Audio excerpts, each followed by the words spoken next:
What up, Triple T? This is Tim. I'm back again with my main man, Bigb-D from Tennessee, sitting right over here. What's going on, brother? What is going on, man? You doing all right?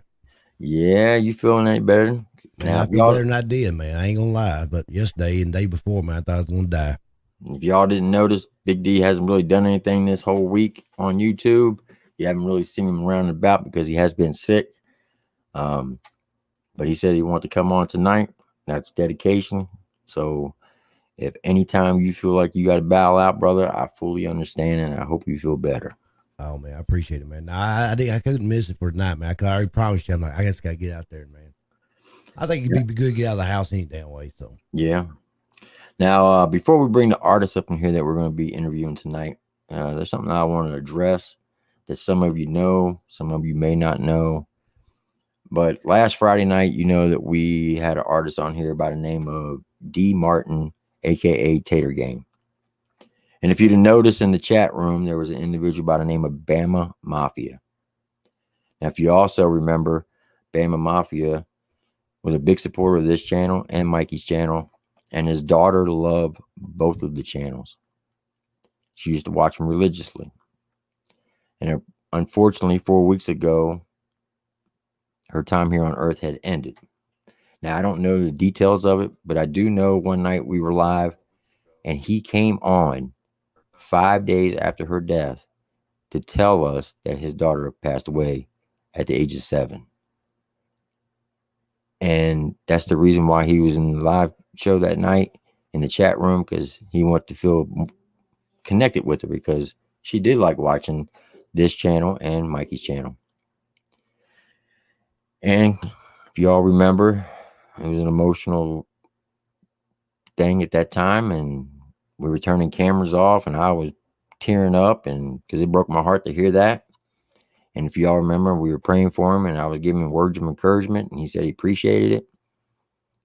And he kept coming back every live stream and commenting on every video, and things looked like they were going good.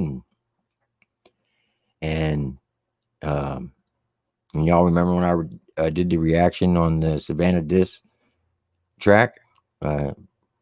He said he knew Bravo Gator personally, and me and him was having conversations. Well, apparently the very next day, last Saturday, a week ago tomorrow, his brother walked into his house, and unfortunately he took his own life. Now, the only reason why I know that is because his brother left a comment on the community tab, because when they picked up his phone, the Triple T channel was open on his phone, and he left a message saying, "Hey, this is Bama's brother Robert. Just want to let you know that we found him this morning dead. He took his own life, and his phone was open on this page. So whoever runs this page, keep us in your thoughts and prayers, because not only did we lose him, but we lost his daughter a couple weeks ago." Now, the reason why I'm bringing this up is we all say that we're family. Well, if we're family, then we got to act like family.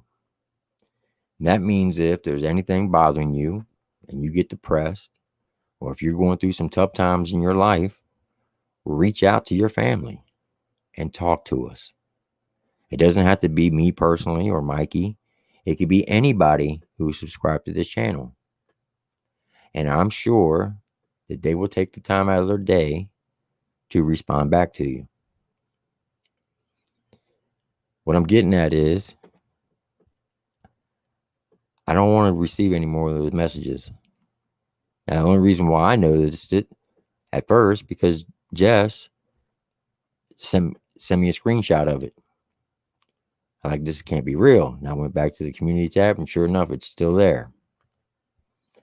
So I just want you to know, if you are going through anything, please reach out to us, either me or Mikey or Mike Dugan or Amy Lynn, Brenda Spencer, Phil, anybody who is a member of this channel. And we will do what we ever. I'm not promising that we're going to be able to solve your problems, but we can at least listen to you and give you some type of advice or encouragement. Taking your life doesn't solve anything. It might ease your pain at that moment, but you created more havoc by taking your own life. Because if you take your own life, one, well, there's a good possibility you're going to go to hell. Two, now you just left all your family members and friends here on earth going through hell because they're going to be missing you and they're going to play the what if game and you're going to make them feel guilty. So if you love your family, don't do that. Now I know when you get into that funk, and trust me, I've been there. Oh yeah. I've had the devil in my head playing with my mind and my emotions. And I almost took my life. And if I'd have done that, it would have made things 1,000 times more worse than what they really were. So there's a saying that my grandmother told me the day I was going to do it. And I'm going to tell you what that saying was. And hopefully this will give you some encouragement. And if you feel like you're going through anything, just keep repeating this saying. Because I say it every morning I wake up and every day before I go to bed. And that is, every day that you're above ground, there's nothing in this world that can bring you down. When you think you have it that bad, there are 10,000 people who have it worse than you. And I can promise you that is a 100% factual statement. There's nothing in this world worth for you to take your own life. Please, if you are going through some dark times, reach out and we'll do whatever we can to help you. But we can't help you unless you tell us. You got anything you want to say, Mikey? No, like I said, man, you can give me a shout out, holler at me. I'm not the best talker in the world, but I can listen. And I'm like Tim, I've been there too back years ago. I got on some shit that I wish I never got on, and shit starts running through your head, and before you know it, you start thinking crazy things. Like, it just would be easy if I just end my life. I'd be done with it. I'd be, would be no more, bothering anybody. But luckily, I snapped myself out of it, got off that shit, and went back to work and got everything straightened out. But like Tim said, man, we're here to talk to anybody. I apologize if I sound like crap, but if I don't say as much, it's because I don't want to get too hoarse. But like Tim said, just give us a shout out, man. And when I seen that, and Tim told me, man, I mean, he was a big supporter to my channel, his channel, and he always, he might not have been in a live chat all the time, but he did drop a few comments here and there. But I just hate to see anybody go through that, man. I really do. Yep. So just remember, no matter what you're going through, if you think it's that bad, trust me, that is not the right answer. Because the only thing you're going to do is cause more pain and more havoc on everyone else than yourself. Now, I will say this, if you could, sometime either now or tonight or tomorrow, if you could just give Bama Boss a prayer to his family, to God, to help them get through these terrible times and help them get through this grieving pain with the loss of Bama Boss and his daughter. If you could do that, that would help out a lot. So if Bama Boss's family is watching, his brother Robert, if you're watching, just know that we're going to keep you in our thoughts and prayers. If there's anything you need from us, reach out to us and we'll do whatever we can to help you. I'm not promising you that we can help out a lot, but we'll do whatever we can. And just know that your brother was our brother of this channel and Mikey's channel, and we will truly miss him and his daughter. And I'm sorry that you have to go through this. This should have never happened, but sometimes it's just out of our control. So please, if there's anybody going through this, reach out to us. Anybody. I mean, there's numbers out there you can call and everything. Talk to Exactly. somebody. I mean, you don't have to be us. Anybody in the chat, talk to them or call somebody. I mean, there's plenty of numbers out there. There's plenty of people out there to help somebody.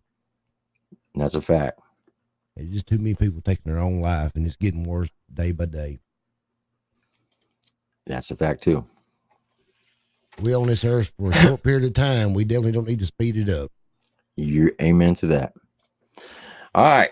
With that being said, tonight we have a special guest.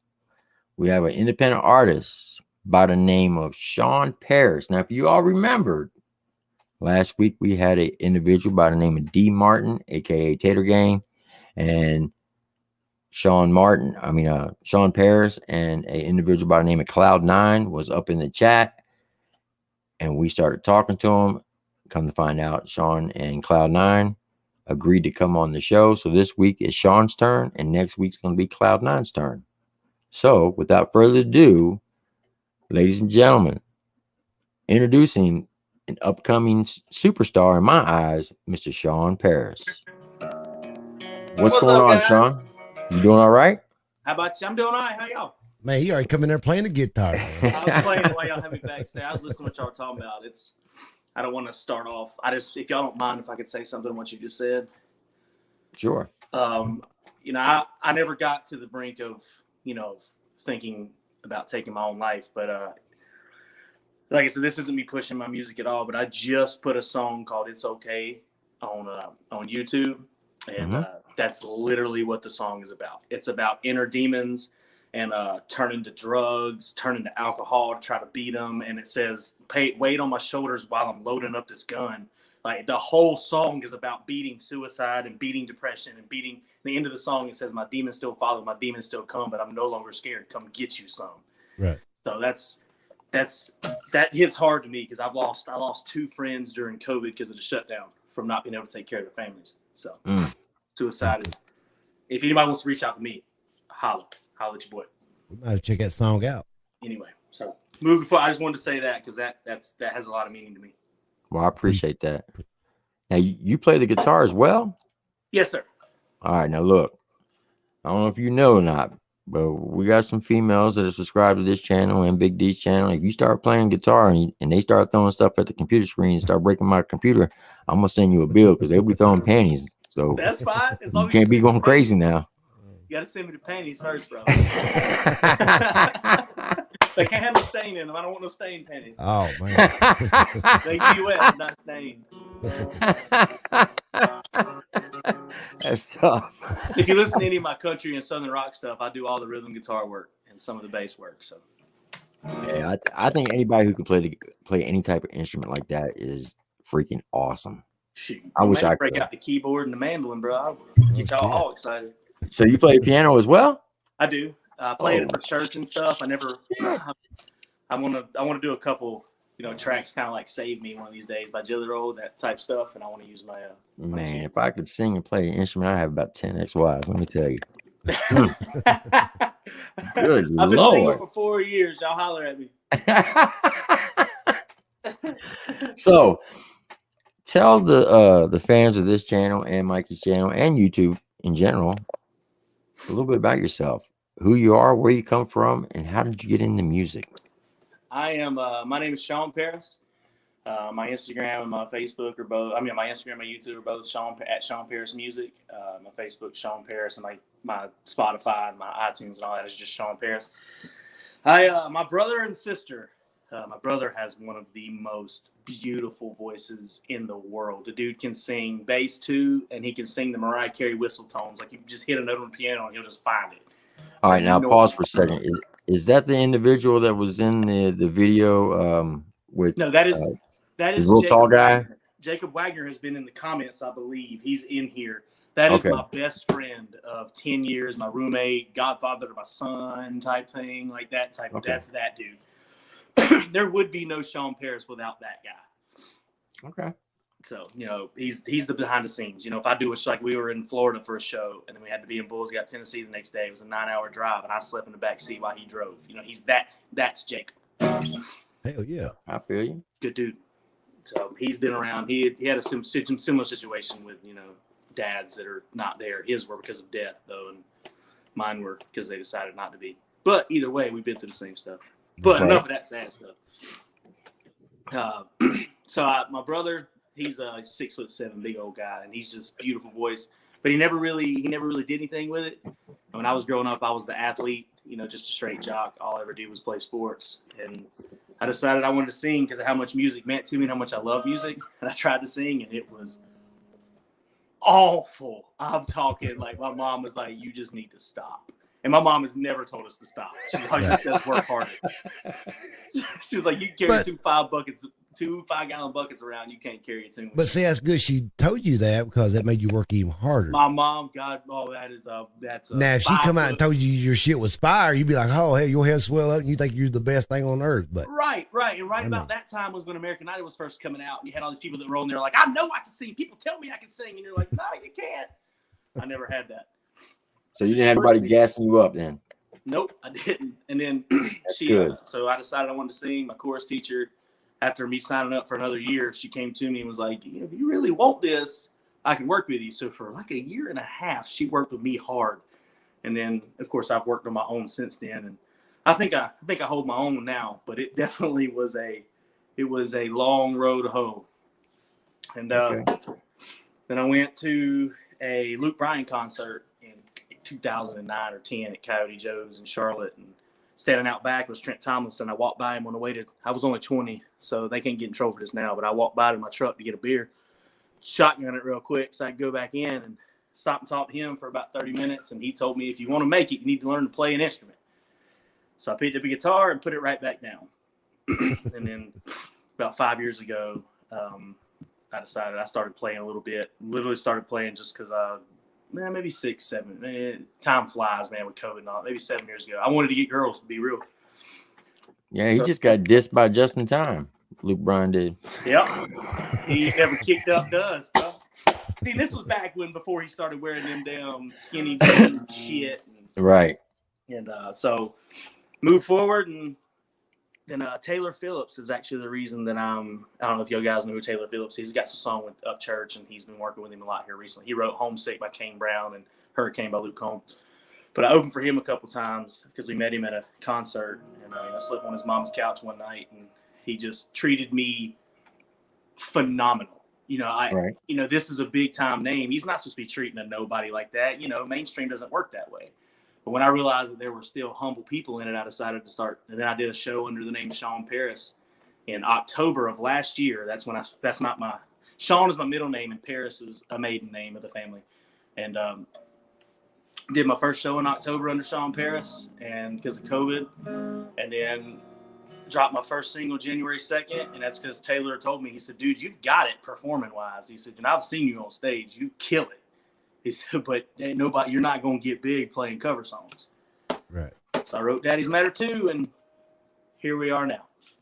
So you've only been professional since beginning of 2021. January 2nd, my first song dropped. Wow. That's impressive. I did not know that. That's pretty damn impressive. Thank you. Try not to tell people, because then they don't take you as serious if they think you're new. Now, the very first song I reacted to you was I'm Trying. Mm-hmm. And in that reaction, you talked about your biological dad. You talked about your stepdad, your brothers. You said some heavy, deep things in that song. Do you mind talking about that? No, man. I watched the reaction. That's the first rap song I ever attempted. Just like Daddy's Matter 2 is the first. Wait a minute. That was your first rap song ever? That's the first rap song I ever wrote. Now, have you ever had anybody react to any of your music?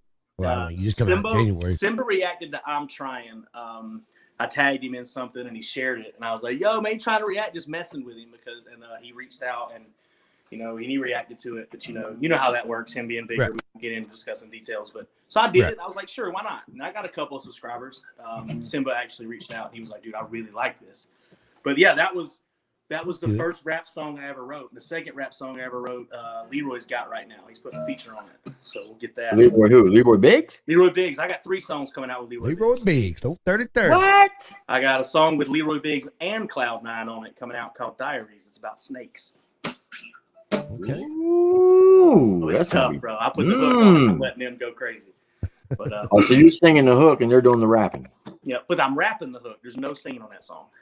Okay. So All it's right. I might play a little snippet of it for you later. Okay. But You got me excited now. so yeah, I'm trying, wrote that. But that was just something where I sat down in my living room with Jacob, who was my boy. And I wrote Daddy's Matter 2, dropped it January 2nd, and then it was mid-January before I ever started writing anything else again besides the stuff that I wanted to send to Leroy I was working on. But I started writing just to clear my head. Because my dad, I'm not going to get into crazy detail, but he's not a nice man. He's one of those, he gets so upset when people call him a liar. But I think that's because he's one of those people, the imbalance in their brain, when they say something, they believe it. Right. So they get mad at you when you call them a liar because they don't believe they're lying. So it's hard to be mad at somebody like that because they truly don't understand why. But that still doesn't give him an excuse to treat us the way he did. But long story short, everything in that song's true. When my brother came out, I was a senior in high school. My brother just graduated. He was a year older than me. And, being in this podunk country town, it was already hard. And it was 07 or 06 when he came out. And then I graduated 07. You mean like came out saying he was The gay? closet, saying he was gay. Okay. Okay. And, he's never really shy about it. But we won't get into that. My brother's a cool dude. And my dad, when he found out that night, he chased him down the driveway with a 44 mag revolver. Now, is this your biological dad or your My stepdad? biological dad Okay. chased him down the driveway. And I had just moved in with him the end of my junior year. Before that, I was with my mom. And I left because they were too strict. And looking back now, I know that that's the reason that I'm not in a ditch somewhere. But at the time, I was like, I'm going to go live with my dad. He'll let me do whatever I want to. And if I'd have stayed there, I'd have ended up dead. So I went back to it took me about a year and a half, and I was back with my mom. I was like, I'll take rules over death any day. So my stepdad has been there since I've been old enough to remember. Like I was 5 or 6. My dad and mom split up when I was 2. And my stepdad was an amazing man. The only thing that I didn't like that he did growing up was, he talked bad about my dad in front of me, which he should have let us figure it out on our own because then it led to resentment. Mm-hmm. And and then one day after I was 19 or so, my sister was 17. She was getting ready to graduate high school, and him and my mom split up, and then he just dropped us all like a bad habit. Moved in with a new woman and ain't spoke to us since. So, all right. So, was it your stepdad who tried to sleep with your the wife? only bar about my stepdad is when I said, had a stepdad claimed he wanted to adopt us. I never thought that he'd withdraw. Can't believe he had the gall to open up and make me trust, and in the end betray us all. Then that's the only stepdad bars because he taught me a lot about life. He taught me how to use my hands. He taught me how to build. He taught me how to be a man. So I owe him a lot. But the way he treated us in the end, how he just, I love you like you're my own kids for 15 years, and then one day it's like, all right, fuck y'all, see you later. I got a new woman now. Bye. Because him and I lived together after him and my mom split up. Like we were roommates until he met the new woman, and then I came home. My shit was laying in the yard, and he was gone. So, but like I said, I still owe him everything. He made me who I am. I'm gonna give credit where it's due. And but the rest of the song is about my biological father. He's a heavy alcoholic. Won't admit it. One night I was married for a couple months, and we won't get into that, but got physical, and I wasn't the one doing the swinging. So I moved in with my mom at the beach, and my dad, while her and I were separated and trying to just kind of talk and maybe work through it, he said some things he shouldn't have said in some text messages and got drunk one night. Now, he didn't succeed, but he definitely tried, which is, I'm not going to say names there. I want to protect her. Right. Yeah, she's my ex, but I don't hate her. We communicated not regularly, but every now and then, we just communicate. I don't hate her. She's your son's mother? She is not. Okay. Yeah, my son's mother is the last girl I was with before I met her. Okay. So, and good Lord, so song, and it's just about no matter what happened. I wasn't going to release that. That was we wrote it just to kind of help me get just for therapeutical reasons. And then Jacob was like, and what do you think? And I was like, I don't know, shit, fuck it, why not? It might help somebody. And I've had so many people reach out to me because, they see somebody like me that's always happy, and I've got show love tattooed on my knuckles, and I'm always positive. And then to know what I came from, people understand, because you can, like I said in that one song, you can either let it hold you back or you can let it boost you up. Now, do you always play a guitar when you talk? It's like when you start talking about something that's probably very emotional to you. You start playing the guitar. It like does. That kind of helps you out a little bit. It does, because music is my therapy, and I don't like talking about my past because it's not I don't like it. I don't want people to pity me. Right. I am going to make my way in this world by my damn self, and I don't need anybody to pity me. I don't want to think that I'm using this story to boost myself up. Right, so right. I'm comfortable to talk about it, not because I'm uncomfortable talking about what happened, because I didn't do anything wrong. I wasn't the one trying to sleep with, you know what I mean? But I don't want people to think I'm trying to use that. I just noticed every time you got to a part, it might maybe upset you a little bit or maybe bother you. I know you got to playing the guitar. Yeah, well, maybe that's... And it's like me, if I get talking about something like in my past or, something very emotional, I start moving my hands a lot. It's like I got to have something to do. That's my thing. Because music, I literally, if you ever get the chance to come to one of my shows, people that come to watch me, they said, I'm not even going to talk to you about whether it's good or not. They're just like, it's like I just get lost. It don't matter who's there. I'm just up there in my own little world. So, because for that 4 hours and I'm on stage, nothing else matters, man. That's it, man. That is tough right there. I want to sing. That's what I want to do. I think you want to sing a song now, ain't you? No. I'm just kicking around to keep my hands busy, man. Yeah, I got to keep my hands busy, man. I'm over here always moving something on my desk. I'll play for them if they want me to. So you did Daddy's Matter. Daddy's Matter. I'm too. Trying. Mm-hmm. Okay. Out of all is that the only two original songs you have? No, I've got Meet Me in Tennessee is on my Instagram and my YouTube, and then I've got It's All Right. Meet Me in Tennessee so I've got the acoustic song Daddy's Matter 2. I'm Trying, the rap song. Meet Me in Tennessee is a full band country song, and then It's All Right is a full band like Southern rock song. Now, right before we went live, you said you had a show tomorrow night in Tennessee. You want everybody to know? At midnight tonight, I have a 3-song hip hop EP dropping, and it's got the song Cloud 9 on it. Okay. So at midnight, if we're still in here, we can pull up Spotify or iTunes or something. We can play them. But and then tomorrow I'll be in Bulls Gap, Tennessee, which is East Tennessee. That's actually where Ryan Upchurch, he met Aaron Walker in Gatlinburg at Old Reds. Well, then he went to see Aaron Walker play in Bulls Gap, Tennessee at the Double Deuce, which was Aaron Walker's home bar. Right. And then when I went to the Upchurch concert this year in January, the people that own it, her daughter was right behind us in the front row, and some dude was putting his hands on her, and he eventually called her a bitch. And I just listened, and he eventually called her a bitch, and I turned around and put my hands on him and was escorting him out of there. And then the bouncer grabbed him. At the end of the show, they're standing there talking to me about, you ever come by our bar, sometime we'll buy you a beer. And then I got to talking, and somebody came up to me, was like, you saw Paris, you were playing in the parking lot earlier. And I stopped by on my way home, and since then I've opened up for Wade Jennings and Molly Hatchet at that place. It's crazy how things happen. So you went to Cotton Eye Joe's January. I go to Cotton Eye Joe's every January, and I'm front row. So I went last year. I went 2020. He was sold out on the 3rd, and I went on the 4th. And man, I ain't gonna lie, I party all that weekend, man. I was in the pit the 3rd, up front row. He's let me talk on the mic both 2 years in a row, but I was in the pit on the 3rd, and then I was in the general admission on the 4th. Then this year I was in the pit at the second night. I couldn't make the first night. Okay. Did you get to speak you was up there when I was up there then. I got to speak both years I've been there. He's let me talk on the mic. So one of these days, hopefully he'll put two and two. We've got something in the works. Let's just say that. That's what's up. Yeah. So anyway, and I've got, like I said, I've got those 4 songs. I've got acoustic, country, Southern rock-ish, hip hop, and then I'll have 3 more hip hop. And then I've got 2 more. I've got a song called Over It, which is about being over relationships, coming out. And then a duet called Hold My Hand, which are both country, and they'll be coming out soon. We've already started the studio work. Now, all next week, I'm back in Florida working with Cloud 9 again on another hip-hop album. Now, do you like the hip-hop singing, or you like more of the country? It's hard to explain. I have more fun making the hip-hop because it's easier. Let me explain. it's not necessarily easier like the writing and stuff, but you buy a beat, you record it, you get it mixed and mastered, you put it out.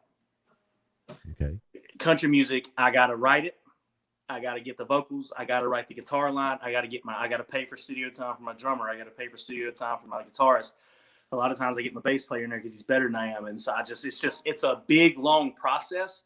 So it's more rewarding listening and looking back at my country songs because it's 100% organic. Right. It's more fun making hip hop because, you know, me and Cloud9 will sit down with a beer and I'll just start writing, and he'll, you know, he threw that hook down for that one song we listened in your live last week. He threw the hook down and I wrote that like as we went.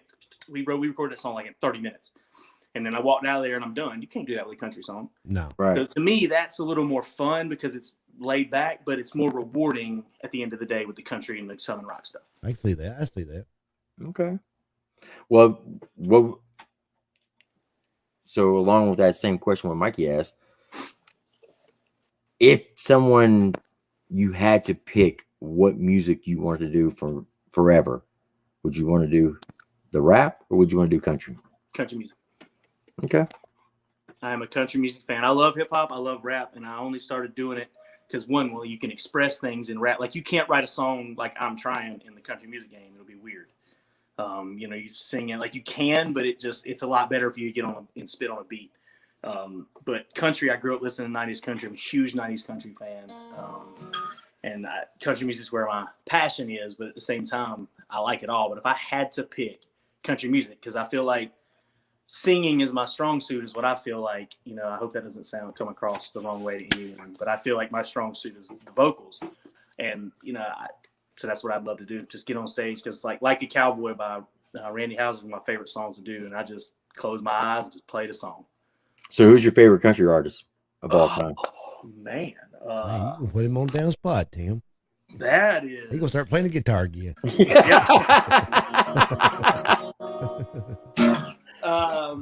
Performance wise, and I hate to say this now because the son of a bitch went liberal on us, but performance wise, I always enjoyed watching Garth Brooks because he was a country artist that Wait, he went liberal? Here recently, he like played at the fucking inauguration, all kind of shit. He's like anti-gun, and he's came out with a couple of stupid shit. He's anti-gun. And like you have to look it up. I don't want to say, don't quote me on this, but yeah, I'll burn everything I got at Garth Brooks. He's put out some dumbass statements here lately, and I'm pro-gun. You know, I'm a farmer with a paint job just because I got a roll bill and tattoos, and I grew up on a farm.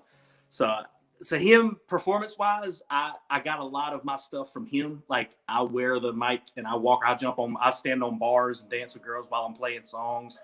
I got a lot of that from him. But vocally, what my favorite country artist would have to also be from the 90s. And vocally, my favorite singer to come through country music is Ronnie Dunn. Ronnie Dunn. I believe about makes me want to cry. I think Ronnie Dunn was one of the best singers anyway. Exactly. I think Ronnie he's Dunn. one. Now I love your Travis Tritts and the Tracy Lawrences and like Clay Davidson, who was in the 90s. I loved him. Vince Gill. No. Hey, I got a guy that I think he can hang with all of them. That's Mr. Trace Atkins. I love Trace Atkins. I love Trace. Trace Atkins, boy, he got that deep southern. You can't beat George Strait now.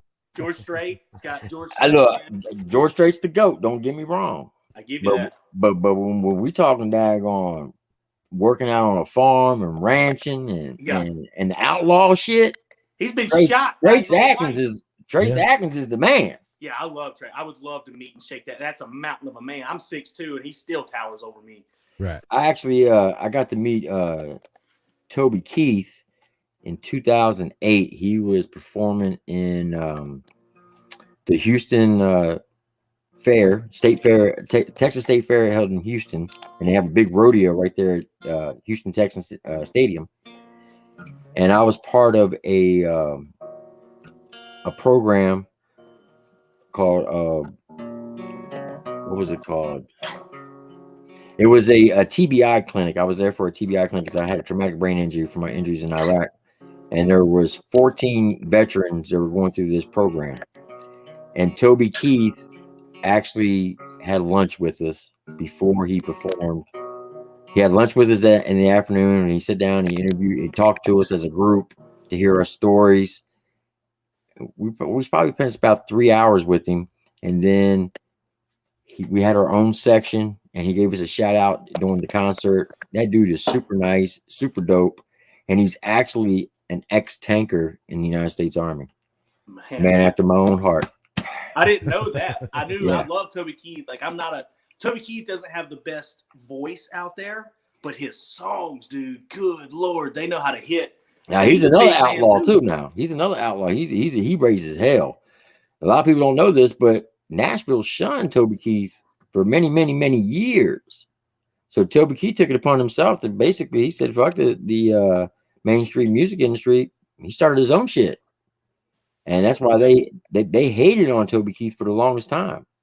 And now they want bend him over to, backwards try to get him in there now, huh? Yep. But Because he did all the hard work. He's got his own record label. When I say independent, he is drivenly 100% independent. Everything he's ever done, he financially did it himself. That is so awesome, man. Like, yeah. I got to see him in concert one time. I actually saw him, Trace Atkins, and James Otto in concert. Like, the smallest guy on that stage was Toby Keith at like 6'5" or 6'4" or some shit. Oh yeah, he's a big boy now. Don't get me wrong. And that was a hell of a concert. And I've always liked Toby Keith. I like some of his stuff, like Red Solo Cup, wasn't my favorite stuff, but his American stuff and all that. And Should Have Been a Cowboy. I play that about every show I do. Now, me and Mikey have met somebody a lot bigger than him, and that's Jesse Howard. Jesse Howard is 6'9". He's a big boy. My brother's 6'7", man. Bullshit. Tim got a picture with a new breed and Jesse, and I couldn't see. Man, why you always got to bring up bullshit, man? See, that's what I'm talking about. I couldn't see Triple T in the picture, man. Yeah, that dude's giant. But you know what? He's a soft guy. I'll beat up Jesse. He knows that too. What up, Jesse? What up? Now, if Jesse wanted to, he'd squash me like a grape. But that dude is him and New Breed. They give you the shirt off their back. Honestly, no, without a shadow of doubt. I guarantee you, if I pick my phone up right now and call one of them and say, "Hey, man, I got laid off today. I need $2,000 to pay my bills next week." I guarantee you, within the next 24 hours, I'd have $2,000 in my house. And that's so cool, man. And not because I know them or do through this stuff. That's just the type of person they are. If they know you and if they rock with you, man, they'll give you everything they own. That's so cool, man. I'm telling you, My House by them guys, that's on every playlist I got. Welcome to my house. Well, you probably when you go play tomorrow, you probably ain't gonna be too far from them. Shit, they live in Cookville, I think. In Cookville. Tell them to come on out to the show, bro. That house that's in that video. He's letting people stay there for free. Man, see, and they're not even family. This is just random people. Man, see, I love people like that because people ask me my goal with this music stuff. My goal was to get to where, my kid and my bills are paid. We're living free. I mean, it's cliche to say it's not about the money because I want to eat. Don't get me wrong. You know what I mean? I want to eat. But when I get to a point where I'm eating good, and I'm always eating good. You got that dad, but as long as I'm eating good, I want to turn around and I want to get on Instagram and YouTube, and I want to just seek out guys like me that are just starting out. But you can, and watch them for a little while and see how they're doing and make sure they're genuine, and then give them a little leg up, man. Throw them a feature, throw them on a song. Like that's what I would love to do, and just kind of help. Now, don't get me wrong; they're not eating like Upchurch or anything like that. Oh no. But I mean, they're doing. No, they don't eat like Upchurch. They just eat like 10 times a day. Right. But what I'm saying is they're not making his type of money yet, because they're going to get there. Because I predicted that this year they're going to blow up, and so far they're doing it. But even when they didn't have anything, they would still help people out. That's just the type of people they are. That's the way to be. They're down to earth. And when I say this is how real they are, Shawn. I've never met neither of them. Now, Mikey had met New Breed before I did. We had an artist on the channel by the name of Blase from out in California. Mm-hmm. That after we got done with the interview, me and Mikey stayed on for another 2 or 3 hours with the subs, and we were just BSing. Matter of fact, New Breed does pop up, says he's live right now on Facebook. Anyway, 2:00 in the morning, I get a message. and it's from New Breed. He's like, hey, he said, I seen your live tonight. I noticed that you do reactions. You should check some of these songs out. The very first song I clicked on was called Why You Talking. Mm-hmm. I literally got 30 seconds into it. I turned my phone off. I hit him back up. I said, oh, yeah, I'm definitely going to react to this. Would you be willing to come on our live stream next week? He said, yeah, sure. Man, I sent Mikey a message at 3 o'clock in the morning. I called him. I didn't even go to bed that night. I called him the next. I waited till 7 a.m. I'm looking at the watch. Come on, man. Come on. Let's go. Come on. I know. All right. It's 7 a.m. He's up. I don't give a damn if he's up or not. I called him. Bruh, check it out. Go look up this guy named New Breed. He said, who? I said, New Breed. I said, you need to do reactions on him. He's coming on the show next week.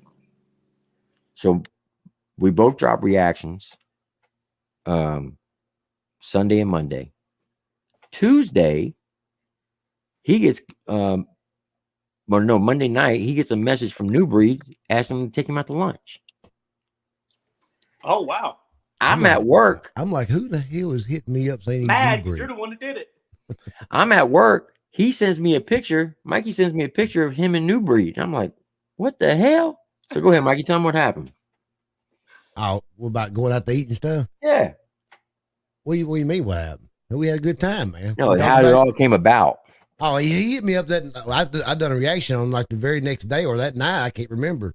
He said, man, I seen your reaction. I thought it was cool as hell. He said, I want to take you out to lunch. I'm like, who is this cat? Want to take this? Some kind of pervert or something?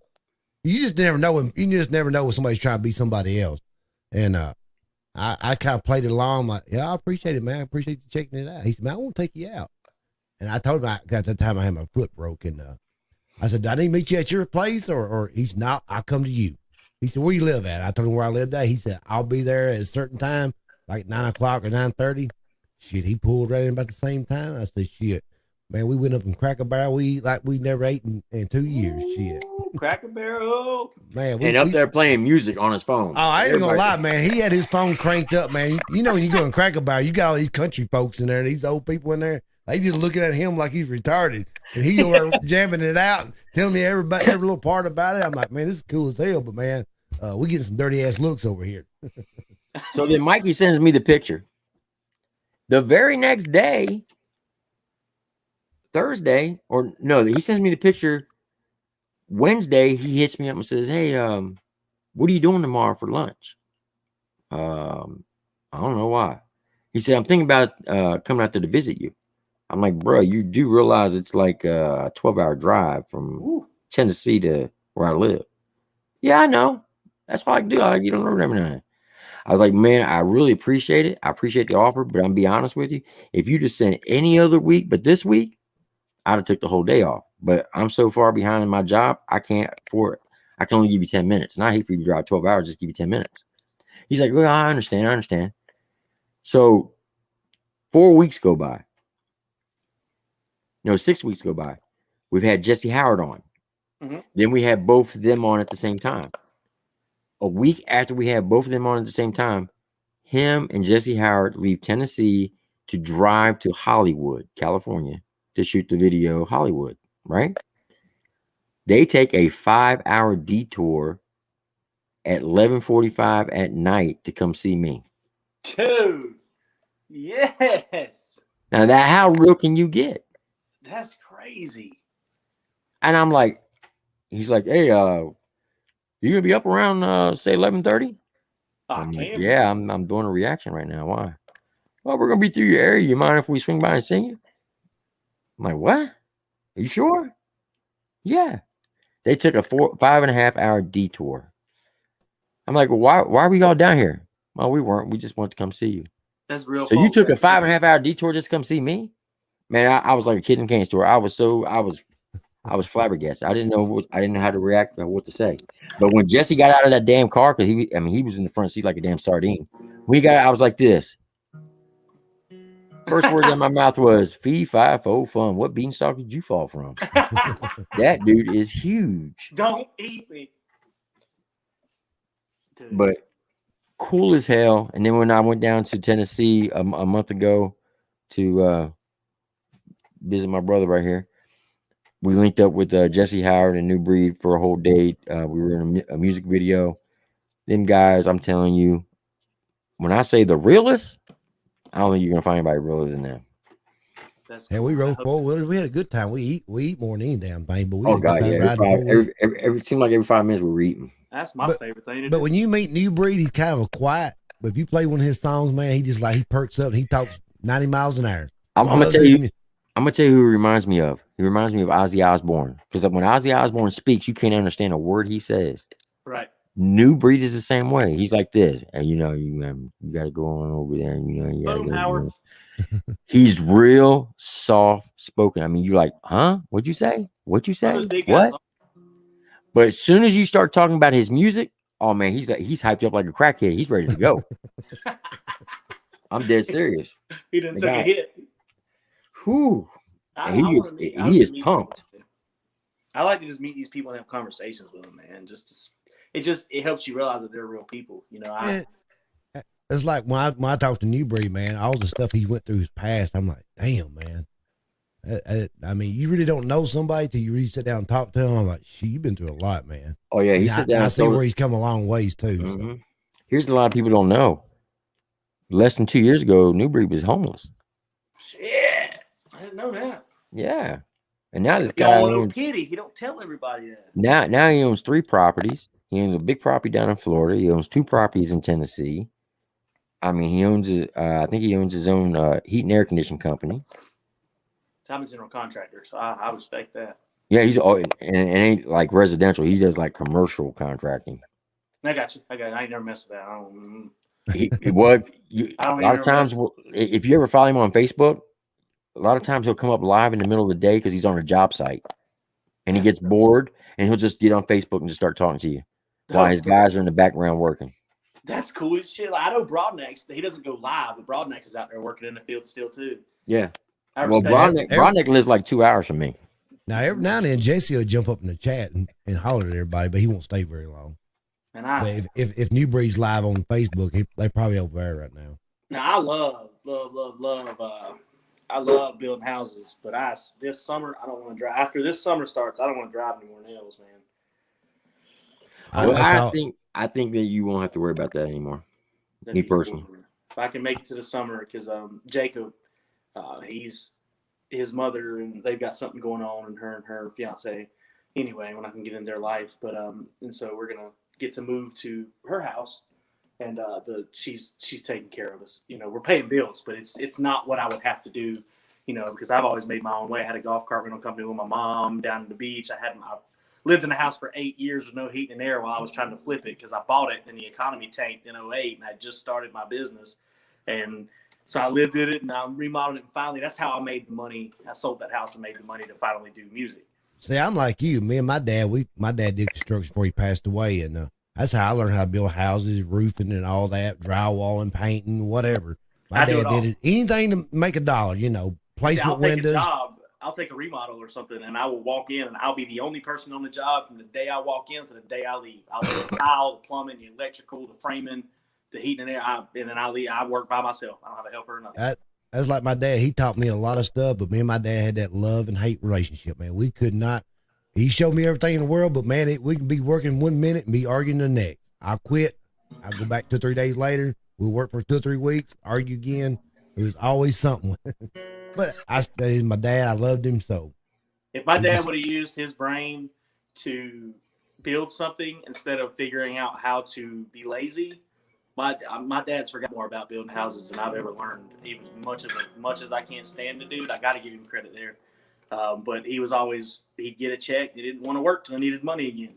It's like, come on, man, My dad put the money back.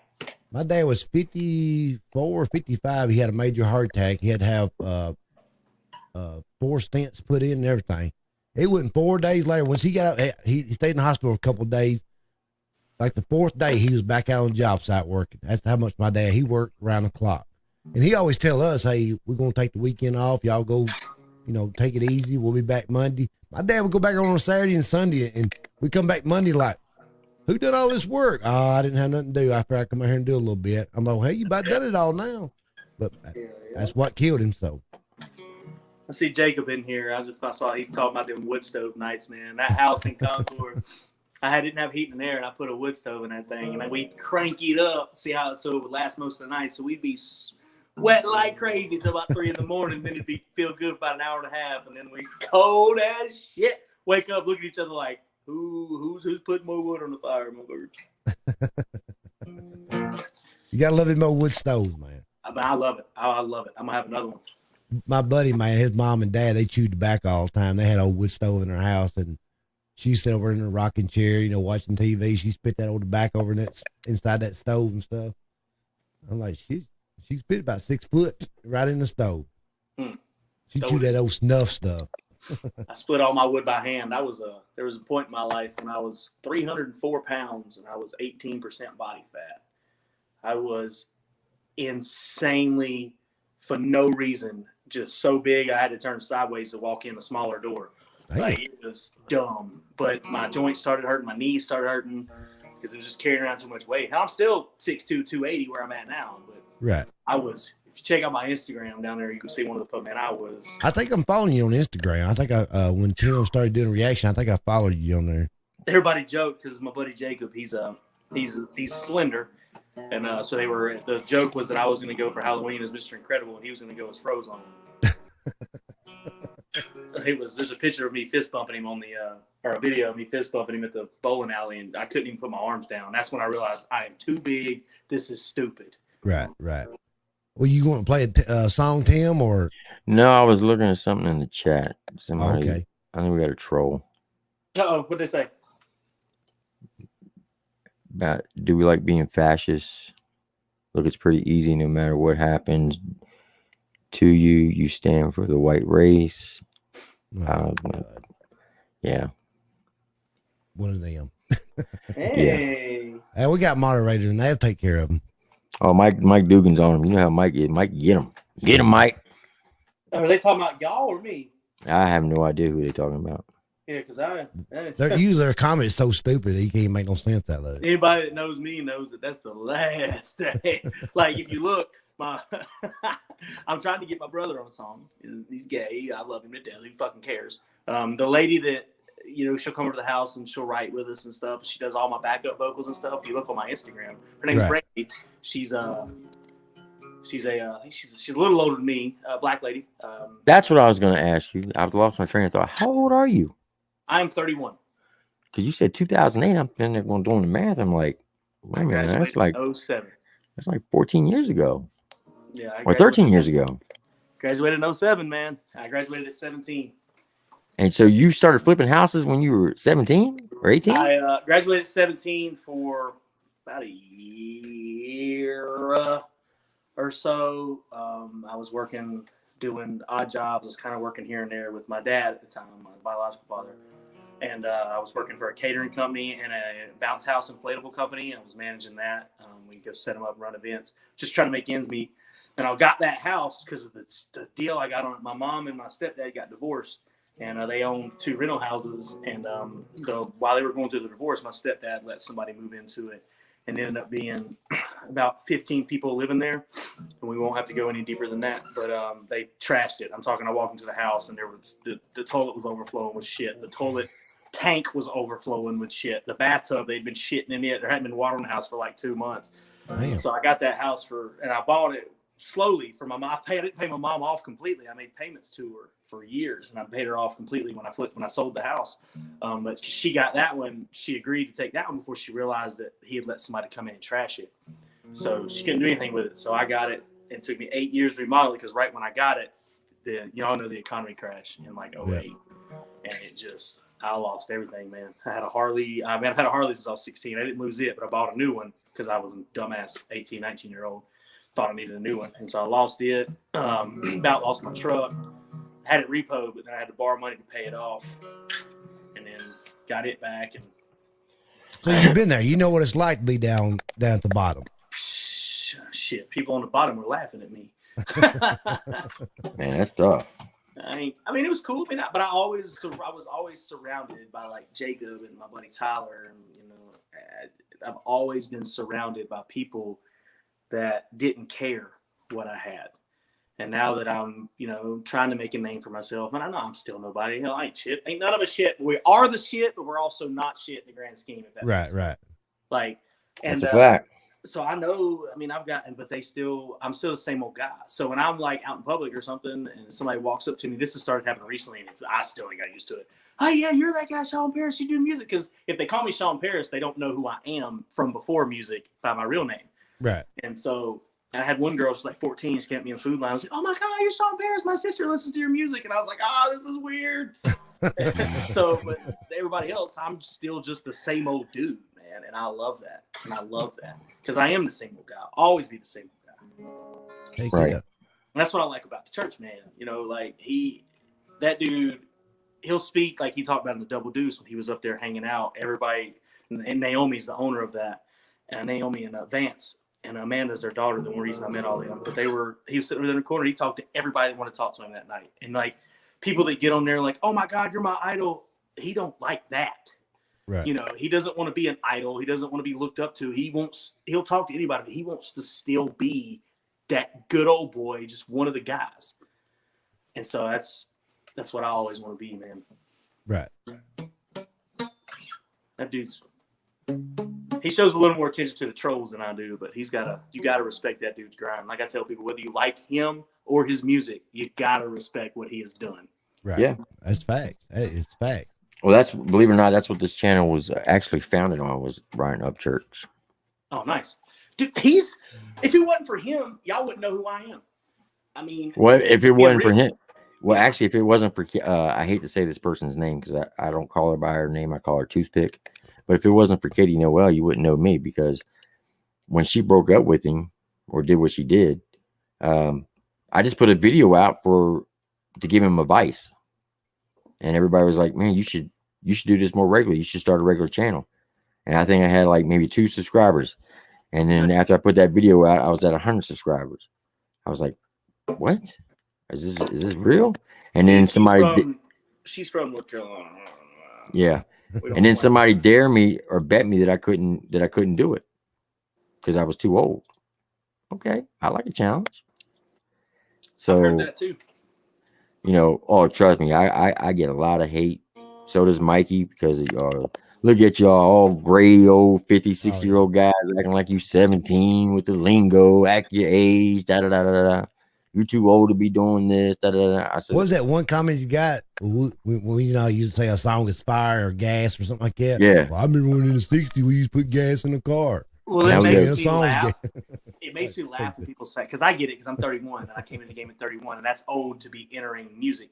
But I like with you guys, when people come on and they talk shit and they're like, oh, you shouldn't be. I'm like, yeah, but you here, ain't you? Yeah. Yeah. You watching my shit, ain't you? Where's your channel at, bitch? What are you doing with your life? Exactly. But the thing about it, I don't give a shit what they say. I've still got to go work tomorrow. I still got to pay bills. I don't give a damn what they say. I just let that shit roll off my damn shoulder. Folks. I just don't even care. That guy that was trolling the other day on your post, that's the most attention I've showed. But I don't know if you noticed, like the last comment, I was like, dude, you're obviously going through some shit. If you need to, reach out. We can talk about it. Mm-hmm. Like if for somebody to hate that hard on another human being, that's deeper than music. That's deeper than not liking what they just put out or liking a video. That's some personal shit. I think a lot of people hate because they have a lot of hating. I mean, they have a lot of problems themselves, so they got to hate on somebody so they don't feel so bad. Hate and jealousy are intertwined. And like they see people doing what they wish they could be doing, and instead of getting up and doing it their damn self, they're like, instead of me striving to be better, to be on your level, it's easier to be lazy and try to bring you down to mine. Right. That's fact. That is fact right there. I always tell my response to him is, well, thank you. That's the nicest thing somebody said to me all day, Cletus. Have a blessed day. I say thanks for the view. Like at the end of the first song I sent Leroy, the line at the end after I get done rapping, the last line is, if we don't come together, nothing left to do but die. And then I say, all right, look, y'all ain't gotta like this. We ain't all gotta like the same kind of music, but you can definitely watch your hate get lost in the comments. That's right. I get time for it. Just because I don't like something doesn't make it bad. It just means I don't like it. Yeah, I mean, there's a lot of songs out there I don't like. I mean, some I like better than others. I mean, like Upchurch, there's a few songs that I'm not really all into, but man, his rap music, I ain't gonna lie, I dig his rap music. It don't make it bad, I didn't know who Upchurch was till I started doing reactions. I got a son, he'd be 29 next week. And he said, "Have you ever heard Ryan Upchurch?" I'm like, "Who the fuck Ryan Upchurch?" You know, I listened to 80s and 90s. And he said, "You need to check him out." Well, I did one song, I can't remember which one it was. And man, I dig this music since then. I found Upchurch because of Vine. And I'm going to be real with you. If he sees this, stick around for all the way to the end of this statement, bro. I'm not hating. But when he first started doing music, I didn't like it at all. I didn't like it at all. I mean, I wasn't a huge fan. It wasn't that like I hated the music. I just was like, I don't know. You talking about country music or rap? When he did a couple of country covers where he sang some other people's stuff, I wasn't a huge fan. I was like, I don't know about his voice. And then when I realized it was because I was a singer and I was sitting on my ass. Right. It had nothing to do with his voice and everything to do with he's not supposed to be there. And not saying I'm supposed to be there, but like I was a singer. Like I would sing karaoke and I was learning to play guitar. You were kind of almost like a jealousy. Exactly. And when I didn't really like it, and then I was sitting around and it popped up on my feed again one day, and I looked at it and I was like, "There's that damn video again." Because I loved his comedy. I already follow him and all that. Right. But then I was sitting there later and I got to thinking, I was like, it's really not that bad. And then I listened to it again, and then that right there, that moment several years ago is when I realized, damn, you just a fucking hater, bro. You know, I was jealous that the dude that wasn't a singer was going viral singing, and I was a singer, and I was sitting on my ass in my garage. Now, there's some songs I have to listen 4 or 5 times, and I'm like, man, I really don't dig it. When I listen again, I'm like, well, it does sound pretty good. And about the 4th, 5th time, I'm like, man, this buffer badass. Yep. And from that moment on, I realized, man, I've either got to put up or shut up, and I got to quit hating. And that's why I understand where the haters are coming from, because I never commented. Like I wasn't one of those that would go out of my way to comment and talk shit. But I would think it, and then that's why I understand where these haters are coming from, because hell, I was one, man. Just being real. And that's what we like. We like trying to help the independent artists. I mean, I know Upchurch, he's already where he needs to be. But you know, like people like you or maybe some other people trying to get out there, get their name out there. That's what we like to try to react on. Can I shout out Wendy Rice real quick? Yeah, go ahead. Shout out whoever you want. I shouted out Jacob, my best friend, but that Wendy Rice right there. That's I met them at the because when I went to the Upchurch concert, right before that, I went on the little tour with Leroy and Carly that they did to Georgia and Bama, and followed them, went to both the shows, and met Wendy and her husband Jason and their daughter Autumn, and then Angel, which is one of their friends. Angel brought it anyway, and we hung out that whole evening, that first night, and they weren't going to the show the second night, and I told them where we were staying, and they ended up getting a hotel and went to the second show, and they have been some of the biggest and best supporters. She shares my stuff. She buys my stuff. So just shout out to them. We went to a Bigb-D concert together in Florida, and they wore Shawn Paris merch. Hell yeah. That's tough. Cool people. So yeah, you give anybody a shout out you want to, man. It's your channel. We just sitting here talking to you. Oh, no. I got the comments over here on the side. So Wendy Rice, since he gave you a shout out, you'll notice our PayPal at the bottom. That's going to cost you $29.95 for every shout out. I'm just playing. Y'all got to send it $29.95. I ain't sending it. That's tough. Hell yeah. That's tough. Well, welcome to the channel, Wendy. Yep. Wendy's I cool. guarantee you won't find another channel like it.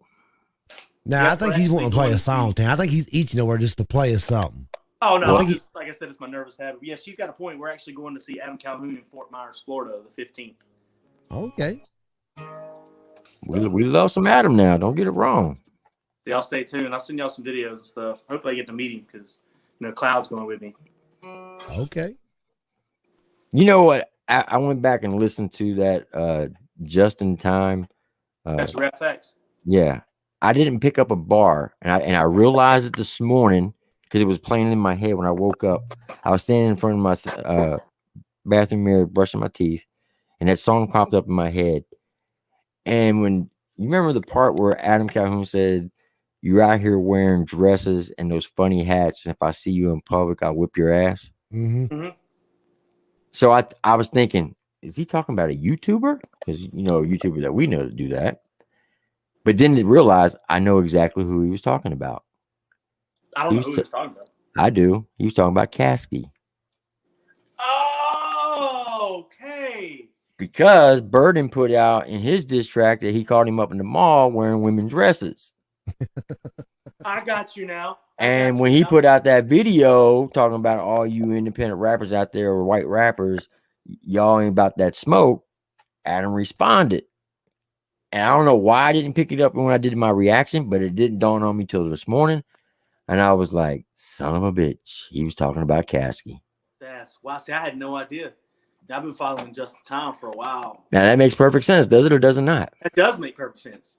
That makes because I didn't caught the bars, but I didn't know what that was. I figured it was just somebody because I knew most of the disses because I follow it. Like when he said, "What's Shane going to do?" Not the damn thing, looking like Ellen with an eyebrow ring. I almost cried. That was my favorite bars. And well, now here's the thing. We actually had Shock and Shane on this channel 2 nights in a row about 6 weeks ago. We tried to give him a benefit of the doubt. Yeah, you hear his side. I get it. He came on and we told him, so look, there's 3 sides to every story. Your side, church's side, then there's truth. Mm-hmm. Eventually, the truth's going to come out. So we've heard church's side. Let's hear your side. He came on. He told us what happened. Blah, blah, blah, blah. I said, so I noticed at the beginning of the year, you put out an hour and a half video on IG where you were drunk, saying that the beef between you and Upchurch was over. Is it true? And he said, yes. I said, so the beef is done. Yeah. Now, me and Mikey, we caught hell for having him on the channel because people were telling, man, you're supposed to represent Creek Squad. We're going to leave the channel. Da, da, da, da. So we had to come on the very next day and address that and say, look, we're grown ass men. We can talk to whoever we want to. They don't pay our bills. We don't pay their bills. The man said he's turned over a new leaf. He wants to make amends. We're going to give him the benefit of the doubt. So Shane came on the very next night. He had his camera on that night. The first night he didn't. And we sat there and we listened to his music. Everything was good. He even called me on my phone, blah, blah, blah. I'm like, all right, okay. He was talking about, he wanted us to come up to Tennessee to do a music video with him and everything. Okay, got it. And then he says, yeah, I'm about to go to Indiana, go hang out with Chris. I said, Shane. I said, Shane, look, you're a grown ass man. You can do whatever you want. But I'm telling you, man, that guy, he's bad business. It's trouble. I said, if you haven't noticed, he's done burnt every bridge. There's only a few of you that rock with him. Big Smo, and apparently you. Everybody else don't want nothing to do with him. Oh no, everybody, you just got to get to know him. The guy's super dupe. I mean, he give you shirt off his back. He ain't like what they're saying. Okay. Well, what happened? He went up to Indiana that weekend, got into the studio with Hosier, and then what happens? He starts popping off in the mouth in Church's DM, and we're like, dude, you're done. Can't help you. That Hosier, like, I'm not one of those people that I'm going to determine how I feel about somebody by the way another grown man feels, but I will feel about you by how you treat other grown men and other grown women. And like with him, it was all he said, she said, blah, blah, blah, blah. Like he was talking shit, but Church put out, they put their disses, whatever. It was cool. They were handling it. But when I was like, all right, this dude, was when he went to Church's gym and he posted that video when he was outside because he was like, oh, I'm outside. All right, bitch, go inside if you're a man. Yeah. Get out the pull in the parking lot. Shit, don't drive by and just show a video driving by. Right. Shit. He's like, oh, I was there. Okay, yeah, I can go to a parking lot too, bitch. Like, nah, that was when I was like, all right, bro, you need to just go on with yourself. Because Church was in a parking lot. He called the cops on him. I was like, bro, you have crossed a line. And that's when I was like, look, there ain't no more benefit of the doubt. Like, you embarrassed yourself. Yeah. That's all on him, man. I'm like, man, you gonna take a video like you gonna whoop somebody's ass? You just driving by. He's showing the place. That's it. Didn't even slow down, bro. You probably sped up. Like, at least go to the door and knock on it. Be like, what's up, bro? But he didn't want the smoke. He didn't want it. He wanted to go out. He just wanted people to just know he was there, and that was it. I don't even think he was there. I think he filmed that stuff in Indiana, me personally. Either that, or I think he filmed it on something. I don't know what he did, but even if he probably drove by like 2 weeks before that and videoed that. That's what I was thinking. He filmed it before, but my thing is whether he's there or not. Even with the video he recorded, you didn't get out of the car, bro. Shut up. Right. Shut up. Doing a drive by with a camera. What's that one song Church come out with? He said, people talking about you whoop my ass. I ain't seen no videos yet. Yeah, right. I listened to that. What is it? Remix Beef or something like that? Something like that. He said, Somebody I ain't, dog. if there's somebody say they whipping church ass. That's I ain't funny. I seen- ain't seen no video yet. I didn't feel it, and I ain't seen Seen no video yet. That's yet. it. That's it. Shout out Jason Rice, that Wendy's husband. Shout out him too. He's the one guy I was talking about. He's in the comments now. What's going on, Jason? But yeah, he said, but damn, I didn't feel it, and I ain't seen no video yet. We swear by the shit, he be sitting on flats. Now I know. I don't know. I doubt it's the same Jason Rice. I know a Jason Rice that does a lot of drag racing. I'm sure it's probably not him. That's Jason Rice that does drag racing. Got he's redheaded. He's in your chat right now. Is he redheaded? He's bald right now. I don't know if he used to have hair. If it's the same, I can't remember where he lived at Smith. I don't. Jason lives in Florida, and they used to live in Texas, I think. Oh, okay. Now this Jason Rice lives in Tennessee. Okay. He does a lot of drag racing. But I do know that Jason, like him and his wife Wendy, they actually met with drag racing. So I was like, man, that's crazy. But he's actually really damn good. You know, He's got a 77 Camaro, Wendy said. Yeah. I'm all about the Camaros now. I like the 69s, but Well, everybody likes the 69. oh yeah. Oh shit. Hey, you want to play one of his songs, Tim? Yeah, that's what I'm about to do. All right. which one you gonna play for me? Which one you want us to play? It don't matter to me. Well, it don't matter to me either. We're just a squirrel in the road trying to get a nut. Your show. Ask them. Y'all want to hear country? Y'all want to hear rock? Y'all want to hear? Yeah, that's what I was fixing to ask them. What y'all want to hear? Y'all want to hear country rock? If Jacob, I can put that "It's All Right" on YouTube, which is a Southern rock song for y'all to play. But Jacob will have to. He'll have to come downstairs. I'm sure he can hear this, and I can send him the file, and he can make the video and post it for me. Okay. That way y'all can hear this. So I can play like Meet Me in Tennessee. I can play it for you if you want me to, but it's all right. I can play, but it's not. It's got guitars and screaming, and my drummer goes crazy. Right. Whatever Tim wants to do, I don't know what Tim's doing behind the camera there. If it's all right with you, I would really, really like to play. I'm trying, and have you break it down for us. Okay. And while you doing that, I'm gonna get me another drink. And if you do that, you can play the one about depression too, and I'll break it down if you want to. I mean, this is y'all's show. I'm here. I ain't got to be. I got to leave my house about 9 tomorrow. So. Oh yeah. Now, we ain't gonna be up that late. We have put like 3 or 4 o'clock in the morning now. Oh yeah. Don't I'll make the bass player drive.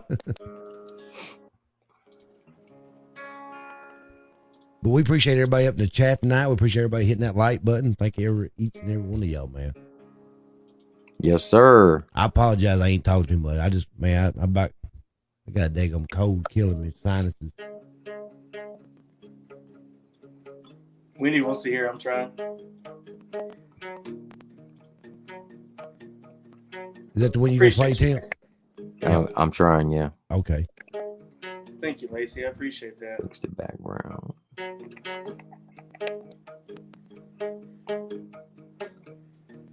What's going on, Lacey?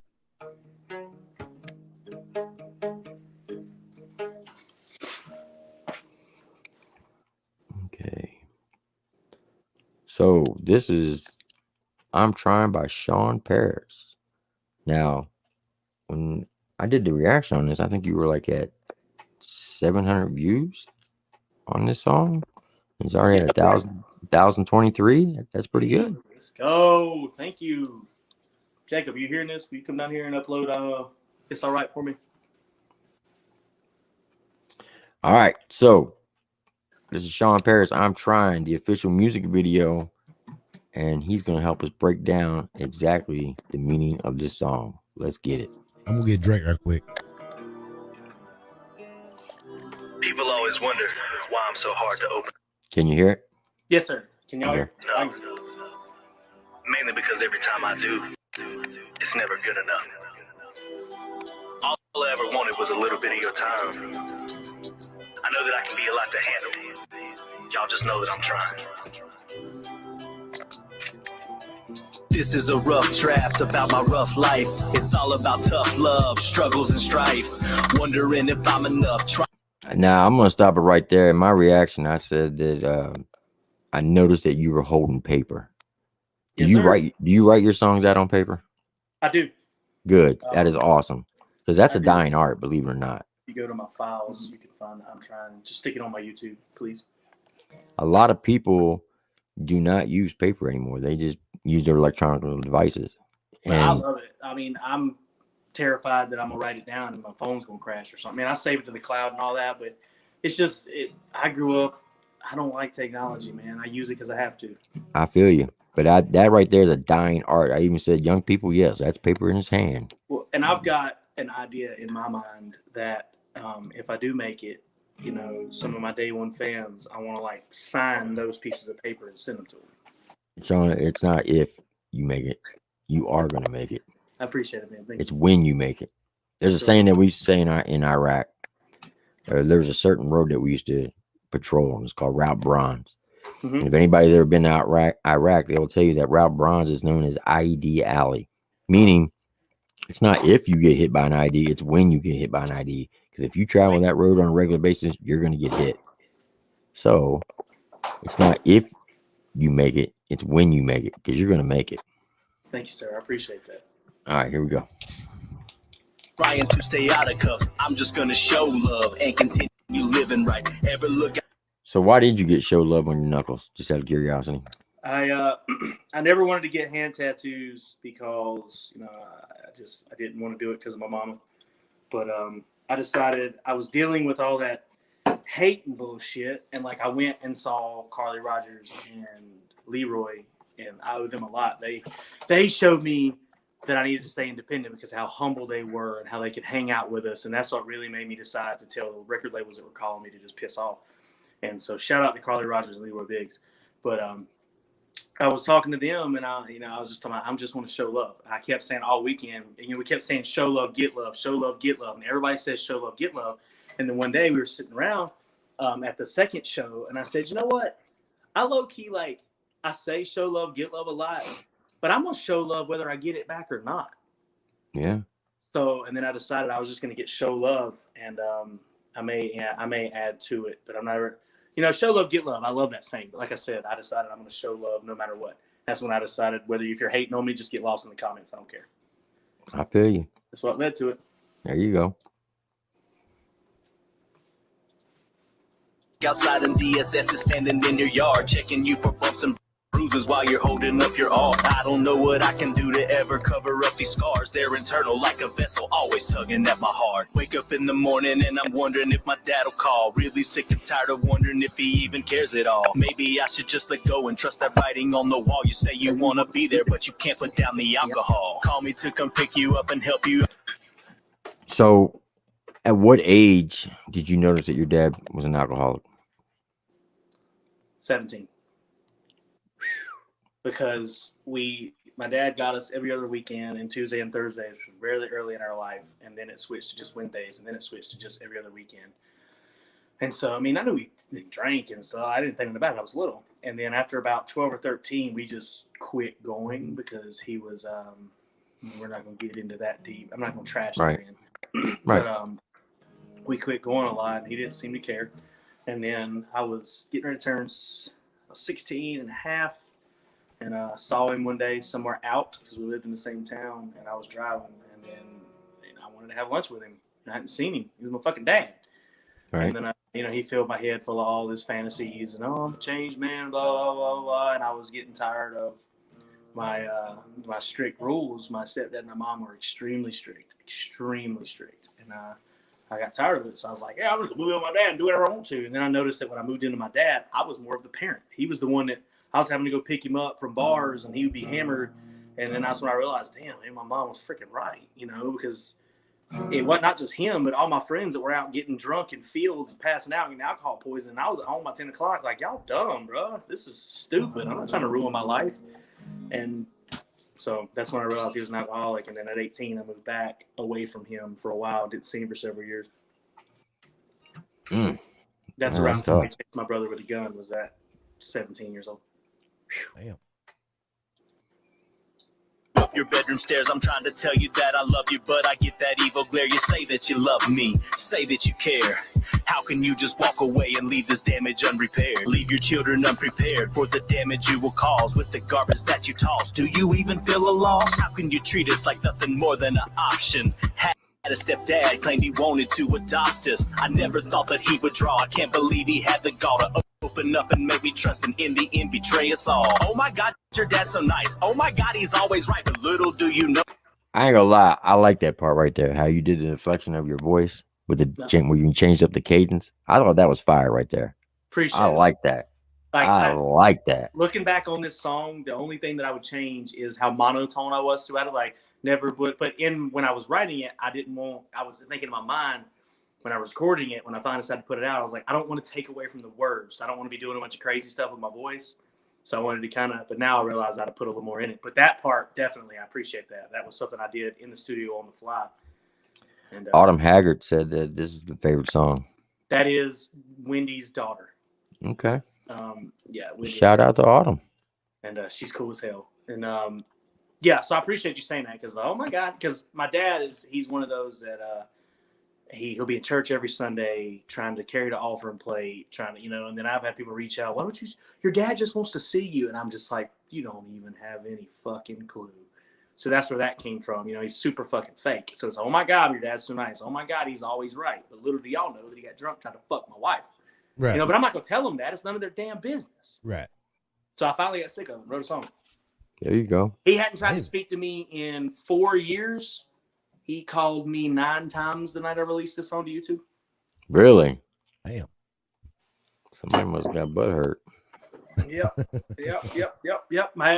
He was going to go to court and testify against me in the custody of my child. He was a witness on her list. That's crazy, man. That is crazy. I would have loved for him to get on a stand. We were going to make a fool of that son of a bitch, but he didn't. That's tough. It is what it is, bro. Made me who I am. That's right. Know that he got drunk and tried to fuck my wife. Put a knife in my back and chased my brother with a gun. Told him that if he was gay that I am done. Not my son. Why would you lie about the disease called cancer? Just to get some sympathy. That was never the answer. So is that your real dad right there? Yeah. The only bar about the stepdad was and see, that's what threw me off because you said I was got drunk and tried to fuck my wife. He stabbed me in the back with a knife. It's like there was no break. There was no transition in it. That's what threw me off. And that's a little something, now that being my first song, that I've looked back on it. Once you started speaking, I was like, that does make sense. I should have broke it up. But that is actually the cancer thing. We worked together for a little while, and he was horrible with money. So I would keep the business money in the business account so that we had money for materials and stuff as we're building houses. And then he hit me up and was like, I need some money. And it was not to get too personal, but he was one of those people that was sending money to those girls, those fake accounts overseas that were like, I love you, and I'm going to come be with you. I need $118 to get there. Can you buy me a $50 phone card? Right. And so I talk to you. And he would show me pictures of it. I'm like, that's so fake. And so I wish these people would quit sending me their live videos on Instagram and just come hang out. But he was doing all that and he needed money and he hit me up trying to get money. And finally I was like, these are fake. And finally he was like, no, I went to the doctor. The doctor thinks I have prostate cancer. And I was like, what? And, me being me, I had insurance on him that he didn't know about through the company, not like life insurance, but insurance that if he needed medical bills or something, right? Because the way it was, I was the owner and he was employee, so I can't get workers' comp and stuff on me, but I can on him. And so I was like, send me everything, because I was going to send to my insurance company, and he was like, oh, I can't believe you're calling me a liar. I was like, whoa, I'm trying to help. And so then he sent me a picture of one of those prostate cancer things where you just wipe your ass and send it in. Right. And he hadn't even done it yet. He just had it and got it from like CVS. And I was like, you motherfucker. So even when you feel sorry for him, maybe help him out, give him some money. That's what he is. He's poor man. That's the biggest reason that, like I told y'all earlier, I don't want any freaking pity, because that's what he has built his entire life on. He's always the bad. He's always the victim. He's worked for 25 contractors in his life, and all 25 of them have stole money from him. Well, why are they still in business and you're not? It's always somebody else but the one that's doing it. Exactly. If he was so smart too. If he'd have used his mind for good, he could have been a contractor. But anyway, that's what that is. And soon after that, I quit talking to him. And the last time I saw him in Lowe's, I was walking around the corner, he walked around the corner, and no, I walked around the corner. He was standing. He looked up. And he said, "Well, hey," and started to step towards me. I said, "If you take one more step towards me, I'm gonna break your goddamn jaw." And that's the last thing I ever said to him. That's tough right there. Heck yeah. And I don't say that. I don't know where that came from. I'm not a GD guy. I believe. Right. But if we being honest, I do slip up and say it sometimes myself, but I tried not to. I was.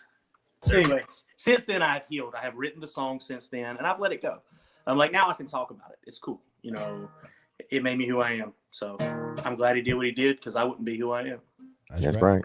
All right, here we go. If you needed me, I would have been there. Because unlike you, This is the same. I really did care. So tell my son, he better beware and bow his head at night and try to keep his grandpa in his prayers. All right, look, we've all been through some junk.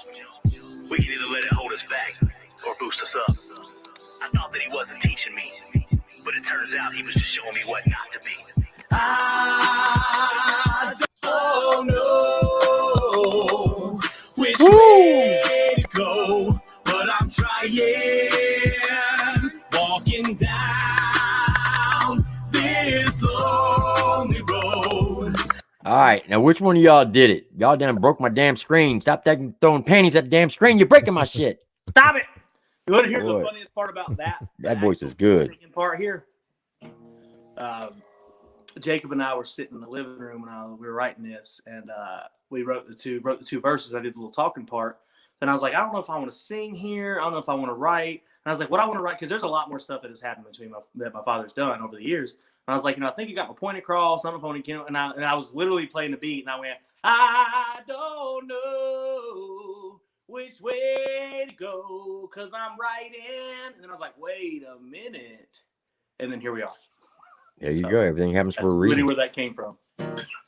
That's awesome. I loved it. Now, is I that think your son in the background there? That's my little man. If you'll notice, he's got his hat backwards when daddy's got it backwards, and he's got it forward when daddy's got it forward. He's got a little Shawn Paris hat on. Hell yeah. So why did you start rolling your bill? Just out of curiosity. That is when I started growing the mullet out. Oh, snap. It was before I started growing the mullet out, but I was growing my hair a little bit. And like I grew up on a farm, and I used to wear nothing but jeans and boots and white t-shirts. And then all these dumbass little fake ass rednecks with their squatted trucks and bullshit, like they started giving a bad image to the real country people. So I was like, I'm gonna get the fuck away from these people. And I've been riding a Harley since I was 6. I've got a couple Harleys in the garage. And I was like, you know what? And I started getting tattoos. And I rolled my bill because I wanted to be different. Right. And then when I grew the mullet, it really fit because now I wear my hat backwards on stage. And like you've seen my emblem, the mullet just sticks out the back. So Hell yeah. that's This is literally in all the it front, party in the back. That's exactly what we got going on, bro. Hey, Jesus had a mullet. All you gotta do is Just saying. Say what you so, want. You don't do you mind? You just go to YouTube and hit the plus button, and it'll upload. Sorry, we're uploading that rock song that we all can hear. Oh, okay. Okay. All right, here we go. I'll show you, Brittany. I'm on my own and I'm trying. I'm gonna sing my songs till my voice is blown and I'm dying. And when I'm gone, just sing my songs instead of crying. And when you don't know which way to go, just keep trying. Man. Man, one good thing I sit here watching this, your son, when he grows up, man, he can look back and say, that's me in that video right there. Yep. My son is, I know, everybody talks about their kids, but if you ever talk to anybody that's not me, that's met my son, he's 4 years old, and since 3 years old, yes ma'am, no ma'am, yeah, I'm strict on manners, but I'm a lenient father, as in like we talk about stuff, And that's the problem we have nowadays. But parents don't want to be parents to their kids. They don't teach them manners and stuff, and that's why kids just down everybody, disrespectful to the elders, and they don't have they raised up with no respect. He is the ultimate. He's got a big heart. He's a good kid. He looks just like he's He's awesome, man. Like he plays. Now, is that your friend Jacob in the picture in the video with you? That is Jacob. Okay. Jacob's right here. Jacob, Okay. You check out his sweatshirt. That's that ultimate support right there. Hell yeah. That's not the same guy in the video. That is the same guy in the video. He doesn't have the beard. He grows a big old beard and mustache in the winter, and he shaves. Nah, that guy in the video was like super tall. That guy looked like super short. Nah, he's super tall. I'm sitting on a stool. Oh, okay. Yeah, here, I'll stand beside him. More like 6'4". I'm 6'2". Okay. I thought in the video he had hair. He did. Hey, On his face. Oh, okay. no, I had a toboggan on the video. Yeah, he had a toboggan on the video, but he had a big okay. old mustache. And he does that in the winter, and then in the summer, he's a manager at a industrial battery company, so he cleans it up in the summer. Oh, I okay. got you. Hell I yeah. got you. Yeah, without That's him, there tough. is no me. So All right, so I just wanted to say something. go ahead. Now, I don't know if you heard my reaction. I did. I said this next part is going to be hard, probably for you to understand or to cope with. But you said that you wrote this song because everything that happened, and you pretty much don't want to do with him. But at some time in your life, you're gonna have to forgive him. That's Not already forget, not you don't have to forget it, but you're gonna have to forgive him. I have, and I appreciate you saying that. And that's, I have this conversation with my mom right after that song was the feeling I had after I hit send to all stores. It was just like it was over. Right. No, and I want to say I don't know if I've fully forgiven him, like to the point that I have to, but I have dealt with it emotionally, and now I don't let it hold me back anymore. You know, it used to bother me what he said, and if he'd have called me 9 times before I put that song out, I'd have answered and been like, "Let's have lunch. I just want to have a conversation," but I'm over it. And the reason why I say that because, you know, hate is a very strong word. In order for, I don't know if you're a person of faith or not, but I am. I believe that how can we expect God to forgive us if we're not willing to forgive our enemies?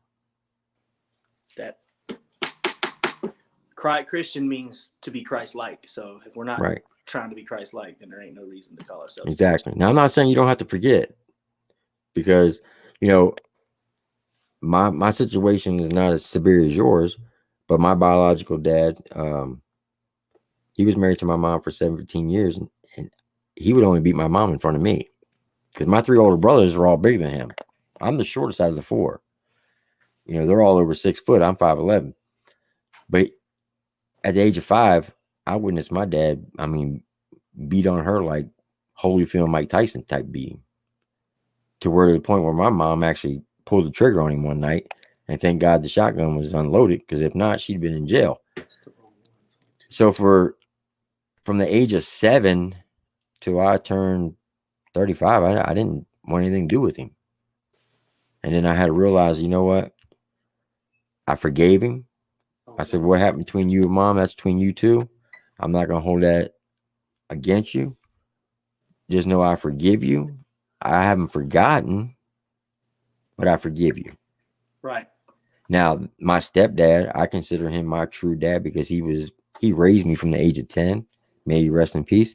But he taught me everything that I know, as far as like electrical work, plumbing, contracting. He taught me all that.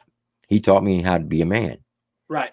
And 2 of my biological brothers, they don't agree with me, because I said that, you know, unfortunately, when the time comes that my biological dad passed, I most likely won't go to the funeral, because I don't consider him my dad. I already went to my dad's funeral. And that was my stepdad. And I don't use the word stepdad very rarely, because when I speak about him, I always call him dad. When I introduce him to people, I always called him dad, because he never called me stepson. He hated that word, and I hate that word, because I adopted my wife's 2 kids. I never said, hey, this is my stepkids. No, they're my kids. Even before I adopted them, I never used the word step word. I hate that word. So like I said, I'm not telling you that you have to forget, but you're going to have to forgive in order for the man upstairs to forgive you. if that makes any sense. It does. Like I said, I've dealt with it, but I've still got to work on the forgiveness part. I agree with you, and I appreciate that. And I will tell you, the moment that I forgave my father, it's like I felt at ease. I felt that pressure, that stress lifted off my back because I had so much hate and resentment towards him that if he was standing in front of me, I'd have probably killed him. Right. But when I forgave him, and I truly, truly, honestly forgave him, I mean, I was like, whew, man, I feel so much better. That's the way it goes, the way it needs to be. And I'll get there. The healing, like I said, the healing started by getting my feelings out there. And because it was a way to let him know how I felt without having to tell him to his face. You know, like I got to just let him know. He heard the song. Like I said, he called me. So I got to let him know, we know what you did. And I will tell you this, one thing that my dad, that I consider my dad, he used to tell me this all the time. And this might help you through your struggles in life, because it definitely helped me through mine. And he used to say, son, the past is the past. You can't change it. Don't dwell on it. That's why it's the past. You can learn from it. Just don't dwell on it. The future, it's not guaranteed. You can prepare for it, and you should. But it's not guaranteed you're going to see it. But the present, what you live in, they call it a present for a reason.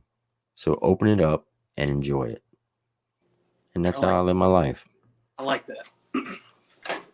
So when you're going through this journey, just keep that in mind, because it has helped me through some dark times. And so I'm always about passing on knowledge, because I'm a firm believer in knowledge is power. The more knowledge you have, the more power you have.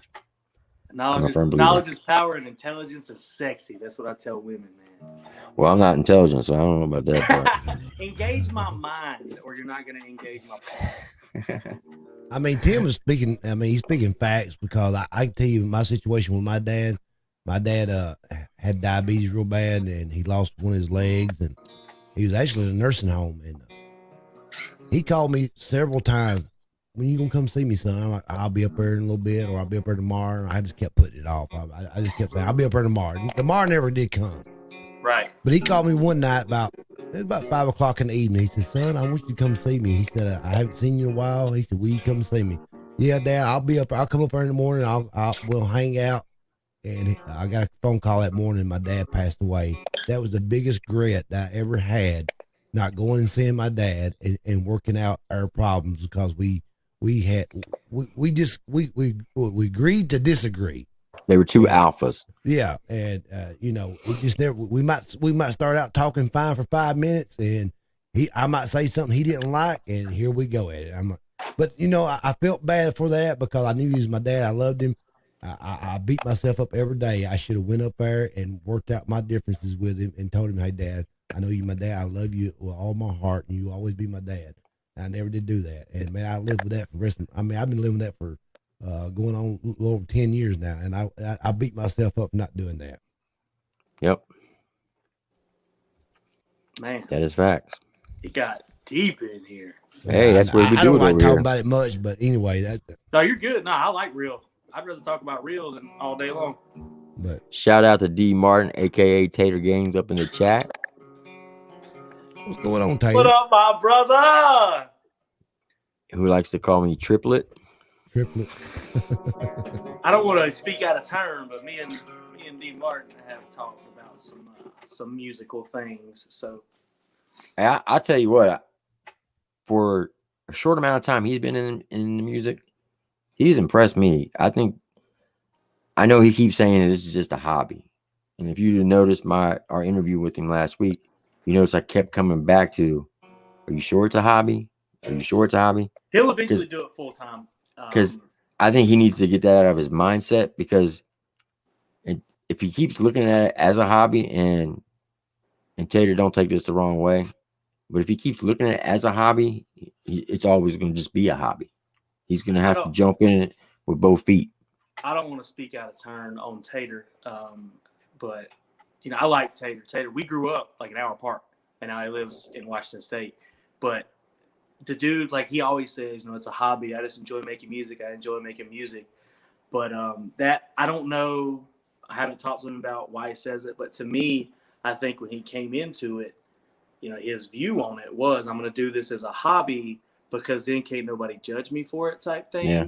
But then as he started getting into it and realized, I don't give a shit what these people think.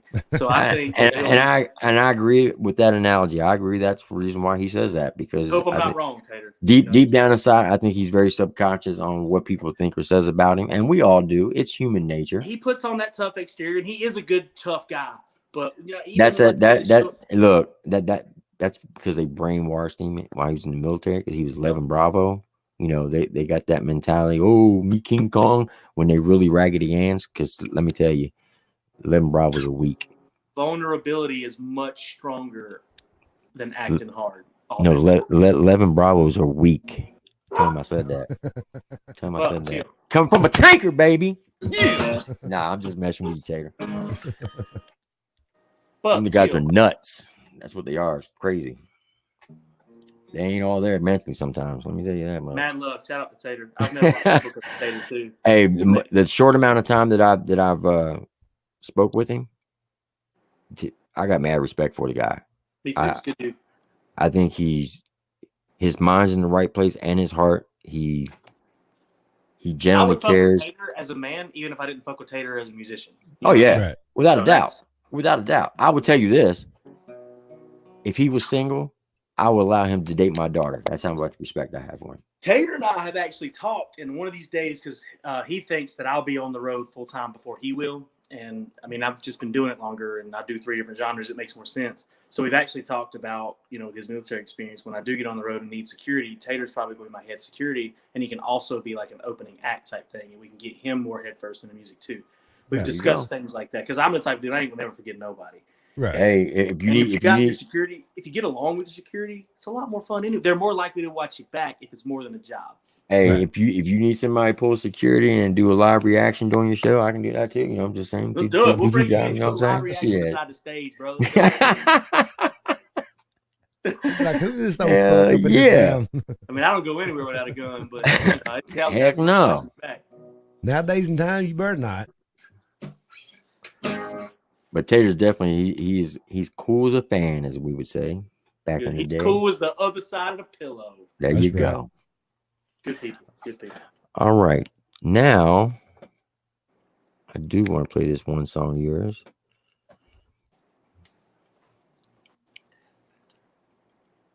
Did you get it on there? Yeah, all you have to do. Just save it. All you got to do is switch over to Chase the Public. Say it. Okay. Just save it. So it's all right if y'all want to play the Southern Rock-ish feel song whenever, you should be able to find it. Is it on your page?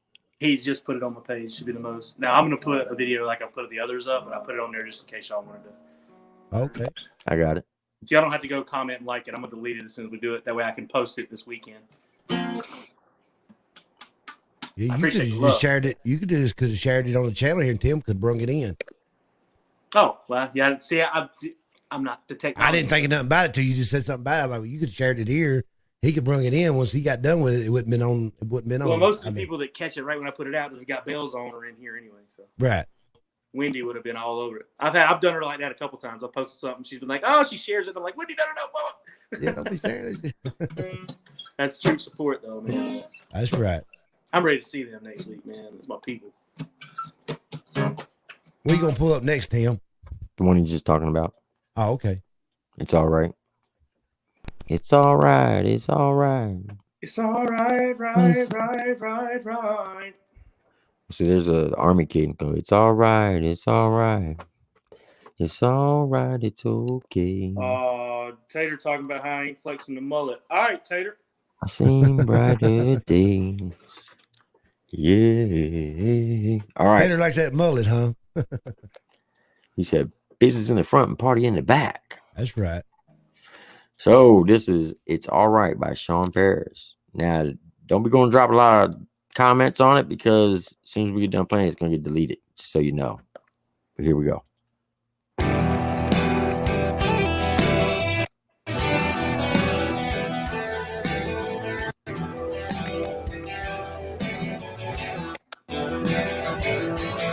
travel all over town doing what I love. I think the fans and the Lord above, doing meet and greets, signing autographs. Hold on. Yeah, you're gonna have to probably download it. Yep. What'd you pull it off IG? It's on YouTube. Oh, okay. StreamYard's acting funny tonight. Where he just probably uploaded it too. It's probably. Yep. Give me 1 second, Oh, Shawn. hippie chick's in here, bro. What's up? What is going on? She wants to know if she can be your PR person. Who's that? Hippie chicks. Yeah, we've had conversations.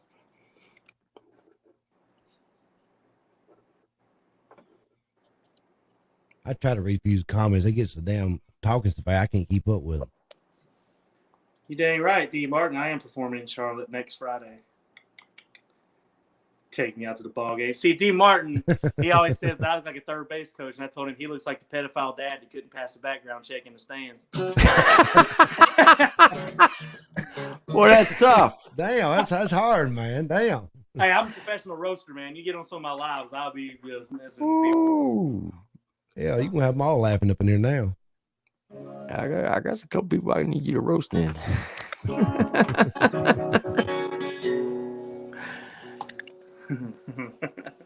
That It's All Right was cool because I was sitting in the kitchen one night and I was just working on some different guitar stuff right after Daddy's Matter 2. I had the riff to it for forever before I ever wrote the words, and I'll play a little bit when I was just sitting in my kitchen on the stool with Jacob and I was going.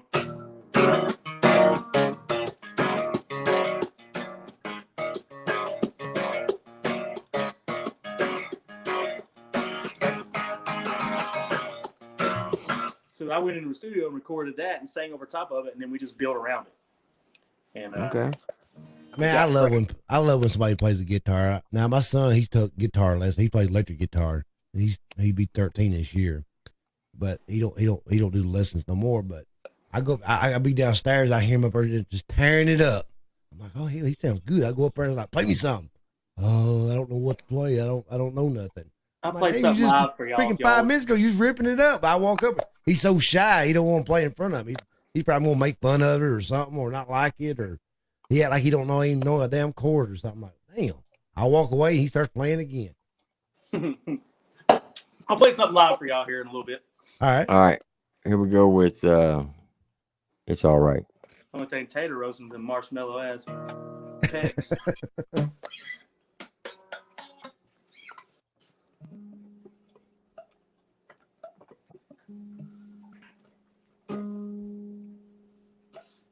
All right, here we go.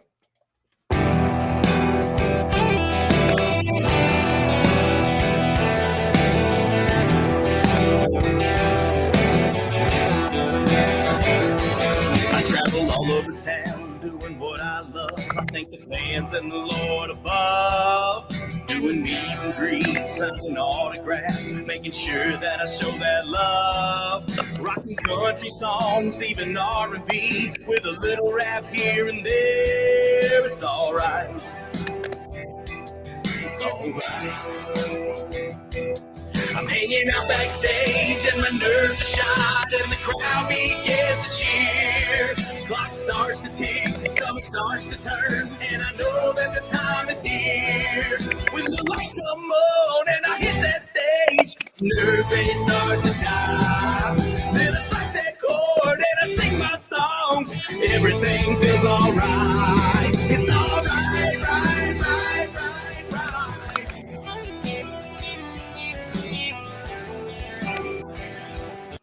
It's almost got like a Garth Brooks vibe to it.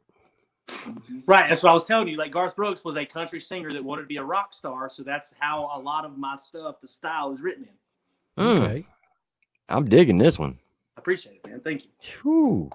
Who's doing the backup singing? Brandy, the black lady I was telling you about, when that dude was talking about we were fascists and racist and all that. Okay. She's done writing for a long time, but it's been like R&B and pop stuff with some of her family, but she really loves country music. She comes to my shows and sings backup, but all the female vocals you hear on my stuff are her. Yeah, it's tough as hell right there. She can sing. She can. Beautiful voice. Here we go. I'm working 9 to 5, I come home at night. The wheels, they start to spin. I pick up my guitar, I gotta hear those strings. That's when that magic begins. I start to play along, a little hum along, a little ditty with the melody. It's alright, alright.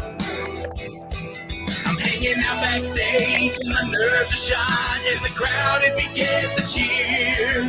Clock starts to tick, stomach starts to turn, and I know that the time is here. When the lights come on and I hit that stage, the nerves they start to die.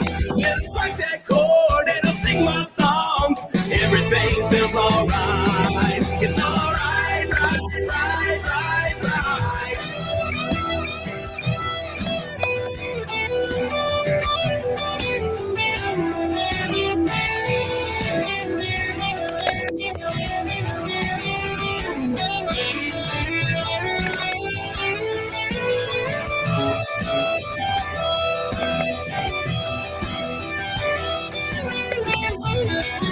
Like the things I do, Drummer going crazy. things I sing. You can hate the way I talk, but you're still gonna hear my name. May not like the things I do, or feel the things I sing. You can hate the way I talk, but you're still gonna hear my name. Alright. Alright. When the lights come on and I hit that stage, the nerves they start to die. Then I strike that chord and I sing my songs. Everything feels alright. It's alright, right, right, right, right. It's alright. It's alright, right, right, right, right. It's alright. Hell yeah. We all got it here. That'd be the last time you hear it till you upload it again. Yes, sir. Now, who was playing the guitar and the drums? I was Electric playing guitar. the guitar for the rhythm part. My buddy Keenan Jackson, he played the lead. And if you go on my Instagram, the Keenan Jackson played the lead guitar and the bass in the studio. Now I've actually got a bass player because, like I said, I got thrown into this. Right.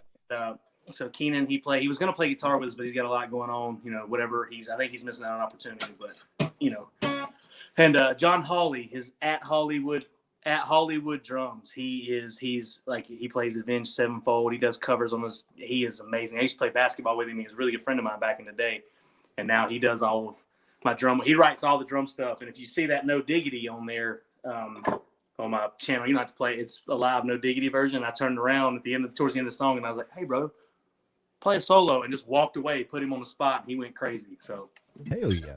and Joseph, Now, where can they find your where can Right. they find you got your music on like Spotify? What all platforms you have it on? Everything.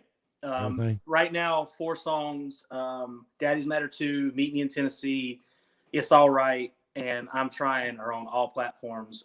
After tonight, I'll have in 26 more minutes. I'll have the 3 hip hop songs: the "It's Okay," the song with Cloud9, "Pulling Me Away," and then "Nice Guy." They don't know me, but I'm a nice guy.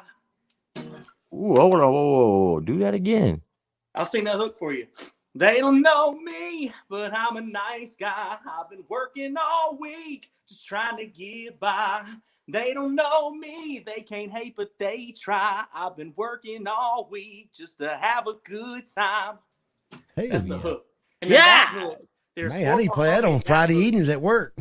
You'll hear me in that song. There's 4-part harmony. You'll hear "I'm a nice guy." That's all me. So Now y'all know who Shane is. Y'all need to go check him out on YouTube and subscribe to his channel. Shawn, I mean. Shane's my brother's name. You can check him out too. Yeah, go check out Shane. See, I knew what I was talking about. Shawn, and go check him out on YouTube. Shouts out Adam Calhoun. It's there's one place in there where it says, "I'll be out here soon, like I'm Adam Calhoun. I'm coming in high, like the sound of last June." Now that's not me comparing. I'm gonna put a video about this. That is not me comparing myself to Adam Calhoun before people lose their minds. That is a shout out, and the fact that Adam Calhoun is always Adam Calhoun.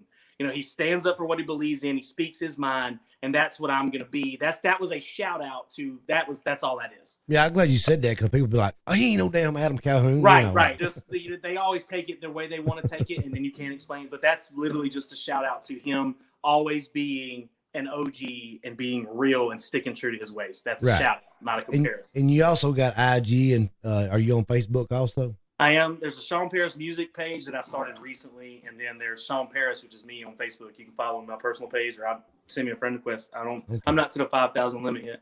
Okay. Now, let me clarify something as well. In my first reaction on I'm Trying, in the thumbnail or the title, I said, I think we found the next Ryan Upchurch.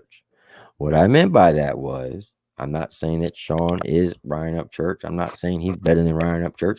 I'm not saying he's on the same level as Ryan Upchurch. Because I'm not. I'm saying that he does 3 genres. He does country, rock, and rap. He can rap. He can sing. He's got a beautiful voice. His flow is smooth.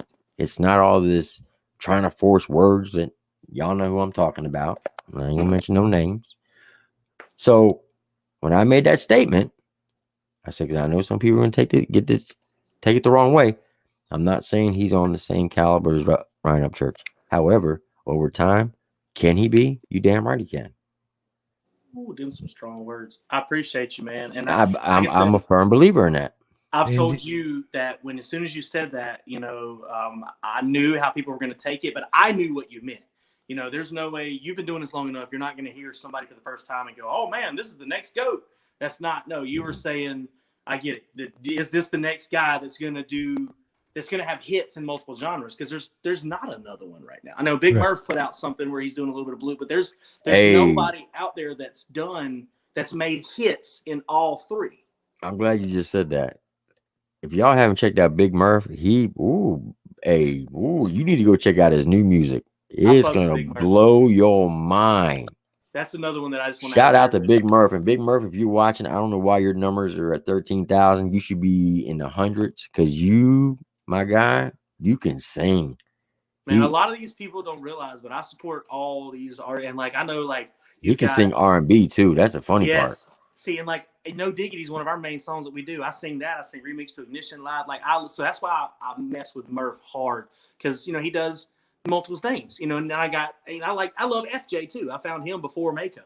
I love all these people. It's independent artists. We got to support each other. I'm not a big fan of 4W Drive, but let's just move on from that. Man, that's how I learned a lot of these people singing, man. Like Big Buzz and all them. I'm like, hey, I didn't know who they was till they come on live and all that. So.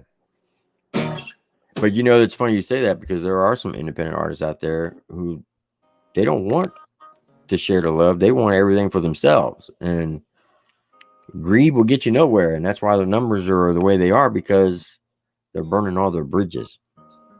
And I believe that's what that song, Country Rap Facts or Country Facts Rap was about. Country Rap Facts. Yeah, to let everybody know that if you weren't so damn greedy, your numbers would be up there. Right. Because I tell everybody when they talk about diss tracks, you'll never hear a diss out of me. If somebody disses me, cool, high five, thanks for the shout out, bro. No, don't say that. Don't say that. Gotta do diss track, man. Gotta do diss track. Gotta do diss track. All right. Well, the chicks dig it, man. The chicks dig it. The chicks dig it.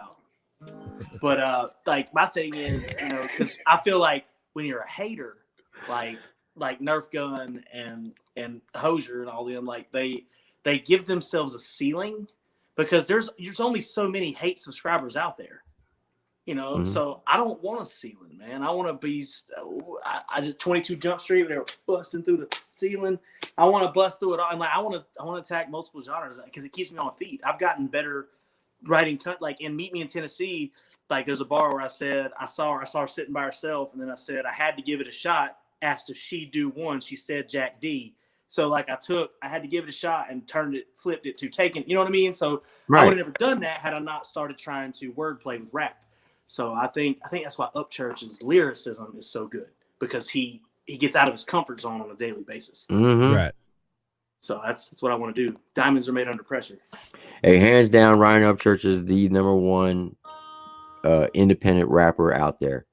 I don't care if it's regular hip hop, country rap, regular rap. I don't think there's anybody better than him when it comes to actual rap. Not Tom McDonald, not Mercules, and I respect all those guys. But when it I comes love to Paul. actual rap, nobody can spit it harder than Ryan. He drops a lot of bars, like in that one song where he said, "A lot of people ain't gonna get that unless they really from the backwoods." Yeah. You know, because he talks about the buzzing from the fire. Like that's why when some of the reactors they would react to his stuff, like especially Screw and all that, when all that was going on, like he was like, "There's not any bars in here." No, it's littered with bars. You just don't understand them. Right. Right.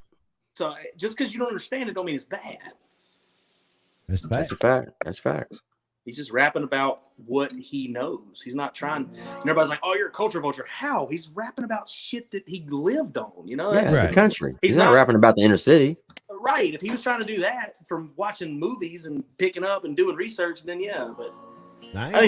everybody's needs to chill. That song he just dropped with Cashville Oh, song. Yeah, Young Buck. Oh, that's my favorite song so far this year. Yeah, I'd bump it today, man. I bump that thing at least 10 times a day. Guaranteed. Guaranteed. Still stomp, bro. I'm a big Wade B fan. I don't know if y'all know who Wade B is, but he's a friend of mine. I use friend loosely. He reaches out in support of me. He's a lot bigger artist than I am. But he's been from the very beginning since I started posting. I followed him. He followed me back, and I put out a video around Christmas about missing my son. I was like, I'm gonna show some vulnerability right now. And he reached out with words of encouragement. He didn't have to do that. He's another one of those people that I fuck with Wade B, the man. I fuck with Wade Berry, not necessarily just Wade B, but his music's also fire. So if y'all get a Yeah, man, chance, check him out, Tim. Hell yeah. Well, check I out some Wade like B. his fire music. Is it gas or is it trash? Because if it's trash, it's gonna go out the door. But if it's If it wasn't gas, trash, I wouldn't have said his name. oh, there you I said go. he's That's a what I'm Oh, I talking know about. Tim got him a piece of paper. He ain't writing on his wall now. Nah, man, y'all, they ratted me out. Man, they gonna ban your damn channel for writing on that wall. I like it. One of my favorite songs, one of the first songs I heard by him was called "I Won't Change," and he's got a line. He's got songs. He's got a song with Bubba Sparks, Crucifix. You said he's it's got Wade some- B, W-A-D-E. Wade, WADE, and then B. He is All right. he's my age. He's from Florida. But in the song, I Won't Change, he says, "This just the country boy spitting flames." And he said, "And I don't need a cosign because this ain't hip hop, bitch." Like he plays around with the words, but he's super respectful. He's another one of those that in the very beginning, right after that trip with Leroy and them, that he's a real show love kind of guy. So how did you get introduced to Leroy Biggs? Do what? How did you hook up with Leroy Biggs? Leroy Biggs, Jacob introduced me to Broadnecks. Jacob introduced me to Leroy. Jacob introduced me to Wade B. Like, Jacob's my hip hop buddy. I was a country guy, but he showed me because Leroy Church put him on with that and then he had that Get 'em Bro, and Jacob was listening to it one day, and then You mean Jacob, your friend? Who's Jacob, the tall guy, my best friend. okay? How does he know him?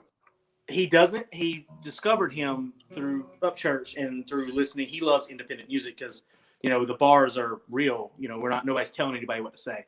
Right. And Jacob is like, one of these days, if I can use my platform to put him in the same room with Broadnecks, he is like Broadnecks. Like that's what I'm gonna do for him. So, but he introduced me to Leroy because he heard his music and he liked his wordplay, and so I listened to it and I really liked it. And then we started going on to Leroy's YouTube lives and just listening to his stuff and on his Instagram lives. And then Leroy posted a video or something. They were talking about doing that podcast, and I donated a pretty decent chunk of money, and he was like, "Whoa, bro!" But like, it was something, I don't forget exactly what had happened, but he wasn't begging. He was just talking about what was going on in his life, and he was talking about doing something. I just sent him some money as a donation because I had just sold my house, and I was like, I'm gonna show some love here because this is a young cat that's getting in the game. I like what he's doing. I want to hear some more music, and then we ended up following them on that tour, him and Carly, when they went on that tour around the end of last year. And I walked up to Leroy before the show. They let us in the bar because we got there early because I always get there early so I can be front row. And nobody had gotten there early. And so they thought that we were with the band, the people that own the place. Like, y'all can go ahead and come on in. I was like, all right, fuck it, let's go. So we were in there when they walked in, and Leroy got talking to us, and then I pulled out my phone and I was like, here's a song I'm writing. Would you? Did you let him know that you were the one who donated the money to his channel? He did, because he had reached out outside of, like, not just on the polo. He reached out and told me thank you. Leroy's a really genuine, big-hearted human. Like the only thing bigger than Leroy's is his fucking heart, and it's gonna get him in trouble sometimes. You know what I mean? Because he's always so giving. Church is the same way. Yeah, for sure. And we talked a lot, and he knew we were coming, and and then I talked to him, and I was like, "Hey, man, I'd love to do." Like he went on his live and was talking about how when I approached him, I wasn't like, "Oh, music's my dream. I want you to help me make this happen." And I just brought it to him. I was like, "I got an idea, bro. You want on?" I let him hear it, and he was like, "Sure." So now we've got 3 songs in the works. And then we shout out to Leroy Biggs. Yeah, I've done 4 or 5 reactions on Leroy. I remember when he didn't have like 800 subscribers, 700. Right. He wasn't very many. I don't know what he's gotten today, but people reach out to me because he shouts me out a pretty good bit, on his lives and stuff. And he's pulled me in and talked to me. Like he even said Taylorsville, the July 29th, the first day, the Friday is actually my 32nd birthday. So he was like, "I'm pulling you on the stage, boy." So like he's been super, super thankful and super, just awesome towards me. And he's very supportive, and being around him and stuff, and Carly, that also, and Wade, and all, just these independent people showed me how big-hearted you can be when you stay independent. I tell you what I like about Leroy Biggs. The fact that he doesn't use church to gain success, because he's known church for years. They grew up in the same county, right? Yep. He could have been very easily, he could have probably begged church to put him on a track, and it's very early in his career, and his numbers would have jumped from the jump, but he did not do that. He basically told everybody, "I want to do this on my own 2 feet. I respect Ryan, but I'm not going to use him in that way." And that's what I respect about him.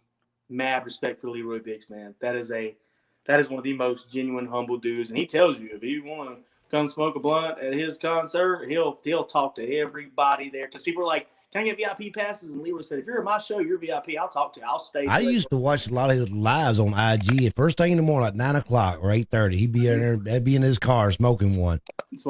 I guess he got different IG because I don't see him pop up as much as I used to. He got shadow banned, so he went away for a while he's been making music. But he went live on YouTube tonight right before I got on here. It's the first time he's been live on YouTube in a while. But he's been working, man.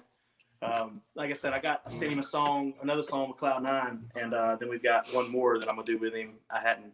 It's gonna be like should have named it after me by Upchurch. Where Upchurch and Colt Ford and Taylor Phillips is on there helping writing too. But that's where Church sings, and then there's a rap verse by Colt Ford. I think I'm gonna do that style with Leroy, where I'm gonna sing and then just like. Now, one of my intros, I don't use it. I haven't used it in a long time, but some of my older videos, I used Leroy Biggs part of his song. He let me use part of his song as long as I put him in the description. Intro by Leroy Biggs, and a big shout out to him for that. But I haven't played it in a while, but I try to swap things up sometimes. I don't want to keep doing the same intro all the time. So. I'm with you. Sorry, shout out to Jacob. Leroy is definitely one of the best freestyle rappers out there. I mean, go off the top. I wouldn't do what now. I'd challenge that one. No, I'm saying one of them. I'm not saying he's the best. Right. I know quite a few that. See, I haven't heard a lot of the freestylers that I've heard like him. I did run to a guy, Stein or something, on Instagram the other day. He freestyled for like 4 minutes, and that was wild. But Leroy, he gets under and jokes around. But when he was sitting around back with us and he was just going in on a freestyle, that was good. Now, I ain't gonna lie, Leroy, I've watched him in the car. He get high as a kite, and then he'll. Yeah, that's what's up. That's when he's just joking around. When he he's just joking around. Like, I really enjoy it. But send me if you got some freestyle artists, send them to me in the DMs later. I'd love to listen. I love freestyle. I can't freestyle. Have you ever heard of Tyson James? I have not. You ever heard of Mega Boys? I have heard of Mega Boys. He's part of the Mega Boys. Okay. We've had him on the show. I'll tell you, here's a little story, funny story about Tyson James. I thought he was half white, half black. He's 100% white. But in his videos, he looks like he's mixed. Mm-hmm. And I even said that on one of my reactions. I'm like, yeah, he's speaking on where it's like being white and black. And he was like, when he got on the live, he's like, what were you talking about? I was like, well, aren't you half white, half black? He's like, no, I'm all white. I'm like, what? He's like, I just got a lot of freckles. It's all out. I was like, okay. Cool. Tim felt about that tall. I sure did. I ain't gonna lie. I really thought that he was half white, half black. I'm more definitely. I hope all these people are dropping freestyle artists in the comments so I can watch this later and listen to them. Hell yeah. But Mises, he's a good freestyle. I don't know if you like him or not. I'll check them out for real. Like I said, I love to listen to free. You ever heard of me? Have you ever heard of Mises? I love Mises, man. I was going to see Mises and Adam Calhoun in Fernandina Beach in Florida, and they canceled the show because of COVID. Man, I hope this year's gonna be a better year, man. Yeah, this year's about to be crazy because people realized what was important to them. They realized that they like sports, but they realized how much more important music was than sports to them. So I think now I came into the game at the perfect time because this summer people are gonna want to hear music. I think anybody you don't even have to sing. You just throw a concert, people gonna flood it because they're ready to get out of the damn house and do something. Exactly. I just hope I can see my be able to use my Kiss tickets that I bought almost 2 years ago and still haven't been able to go to the concert. Damn. $600. Woo! I was worried I wasn't going. I know that it's not the original members of Motley Crue, but one of them's been with them since '80, and he played with they've all played with the original members. But when I got to open for them last week, that was dope as hell. Are you open for Motley Crue? Yeah, 2 weeks ago I opened on March 24th, 3 weeks ago, March 24th in Bulls Gap, place I'm going this weekend. What? Yeah, that's what I'm saying. That night at the church concert, that I literally stood up for this girl that I had no idea who she was because I can't stand. I had a strong single mom. I can't stand dudes that touch women or he called her a bitch, and that's my trigger word. I turned around, put my hands on him, and just grabbed him up and was escorting him out. And the bouncer grabbed him because they saw what was going on. And those people owned the bar, and they heard me sing. And now I opened for Way Jennings there, which is Waylon's grandson, and we're working on another big show right now that I can't say the name, but Struggle. Maybe. I'm fishing right now. they're working on a couple of big names. One's a benefit show that has the name Motley Crue? Yeah, that's who we opened for last week. I meant But Molly he says Hatchet. B word is a trigger. I've got a tattoo. Some of us like to be called that. No, and not in a good way. Oh my God, did he get to meet Vince Neil and all of them? No, it was Molly Hatchet. Molly Hatchet. No, he said Motley Crue. I made him stop. Sorry, I was reading something. Motley Crue, not Molly Hatchet. Molly Hatchet is what I meant. Oh, I know. Because my wife's watching. Because she's a big Motley Crue fan. Sorry, I was looking at something over here. That's why she came out here screaming. Tommy Lee? I would thought love, that- dude. I have said if Motley There's a woman Crue I'd does ask him another if it was show, true that he I'm has a going. big ding dong, but like they say, That's my bad. I don't know why I said that's that. amazing. I just heard that. I was up watching him. He said, just checking in. But yeah, it was Molly Hatchet. That's my bad. She busted up and like the damn house was on fire or something. That's my bad. I know, right? I was like, what the hell? At first, I thought when she said Molly, because we got a dog named Molly, I thought Molly did something to my daggone house. You got to turn it down. I don't know what I was doing, but I was talking about it. I looked over and saw something. I looked back and just said the wrong name. Right. But, I can't hear. Hey, you got everybody's I have to attention. That's turn all that it- matters. I'm a lot bigger fan of Motley Crue than I am Molly Hatchet, but I do like Molly Hatchet. What's going on, Miss Carolina Queen?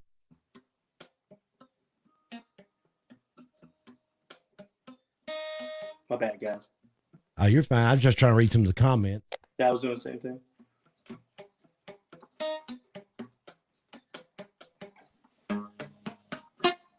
Oh, tell her my bad for getting her all excited. Yeah, because she's like a big time Motley Crue If I fan. ever open for Molly Crue, tell her I'll call her. He Okay. was probably gonna get lucky tonight. You should just went with the story. That mistake All right, I know that was might at my actually end up expense. helping her. Because one of these days, if I What'd end he up say about me? somehow. What he said? I said Tim's probably gonna get lucky tonight. You should just kept saying Motley Crue. I don't know why. I ain't made that mistake yet, bro. Put me on an interview, bro. I'm good at this. Can't you tell? Jesus Christ. That's my bad, guys. Oh, you're good. See if I watch you guys again. I'm glad she said something, though, because I'm glad I got to correct it, because I wouldn't want her to be quoted saying the wrong thing. Just make sure she hit that like button, Tim. Yeah, make sure you hit that like button. What's going on, Carolina Queen? All right. So we're going to check out another song of yours. Well, while I'm looking this up, would you mind be willing to do Sign me in. I don't know how to sign in. a song? Yeah, I can do Meet Me in Tennessee. All right. Yeah, I want to like do to hear Daddy's that. Matter, too, because I don't want to get in my feels. Yeah, I like to hear the Tennessee one because since I'm from Tennessee, so. All right. This is called Meet Me in Tennessee. This is a true story. This is about the weekend that I was talking about when I decided to chase music when I went after, because I shout out Leroy and Carly Rogers in this song. And then the Sunday, we didn't have to be, it was a holiday weekend, so we didn't have to be at work until Tuesday. And so Sunday we went to Nashville, and then I went to the Kid Rock bar and met this girl from California that I still communicate with. So Hell yeah. this is Meet Me in Tennessee.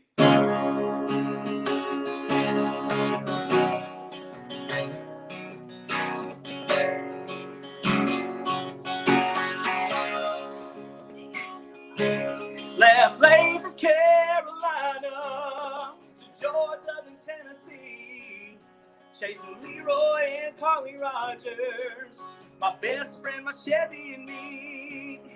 I walked into a bar and man, it took me by surprise. That's when I first saw her beauty right before my eyes. I knew right then and I knew right there, this has gotta happen or go somewhere. It ain't gotta happen here and now, but baby, it's gotta be.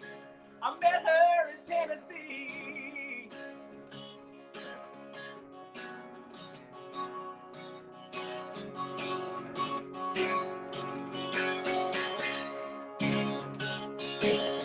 I sat right down beside her, had to give it a shot. Asked if she do one, and she said Jack D. I said, it's Tennessee, hell why not? It all felt right when her eyes met mine in the shine of the neon lights.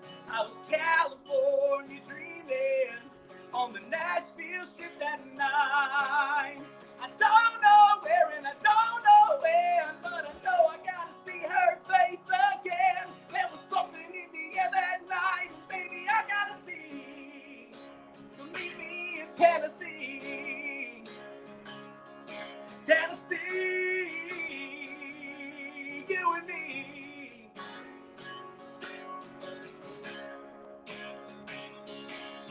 She's a California queen, my Nashville scene. She was pulling my strings, it wasn't even trying.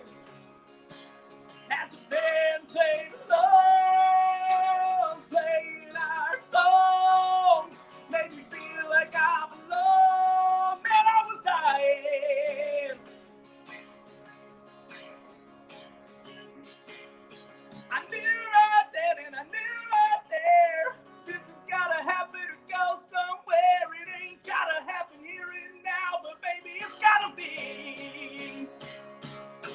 And I don't know where and I don't know when, but I know I gotta see her face again. There was something in the air that night, and baby, I gotta see.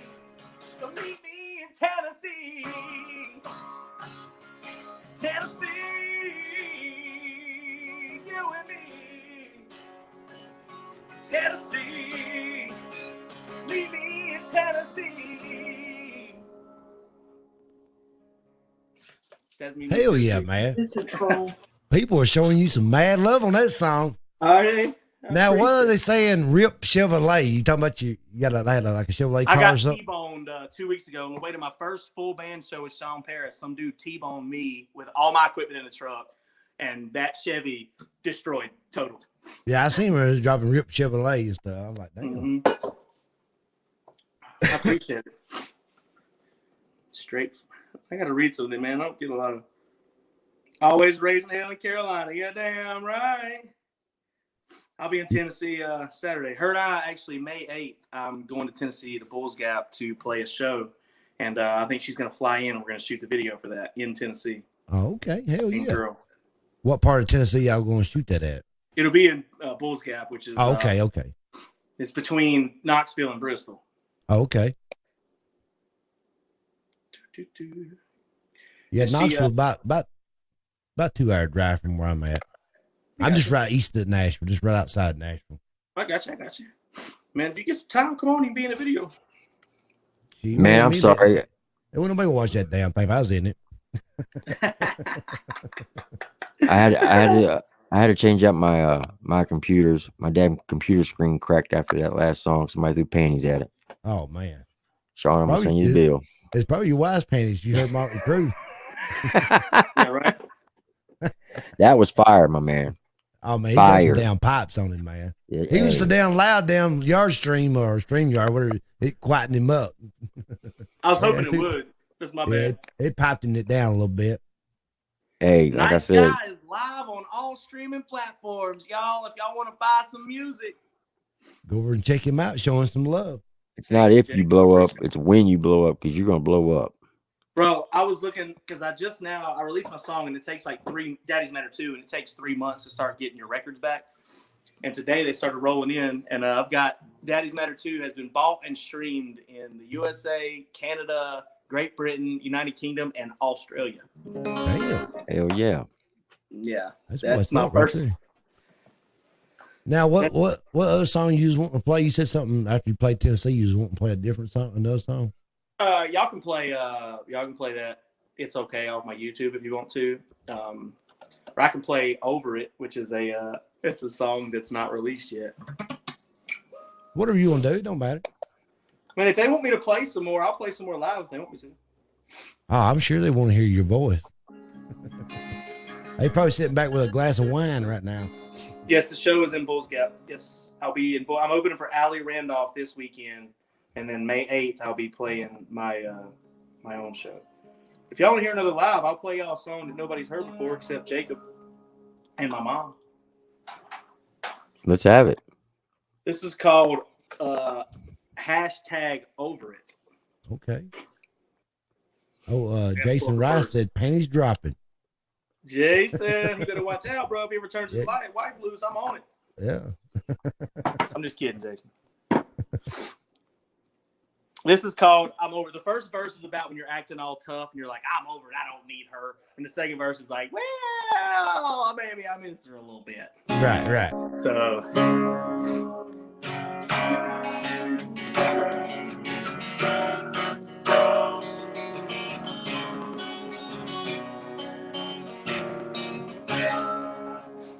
I don't want to come off as if I don't have a clue. I'm gonna let you know I'm done chasing after you. I'll admit I've gone and bit off more than I can chew. I got myself in this awful mess chasing after you. Going once, going twice. Girl, I'm gone, I'm out of here. I'm taking more than I can bear. Let me make this crystal clear. I'm a man that knows my worth. I'm the best that she could get. You can take that somewhere else. What I'm saying is I'm hashtag over it.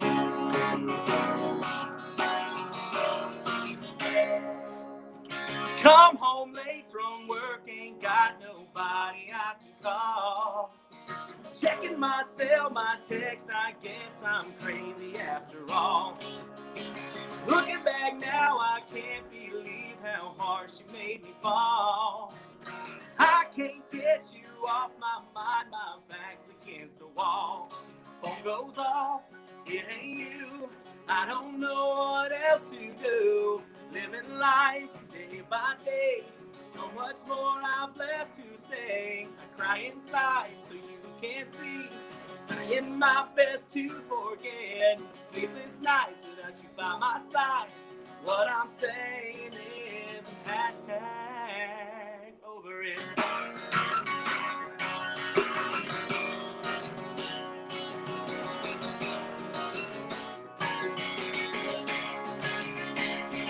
Yeah, I'm over it. Can't get you out of my head. There's nothing I regret, but I'm over it. Yeah, I'm over it. All those lies I was spent, all the signs I should have read. Yeah, I'm over it. Yeah, I'm over it. I needed you, needed me. Be the best that we could be. I'm alright, but not okay. since we've gone our separate ways, no matter what you do or say, there's nothing left to make me stay. I'm hashtag over it. Hell yeah, man. I like it. I dig that song. A little catchy, a little different. Appreciate it. I'm trying to write stuff in all different kind of stuff. Now I can see you kind of person sitting out in a big old country field, bunch of people, bonfire and all that. And I'm sure people be like, "Man, can you play some music for us?" I can't go anywhere, bro. Like, anybody can play guitar, they gonna get called out. Man, I'll get that guitar and play us a song. You know, everybody wants to hear music. I'll leave my guitar at home, and someone be like, "I got one in the truck." God, bro. Mikey, I'll be right back. All right. You like, man, I just want to come here and have a good time. I don't want to play no damn guitar. And I love playing. Don't get me wrong. I don't mind going to fires like that and playing a couple, 2, 3, 4 songs. But then it's like, play this, play that, play this. And I'm like, yo, this is. Then they start naming off other people. Hey, can you play him or can you play that? I'm not asking you to mow grass by this bonfire. Why are you asking me to work? That's right. No, I'm just playing. Like I said, I love it, and I'll play. I'll play as long. And don't get me wrong, I will play as long as someone will sit there and ask me to play, whether I want to or not. Because, if people are getting as much joy out of listening as I am playing, then why would I stop? I'm gonna go home and sit. So, man, it's like you do a damn good job playing the guitar. How long you been playing? Not long. I started playing. I played around a little bit, just learned a couple chords where I learned a couple songs. But really sitting down and play, because like I said, that show, that guy screwed me, and I didn't know what was going on. So I was like, I'm never gonna need a guy again. And then last summer, I really started working on my guitar, and so October I played my first show under Shawn. And then I actually started guitar lessons last week because I want to get better. You're never too old to quit learning. Damn. I don't know how to play lead. Like I can play a couple little licks and stuff. Like you get to, like I can do little things like that, but I can't. And I guess that was Leonard Skinner, wasn't it? Yeah, and then like this is.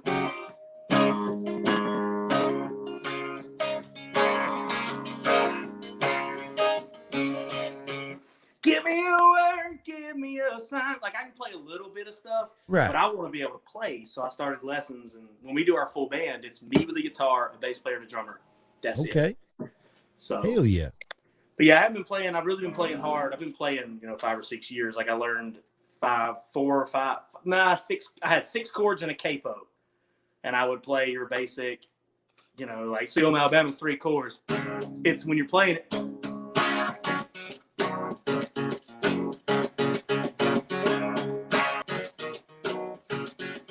That's 3 chords. So I learned and it made people think you're better than you are. And now last summer is when I really decided to start playing. And like Jacob will tell you, it went from I had to mask my guitar with being loud and vocally and fun. And so I told myself when I started playing, I was like, I'm not that great on the guitar. I'm not the best singer. So I was like, what do I need to do? So I decided I need to be fun. And that's you can tell my personality anyway. So I'll jump off of bars. I'll go sit in people's laps and put my feet up and play and sing with my headset on. Right. And and that's I decided to be fun. And now that I've learned to play a little bit better, I've tried to ball all that up together and make my shows pretty fun. I have fun. I don't know what everybody else has fun. Right. I got some friends that they've been playing music probably 20 something years, and what the crowd loves the most when you get out, like they got their, I guess they don't want to have the cords and nothing. They got them, the wireless hooked up to their guitars and all that. They walk out in the crowd playing with them and stuff, like you get right close. Man, crowd go crazy when you interact. They love it. I'll pull people on stage. Or they get up on a table or something, start playing or something. Just get on. Somebody be sitting there, like 4 or 5 people be drinking. They just get up on the table, start playing the guitar. That's exactly what I do, man. I love to be fun because there's a band around here that's not that great. I'm not gonna call them by name, but they're not that great. The singer's kind of actually it's pretty miserable. Right. But they keep getting gigs because I'll go to their shows. They are a blast. Right. If you're going to hear very sound and really gifted musicians, it's not the show for you. But right. I'd rather go hear them than the people that are boring but really good at what they do. Right. That's fact there. Last week in Oak Island, I walked into a bar called the Deli, and I sat down at the bar, and the bartender knew that I sang because I used to live there. And she said, "Let me get the owner." And that was 3:30. At 6:30, I was plugged in, and I did what I do, Jacob, 7 or 8 songs, and then it was requests from there on out. Right. It was wild, and because if I could Google the words, I'd play it for them, and I Right. played all kind of shit that night. Hell yeah. Tim, you have any? back. You get? What's that? We got Tim back. Yeah, he's back. Yeah, my wife is petrified of frogs, and there's a big pond in the backfield, and they tend to come into our property, and the dogs like to play catch with them. So I had to go retrieve a frog out of a dog's mouth. Mike Dugan, what's Dugan. Does he want me to play Can't You See? Is that what he's saying? Can't you see that woman? Where's that comment at? Mike Dugan. Can you see what that woman? Is he talking about Can't You See by the Marshall? What that woman's doing to me or something? Yeah, that's what he's. I mean, we can play that if y'all got time. We got all the time in the world, Yeah. man. Is that what you want to hear, Mike? Because I don't want to bust out. He said- that song. he said yes. Yes. I can't remember who sings it, but It's Marshall Tucker Band. yeah. Okay, yeah. Yeah, I do a lot of old music. I do like.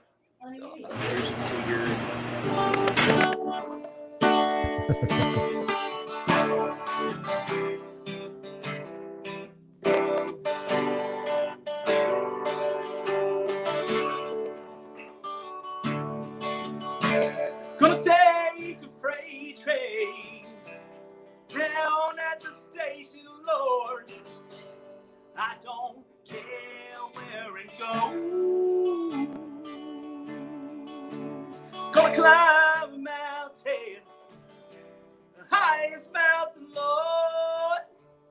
Jump on, nobody's gonna know. Can't you see? Can't you see what they're wanting, Lord? She's been doing to me. God bless America, says Mr. Pullout. I'm gonna try to do some crazy stuff. All right. Gonna find me a hole in the wall. Babe, I'm gonna crawl inside tonight. Oh, that lady, mean old woman, Lord. She never told me goodbye. Can't you Woo. see? Can't you see? What they want me, Lord, she's been doing to me. Yeah.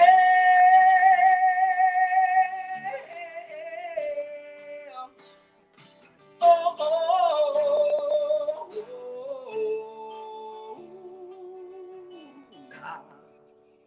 nah, nah, nah, nah, nah, nah, nah, nah, nah, nah. Hey, I'm gonna buy a ticket before as I can. Lord, I ain't never turning back. Take me southbound all the way to Georgia, now to the train. Can't you see?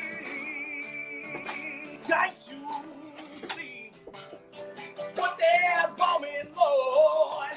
Been doing to me. Can't you see?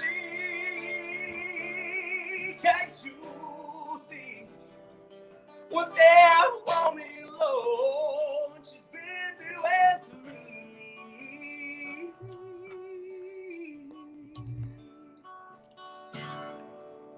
Hell yeah. I think you got a couple divorces in there already. Bro, I'm gonna tell you right now, you gonna have back problems when you get older. You over there going crazy. I like how you changed it up there a little bit too. You make my body hurt just watching you in that chair. Man, that was fire right there.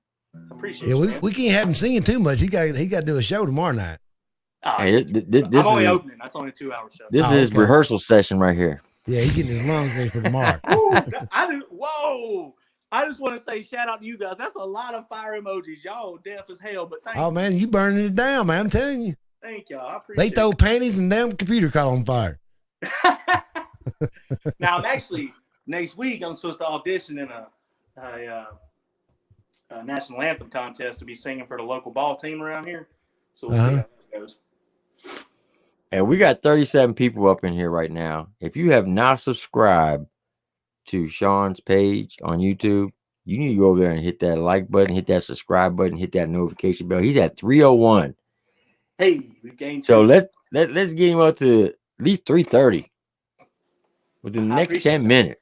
I was at 276 when I came in this live last week, so y'all have already helped me out to get me to 301, so I appreciate y'all. How many subscribers you got? 301. 301 right now. Man, what the hell? Y'all need to go over and show him some love, man. I started in January, man. They can't like it if they don't hear it. Hey, that's why we got you on the live, man. I appreciate y'all so much. Even when this is not live, it's still gonna be on Tim's channel, so everybody still be able to see it tomorrow, next day, and watch as many times they want to. That's Go back right. and critique myself. That is facts. All right, so we're gonna play. It's okay. Yep. Y'all gonna do a reaction or you just gonna play it? Well, we can do both.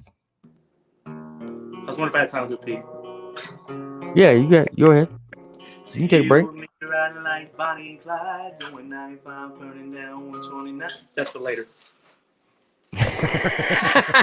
He said that's for later. We gotta go. Yeah, that's for later now. But that was a teaser right there. Panties back on. Tell your husband to take care of kids. I'll be back in a little bit. All right. While you get it uploaded, I'm gonna go use the restroom. That's all right. All right. Man, that was tough.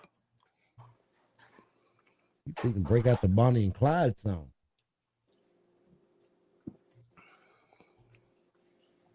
Who booted Tater out?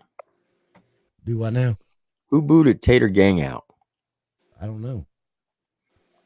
Did somebody boot him out? That's what Ryan L says. Says Tater got booted out.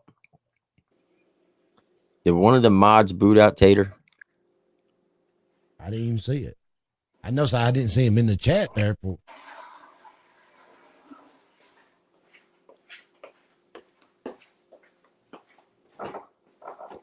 The last thing he wrote, he said, Tim, do you have a write in the rain notepad? Yeah, I do. I don't know where it's last at. comment I seen, though. Sure they didn't get booted out. That's what Ryan L said. Oh, Tater was joking about dissing me, is what Jacob's saying, and somebody took it seriously. Yeah, I think one of the mods booted him out. Oh, They own people now. You go watch. They don't want nobody talking about nobody. oh, you're good. You're good. Nah, Tater's the reason I'm here. Nah. Tater, if you got booted out, man, we apologize. Yeah, no, he was just Tater understands. Like he doesn't do the negativity either. So, nah, Tater's just kidding. Tater was probably in here trying to roast me. Who put him in timeout, Amy Lynn? Was it you? Amy on that box of wine again. Scott did. Yeah, you good, Scott. Ain't nobody mad. Like, we appreciate you looking at, I appreciate you getting my back. I really appreciate that. But nah, Tater likes to try to roast me. That's what happens when you're a pedophile on the sideline. Now, what'd you say about Tater, about something about the ball stand and stuff? Well, he always said, he made the joke that I look like, because I had my Oakleys, I had the Oakley tan. You can see my face is always red. And he was like, you're that third base Little League coach. I said, you just mad because you're the pedophile in the stand and couldn't pass the damn background check. And so we just, I'm telling you, we roast each other all the time, man. But it's one of those things where like brothers fight, but if somebody else says something.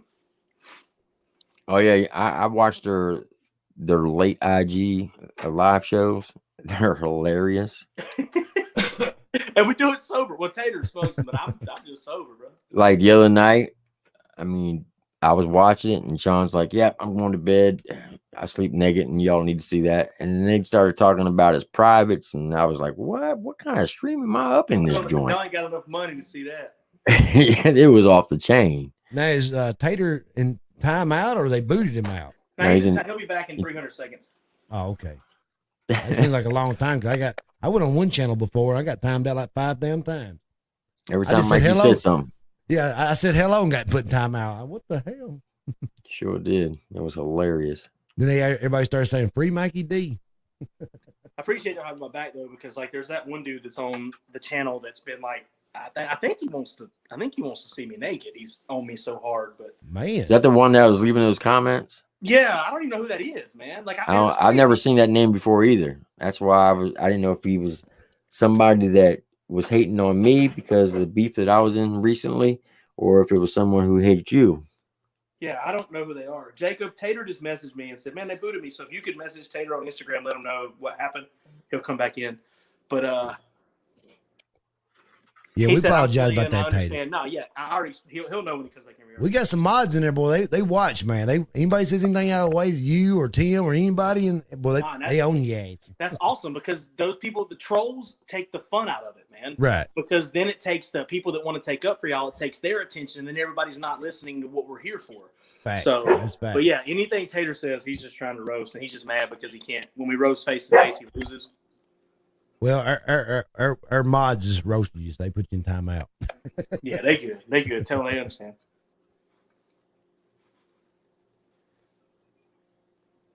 But yeah, we good. I'll holler at him when I get out of here anyway. Because he probably doesn't realize that I had that one dude that was trolling like crazy on your channel. You get a troll every now and then. And like I I said, they just. I looked on that dude's profile that was trolling, and he shared a bunch of like Christian and like Jesus videos, and like this ain't a real Christian. Like y'all are walking with the world, not with Christ. And I'm like, bro, you in this comment section, not knowing that we can click on your profile and see what you're spitting, right? Right. That's how they are, man. Was you gonna pull up another song, Tim? Yeah, I was just messaging on IG. Oh, okay. I seen your head down. I didn't want you to fall asleep on there. No. Okay, just checking. Amy Lynn said trolls matter too.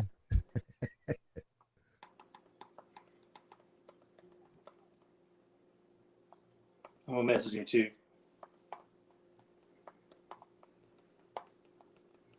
Oh, you must be using that new iPad you got.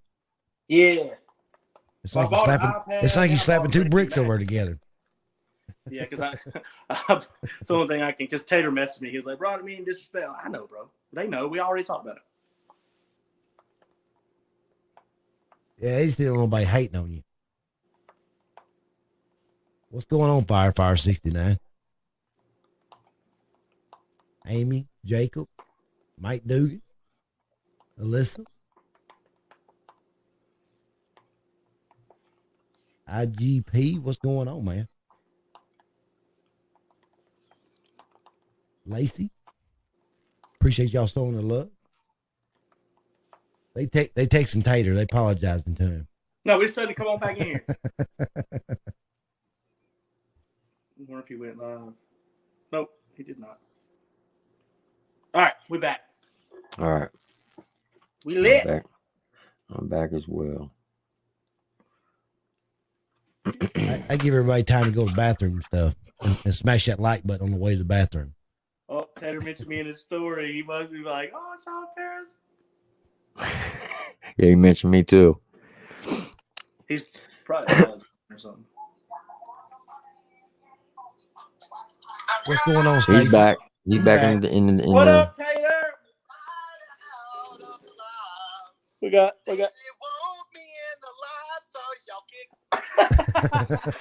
Now there was a troll in there earlier calling us fascists and stuff, bro. So they were just trying to keep it interesting. I'm not. Anyway.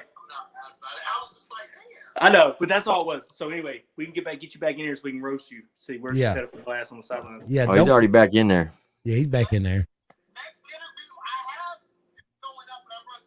Next interview, I'll let you roast me and they can kick me. All right, bro.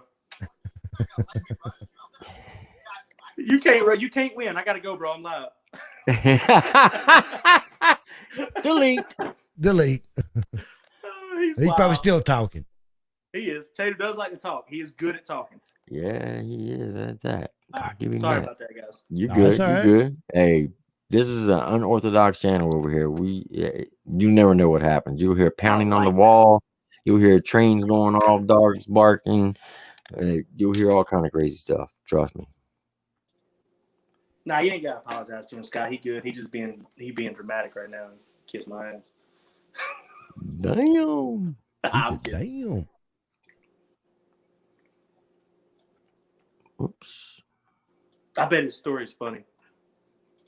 All right.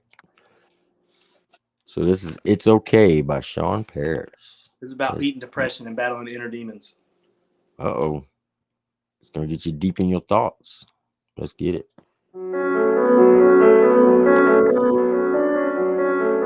Love this little bitch. Now, I did notice that like the first couple, like 30, 40 seconds of this song, the audio is very, very loud. Was it? Yeah. And you I'll could have to go check it almost you couldn't almost barely hear your voice for like the first 30, 40 seconds. And Okay, then that's my bad.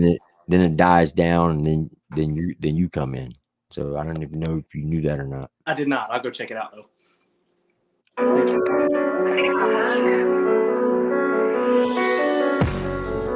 Deep inside, all I feel is pain. Outside, all I see is rain. I'm feeling my mind start to decay. We all handle that in different ways. I just can't seem to break away. I close my eyes, begin to pray. Lord, please help me from going astray. Cause it's okay not to be okay. Once you learn who you shouldn't be while growing with humility, you'll find the key, I guarantee. Even if we disagree, just take the time, relax your mind, work at the bind and don't rewind or sit on pause for too long. Switch your focus from the wrong. Do what's right, be that light, know when to yield and know when to fight, and stay strong-willed and keep in sight the life you feel with all your might. Let go of that guilt, go with that pride, and in spite of all those nights you were filled with fright, with your chest tight when you couldn't see the light. See the light. Deep inside, all I feel is pain. Outside, all I see is rain. Take a verse a little longer. I'm feeling my mind start to decay. We all handle that in different ways. I just can't seem to break away. I close my eyes, begin to pray. Lord, please help me from going astray. Cause it's okay not to be okay. The darkness always seems so bright. You made it out and learned to fight all those demons you had to smite. No matter how they claw and bite, you still stay true, still stay you. Above all else, you still grew. Through the pain, you pulled through. No matter what they tried to do. You see, we all go through the struggle. Yeah, we all sit and wonder. I have all these thoughts of being lost that I keep inside at all costs. Keep my eyes looking, passing clouds, showing love, staying true. That's all that I gotta do. Won't ever say that I changed. I'll only say that I grew. Stuck in your ways, playing your rules. Don't be mad that I outgrew you. Why do I do what I do? Let me try to explain. I'm doing anything that I can and under pain. Can't deal with these thoughts that are up in my brain. Man, I think I'm going crazy. I think I'm going insane. Everywhere that I go, man, it feels like rain. Trying to find the sun while I'm loading up this gun. Weight on my shoulders, man, it feels like a ton. Battle ain't lost, but it still ain't won. All I want to do is tuck my tail and run. My demons still follow. My demons still come, but I'm no longer scared. Come get you some. Deep inside, all I feel is pain. Outside, all I see is rain. I'm feeling my mind start to decay. We all handle that in different ways. I just can't seem to break away. I close my eyes, begin to pray. Lord, please help me from going astray. Cause it's okay not to be okay. Deep inside, all I feel is pain. Outside, all I see is rain. I'm feeling my mind start to decay. It's okay not to be okay. Hell yeah. Nice guy. That's the EP, name of the EP. Man, I like that damn beat, that damn song. Appreciate it. Dub 3030. Right. Baby. That was fire. But that's gonna sound good on 212. Appreciate y'all. That was fire. Thank you. Man, there's a lot of fire emojis up in this daggone chat. Even from D Martin. Boy, I think he had the most. if they like that, man, that's the meaningful song. And then y'all have heard Pulling Me Away with Cloud9. And then They Don't Know Me, but I'm a Nice Guy. That's the other song on that EP. Now, is that one of your songs you gonna drop tonight, or you got 3 other songs you're dropping? No, those are 3 songs that have already dropped tonight. Okay. Yeah. that song, which is on YouTube, but it dropped to all streaming platforms. The one with Cloud9 Pulling Me Away dropped, and Nice Guy. They're all in the same. The EP is called Nice Guy. Right. Yeah. Now, Shawn said if you go over and buy one, you can go ahead and buy 5 more, go with it. Yeah, it's true. They'll give you a good I'll deal. officially now. Yeah, more you buy, better deal you get. As of 12 o'clock tonight, I now have 7 songs on all streaming platforms. Hell yeah. Since January 2nd. So we grooving over here. We working. Man, ain't nothing wrong with that. Do a little grooving and working. Now, do you mind if someone, if we bring some of the subs up in here to talk and ask you questions? I don't care, man. Come on in here. All right, y'all know the deal. We're gonna put the link up. Come up, ask your question. Don't camp. Get to the point, and move out. So someone else. I will say, if you know me and you speak to me on a regular basis, like I holler at me on Instagram. Let's let some people that don't know me come in. There you go. To my followers, I appreciate y'all being here, but y'all know y'all got my number. You can call me. Like, damn, you got to talk to me on a daily basis. Shit. Yeah.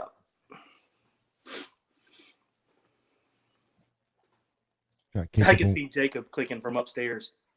I want to ask you a question. Yeah, let me ask you a question. What are you doing downstairs? Well, can you keep it down and try to sleep? Yeah. So go ahead and click on that link, and then we'll suck you up on in here. Thank y'all so much for all the love. I really do. He said, "What? Before you come up in here, go over and subscribe to his channel. Yeah, and hit like on all of them songs. Because it's only grown to 1 sub since I put that last out, and went from 301 to 302. Come on, people! I know y'all can do better than that. Oh man, Tater gave it 10 out of 10 taters.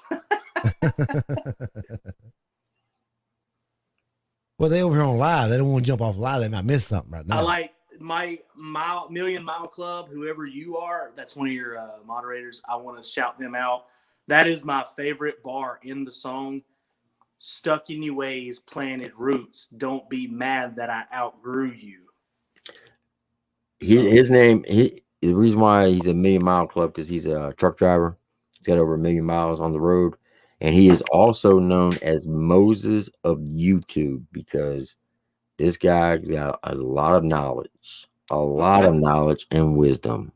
Sounds like he needs to drive a tour bus. And he's on a lot of channels too. Oh yeah, he bounces around to a lot of live streams. He knows a lot of people. Everybody knows who he is, and everybody's got mad respect for him. So if you ever see MMC up in anything that you're doing, trust me, he's there for a good reason. Because a lot of times he go check people out and send us like links to them. Go check them out or check these new artists out. I'm definitely glad he caught that bar, because like I said, I won't ever. And before that said, I won't ever say that I changed. I'll only say that I grew, because I fully believe that I don't need to change who I am. I love who I am, but I do need to grow. Exactly. And then just because you're stuck in your ways and you planted your roots, don't be mad that I outgrow you. So that's. Now, this person that I'm about to add to the stream, his name is Mike Dugan. He is one of the realest people you ever meet. And let me tell you, if he becomes a sub of you, it's like he is your blood, because he will go to hell and back for you 10 times over. What's up, Mike? Hey, Mike! Thank you, sir. Appreciate it. Figure out to get this one started off first. Awesome performance. Keep kicking ass, taking names, man. It's really good. Thank you. I appreciate you. At being 40 as an old man, I tell you what, it's good to get new music that's coming out that's got that outlaw shit and that's keeping that tradition going.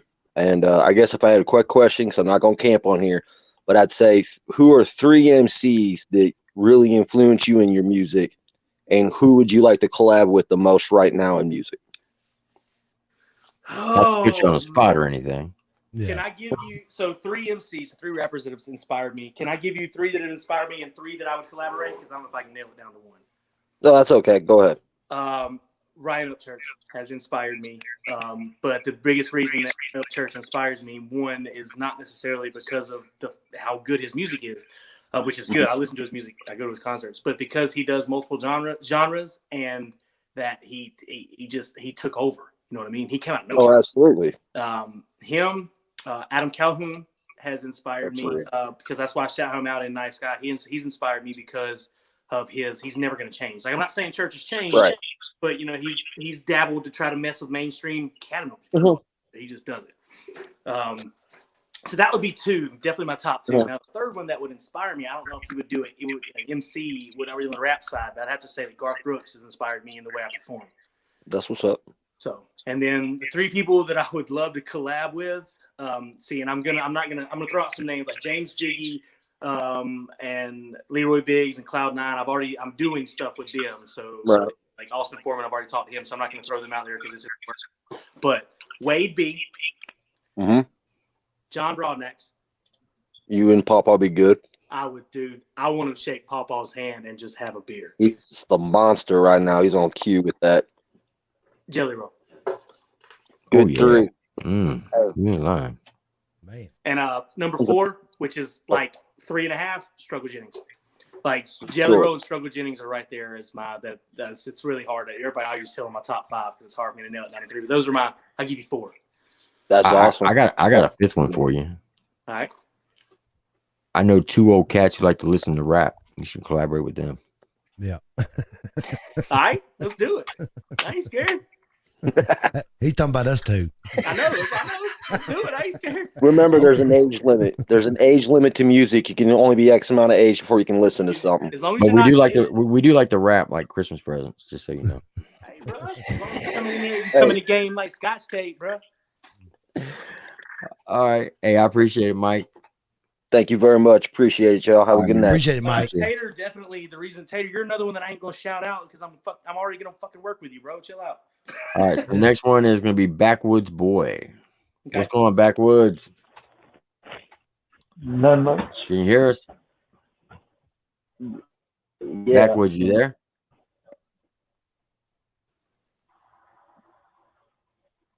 We can't hear you, Backwoods. Backwoods, you there? Oh, There he is. I'm here. All right. All right. You got a question for Shawn? And he just bounced. He lost signal or something. Does anybody else got any questions? I know They got MMC. questions. I know you got some questions. Come on up in here. Don't be shy. Yeah. You ain't shy any other time. Here we go. Backwoods Boys back. Shout What's out going Mike for that backwards? dope question. What's going on? All right, what's good, brother? What's your name? Backwards boy, what's up? Okay, all right, backwards. Let's take it backwards, boy. I got 2 questions for you. All right. When did you start making music? And second, how old was you when you started? When did I start making originals, or when did I start trying to play music?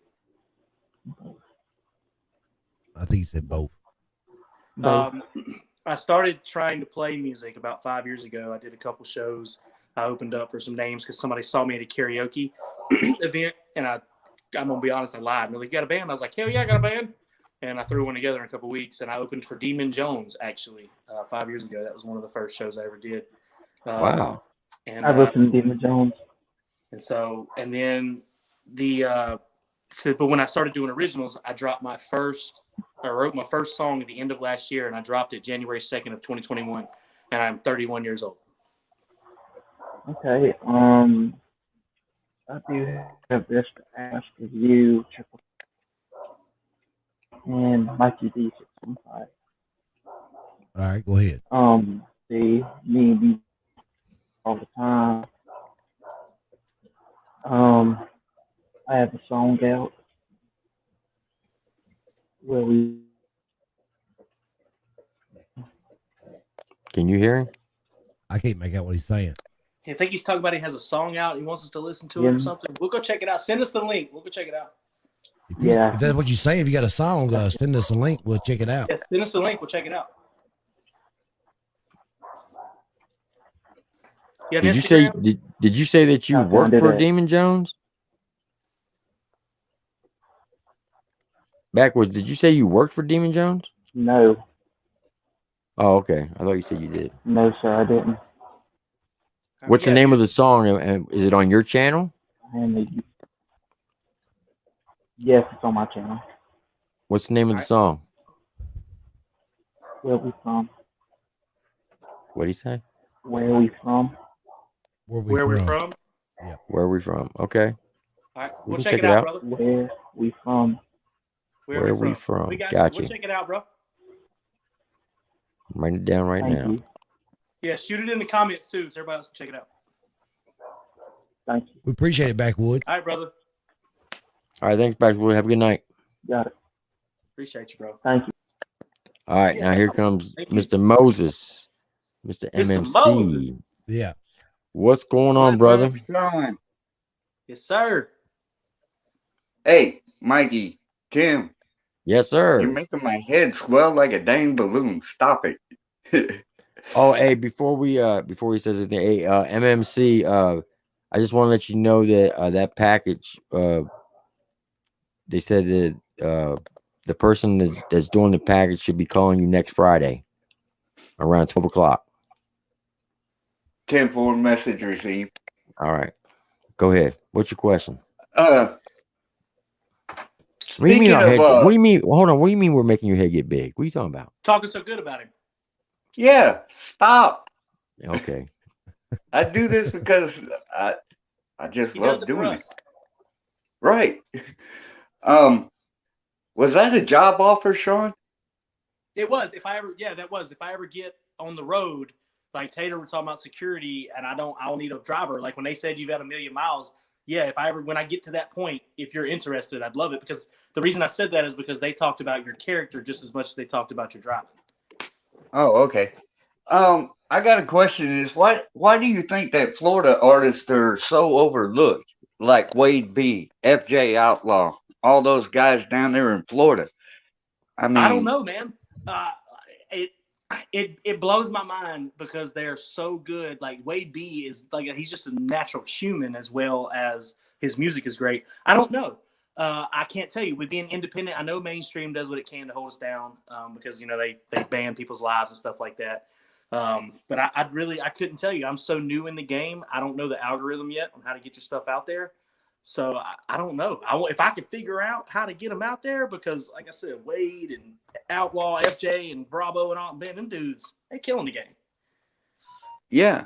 And I don't know if it's a state of mind of country. Like I always said, being from Florida and everything, I live in Tennessee now, but it's a different type of country. But country is country. Like Adam said, it's a state of mind.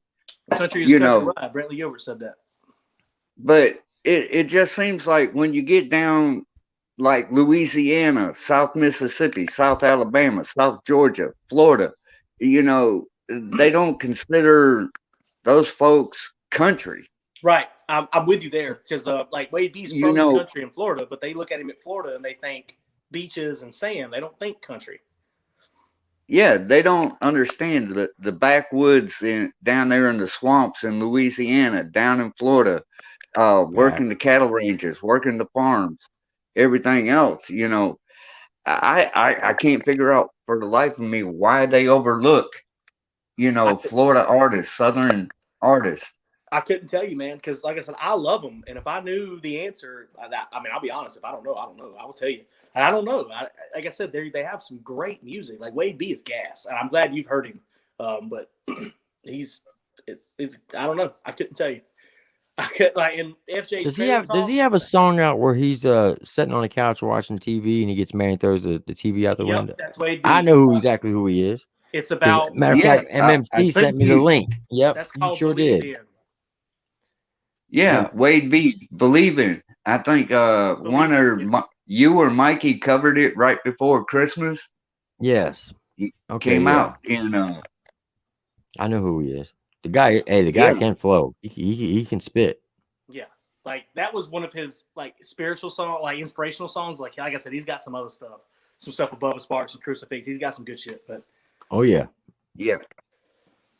That like I said, that's what I try to do. Is I love the artists from down in that areas and everything. It seems like, I don't know, once you get below Nashville or Tennessee, they just don't think below that.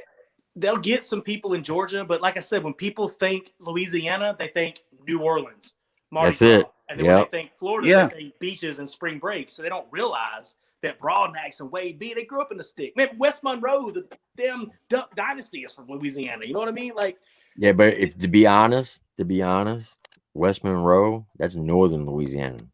Is it? Yeah, it's like up near Arkansas. So I got if you want, See, I if don't you know, want but I know that's where. because like I said, he lives like 2.5, 3 hours from where I live at. See, I'm more south. I'm more southern, Louisiana, on the west side, on the Texas border. I got you. So, but they do. I don't know how it happened, but they do have swamplands up in West Monroe, even though it's upstate Louisiana. But most of our swamplands are along the coastline. Yeah, that's like I'm watching a little guy out of the New Orleans area around Lake Pontchartrain called Tadpole. Tadpole. Yeah, he followed me on Instagram the other day. Oh, Tadpole. I'm gonna tell you what the Florida artists need to do. They need to do what New Breed did, because New Breed's from Florida, and New Breed really didn't blow up until he moved to Tennessee. And now that he's in Tennessee and he puts Tennessee on all his stuff, now everybody rocks with him because they think, oh yeah, this guy's now this is country right here because he's from Tennessee. When actually he's from Polk County, Florida. Exactly, and like I said, where I grew up and where New Breed is from, I'm only 35 miles straight down the road from him. That's why I relate to New Breed so much, Joe, and I'm glad him and Jesse made a connection. Oh yeah. I But mean, maybe that's what these Florida artists need to do. Instead of And saying then they're North from Carolina Florida. artists. Yeah. And North Carolina artists need to hook up with New Breed too. all right, well, I'll we can keep make a it in phone mind, call. or I may just stay retired. Hey. But I would love to drive a tour bus and everything. Where you at All right. in Tennessee? Cleveland, Give me Middle East. southeast corner, about 35 miles north of Chattanooga. All right. Well, if you're in the southeast corner, man, I play in Bulls Gap this weekend and May 8th. You're not too far away if you want to come up and hang out and have a beer with me. Well, I'll have about to halfway between Knoxville and Bristol. It's east. Oh, I know where Bulls Gap is. There's a truck stop that I used to stay at right there. I was going to ask you if it was Bulls Gap or actually Morristown. Well, and then the Roadhouse Bar and Grill is right beside that truck stop where everybody parks. So oh, okay. I know exactly where it's at. That's where I'll be. I'll start at 7 o'clock this Saturday. Tomorrow. All right. Tomorrow night. Yep. And then I'm there May 8th if you want to come. Either one. You let me know. All right, boss man. Hey, I'm going to jump off of here. I love you and Mikey. Appreciate you it, guys. man. We'll talk to you all later. Appreciate it, MMC. All right, howdy, wife for us. All right. Bye. He is a cool guy. He is. And you know, not to get off the subject, but there was someone on the internet was sitting there berating that man one night, calling him everything but the child of God. Boy, I was so mad. Ooh, I was so mad. I can't stand it, man. People are miserable human beings. Yep. This is for Tater. He wanted to see the mullet. So he got a face for your mullet, don't he? I'm telling you, I think he's starting to think he's getting a man crush. I think he wants to run his hands through it.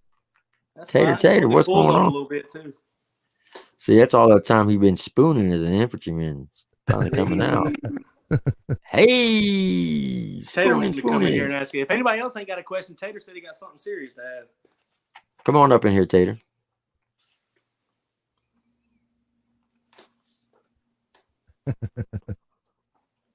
He's probably gonna be all tongue tied now. What's up, Backwoods? What's going on? You got a question? Yeah, I do. What's up? Earlier, sorry, I was losing the signal. Also, how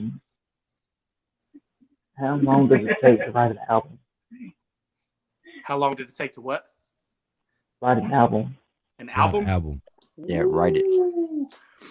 I could probably a rap album. We're talking, let's just say 10 songs. It'd probably take me with my work schedule because I work construction. I'm a general contractor. It would probably take me between writing and recording and all that. It would take me a good couple weeks, maybe 3 weeks, probably a month total to get it mixed and mastered and all that. Country, that takes a while because you got to write it. Then I got to put down a track. with the rough track where everybody can hear what's going on. Then the drummer comes in. Then I come in with the acoustic. Then the bass player comes in. Then I come back in with the vocals. And then the guitarist comes in. And then the keyboard. So you're looking at a couple months, 2-3 months to do a country album with my schedule. Now, if I did music every day for a living, I could get it done in a month. Mm-hmm. That's why I've been dropping All right, how about singles and EPs. So. How about a country rap album? It'd be the same thing as regular rap. Yeah, it'd be the same thing. Yeah. Oh, it would be? Yeah. Yep.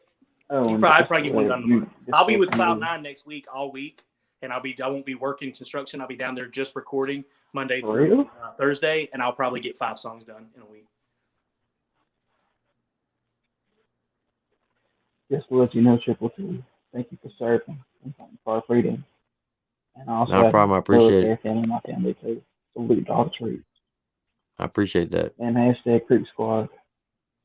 Hashtag there you go. And also, Triple T and ITD and Shane. Hey, I appreciate that, man. Y'all go subscribe to my channel. We got you, bro. We got you. All right, Backwoods. We got 2 more people want to come up and ask some questions. We appreciate you, bro. Thank you for stopping by. Good night. All right. So the first one's going to be Mr. Tater Gang. Mr. Tater. Everybody see me? Am I on? Yeah. Get on the show? Yeah. Yeah, they going to put you in timeout. Watch what you say now. Yeah. Jesus. Hey, listen. If you're watching this, dear God, don't put me in timeout again because I was typing a bunch of good roasts and Shawn didn't see him. All right. I only roast Shawn back to motivate him. We are Kakalaki boys. Kakalaki boys. All right, Shawn. You ready? Waiting on you, bitch.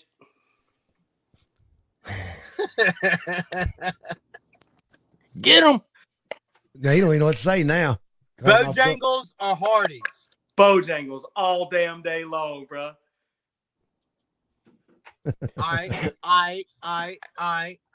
Cool. Tar Heels, Duke. I already know what's going on, Duke. JJ Redick in that JJ motherfucker. Redick, bro. JJ Redick in the house. All right. Wait a minute. Aren't you from North Carolina though? Yeah. And you don't like the Tar Heels? Well, Duke and Tar, they're like 10 minutes apart down the road from each other. And they're like major rivalries. Yeah, like it's like Carolina and Clemson. My grandfather went to Duke Hospital when he had extreme cancer, and they gave us 10 more years with him, so that's why I'm a Duke fan. But that's Coach K.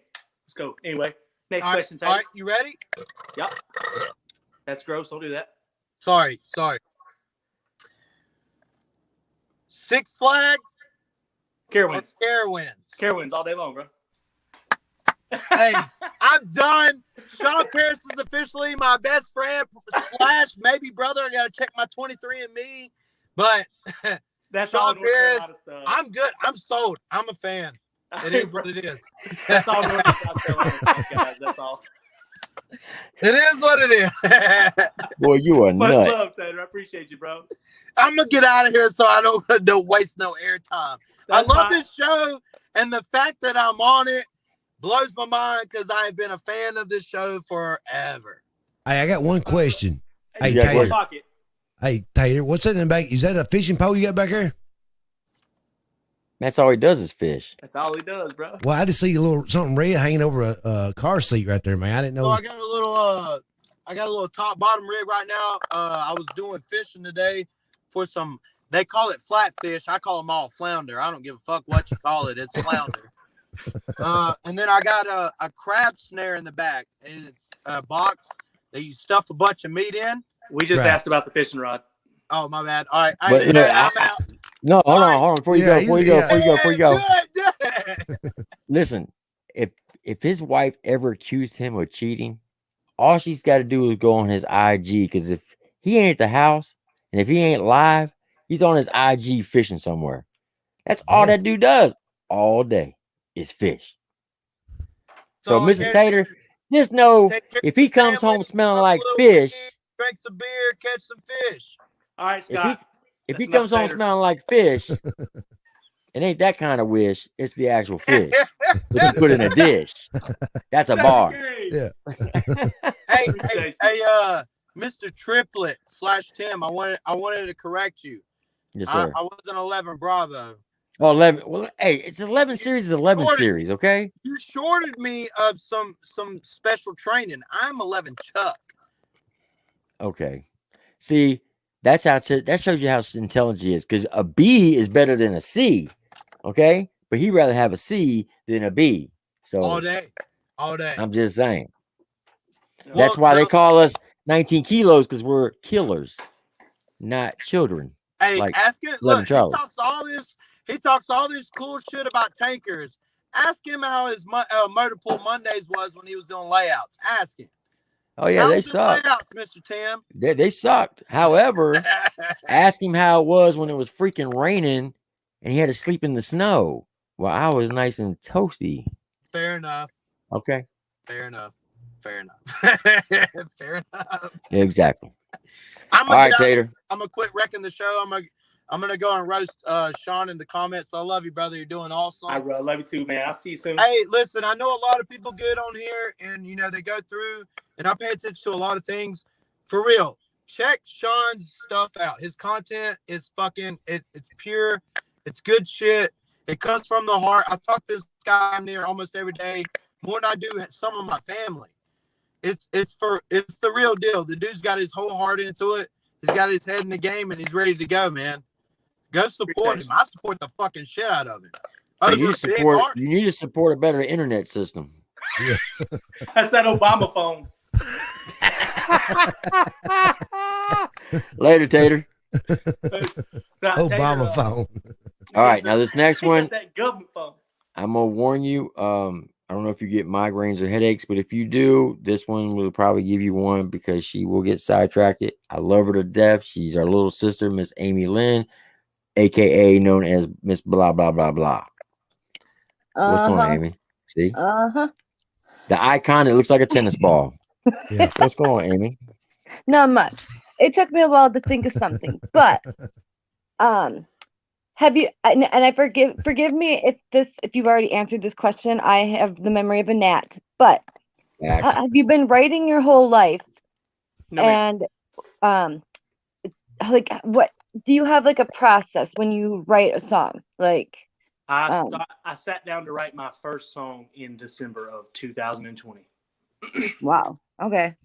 I had written ideas down, but I'd never done anything with them. But no, I am new to writing. I struggle bad with writer's block. I have to be in the zone. That's why any song you hear from me, it's something I've lived, I'm going through, or I have felt in the past. Like, it's okay to not be okay. I have felt everything in that song. Not recently, but I was speaking from experience because I can't just sit down and just put something together. Right. As for the process, country music, the process is instrumental first. I sit down with an idea, and then I write the instrumental with the guitar, and then I write to that. And then I have Jacob, which I'll talk to earlier, and then Brandy, which is the woman that sings all my backups. Mm-hmm. I have them in the room with me. Brandy is she's hellacious with the melodies and stuff. And, we get ideas, and they bounce stuff around, and then I sing it, and then I make it comfortable to fit me, and then we run with it. The rap stuff, Jacob, he'll send me stuff all day long, ideas that he has, and then I put them in songs. And I've got ideas, he's got ideas, and then he'll send me arrangements sometimes. Like this. So I'm basically saying I don't have a process for rap. Right. He'll send me ideas. I'll have ideas. We'll throw them together.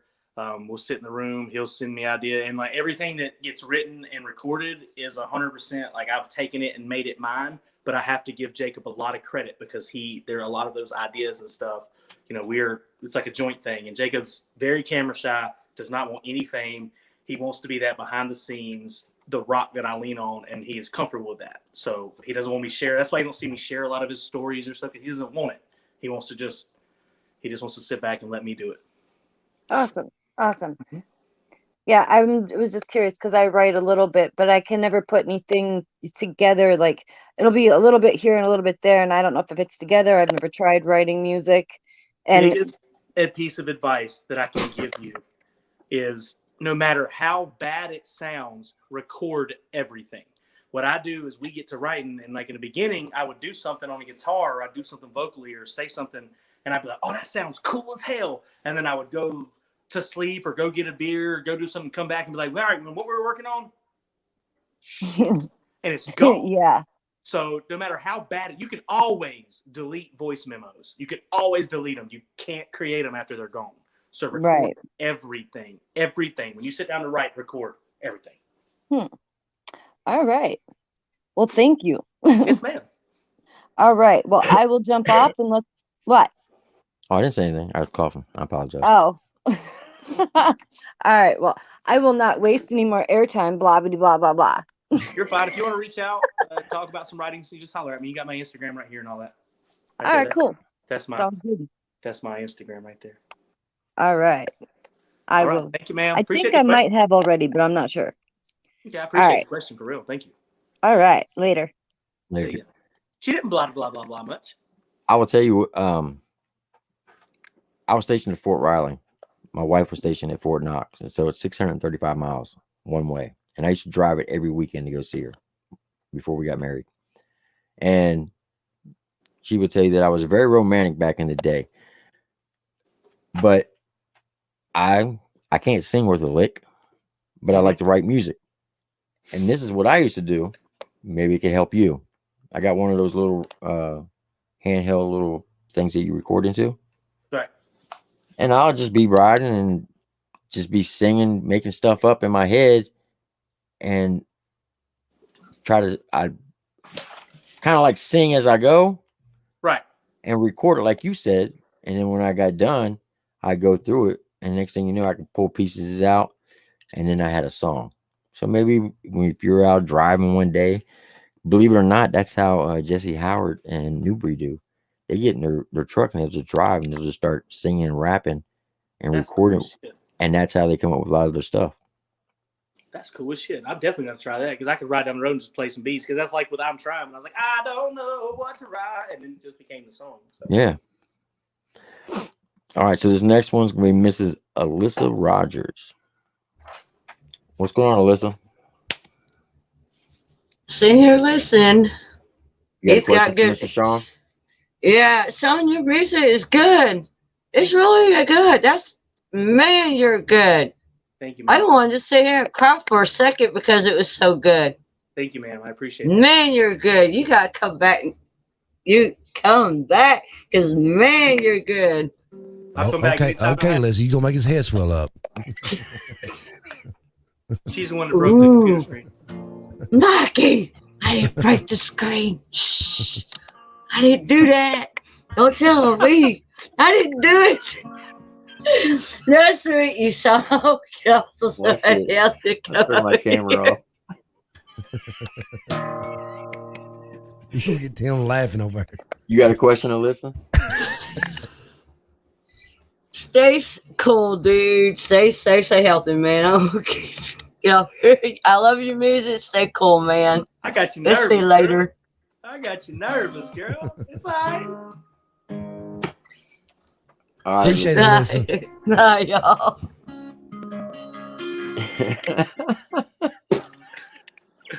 Oh boy. Me, man. I'm chunky but funky.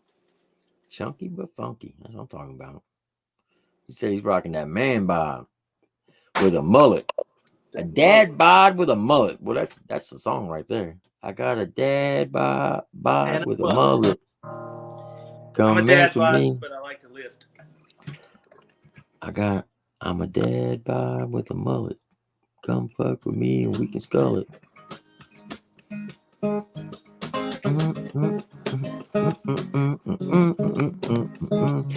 All right, Mikey, go ahead and start spitting it. About to write a whole ass song right here. Shit, I can't spit. I would get the coughing, man. I ever look at a girl and say, start spitting. She says, nope, I'm coughing. That's a bar. Put that down. I look at the girl and said, start spitting. She said, no, I'll start coughing. Oh, man. Shawn is 38 with a mullet, and his little league is going to the World Series, a.k.a. Tater Gang. It is. Oh, my God. Tater. He don't want me to roast him, bro. He don't want me to roast him. He was sitting there in his fucking rape van talking shit about us. He said a rape It's van. rape van. Oh, Jeffrey Dahmer shit. Man coming in here with a Oh man, he gonna be buying him another car tomorrow. Man gonna make fun of the mullet. Bitch, you wearing a toboggan in fucking April. Looking like he's Amish. Hey, no lie. Hey, no lie. Check this out. Check this out. Last Friday, when Tater was right before he get ready to come on, I said, hey Mikey, I said, last minute change, we got a guy coming on. He's like, okay. I said, you gotta check out this song. So I pulled up one of his songs. We're sitting in the studio before we went live. He's like, is this guy Amish? That's exactly what I said. I said, no, I don't think he can grow a mustache. He's like, oh, well, he looks Amish. I mean, I'm not picking on Amish people.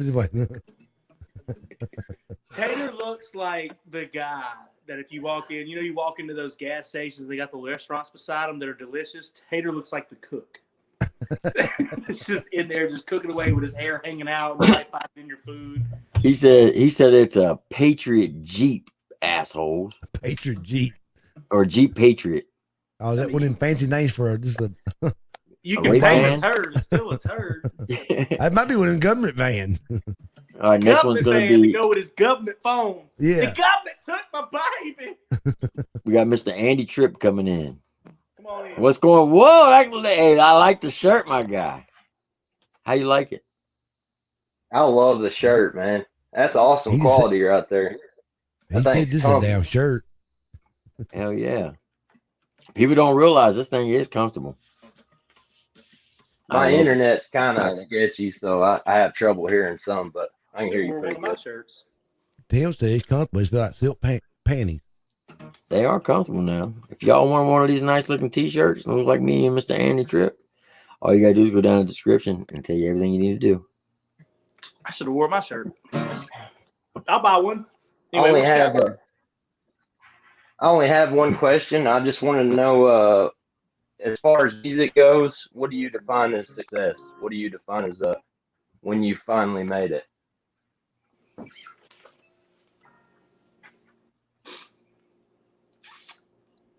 That's a deep question right there. Dang, you To me, when I have made it. Now, granted, when I say made it, that's not the ceiling. When I feel like I have made it is when I don't have to do anything that doesn't involve music anymore. When I don't have to drive nails anymore, when music is all I have to do to pay my bills and take care of my son, I have made it. Now, that's not as far as I want to go. I'd love to live comfortably, but that's made it to me. Because music professionally would be paying my bills with music, and that's made it to me. That's real. I like your music, man. I think it's great. I think your music's great. You're surrounding yourself with the right people. I mean, Tater, I've watched a lot of people on podcasts and different things, and he's the most genuine dude ever. So you're doing the right thing. You're gonna make it, buddy. I appreciate you, man. Thank you so much. And I won't forget this ever. I want to continue to do this no matter how far I take it. Hell yeah. Appreciate you. That's all I got. I'm going to hop off here, but I just wanted to ask that and show off this t-shirt. I appreciate that, Andy. You follow me on Instagram. Do you follow me on Instagram? No, I don't have you on Instagram, but I sub to you on YouTube. So. All right. If you find me on Instagram, make sure so I can follow you back. Hey, did you read the book? Yes, Andy? I actually just got it yesterday. Okay. It came in the mail yesterday. Mail lady was waiting on me. I had to pay some postage, and whenever I got that, and I got the package. Something about it was $6 for the postage or whatever. I wasn't worried about it. They charged you $6? Yeah, I don't know why. No, they shouldn't have. I wasn't worried about it, man. But I definitely enjoyed the book, the part of the book that you sent me and everything. I enjoyed it. I appreciate you, Tim. Appreciate your service. I appreciate it. Hey, you ain't got to think that, but I appreciate your support to the channel, man. I really do. Appreciate everybody here. I'm out. All right, Andy. Have a good night. Thank you. Appreciate it, Andy. Yeah, I got some shirts too. If y'all want a shirt, I buy that. I pay a couple extra dollars for my shirts too, so they can be super comfortable. I'm not trying to bust in on your deal, but Oh no, you good? it's they say this across the front of them, and then they say at Shawn Paris Music across the back, and I've got some that have my face on for the ladies. Uh oh. Now, do you have like a store where they can go and like a? Not yet. We're working on that. And when I get back next week from hanging out with Cloud9, we're going to work on getting me a website. Jacob's going to help me with that. But right now, you just hit me up in my DMs on Instagram, shoot me Cash App or Venmo, and I'll mail it to you. Okay. We're 100% organic around here. Yep, that's what I do. But with mine, they get there's an author by the name of Bill Doyle. He wrote a book called Behind the Enemy Lines, and the book did so good they wanted to come out with a part 2. So he did Behind Enemy Lines, Under Fire in the Middle East, and it's like 18 chapters, and each chapter is about a different soldier and their story about Iraq or Afghanistan. And mine was the actual first chapter of the book. It's called Demon Platoon. Yeah. So what I did was I made a copy of the first chapter. I actually retyped it all out, so printed it out with the cover of the book, stapled it together. It's like 18 pages. They get that plus a official Triple T letter and a shirt for one low price. Okay. Yep. I want to definitely read that. It's pretty good. It's a pretty good reading. I would say about 95% of it is actually accurate. Some of the stuff, the other 5%, they had to tone it down because he writes for Scholastics, which is a children's book. So I don't know if you remember when you were in middle school, and they used to have those little book things you can order books to a school. That's you know what I'm talking about? Oh, yeah, the Scholastic Fair and all that. Yeah.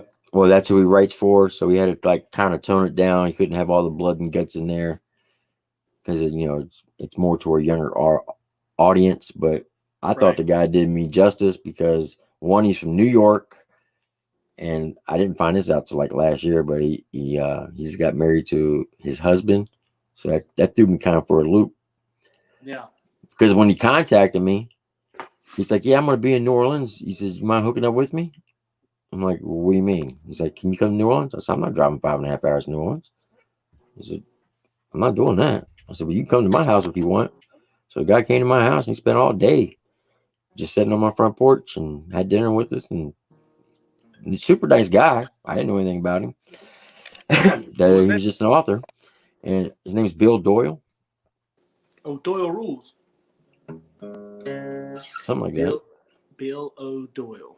Not O'Doyle, Bill Doyle. Bill Doyle. Okay, Bill Doyle. Yep. And yeah. And then like as soon as he left, like 6 months later, I got this box and I had like 12 copies of this book in there. I was like, what in the world? And he sent me 12 copies of it, and I was like, whoa, that's pretty impressive. But here, this is what go get it. This is what the cover right here looks like. Can you see that? Yeah, Behind Enemy Lines. Under Fire. Under Fire in the Middle East. You just Google it, Bill Doyle, and tell you hold exactly. that up there. I want to screenshot it. All right, you good? I like to read. He's got quite a big selection of books. Guy's pretty guy. He's pretty good. I'll definitely check it out, man. I'll definitely support the cause, especially if you got some stuff in there that you wrote. Well, I didn't write it. It's a story on me. Or a story on you. That's what I mean. I can get to know you a little better. Well, I don't know if you can see or not, but I got like 4 Purple Hearts behind me. I can't see.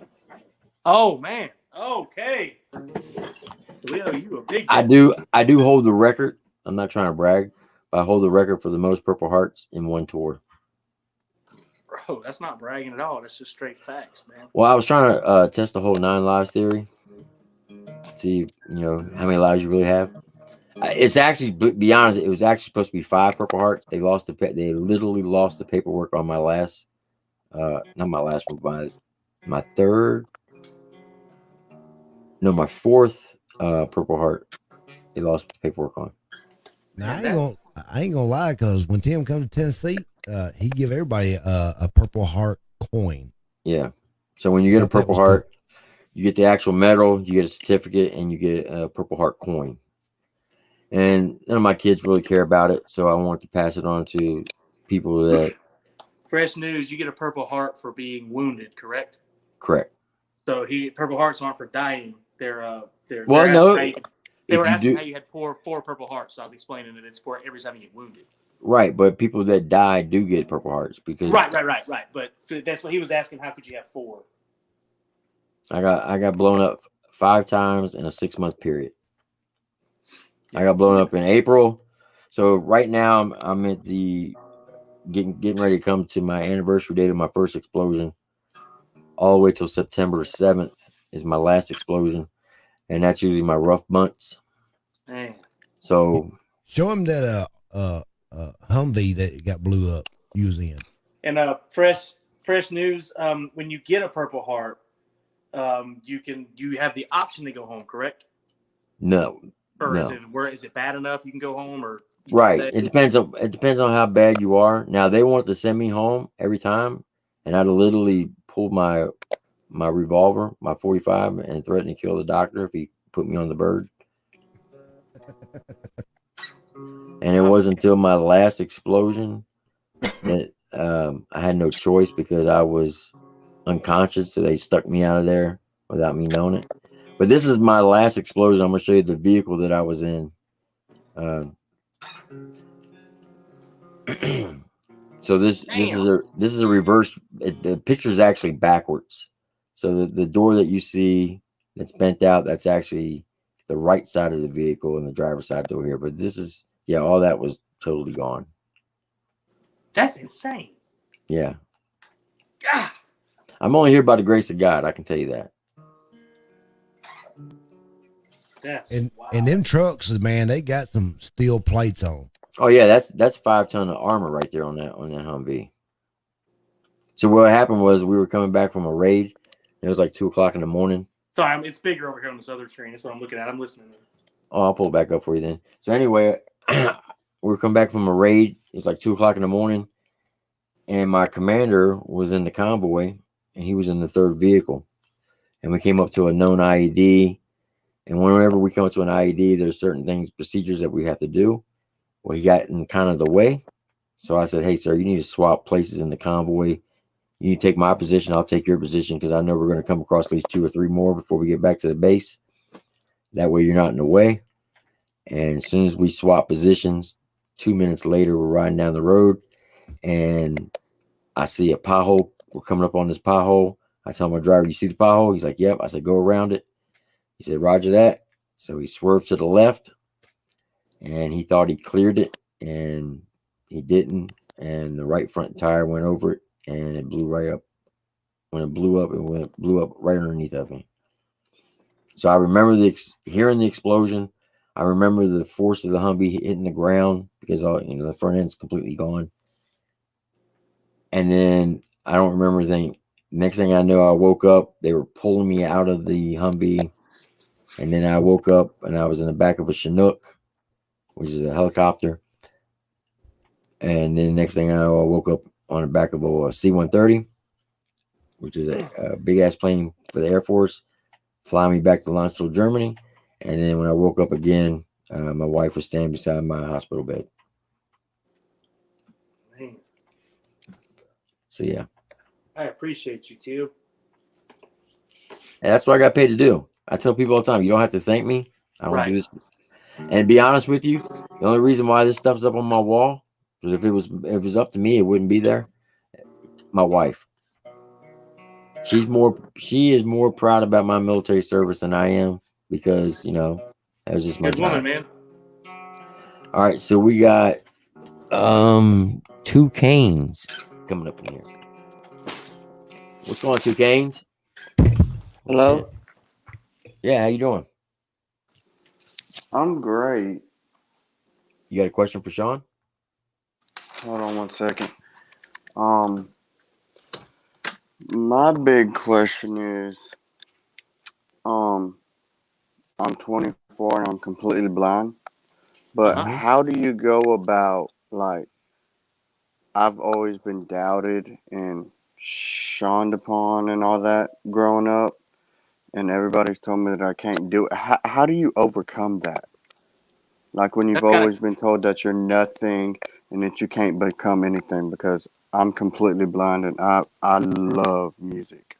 And I heard well. that song because I seen the reaction that Tim did on your song I'm Trying, and I related to so much of that.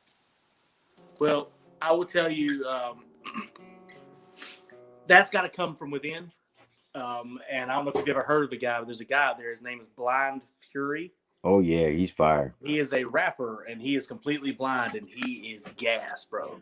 So if you want it bad enough, like, people ain't shit, and people's opinions ain't shit. The only opinion that matters is the opinion you have of yourself, and you don't let people. It is called. Cat Williams said this. It's called self-esteem. Nobody should be able to affect how you feel about your motherfucking self. Can I say one thing? Yeah, go ahead. You can't expect anybody to love you until you love yourself first. You don't love yourself. So Exactly. yes, Tim. So that has got to come within. I'd use hate, like people that hate on me. I normally actually tell them, like I told them on one of Tim's comments the other day. I said, you obviously have some stuff going on. Like if you need to reach out and talk to me, do it. And that normally shuts them up. So if you show strength from within, then people are going to quit talking anyway. Certain people, other people are going to keep talking. That's because they're jealous. So if you want to do music, do music.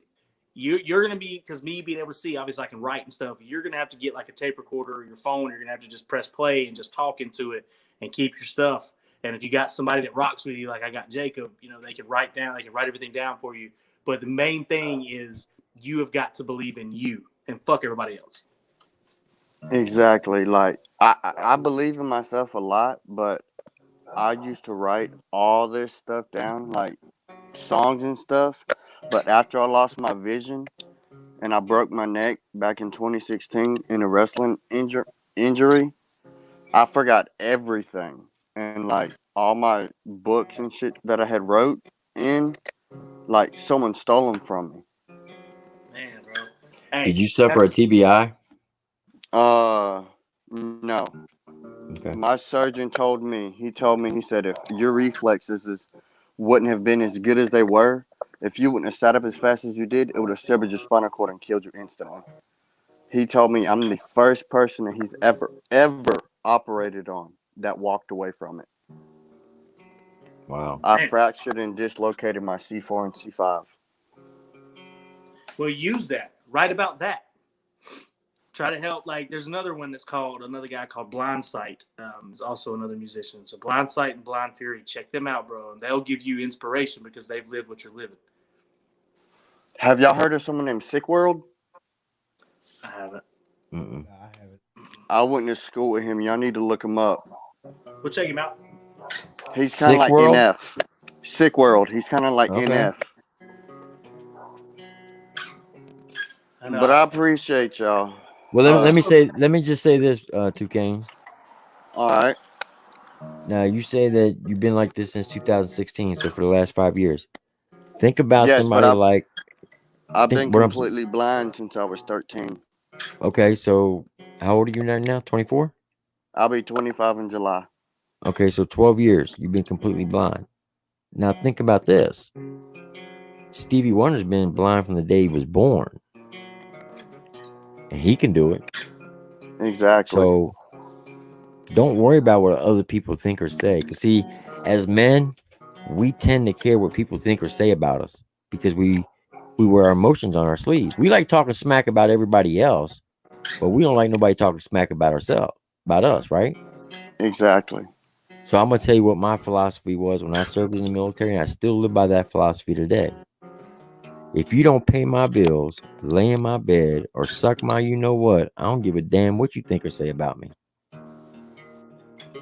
Exactly. And that should be your motivation. Use the things that happen to you to help and others. write about it. There you go. So you may have lost all that stuff that you've written about in the past, but there's nothing saying that you can't start over. Exactly. So, and Are the you on only any way. social medias, Two Kings? Huh? Are you on any social medias? YouTube, Instagram, Facebook? I have Facebook. My name is Daniel Tailfeathers. Daniel Tailfeathers, Hillbilly. Yes, sir. Okay. But that's what you need to do. Don't worry about what other people say. You got to have confidence in yourself. If you don't have confidence in yourself, no one else is going to be there for you. Yes, That's sir. right.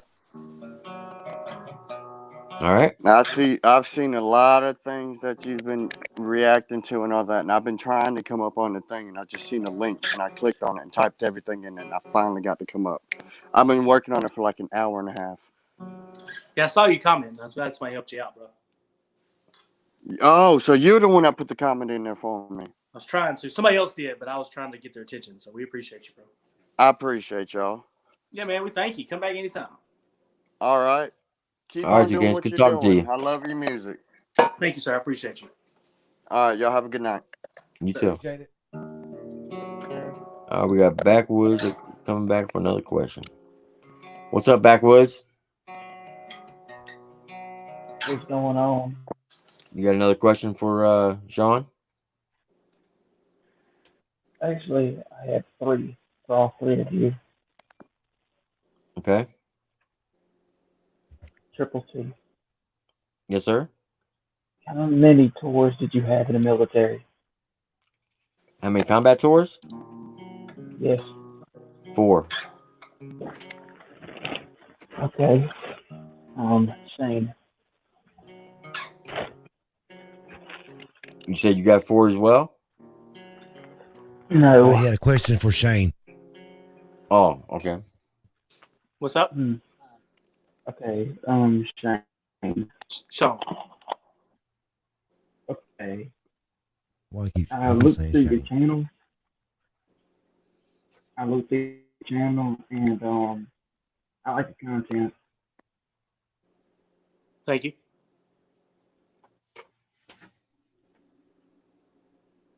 Also,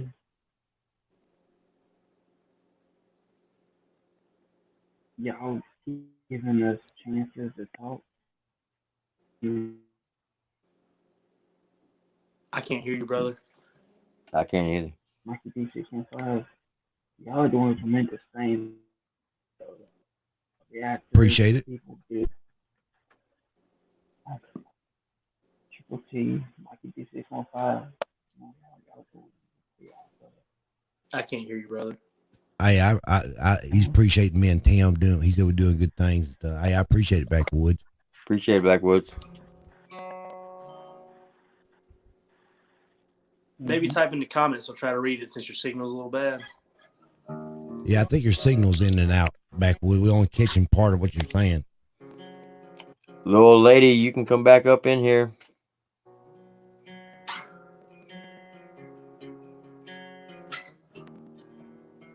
There was someone up there. It came up in here saying a little old lady. I think it was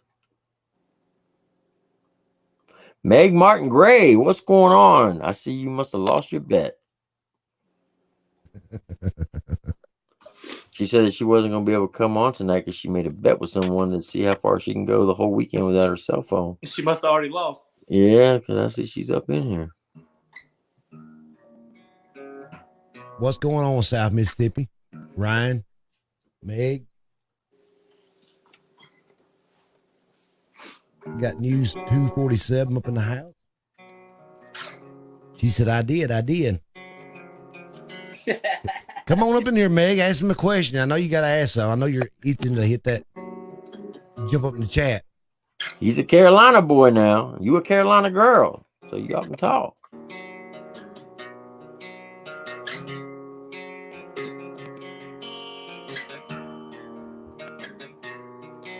There was someone that popped up here and said little old lady, and I don't see her in the chat. So if little old lady, if you're still watching, you can come back on up in here.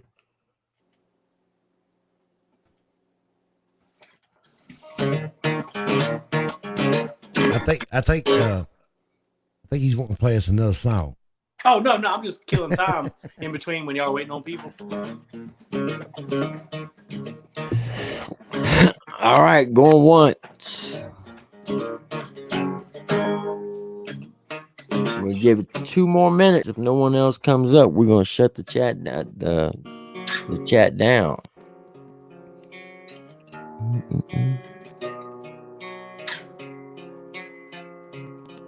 Tell me right like Bonnie and Clyde, going 95, 39, 129, yeah.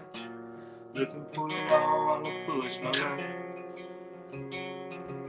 She was riding shotgun like it ain't no thing. Turn the radio up, I go up the same line. Looking to the party like y'all was up. Tonight is bottoms up. Ooh. Right on down, rock this quiet little country town. Get up, drop a tailgate on your truck. Find the keg and fill your cup up. Kick it on back. Your mama looking at you like that. You wanna slide on me like girl, what's up? Tonight is bottoms up.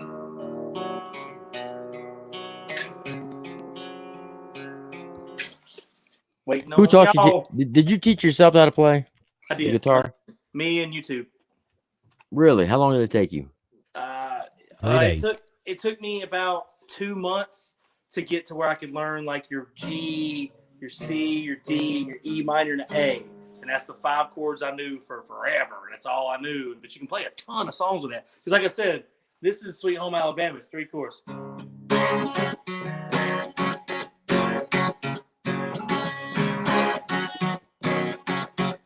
That's the rhythm for that entire song. So you can play that song and you look like you know what you're doing.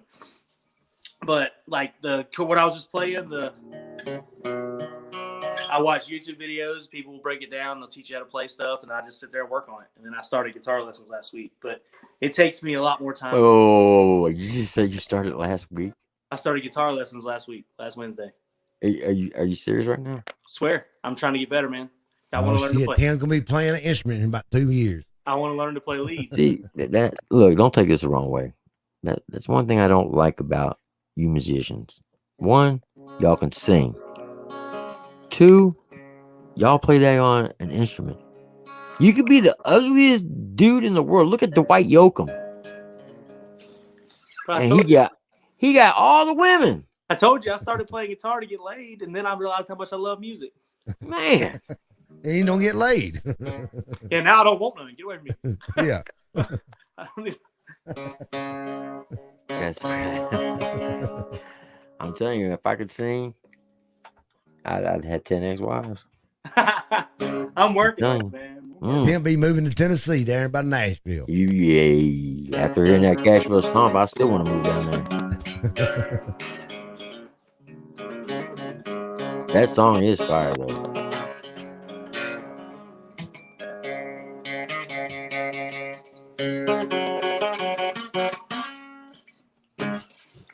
So would you be interested in doing something like, say, Jesse Howard or New Breed? Yes, sir. Yes, sir. All day long. All day long. Have you ever heard of an artist by the name of Miss Carolina Queen? I haven't, but she's in here, right? Yeah, she was in here earlier. She said something about wanting to do collab with me in the comments or something. I'm gonna play you one of her songs. I'm bet. gonna play you Mikey's favorite song by her. Am I going to throw panties? This is a Now this is one of the songs I grew up on as a kid. It's a cover song that she did, but some people say that she did a better job than the original. All right. I'm kind of like Mikey. My mom played this song every Saturday when she did her house cleaning. Nice. And this song come out what, in the 60s? 58, I think it was. 58. Way before my time. About 50 years before my time.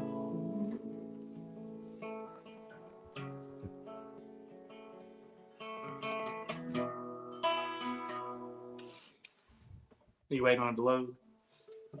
No, I'm going to her page. Okay.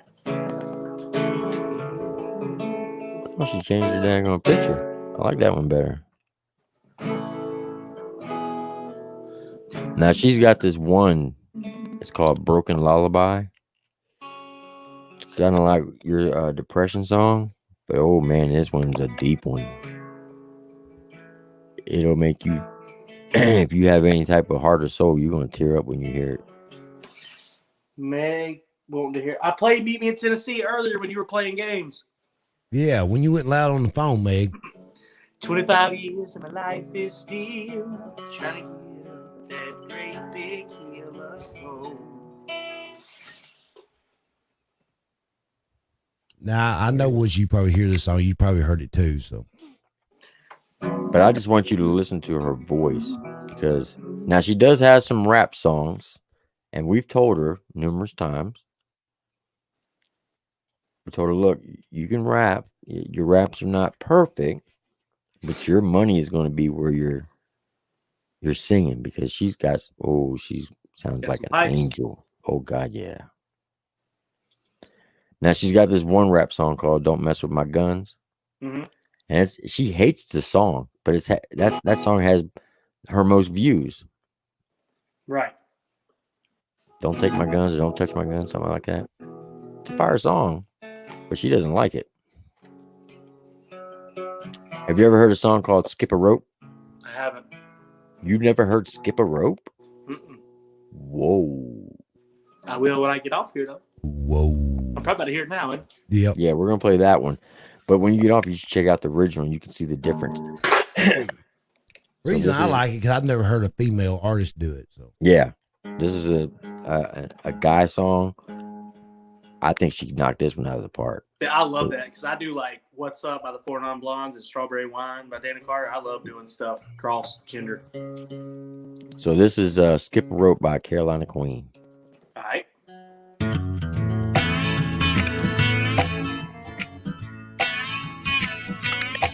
Skip a rope. Skip a rope. Oh, listen to the children while they play. Now, ain't it kind of funny what the children say? Skip a rope. Daddy hates mommy. Mommy hates dad. Last night you should have heard the fight they had. It gave little sister another bad dream. She woke us all up with a terrible scream. Skip a rope. Skip a rope.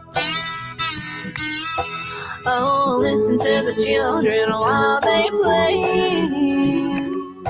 Now, ain't it kind of funny what the children say? Skip a rope.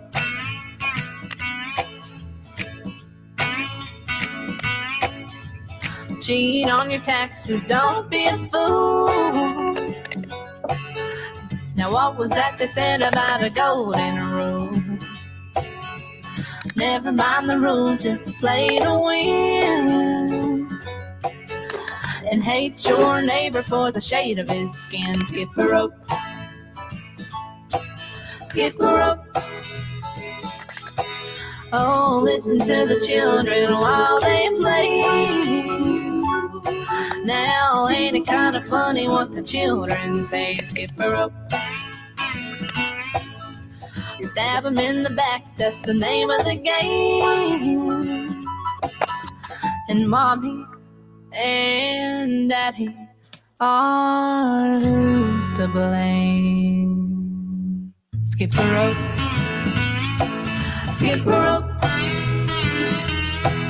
Just listen to your children while they play. It's really not very funny what the children say. Skip a rope. Skip a rope. Skip a rope. Yo, she still got some pipes. She does. Oh, she got some pipes on her now. I like that vibe of that song. That's pretty cool. Mm-hmm. Well, that's one of the songs I grew up listening to as a kid, like Tim said, every weekend. And it's actually a man sings it. Tim come out. I think it come out in early '60s, but it was late '58. I think it's '58. I think so too. Hearing a female sing it, I really love how she done it. So Right, yeah. I love that. I love when they do stuff like that. Mm-hmm. Love it. Like I said, that's my 4 Non Blondes is my favorite song to play. That What's Up.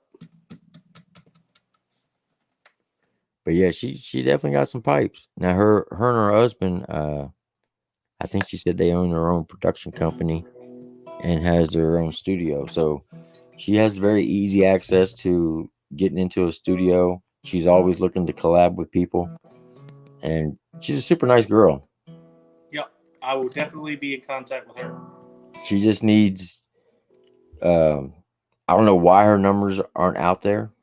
Hers is low like his too, ain't it? Yeah. But she's got some good some songs out there. Now some of her songs you can tell that when she first started the production wasn't that good, and we told her that. Right. And she said she understood. But this last one she did, I think, what was it called? Oh No, is that the name of it, Mikey? I think so. You can tell that she has progressed. Yeah. Oh No. And then she's got one called Southern Mama. This came out a week ago. Okay, she's putting out new stuff. Yeah. I'm gonna have to check her out for real. I like that. I like her voice. Mm-hmm. But if you want like an emotional song where she gets in deep, it's called Broken Lullaby. And that was put out 4 months ago. And man, that thing is Broken Lullaby. I will. I'll check it out. And she's got another one that's really good called Hate. Yeah, somebody said that in the comments. Mm-hmm. And she actually did a song with Matt Towns, believe it or not. Uh-oh. Yeah. Oh, I shouldn't have said that about 4 Non Blondes. Everybody's commenting about it. Myself in trouble. But her most popular song is called, it's got 10,000 views, and that is My Guns, and it's off the Don't Touch My Truck remix. Yeah, I'll definitely have to check her out.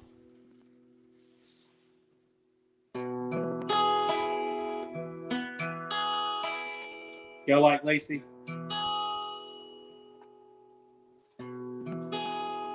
How much do we like Lacey? What's she saying in there? Singing. She's been singing that 4 Non Blonde song. Oh, okay. Oh yeah, Lacey's a OG.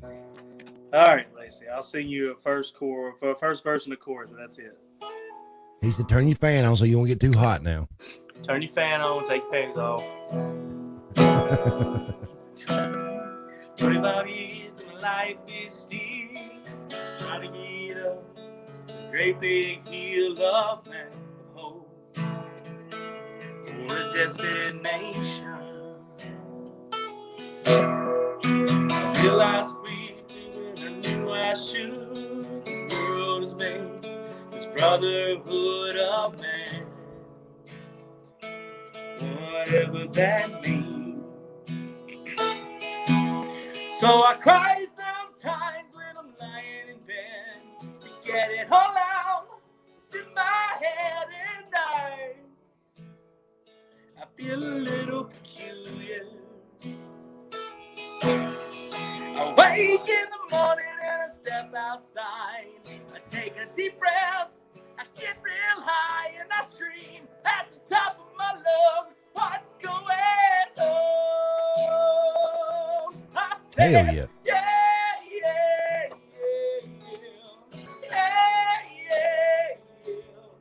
I said, hey, what's going on? I said,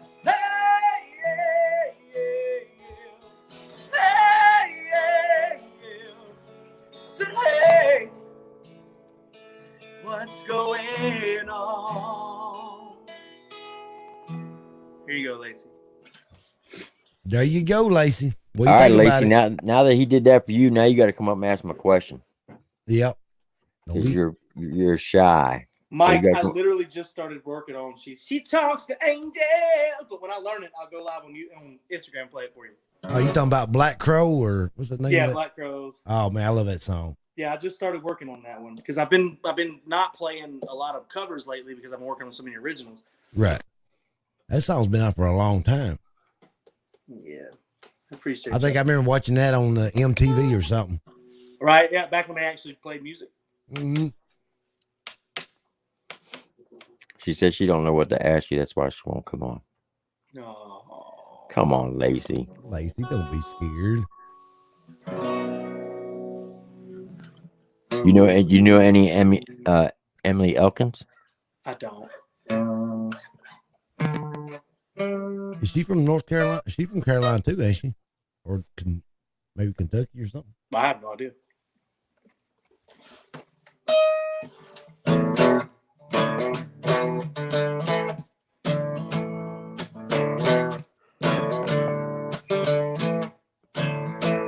Can you play Welcome to My House? I cannot. What? Whoa, that is y'all. Y'all. Have me back in a week. Tell me, ask me that same question. So you must be working. So you must have been working on it. Do what? Are you working on it? No, but now that I've never thought to play it. Well, I knew you said that is when you loved that song, and I thought maybe I love it. I've just, you know what I mean? It's one of those songs like I've just never thought to cover because, normally most of the songs I play are songs that people have screamed at me at shows that want to hear. Right. And like Wendy, actually, it's so funny that we've talked about them because Wendy Rice and them, they sent me the Welcome to My House song today. They were like, "Oh my God, Shawn, have you heard this?" And I was like, "Fuck yeah, I've heard that." So like, what about Land of the Lost? You like that song? Land of the Lost. I haven't heard Land of the Lost yet. What? Look, oh man, the reason why. Okay. Unless I just don't know the name of it. Welcome to My House, went 8 weeks #1 on iTunes, and rightfully so. Right. But there's a second song that I'm more favorite of. It's called Land of the Lost. And the reason is, if you looked underneath your picture right here, it says, "That's your ass, Mr. Postman." You can't see it because you're I can see it on the other one. Yeah, that's your ass. That's what you say in your reactions. You're like, right. Yes, well, they actually put that in. They put that in the song. Okay. See, I may have heard because a lot of times I play my shuffle when I'm at work, and so I may have heard it. I don't know what it is. But yeah, I'm not gonna sit here and say, "Yeah, I like that song." I don't know what you're talking about. I'm not that guy. I'm not that guy. Have you heard of Little Boy and the Preacher Man yet? Little Boy and the Preacher Man. I don't know, not off the top of my head. Ooh, that one will get you. I can't play that one because I'll tear up. I ain't gonna lie. You gonna play Land of the Lost now? Yeah, I am. That's why I'm pulling it up now. This right here, I think is me personally is better than Welcome to My House. Now, to be honest with you, the only thing I don't like about Welcome to My House, it's not a music video; it's a movie. Because New Breed cannot make anything less than 4.5 minutes. Yeah, everything's 4.5 minutes, 8 minutes, 7 minutes. Yeah. Like, damn. You'll never find any of his songs less than 4.5 minutes. While you're looking that up, I'm gonna make Amy happy. If that's okay with y'all. Yeah, that's fine. Yeah.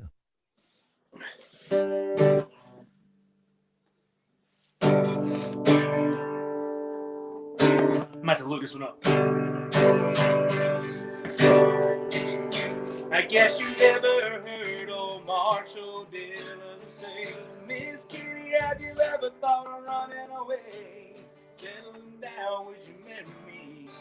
If I asked you twice and beg you pretty please." She'd have said yes in a New York minute and never tied a knot. His heart wasn't in it, he just stole a kiss as he rolled away. Never hung his hat up and Kitty's played. Should have been a cowboy, should have learned to roll the line.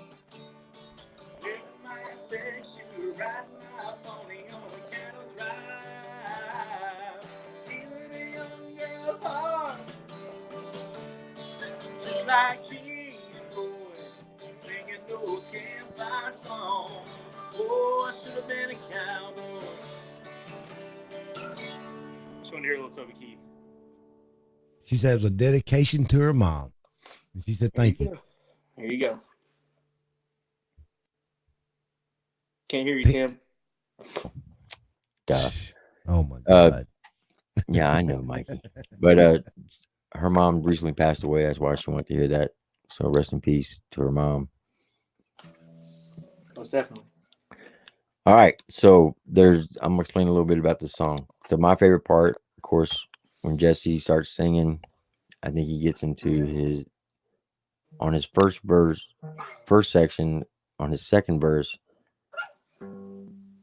he starts talking about hanging out in the woods. Then the bar comes out. You think you're all big and bad, Mr. Postman, that'll be your ass. So he says it backwards from what I said. And we had him on live. We had both of them on live about a week before, like I said, before they came out here to see me.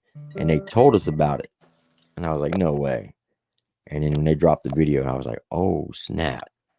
Now, Mikey's favorite part is when New Breed starts talking about them wearing the mask, the COVID mask, and he's not going to come down if they keep spreading that BS. Then the third favorite part of the video is when New Breed is actually sitting in like a, what would you call that? Like a love seat chair? Yeah, like a love seat chair. Oversized chair? Yeah. And he starts rapping about the area that he grew up in. Oh my God, that right there. When he starts talking about the hound dog and meth, oh my God, it's so hard. So, this is New Breed featuring Jesse Howard, Land of the Lost. Okay. Now, like I said, I believe this should be number one. That starts out with the dogs barking. And every time Mikey plays it, his dog goes crazy. On the back roads where the alligators crawl in the swampland, we ain't worried about no law. You can find me in the woods with my dogs under pine trees in the land of the lost. I've been drinking on this whiskey, got my head up in the clouds, and if this world keep fucking with me, I ain't never coming down. So fuck this mask and all this trash that y'all keep trying to spread around. Sip your glass or kiss my ass, but I ain't dealing with you clowns. Listen more. Land of the lost.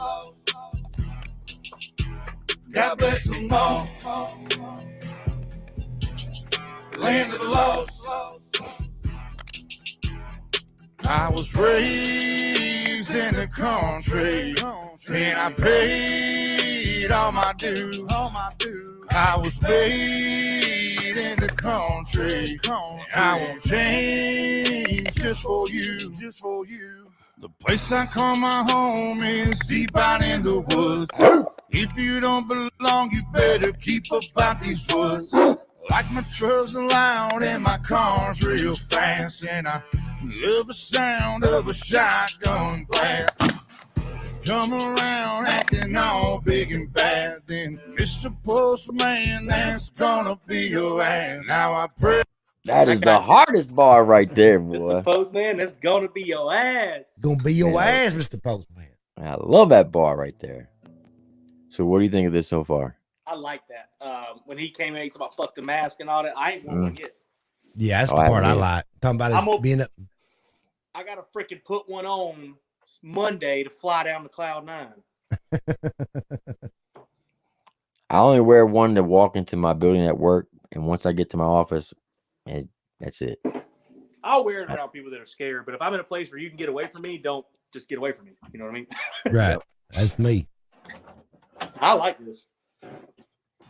Come around acting all big and bad, then Mr. Postman, that's gonna be your ass. Now I pray to the Lord above, trouble stays the hell away from us. But just in case one day it comes, I'm not afraid.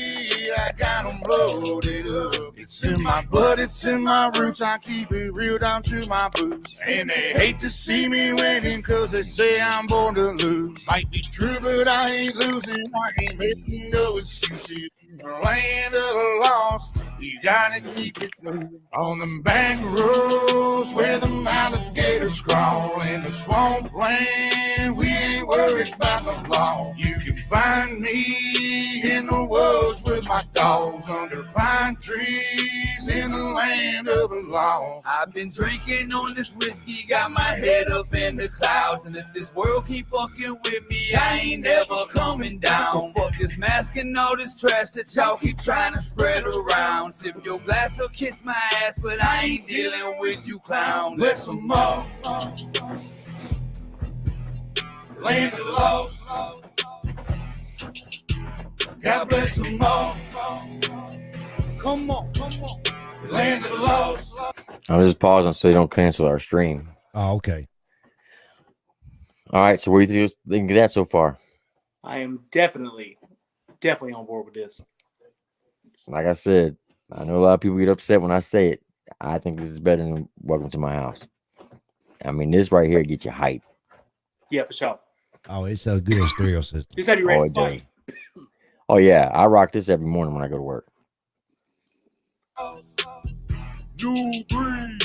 Here we go. Backwoods and fishing holes, wild hogs and tadpoles. It was bobcats and backhoes. We were haul ass on these back roads. A bunch of assholes and country hicks, outlaws and lunatics. They would chew tobacco, smoke cigarettes, and the breath smelled like on Milwaukee's best. Back then, no one even ever heard of meth, but nowadays everybody wanna flirt with death. You better pray up the guy for the ones that's left. But between me and you, it's a hell of a mess. I mean, drive through the country, take a look around, y'all. You can smell the meth cooking like a fucking hound dog. And I put too many of my friends in the ground, or they locked in the pen and they ain't never coming out. Then the pills came and shit for real change. Childhood just don't feel the same. Daddy strung out and we got bills to pay, so we caught a case and got locked away. Back in the day, it was different times. I guess I came up in the nick of time, cause I still seen hell and been victimized. But I'ma get what's mine, cause I'm a different kind. I'm wide awake, I don't sleep good. I'm from Rock Ridge and Creekwood. In the deep woods, I was raised up, so this bullshit don't faze us. No government gon' save us. Ain't no way in hell you gon' play us. We prayed up, these masks off. In these last days, this is last call. Your soft ass won't last long. You better stand up and be a man, boy. Don't back down when it goes down. You better learn how to throw hands, boy. Back roads where the alligators crawl, in the swampland we ain't worried about no law. You can find me in the woods with my dogs under pine trees in the land of the lost. I've been drinking on this whiskey, got my head up in the clouds. And if this world keep fucking with me, I ain't never coming down. So fuck this mask and all this trash that y'all keep trying to spread around. Sip your glass or kiss my ass, but I ain't dealing with you clowns. Bless them all. Land of the lost. God bless them all. New breed. Land of the lost. So yeah, that's Land of the Lost.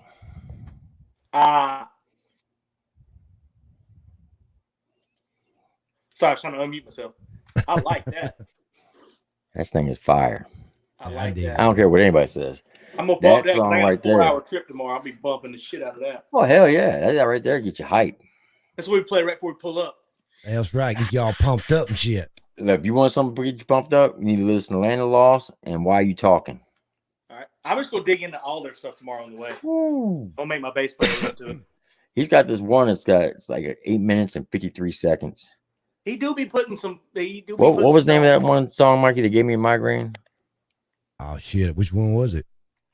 I can't remember. I just remember in the beginning it says, "I'll be your Huckleberry." Now you know whenever you play the actual audio from I've heard that Tombstone. one.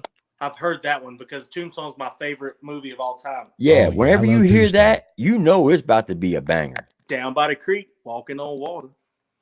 But Got a anyway, little that Doc Holliday song, in it. that song, it's playing got for love. so many bars in it. No lie. When I reacted to it, I got a freaking migraine so bad. I even said it in my reaction, man, I hate you right now because if you were here, we would fight. I had a migraine all night. I could not get any sleep. That thing just, oh my God. I just thought about it all night while I was sleeping. It just made my head hurt even more. But it is a straight banger. I have not heard a song yet by those two that I don't like. Now there is another guy that they did a collab with called Dirty Boy, and he's from Florida. I'm not too fond of his. Right. I had I won't say names, but there were some artists that I really like, and then they do some collab songs, and I'm like, why did you do that? Right. Yeah. But guys, it's 2 a.m.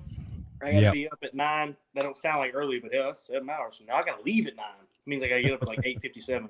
Well, look, Shawn, look, I just want to say thank you from the bottom of my heart for you coming on and do this. It's been a great pleasure. I've been looking forward to this all week.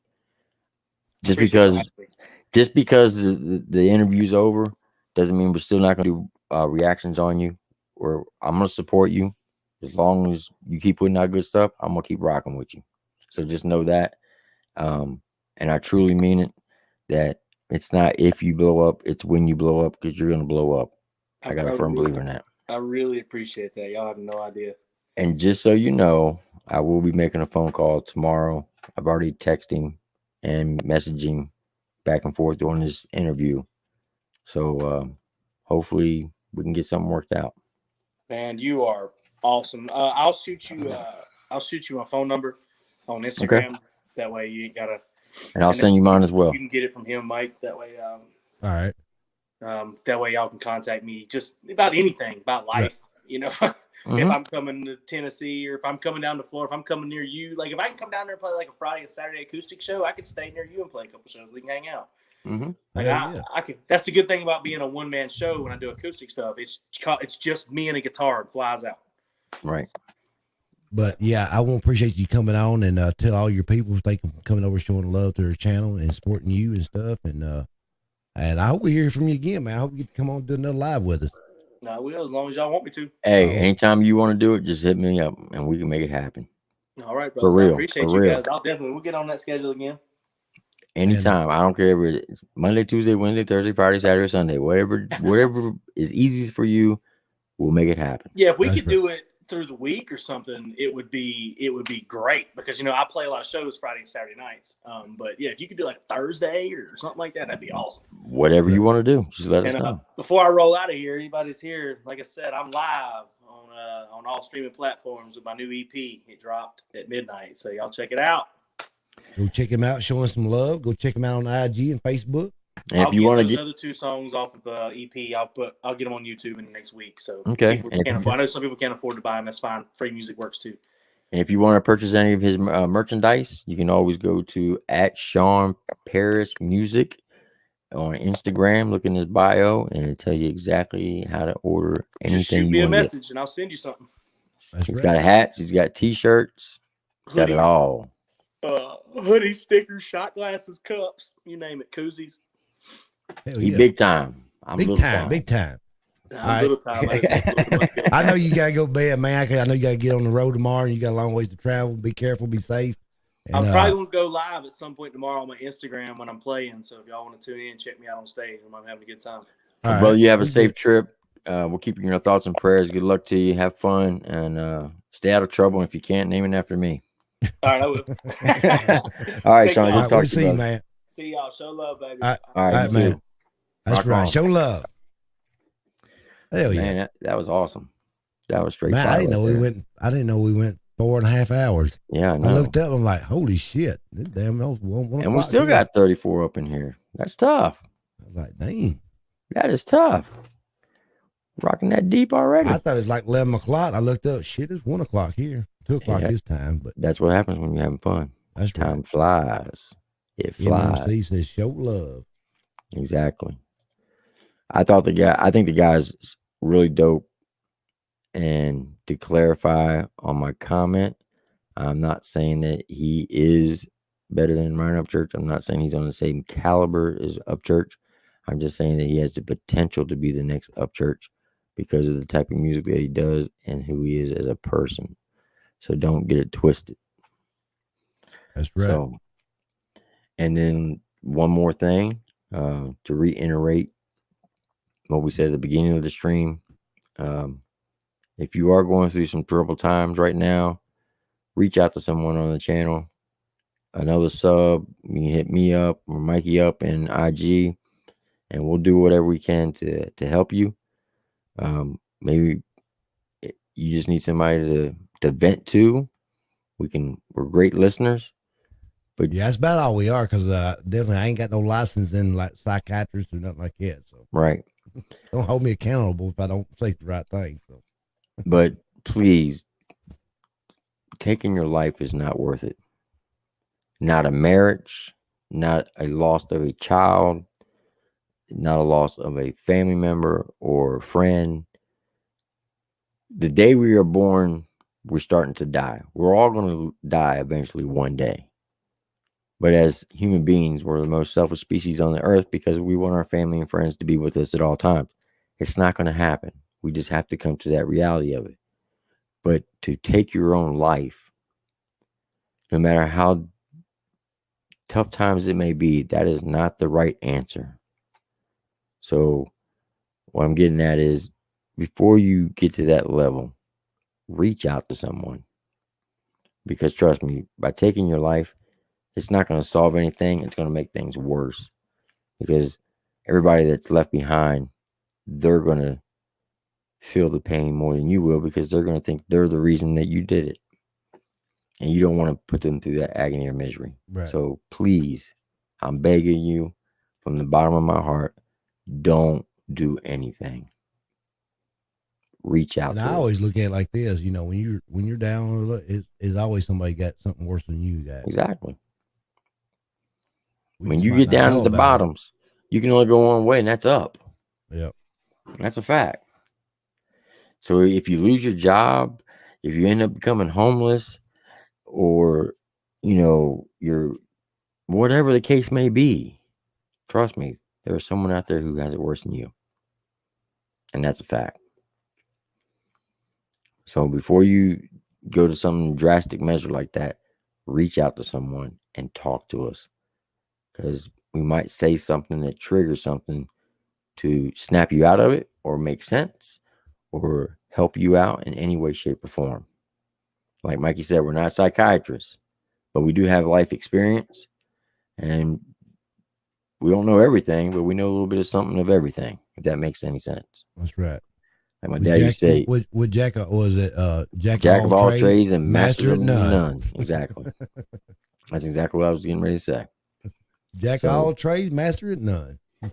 So before you do anything, please, and I'll be honest with you, if your reasoning for doing it is legit, hey, I'll support you. But trust me, there ain't nothing legit about it because you don't want to go down that road. Right. Because you're going to leave more people in agony and misery. That's facts too. Especially if you have youngins in your family. How do you think they're going to young feel? ones, grandkids, Yeah, everybody. So just don't do it. It shouldn't even be in your thought process. No. And I know it's easier said than done. Everybody's like, "Oh, how do you know?" You just need to stand up and slap yourself in the face and get your mind off of it. Yep. That's the best way to do it. Just get up and start doing something, get your mind off of it. Mm-hmm. When that devil gets inside your mind, that's his playground. All you gotta do is cast him out by the name of the Lord Jesus Christ, and he'll leave. Trust me. He doesn't want to hear that name in a positive way. So, like Brenda Spencer says, she says she's on Facebook or IG. You can hit her up, and she'll do whatever she can to help you. So, just please promise us that you'll at least make the effort. Yeah, when I got sent that message, I was like, damn, man, I was actually down about that. I thought that was sad. Yeah, I didn't even go. I was going to go I was live. like you. I thought he was actually doing good because he come on 4 or 5 days after his daughter passed, and I thought maybe he's watching us and everything. He's watching us, kind of get his mind off of it. Mm-hmm. But what messed my mind up is when they found his phone. It was open, and it was open to the community tab, and I'll show you the tab that what they're talking about.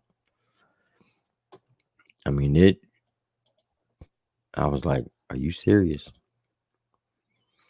And when Jess sent me the screenshot of it, I don't know what happened to Jess. She was up in here earlier, but she must have passed out or something.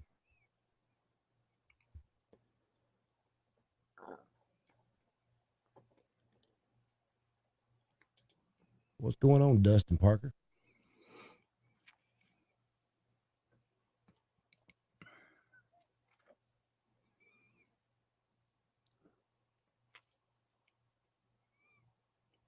Where's that?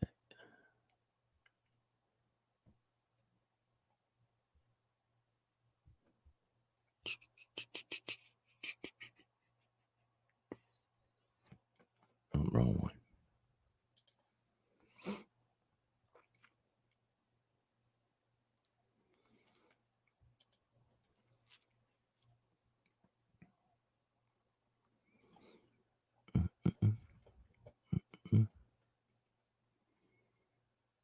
Brenda, you see you on Facebook or IG, or are you on both?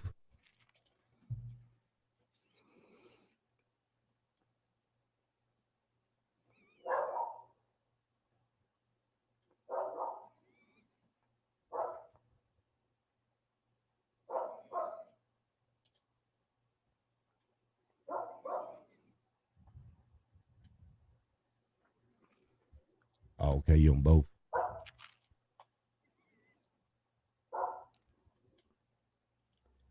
His brother must have took a comment down.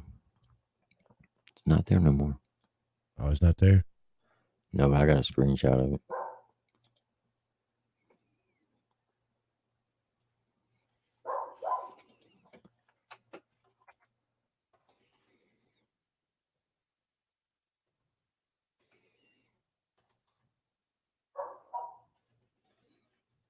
Turbo.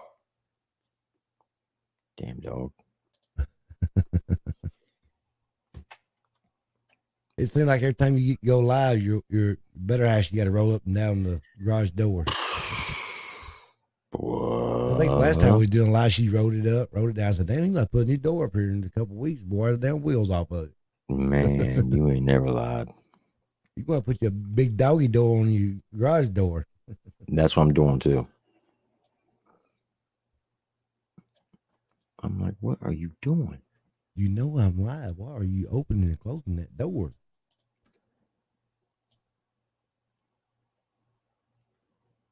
He's like, oh, this is my time. I'm like, yeah, that's what you always say.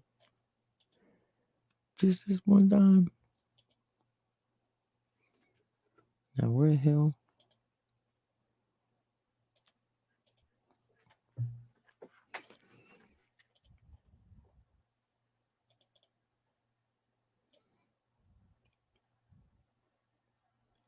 Does anybody know how to get to all your comments on if you're on the computer? Shit, you asking the wrong person, man.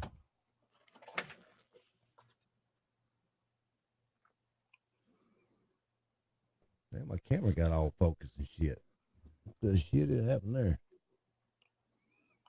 There we go.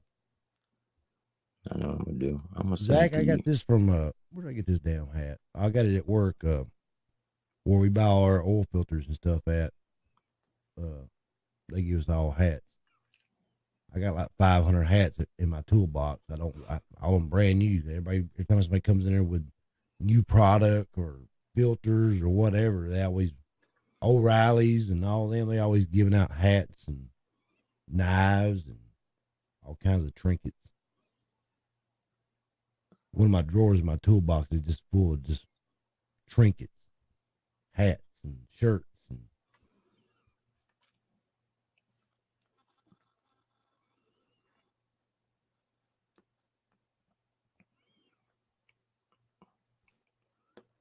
All right, now I should be able to pull it up on yours. I sent it to you just now. Oh, you sent it to me? Yeah, so I can, because yours was at the top. That way I can get easy access to it. Oh, okay.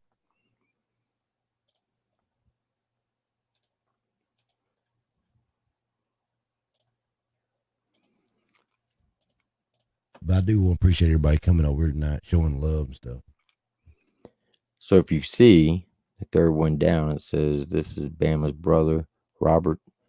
This site was open on his phone, and he took his life earlier today. I don't know any of you all, but whoever hosts this site, it was still open. Y'all say a prayer for us, because I just lost my niece. Talking about Bama's daughter. So when she sent me that, I mean, it just jacked me up. Now, was that on a live or? No, I'll show you what it was on. It was on this comment right here. I didn't know if it was one of the lives we done or. It was on this one right here when I posted this picture asking the ladies if they wanted my wife to do her show for ladies only, and it was right above Meg there. He was like the second one down, wasn't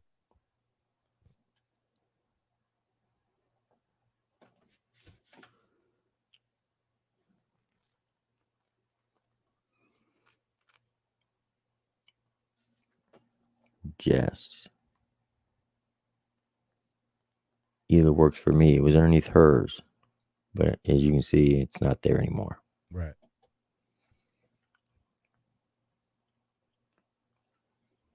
So when I got that, I was like, what the hell? And then, of course, I went back to the community tab to read it. And sure enough, it was there. And it messed me all up because I was going to do a live that night. And I think you were out at a birthday party Saturday. Yeah. And I couldn't even do it. I just sick to my stomach. So I did know that he was a subscriber of Alpha Tyler's channel. And he was live. So I went over there and he had what's that female reactor? April G Showers was on. April G. Yeah. So I put in the comment, I said, hey, I'm not here to start trouble, but I just thought you might like to know that a subscriber to my channel and your channel just found out he took his life. And I sent him that screenshot and then I bounced. But yeah, it definitely messed with my head that night when Jess sent me that. Especially when you talk to somebody in the chat all the time, man, or see him in the chat, see him in the comments. Yeah, because he was in the chat on this night right here when we did it with Tater. Yeah. So, and through. See, that's why I thought he was in. I thought that's where he left a comment underneath under the. No, it was underneath the my wife's picture. That one right there. And I was like, whoa.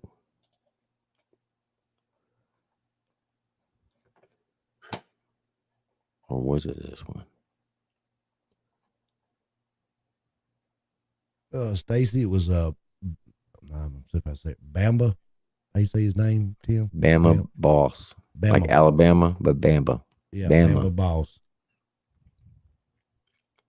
He was actually in the chat Friday night. Last Friday night. Yep. He's the one lost a daughter a few weeks ago. Yeah, like 4 weeks ago.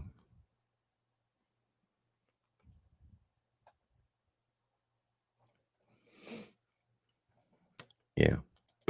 So I'm getting at is don't do anything stupid. It's not worth it. No matter what you're going through, trust me, it's not worth it.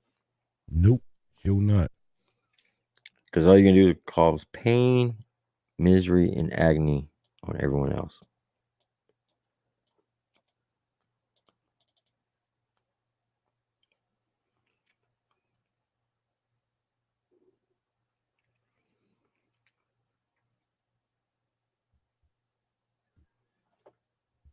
But I do want to appreciate everybody being up in the chat tonight and stuff.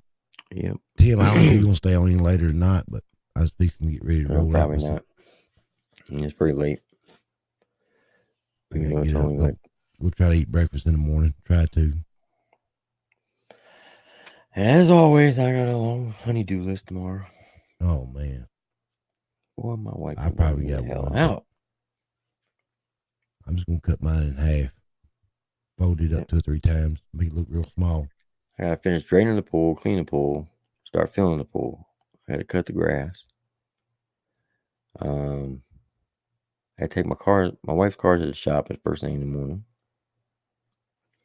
Get the mirror fixed on it? Oh, that was a joke. Yeah, that was a joke, yeah. Oh, but no, okay. she does have a flat. No, I didn't get to eat breakfast with my brother last weekend because he borrowed my truck. He come by Friday, got my truck. He said, what are you doing? I said, not shit, just got home. He said, I need to borrow your truck. I'm like, damn, once you buy you one, you want to borrow mine. He said, why don't you buy one? I can borrow yours. Nah, he took his he took his 69 up and his race car and a couple other guys took their race car. They had a car show. You're welcome, Shawn. Appreciate you hanging out with us tonight. Hope we didn't bore you. But if anybody wants to come up in here and talk for no more than 20 minutes, because after that I am bouncing in about 20 minutes. Yep. I'm fixing to bounce out here in about 20 seconds. But anyways, I appreciate everybody. Shawn, appreciate you coming in live, man. Let us know how it goes tomorrow. I'll try to catch you on IG. Meg, Amy, Stacy. I don't know who else is up here. Lacey and all them. Mike Dugan. I appreciate each and every one of y'all. Andy. Here comes the Queen Throat Puncher. Stacy. Stacy. Da, da, da, da. Hey, before you go, Mike, let me tell you this quick story, real funny. So last night my wife was on, and with all the ladies, right? I did watch a little bit of it. So, my wife, Stacy made a comment. They were talking about men being men, not wimps, right? Right. So she made a comment of, I already have a vagina. Why do I need another one?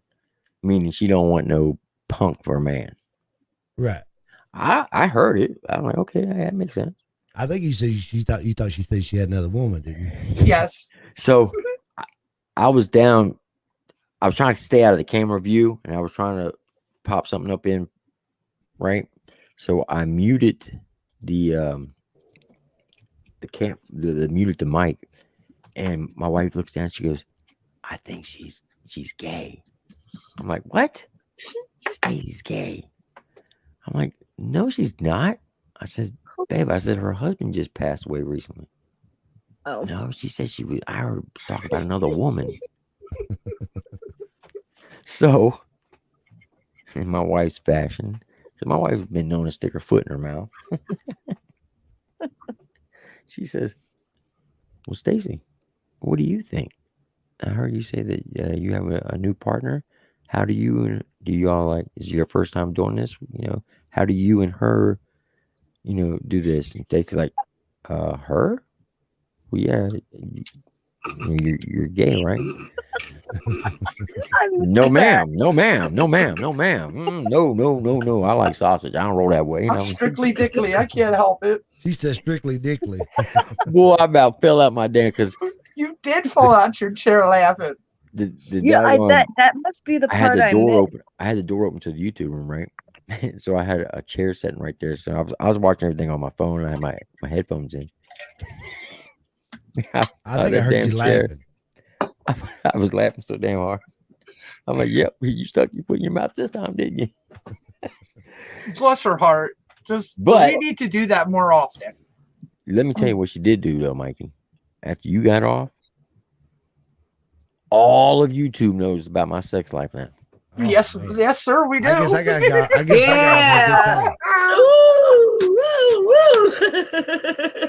I said, "Woman." Well, the main thing, did the views go up or did they go down? They went up. They went up. Well, there you go. That's how it matters. I'm like, "You got to stop getting diarrhea of the mouth. You can't be putting all our business out there like that." She's like, "What?" I said, "Well, I'll be honest with you. I'll be surprised if you two don't take that damn thing down, because that daggone stream went sideways quick." Yeah, it escalated quickly. I was We're women. That's why a lot of us girls don't understand how people are tripping over what 45 said. We're just like, dude, we're so much worse. Like, I was actually going to drop some funny comments, but I felt so damn bad. I couldn't even think of nothing funny. I'm like, and you know what surprised me though, Mikey? God bless her soul, Miss Caterpillar. Miss Caterpillar. Oh yeah. she's a freak. She's like a closet freak. Boy, she was saying some freaky stuff. I was like, whoa, Miss Yeah, Caterpillar. I think last night I was gonna drop a comment. I said I'm just up in the chat just looking for a date. People, men always say, or women say, men are so much worse. No, you put a group of women together, we will make men and sailors blush. Man. Oh man, the stuff Exactly. they were talking about. Exactly. First, it started out with farts. Yep. I remember saying that. And then, listen, don't get the laughing fart now. Listen, when I they got did done not with that, break the screen, Mikey. then it Didn't went break the to screen. then it went to tampons. So Oh. now we took a 90-degree turn.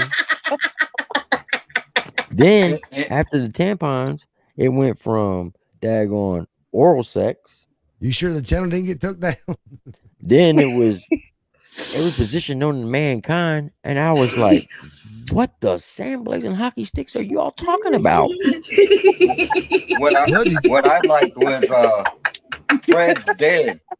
What do you mean Fred's dead? I forgot to put fresh batteries in him. Bob. Oh, Bob. Oh, yeah. Then that's when it really got interesting. They start talking about battery operated boyfriends. You know, yeah. Alyssa's losing her shit over there. Listen, don't be shitting out my onions now. It was off the chain. Oh my god. Yeah. And Alyssa, I'm glad I fell asleep. we have a lot of fun. I'm glad I fell asleep because I'd be having damn nightmares. And I'm so glad that Kata came because I happened to run into her on Buckshot stream a few days ago and I told her about it. So she was for it, I think. See, I knew nothing about ladies' night until I got home last night because I was out fishing for like 10 hours. And I came home. I wish I didn't know about it. I tell you that much. Jumped in the shower real quick, got some food, sat down, turned on YouTube, and I seen Triple T live. I'm thinking, well, what the hell? It's Thursday night. This ain't right. I clicked on it. And I was like, oh, this is going to be good. This is going to be damn good. I'm glad I fell asleep because I'd be having nightmares and shit. I'd be thinking damn vibrators and all that shit in the damn bed and every damn thing. Man, Lori just started talking about everything from the very first day we met all the way up till now. And I'm like, God damn, can you keep some privacy? But you want to know something, Tim? The world needs more men like you. I'm going to be definitely honest, and it truly does. From a woman's point of view, yes. I'm in the money. What up, Dan the man? What's happening, fucking? Ah, Dan the man. I figure I'd come in here and blow up this stream, see what trouble I can start. We were talking about it last night. Were you here last night? Yeah, he left for the juicy part. Oh, yeah. You should have stuck around because Amy basically just laid it all out on the line for you. I was like, damn, where you at? Amy's ready.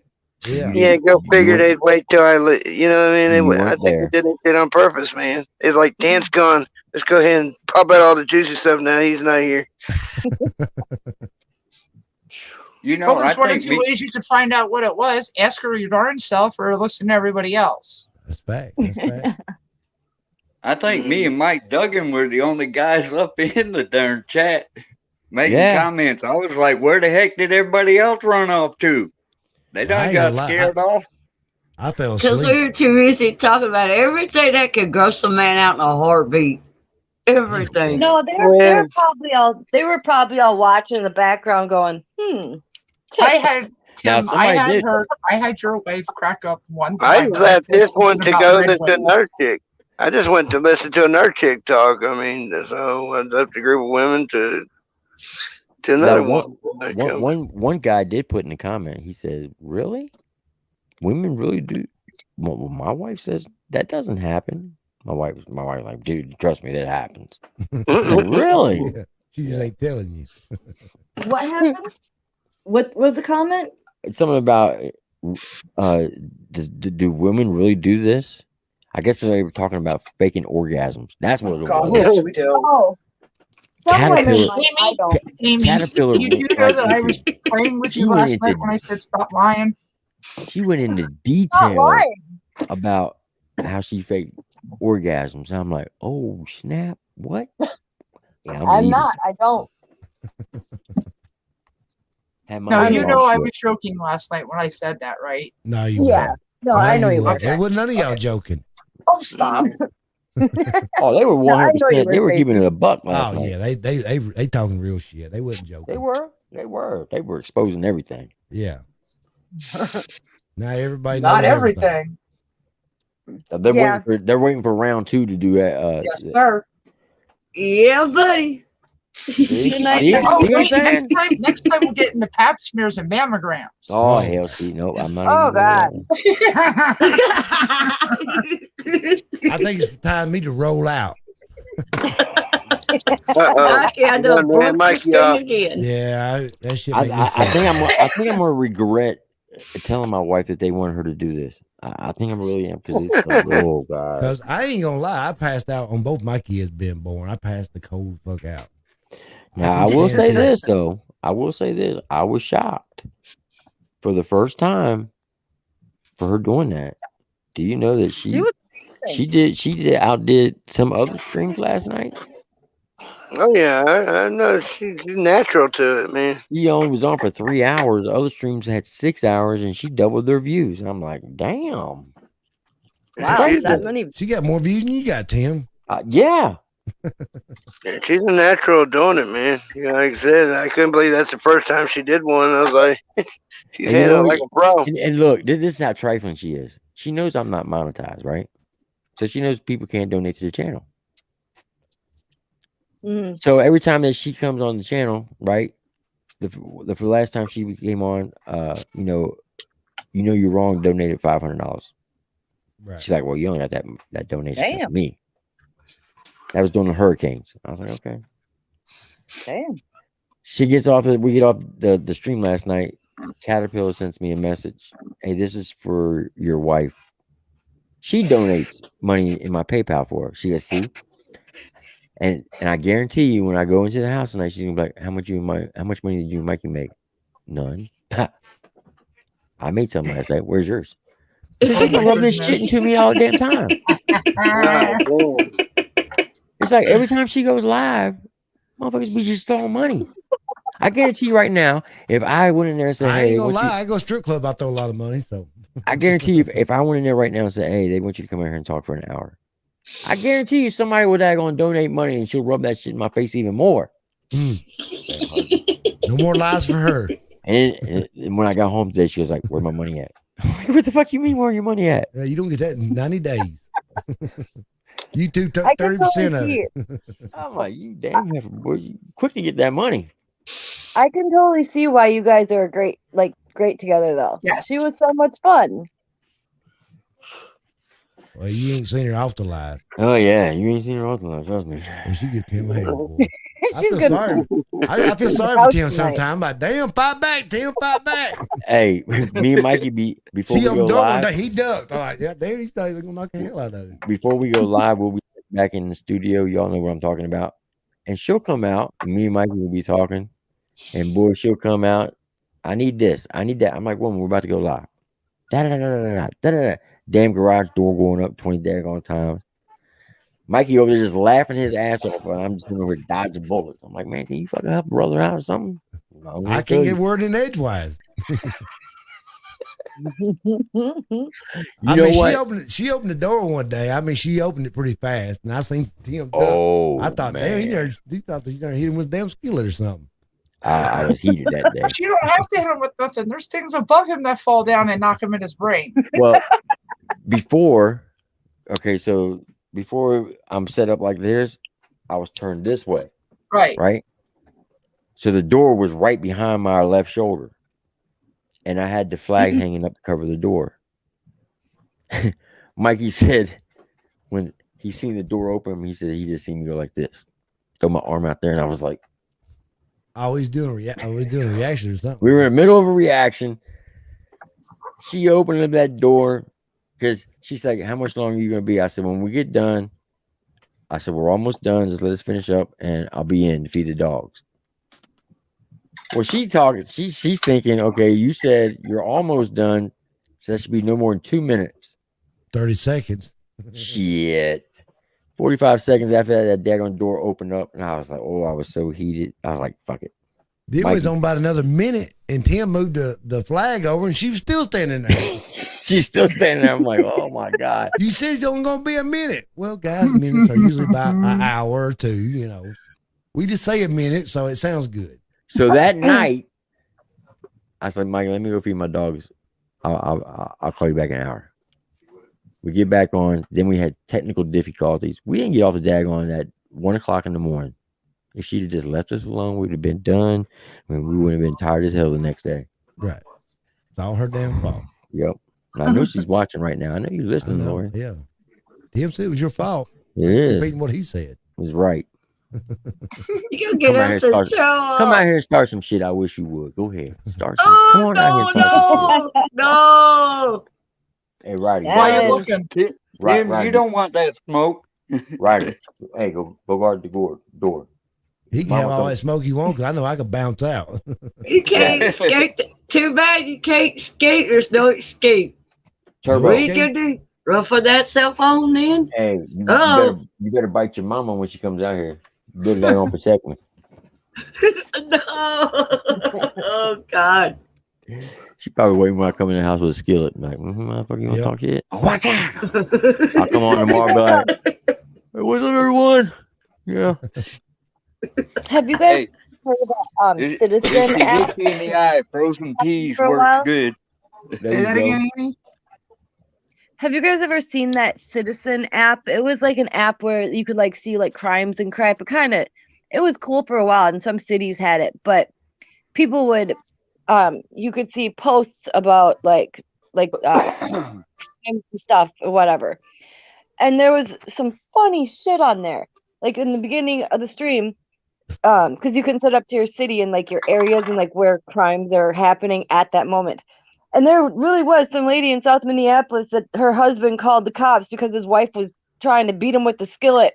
And someone put in the comments, well, you're stuck at home with COVID. You don't bitch about my food if you want to eat. And then there is, I don't know. Anyway, it's crazy. What the fuck Kinda is that? cool, What but we're it talking about? You talk about you with the Can we skillet. talk about a skillet? Squirrel, straight squirrel. Because I said the word skillet, you went on a 5-minute tangent and you said, never mind. Dan, why did you leave, Dan? Why, Dan? Why? Get your ass You back weren't here. listening, yo. I was talking about a woman beating her Yo. husband with a skillet, and they called the cops. Yo. Yeah. You wasn't listening. She think Yo. that could be you next time, be on that page. Where's your tennis ball at? It's I drunk. changed it. Oh. You see, I have one crooked eye. It's drunk. It's slant-eyed.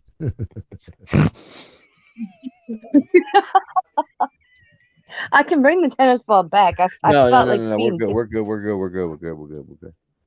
What, you don't like Ball my with bright two- green? It looks like a ball with two splits on it. Hey, brother Tim, I think I have to bounce off. All right, Mikey. Hey, I'll give you a call. Stacy, I'll give you a call tomorrow. MLC, Alyssa, I appreciate y'all, man. I'll holler at y'all. I hope y'all have a good one. I like it. Don't break All the right. screen. Stay safe, Mike. All right, y'all be That's good. a damn good show. That's right. Damn good show. I can't play my thing. It's fucked up, so I got to fix it. Oh. But anyway, y'all be good. All right, brother. I'll call All you right, see tomorrow. you, man. All right, man. Oh, space. Y'all were talking so much last night, you wouldn't even let poor Lacey get a word in edgewise. I know. I tried. It was all I'm just shame. glad she was on there 2 times now. The 3rd time will be the charm. Yes. You gotta get her to say something though first. Well, she's breaking in slowly. That won't be hard. I'll just tell her that the Steelers suck. She's from Pittsburgh area. Whoa, why you gotta go there? You gotta be an Eagles fan. Hells no. You know why? You know why men like to date female Eagles fans? Oh God, why? Because they don't expect to get a ring. Right? Ain't that the truth? No, I am not an Eagles fan. What's up, I Backwood? just got a text message. My dad got Facebook jailed again. Your dad's in Facebook jail? I guess he's a repeat offender. Oh shit! What do you do? Burn somebody's spaghettios? No, he's diehard conservative. He's always posting conservative stuff. The last time he got banned was because of something about Tucker had something on his show about in California they were only going to give money to certain communities to the black communities, and my dad's like, well, I guess crackers need not apply. It was racist, apparently. Is it raining at somebody's house right now? No. Could be that noisy. I have Well, my you can't fan hear it going. anymore. Hold on. It might be me because I don't have the other headphones in. I have the ones that cover the whole ear, so I'm not wearing the other Ooh. ones. No, it's raining at my house. Shit. They That's not bad. upgraded. The last one was for 8 hours. Now it's 3 days. What? His account restriction. You cannot post or comment for 3 days. What the fuck? What's going on with all y'all tonight? What's going on, Backwoods? Not much, Triple T. Not much. Are you using a microphone, or because I can barely hear you?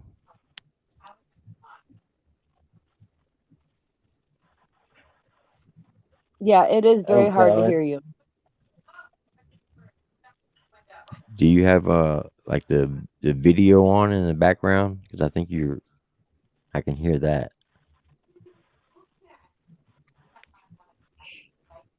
What's up, Triple T? Say again. What's up, Triple T? I'm gonna bounce, Tim. That may be me because Mom's watching the TV. So. Oh, okay. Now you good. You good. You ain't got to bounce. So what have you been up to there, me and my club? Just going through life, waiting on things to happen, and enjoying retirement. Have you heard anything from the Social Security office? I got an appointment on the 28th of this month. That's what I've been waiting on. Is it for like a doctor's or with a lawyer? Doctors. Okay. Yeah. Now, is this your first time applying for it? Yeah, it's the first time. And now, not to be nosy or anything, but how old are you? 61. Okay. And when do you become eligible for Social Security? Regular Social Security. Regular Social Security, early retirement. I think I could take the early cut at 62 at the reduced rate. Full rate is 67. Okay. So I'm gonna tell you how Social Security disability works, just so you know. So it's almost like a scam. So if you have 100 people apply for it, right? 90 out of that 100 is going to get denied. Only 10 people, only 10% will get it first time approved. And here's why. Oh, I know. So the reason why they only approve 10% because they're banking that 50% of the 90 will not reapply. So if they only have 45 people out of that 90 reapply, now that's 45 people that they don't have to pay, even though it's their money. Now, out of that 45 people who do reapply, only half of them will get approved. Now, so you take that takes you to 22.5 people. So we're going to say 22 will be approved, 23 will be disapproved. Now that 23 that gets disapproved, they're banking that half of them will not appeal it. So now you get the original 45. Amy, I'm going to mute you while you're laughing. I'm sorry. So you got the original 45, and you got half of 23. That's going to put you at 10. was 11.5. We'll say 12 people. So 12 plus 45, that gives you 56 people or 57 people. That's not going to, that will not, they don't have to worry about paying. And then the last 12 who appeal it, in order to appeal it, they're going to have to go hire a lawyer. If they don't hire a lawyer and they just try to do it themselves, they're going to get denied. Because those 12 people who go get a lawyer, they're going to, that lawyer is going to take, I think it's 20% of their back pay, because they'll back pay you up to 1 year. And what happens is that lawyer's going to, you won't even go into the courtroom. That lawyer's going to go talk to the judge and says, hey, he's going to expect you to get, say, $25,000 back pay. I'm going to get 20% of that. I'm going to get $5,000. So I'll give you 25. I keep 25. And the judge is going to approve it. So it's a scam. It's a money game, because the lawyers are getting paid and they're going to grease the pockets of the judge to approve it. So just know that. Don't get discouraged. If you do get denied, reapply, because they're banking on it. You won't do it. Oh, trust me, I know the game. Yes, sir, I know. Okay. You know, I'm back. I just look at it this way. It's something like detention. Being a truck driver, you know, you got 2 hours at the dock. Anything after that, I start charging you. Right. The longer you take, the longer you got to go backwards to start paying me again. Right. So just know that. Now, how do I know this to be true? Because when I got first injured, when I first retired from the military, I applied for Social Security disability insurance because I was entitled to it under the January, I forget the actual law number, but anyway, January of 2008, President Bush came out and signed into law that if anybody was injured in combat, they can receive Social Security disability insurance while on active duty. So I was still on active duty, getting active duty pay, and I was drawing Social Security disability insurance because I was no longer doing my official job in the Army. So that's how I know how the process goes. But here's the thing. What they will not tell you, if you take Social Security disability insurance, if you decide to go back to work, the first 9 months is what they call the work release program. You can make as much money as you want and still get Social Security disability insurance. You can make $1 million a month and you'll still get that check. On the 9th month, you have to decide whether to give up disability and keep your job, give up your job, keep disability, or keep your job and disability. Now, if you keep your job and your disability, you can only make, I think the going rate right now is like a little $1,112 a month. And that's before taxes. Before taxes, if you make anything over that, you'll lose your whole disability. Now, if you decide to keep Social Security and not go back to work, it's cool. But let's say a couple years down the road, you find your dream job and it's going to pay you, I don't know, $10,000 a month. And you take that job and you give up your Social Security. You can do that. However, you're still on the hook that you have to pay for Medicare. And it costs right now, it's like $478 every 3 months. And it keeps going up every 3 months. They raise it up just like $5 every 3 months. For 7 years, you got to pay that. You say, well, I don't need to pay it. You don't have to pay it. But the problem is, if you have any other health insurance, you can't use that health insurance because your Medicare is your primary health insurance. So if you're not paying for it, your other insurance can say, is that person eligible for Medicare? That's the first question they're going to ask. And if you are eligible, then they won't pay it. So when I went back to work in 2017, I'm on the hook for the next 7 years to pay for Medicare. Even though I have VA benefits and even though I have Army benefits, if I don't pay for that Medicare, the Army or the VA, I can lose those benefits completely if I don't pay for it. So that's something they don't tell you in advance. So just know that. Does that make sense? Yes, it does. It helped. The reason that I applied is one that now that all the kids and the grandkids and everything are out at the house, and I had the rollover, and I was like, I'm just going to bounce. I'm going to take a few months off, and I'm going to go find another job and bounce back. But it didn't work out that way. Right. And my wife applied, and when I was helping her go through applying for hers, they told me that, well, since you're the head of the household and you're unable to work, you need to apply also because we need to get you because you're her primary caregiver and everything. Right. And right now I'm just going through the process. Now, if you don't plan on working, then by all means do it, because they will back pay you up to 1 year.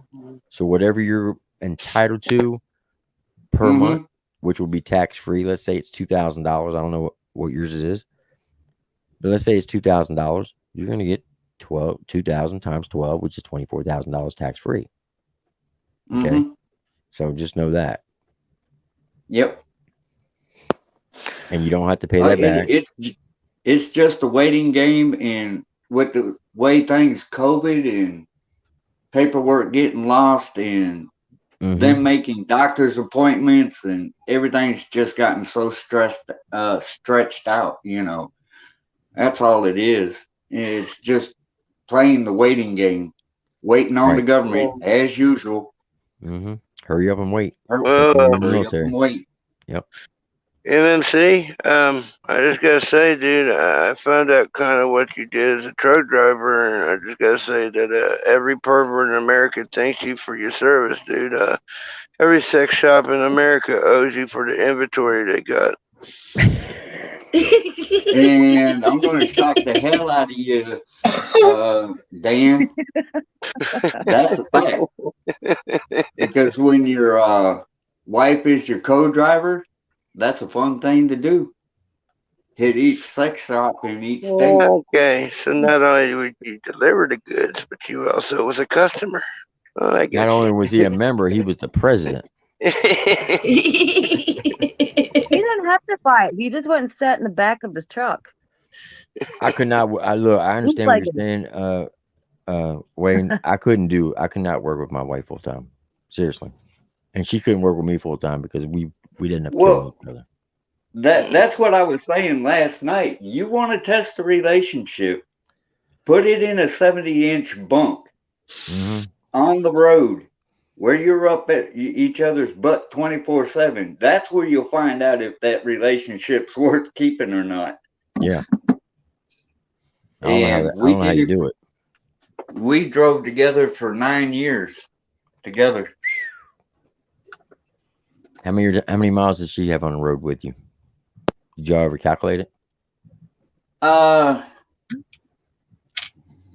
She's got about 800,000 in 9 years. Yeah. Wow. And how many years did it take you to get $1 million? It took me a while because as a team, it's split driving. Okay. So you only collect miles while you're driving. An average driver. So your wife actually drove too? Averages about 120,000 a year. Your wife actually drove too? Yes. Wow. All right. Yes, sir. She's a bad mother trucker. Bad mama jamma. That's awesome. Like I said in the chat last night, I knew she was a keeper when I went to pick her up for the date. She crawled out from under her dad's semi, covered from head to toe with grease, from changing the oil and greasing the fittings. Ain't nothing like a woman full of grease, boy. Let's get it. What kind of grease was that? Was that oil grease or KFC grease? It was KY jelly grease.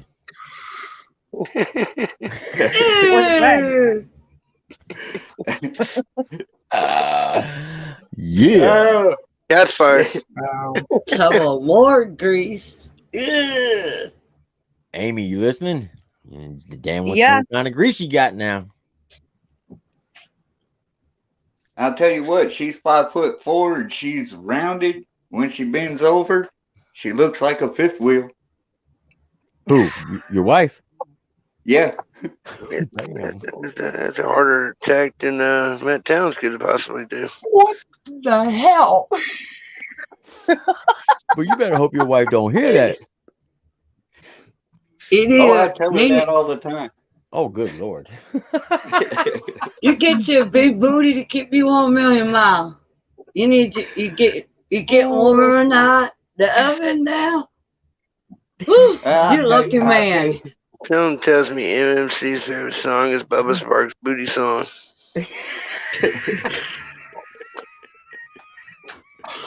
I don't think I know that one. Yeah, that booty, rocking everywhere. No. Oh, The only booty song I know is I like big butts and I cannot lie. Oh, shout out Right, to you DMX. do. In case y'all didn't know, DMX passed away today. Yeah. He died at 50 years old and he had a heart attack and then he died of a drug overdose afterwards. Well, he had the drug overdose that caused the heart attack. Yeah, whatever rap was, the man was a goat. Flat out. Yep. Yeah, Dan, I'm not upset with you, bro. Everybody's entitled to their opinion, and I don't know what went on between them. You know.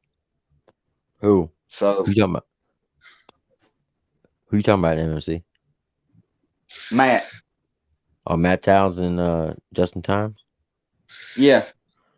Apparently he was clout chasing, trying to get views. I've seen like I said, I know Matt. I talk with Matt and everything. What goes on behind the scenes and what the beef is between the guys, I don't know. Don't really care. Just as long as good music comes out of it. Yeah, but it ain't the best, smartest move to kind of eat the bear, like the dudes, the biggest in the game, in the genre, though, you know what I'm saying? That's not the best playing the saying. Yeah.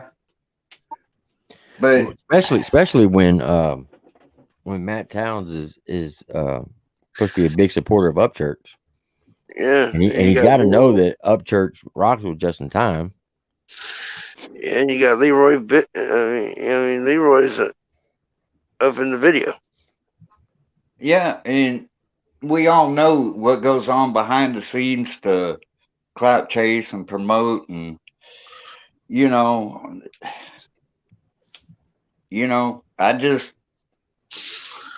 not trying to make excuses for him or anything like that. I know that last year when all the beefs and stuff were going on with another certain artist, he was like, I'm really not into beefs, I just want to do my own thing. So I don't know what went on between him and Justin. That right there's a lie, because he did a sneak diss track on Wild Bill 2 years ago. You know who I'm talking about, right? Yeah. And that's what I'm saying. That other artist, that's all he's into is beefs. Well, like so that other artist, Wild Bill's not an artist. He's more of an annoying fan. Well, Towns was like dropping the diss about the same equivalency of someone else we knew started with a T at that time period too. He was always dropping T-Rev. Yeah, Matt Towns was like on board with that too, dropping disses left and right. Yeah, T-Rev. I don't think the guy can really rap. I think his rap sucks. I'm gonna be honest with you. T-Rev sounds like someone who dissed Savannah Dexter. Yeah. I don't think I've ever heard him. T-Rev also was going around telling people that he had cancer just to get money. Oh, that's fucked up. Yeah. That's dirty. That's. I don't think I've ever even heard the dude, but that's fucked up. That right there. Nope. You And then he playing was with your- all over. He was all over No Life Shaq's nuts because he plays 2YK with him online. And they stream it on YouTube, which is a basketball video game. And he pleaded with his subscribers to help raise money for No Life Shaq to do a reaction to him. $400 later, I think he went up 700 subscribers. Well, that's not including what he just did recently with the Bethany Reacts with Melody Reacts, where he charged $400 for a diss track, and it's been, I'd say, 2 months, and he hasn't dropped that diss track. He pretty much ripped him off at $400. He's a very shady character. Yeah. Now I will tell you this. I've only been on YouTube since December 29th. Even though the channel says I've been on since 2014. That's when I had my first smartphone. I had to get a Google account.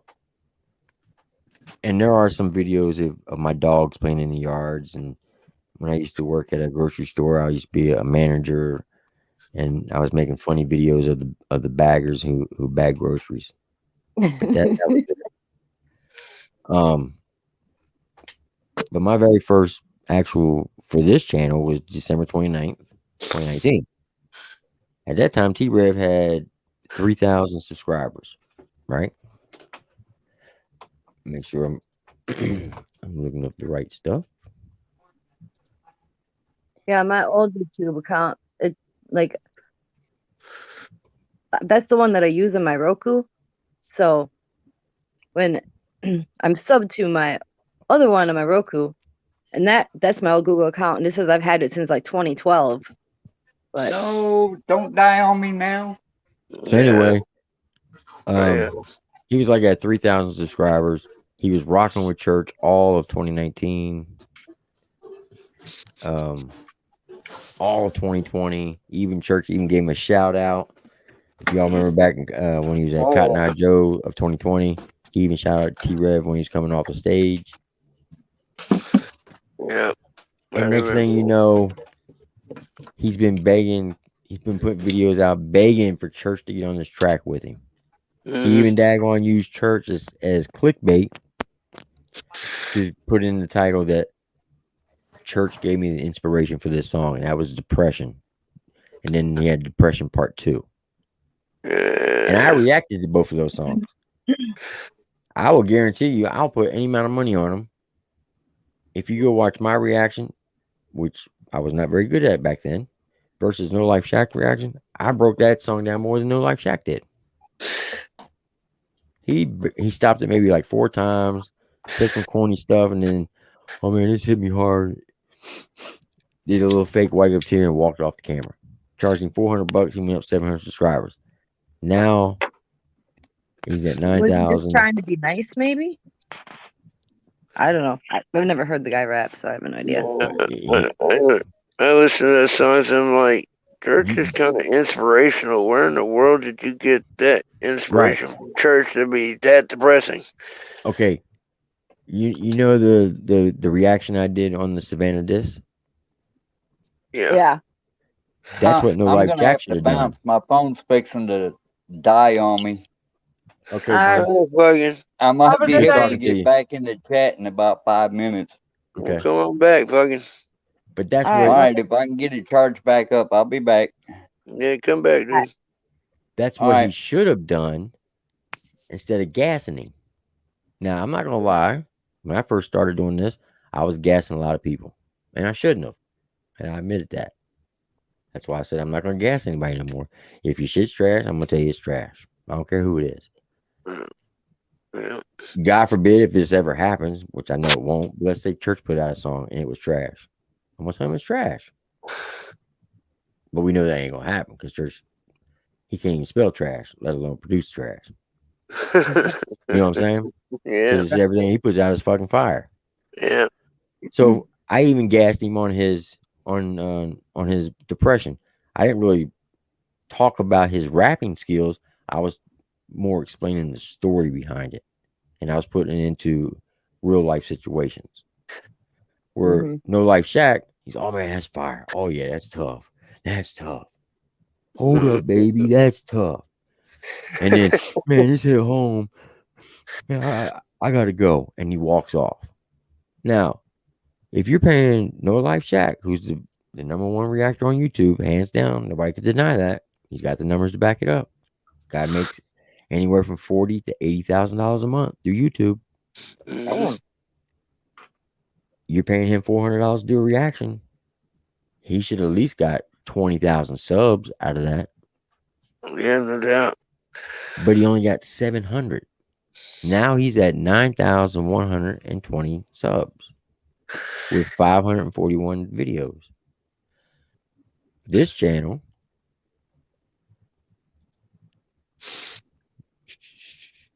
Well, see, T-Row gets in his own way, though. You know what I'm saying? He sits there and he pays Shaq the money to get the reaction, right?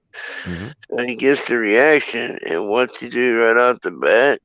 He goes and drops another diss track, but this time over another artist that has nothing to do with him. So as soon as people tune into him, they're like, "Why are you dissing this guy?" And it just turned people off. Like you kind of get in your own way, dude. Yep. That's a fact. So this channel's got 11,663 subs. And so January or December was a year. So January, February, March. April 29th would be 4 months. So a year and 4 months. This channel's got over 2,000 more than him. How many subs do you need to have to get a plaque? 100. Yeah, 100K. My popos that I watched just hit their 100K. But see, when they demonetized me when I was right, like 9,500, once I made that Yeah. 10,000, I would make more money. So I don't know what it is because I haven't been monetized since. And Can't you reapply? I reapplied on February 25th, and I still haven't got an answer. Yeah, I'm just Man, I gonna say. come back again. Sorry. Huh? I was I just gonna emailed say. him again. Yes. All right, two people's talking at one time. Say it again. Go ahead, Dan. God dang. I said you should email them again. I email them every day. They don't ever respond. No, I was just addressing, like you said, with the whole T-Rib deal. Like you said, there ain't no doubt about it. I have history with that guy. I mean, I was part of that original crew. You can literally go back and hear a few tracks where a part of the crew where he makes songs about us, you know what I mean, with our names all mentioned. So I definitely have history with dudes. Bad But- history at this point. T-Rev and Matt, now why is all this relevant? Because T-Rev and Matt Towns both teamed up to go after this guy, Wild Bill. And if y'all don't know who Wild Bill is, he's the one that Upchurch would roast all the time. Oh yeah. What's the other guy? What's the other guy's name that said he was going to put all over his 4-wheeler? Blacker Thinner Larry. Yeah, Lacker Thinner Larry. So you got him, and then there's Wild Bill. They almost look similar, but they're not. Two different people. Yeah. Who's the Well, meth Bill. head looking dude Huh? that was sitting? Who's the meth head looking dude that said that he like knows people, and like there was one video he put out where he changed his name. I don't know what his name was, but he was like sitting in a canoe once in the middle of a lake talking shit, saying that he's not going to call the cops, but I don't know, some dumb thing. I can't even think of who that is. Mike Dugan, I'm going to kick your butt. Don't even talk to me about your stupid team in your stupid state that stole our great coach. Yeah. Well, maybe not great, but whatever. Bye. No, it was just that. It was like Matt Towns and T-Rev was going after a team that seemed like everybody Church had an issue with. They were dropping disses on at that time. So they teamed up together and it was like, I don't care who it was. And then, like I said, let's see, Well, Bill just dropped videos recently on his page calling out T-Rev about, I guess T-Rev's mother of his kids dropped a video about him owing $35,000 back child support, but he dropped a video talking about being a father or something, so she dropped the video.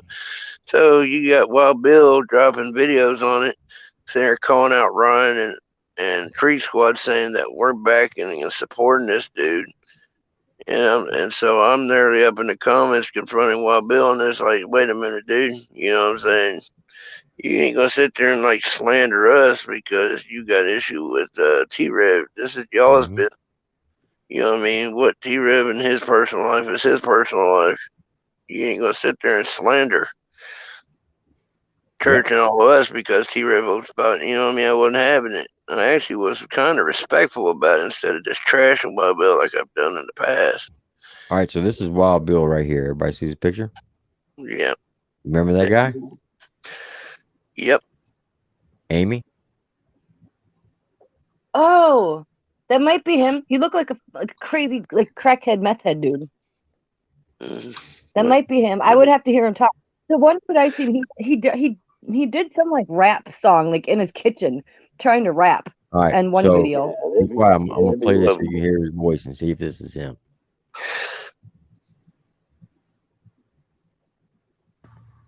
Oh. T-Rev, you're just mad. I know bro. the guy changed his name a bunch. Facts are is this. I got half the subscribers that you have riding church's dick. Facts. And on everything I do, I have, I don't know, 5,000 plus views. Fuck the comments. Is that the him? fact that it's getting shown. No, that's You know not what who I'm it saying, is. So why'd you let me keep playing it then? Why don't you just say no, it's not him? Maybe Larkerton or I Larry. had to zoom in and look at him for a minute. The guy I'm talking about's older than that, and he wasn't like an actual rapper. He was just like, I don't know. It looks like MMC. He was some church hater that apparently kept changing his name, and Yeah, Larkerton or Larry. it might be. That's who I'm guessing it was. He's straight up. He's creepy. Yeah. Well, Look at straight up Bill had meth his head, issues, church but Larkerton stalker. Larry was, he's definitely a real creepy dude. He was all super skinny and I don't. But if Straight you up, look, dude, if you look, Tim, he dropped a video recent. Well, Bill, if you're on his page, you'll see that he dropped a video of T-Rev about back child support not long ago.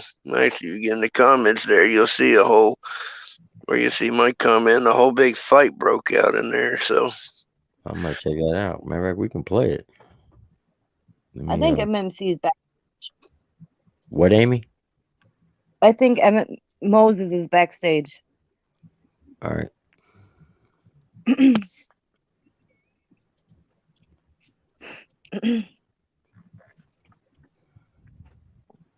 Okay, I'm back. I don't know why my phone does that at 3 o'clock every morning. Also, if you remember, Jesus, Pete, it is 3 o'clock already.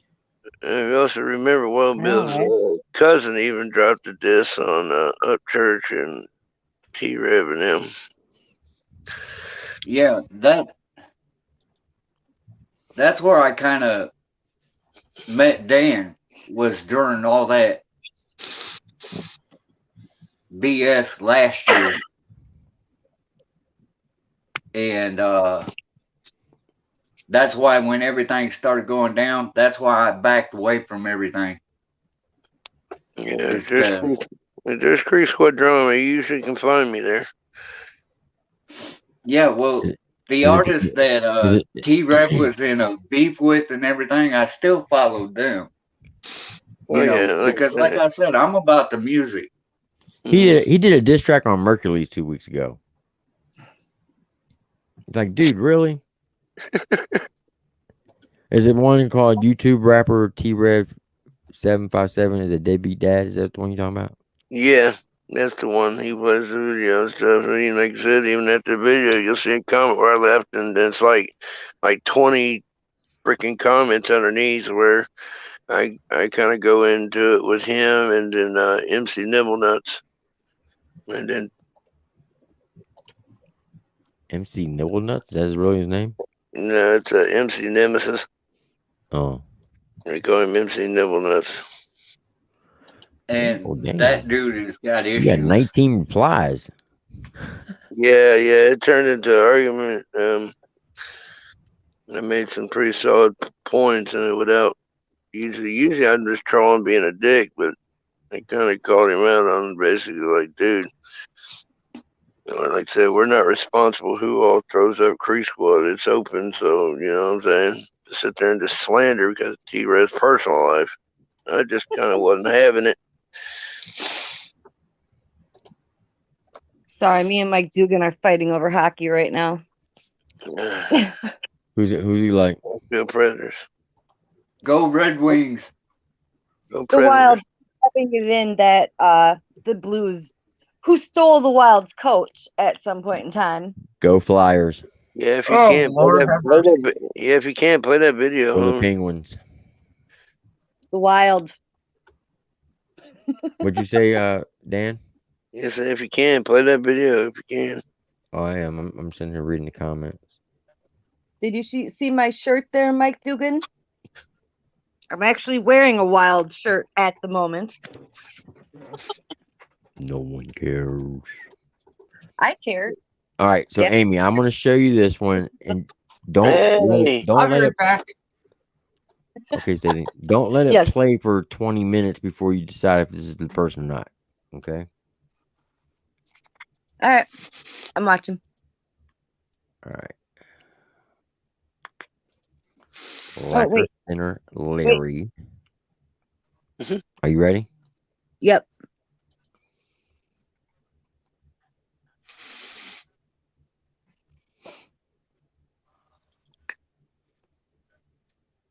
All right, so Ryan, since you and your fans can't, Is that him?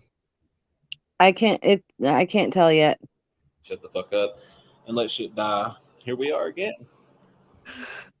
This time we're gonna talk about some real shit.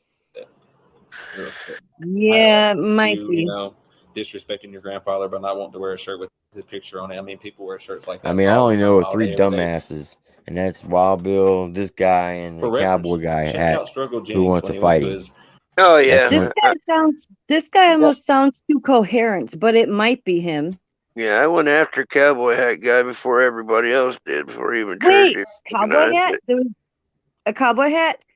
There Yeah, he's was the riding- first video I seen of some guy. He was sitting like in his front entryway by a bunch of damn coats, talking a bunch of shit, making no sense, talking about conspiracy theories, and then That's I this don't guy even know. right here. That's this guy right here. That is him. Yes. I Turn know there. exactly which video you're talking about, but it's Lacquer Thinner Larry. Yeah, he's talking about conspiracy theories and all this crazy weird shit. Yeah. And then there was another one. He's sitting out in the middle of some lake in a canoe talking shit. I'm like, Yeah, that's him. and Yeah, I then was there's talking. another one where he was rapping, trying to make some stupid rap song. I don't know. Yep, it's Lacquer Thinner Larry. I'm getting ready to watch think this I found him, video. That actually. I think I found him through the comments on one of your videos, actually. wait till you get ready to see this video that Will Bill posted and stuff. That Tim's gonna end up pulling up. I'm sure. Like I said, you say you was reading through the comments. Yeah, pretty funny. Yeah, I think I found this dude because I think it was from one of your little news segments, Tim, and I was looking in the comments, and there was some dude talking shit in the comments and something about like he changed his name, and I don't know, and like he only had like 10 subs or something like that, and then I don't know, but I'm pretty sure I found him through you. Yeah, it was Lacquer Thinner Larry. I could be wrong. Amy, but it was Lacquer Yeah. Thinner Larry. all right. Yes. So Back then, I know I was even supplying some info to Tim during a bunch of the bullshit. yes, he was. All right, so this one is YouTube rapper T-Rev757 is a deadbeat dad by Wild Bill. Now I got a kid, so I'll be working every day. So I'm never gonna stop. I'm never gonna fade. So I'll never give up. I'm always gonna stay. Day for day, my mind is in the haze. Now I got a kid, so I'll be working every day. I'm never gonna stop, I'm never gonna fade, I'll never give up, I'm always gonna stay. Yeah, Daddy's here till the end of the days, until I'm deceased and I'm put in the grave. Yeah, Daddy's right by your side now, never leave you hanging. I'ma always do you right, always gonna be there. Treat you wrong, never throw you to the side. Even with this economy, I'm here for the ride. No, I never give up, I'm always gonna try. Quitters is for pussy, so all Debbie's will get fried. I don't got time for games, so I'ma be a daddy and do my everyday. I go to work, man. Never fade, never fall, never run. Nope, that shit is for pussy ass chumps. Hold on. What's this at? Whoops, back it up now. Hold on.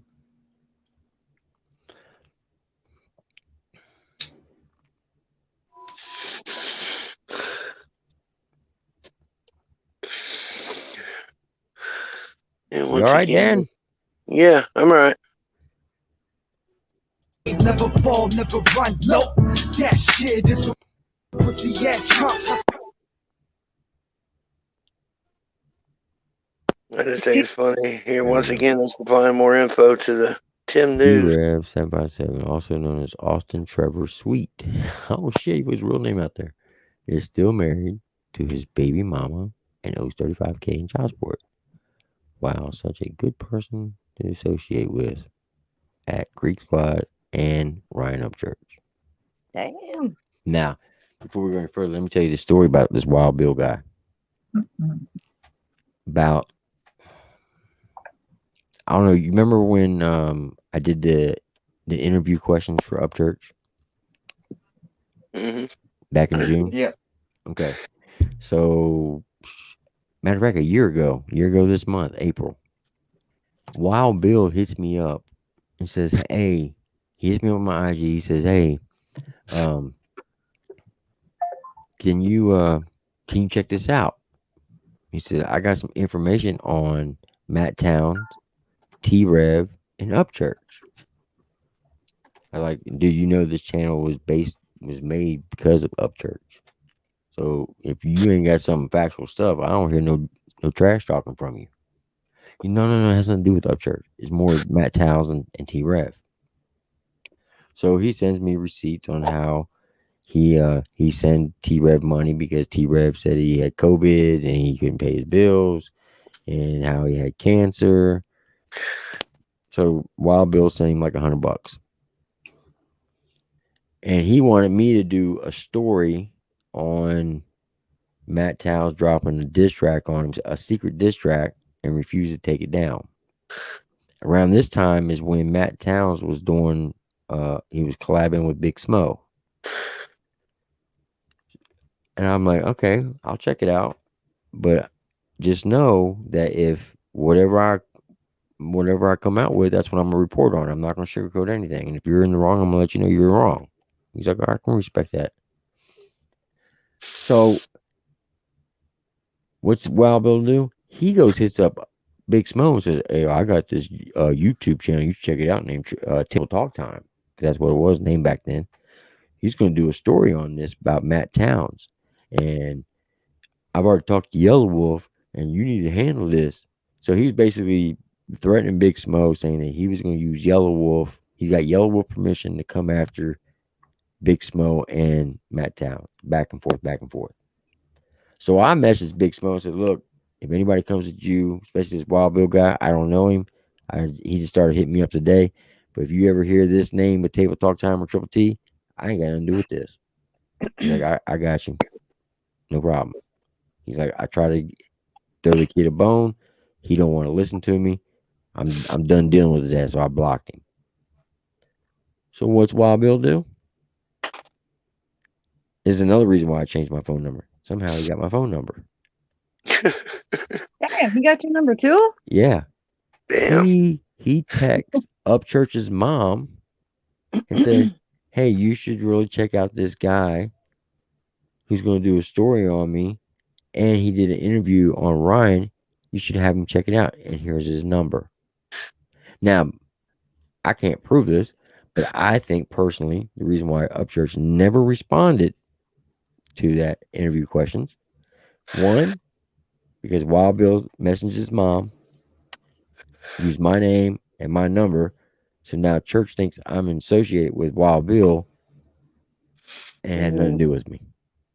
Prior to that, he's commented. Damn. He commented a couple times on my videos. He's been a sub since February of 2020. So I've had let's see who John Newton went up into church's DMs and said, "Hey, you should check out this interview. It's great." Ed Hunt did. There was another guy, I forget his name, who messaged church as well as I did. So when I think that he's seen my name in his mom's DM under Wild Bill, he probably like, fuck it, I ain't dealing with this guy. He's daggone. He's associated with Wild Bill, so why do I want to fuck with him? That's what I believe. Now, I can be totally wrong, but that's what I believe. I can see that. I can see that. You know, especially with the history with Wild Bill. Yeah. And I even told him, I said, you burnt a lot of fucking bridges. Why don't you try to make amends with him? He said, I reached out to his mom and we talk all the time, but he'll never message me back. I said, dude, you just need to keep your fucking mouth shut. You keep going after fucking people. So when I seen that message that he sent to Big Smo, I messaged him, dude, keep my name out your fucking mouth. I don't know you. You don't know me. I'm not doing no fucking story on you. And if you notice, I never did. So I'm telling you right now, take my fucking name out of your mouth. Unsub if you want to. But it is what it is. Oh, yeah. Well, Dan, you need some allergy medicine. Huh? I'm telling Dan he needs some allergy medicine. Oh, yeah, I know I do. My allergies are so bad. Don't see how a parent knowing. I want to say something real quick before we go any further. Mm-hmm. I'm going to say this. Everybody keeps giving me props and this, that, and the other. And this. If Dan is the man, let me tell you, you want information or know something about something, he knows it a hell of a lot better than I do. Let me tell you, the reason why I'm backing that statement up, because when Mises went live, he daggone gave the biggest shout out you can imagine when it came to Dan. He praised I'm him telling you, Dan, up and down. So Dan is into can you this give me a an hell of a interview with lot more Mises? than I am. Can you get him to come on our live show on Friday nights? I try to. See, well, next time it goes live, I'll bring it up. Because apparently he listens to you. Now I did hit him up on his IG live one night, and Amy was in the chat. Yeah, I think Dan was there too. And I donated $5 to him, and I said, "Hey, when can we get that interview?" He's like, "Yeah, just hook me up." And I was talking to him. He's like, "Well, I'm getting ready to go on a trip. It's my anniversary. My wife's got something planned, but when I come back, hit me up." And I've hit him up since then, and no response. Now I don't know if Tyler had maybe reached out to him and said, "Hey, don't mess with this guy," because according to Tyler, him and me are like best friends. I don't know. Yeah. He has been out of town a lot, I think, doing like those music videos and stuff. So it could just be that. Yeah, but he's been really busy. I know that. Yeah, I know much. that. I But know that part. there is that little bit of concern too. Like I said, even on my end, with me and Tyler's situation, But like I said, I don't have no issue with Tyler. I don't have no issue with him either. I just didn't like the fact that his wife was gonna throw my name in the mud. Yeah. Look, I know I said I'd never speak on a live stream about it, but I'm gonna just say this. I dropped that video on a Sunday, right? Saturday night, I messaged him at 2:45, I think it was. Matter of fact, I'll tell you the exact time.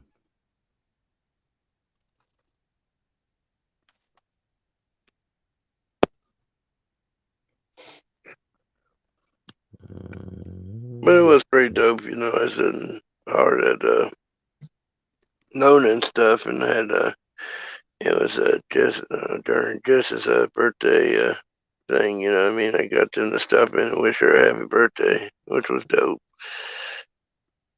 So at 2:44 a.m. on March 28th, which was Sunday morning, Saturday night, Sunday morning, I messaged him talking about, hey, Sweeney said he'll come to the table. Jason JV said no.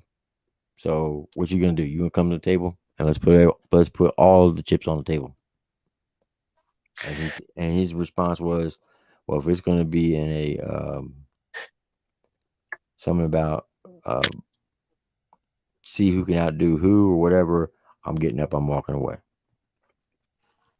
And he's like, he said something to me. I said, look, it's just too much to text. Can I call you? He's like, it's 4 a.m. and I have church at 10. My wife and kid are both in bed. I'd rather text for sure. But if you're not able to do that, then we can talk real quick. And that was at 3:03 my time, 4:03 his time. So I called him. And when I said to him, I said, let me tell you, your whole live stream are a bunch of snakes. I said, they all talk shit about each other, left and right. I said, matter of fact, I got receipts of your wife talking shit. You ain't got receipts of my wife. You want to bet? He's like, no, you don't. How much you want to bet? So I send him one little thing. He was like, oh. I said, matter of fact, I got about 33 of them like that. So I started sending to him. He's like, I wasn't aware of this. I said, oh, you weren't aware of them. He's like, so what are we doing? I said, look, here's the deal. You stay on your side of the fence. I'll stay on my side of the fence. I won't talk about you. You don't talk about me. But tell your wife to keep my name out of her fucking mouth. And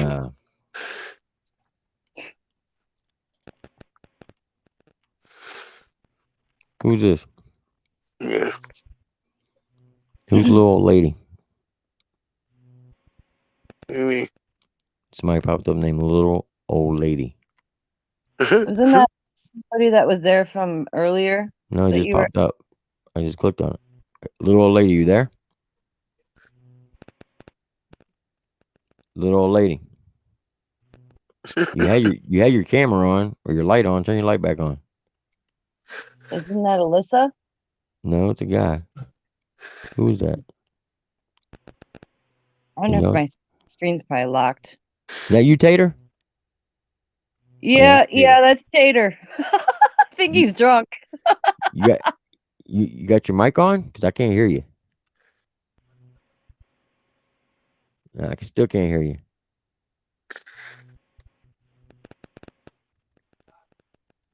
Can't hear you. We need to here. We can't hear you. Tater. Can't hear you. You have no voice. So anyway, I said, tell your wife to keep my name out her fucking mouth.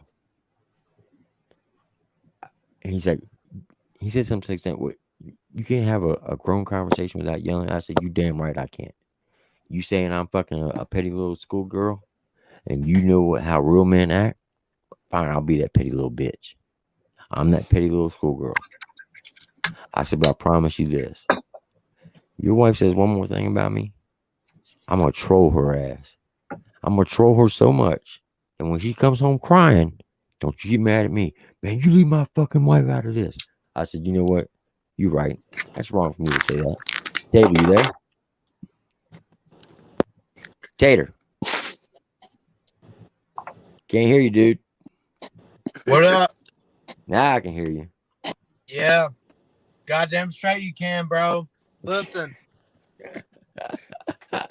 What's up? All right, bro. Who wants me to set them straight? I'm down. I'm down. I'm down. I'm down. I'm down. What the fuck you talking about? He was feeling good. What are you talking about? He's smashed. All right, listen. If you think that Tim is not credible, you're a fucking idiot. Listen, you can come in here and ask him whatever you want. You're a fucking dumbass. Hey, be good, So then- Tater. so I think then- the kid was seriously just wondering. So then Be good. I said, you know what? You're right. I will not come after your wife because that's not how I roll. I said, however, I'm gonna introduce you to my wife. I said, I'll be honest with you. I didn't even know that was your wife until somebody said something to me. I said, I didn't even know her name. I said, just like you've seen my wife on the live stream. I said, can you tell me my wife's name? Yes, Samantha. I'm like, Samantha? Hell no. There ain't an S in my wife's name at all. I said, so see what I'm getting at? You assume things. When you assume, you make an ass out of you, not me. I said, but I'll tell you what. You're right. I will not come after your wife. However, I'll have my wife a controller. And my wife's a bad bitch. Let me tell you, when it comes to this fucking troll shit, she's got that shit on lock. And when she comes home fucking crying, don't say shit to me because you already been warned. Well, he thought I was full of shit, that I wasn't going to release receipts. I made a whole fucking thumbnail out of receipts. So after I posted my video, I went over IG and I put a receipt of Tater talking shit about Jason JV. I said, now, the reason why I'm sending you this, because everybody in your little circle over there follows your lead. If you don't say nothing about us, we won't say nothing about you. You stay on your side, we'll stay on our side. Everything's good. But if you don't, then I'm going to release the receipts. Her response was, how dare you come up in a married woman's DMs when you are a married man? What the fuck does that got to do with anything? I said, I'm just letting you know. Because we play by big girls and big boy rules over here. We don't throw shade. What you going to do? Have somebody come jump me? Yeah, okay, right. I'm really scared of that. I got receipts on Lord of Darkness talking shit. I got receipts on Sweeney talking shit.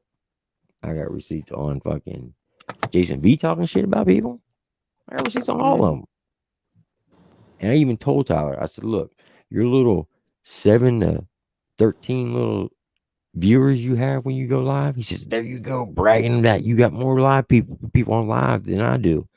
I said, where the fuck did you get that from? Well, you just said 7 to 13. Everybody knows that you got more people watching you when you go live. I said, see, there you go. You assume that that's what I was talking about. And at this point, I'm fucking screaming. I'm calling him everything but the child of God. I told him to go fuck himself. Da da da da da. It got so bad. My wife, she's on the other end of the house. Now my house is 2,800 square feet.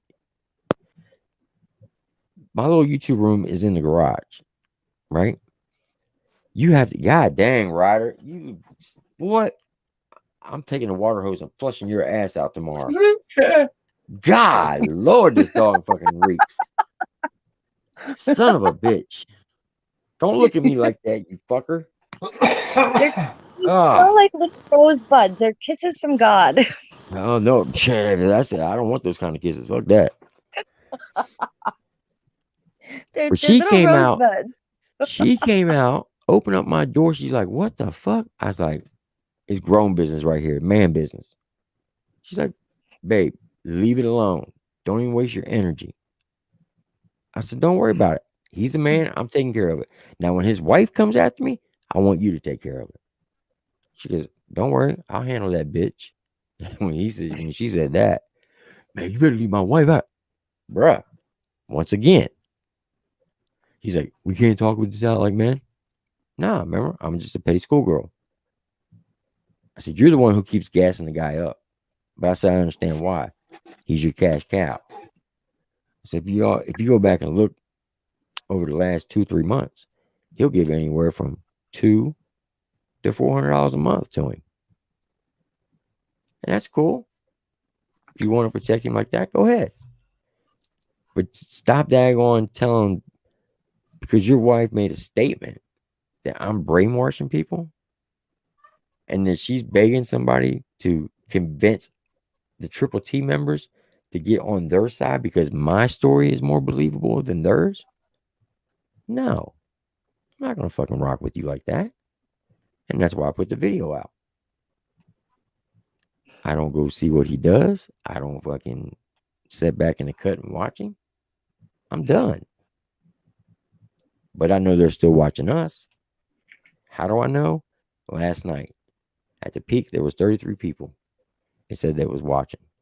But in the chat, there was only 25 chats. That means 8 people were back in the cut, not commenting. Does that show Roku accounts? Because I watch on my other Roku account. I can't chat on that, of course, so I don't know if it even shows up or not. But no, it's only going to show up from YouTube. well, it's YouTube, but it's on my Roku, and it's my other YouTube account, like my old one that I don't do anything with. It's just signed in on that. Okay, so if you're watching YouTube, though, yes, it will show up that. Okay, so now so one of them was probably my Roku. So we're down to 7. Just I can name wait. 7 people easy. Just wait and see how far this video goes while Bill dropping on the OT Rev. Huh? I was there looking at this video. Oh, so yeah, I didn't mean to get on a tangent, but that's why I think that church never reacted to none of my stuff because of that. If that makes any sense. It makes sense. Yeah, I agree with that.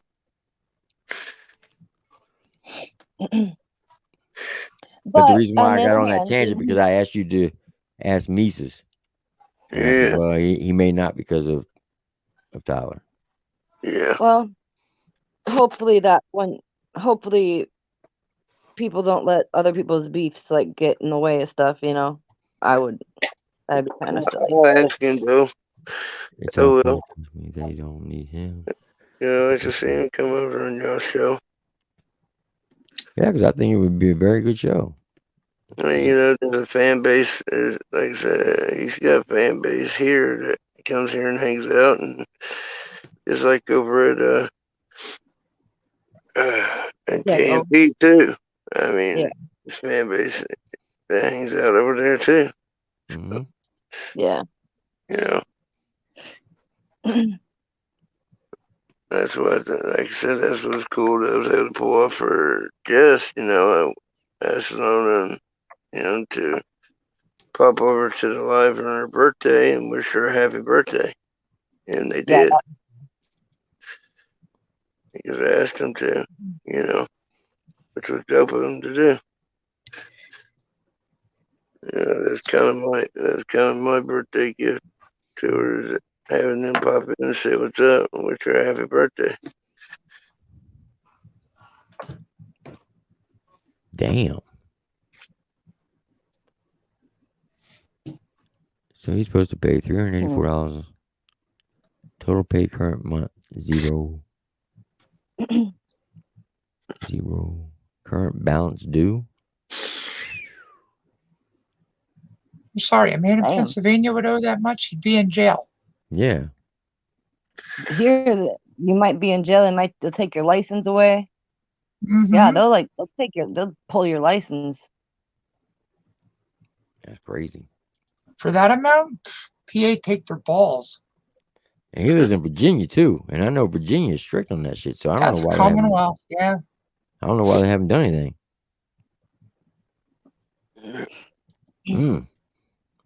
Still alive, got some shit going on. Might be getting custody of my kids, man, and that's something that's big that I've been working on, and I hope y'all can understand that. Man, it's something big. Miss my kids, and getting custody of them will mean the world to me. So I've been putting a lot of focus onto that, my energy into that. So hopefully that goes through. I pray to God, and hope that's what's gonna happen. But just wanted to give y'all touch base with y'all and let y'all know what was going on and let you know that I'm still here. It's Rev Gang, Creek Squad, Skins, what up? Y'all know what's up. We're riding out. Rev the fuck up. Can't rev the fuck up. Yeah, okay. He wants My name is custody Dr. so Craig you don't have to pay Childress. that I'm a child clinical support. psychologist in Pasadena, California. I specialize in treating ADHD spectrum issues, angry oppositional kids, family and marital relationship problems. Today, I'm going to talk to you about how to work with a deadbeat dad. Now, a deadbeat dad, the phrase deadbeat dad, kind of has two different connotations. The first and the traditional connotation is a dad who doesn't pay child support. And from that perspective, there isn't a whole lot in terms of psychological material that there is to work with. That's basically a legal issue. And there's a lot that you can do in terms of working through the legal system. There's laws and the ability to garnish his wages, various legal options that you would have to collect child support. The one thing you cannot do is you cannot base visitation on whether or not he pays child support. The two of those are independent, but those are legal issues. The second feature of a deadbeat dad, and one that's more in the psychological realm, is what to do about fathers, and oftentimes it's fathers, who are inconsistent in their visitation with the children. They say they're going to visit the child, but then don't show up to be with the child, or they disappear for long periods of time and don't really have an involvement with the child.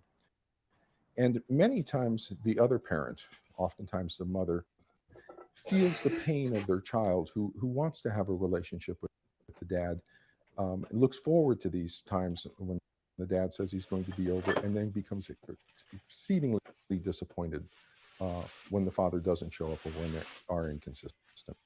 And the basic issue in that is you don't want to badmouth the other parent, and alienate the child from a positive relationship with the other parent. At the same time, you don't want to deny the reality of what the other parent's behavior is doing to the child. Oftentimes, the parents, the mothers, will err on the side of being too supportive of the father. And they will say, well, your dad really does love you. And they will make excuses for the father's irresponsibility in parenting. And while this is to some degree understandable, and with minor differences, it can be helpful, when the father is absolutely irresponsible in working with the child, if the mother doesn't acknowledge the child's reality, the child becomes confused. The child doesn't feel loved by the father, but mom is saying he does. And that creates a sense of loneliness and alienation in the child, even more severe than would otherwise be there. So that's an interesting and difficult position for the mother or for the caregiving parent when the dad is irresponsible. The best thing we can do is offer the child a complex communication, one that acknowledges the child's hurt and frustration and sadness, but also acknowledges that that's just the way of things and that's who your dad is. And let's move on into the love that we have and the things that we can share together. It's a difficult process, and oftentimes it's helpful to seek some additional counseling. If you'd like more information on this or other child development issues, you can visit my website.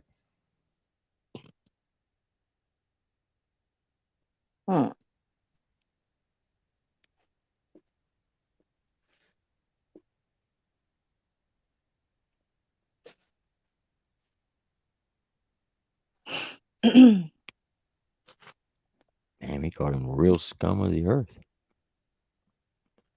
That's tough. Yeah. Damn. For real. And did T-Red ever respond?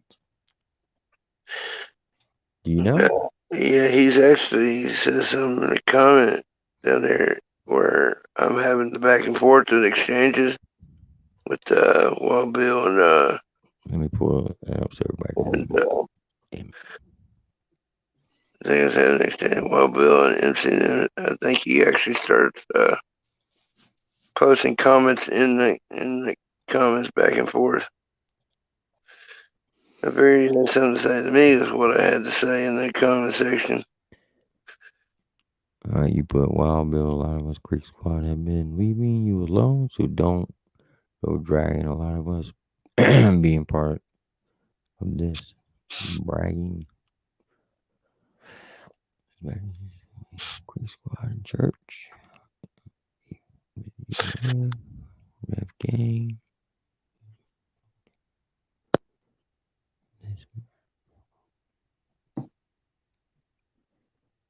You're such a nice troll.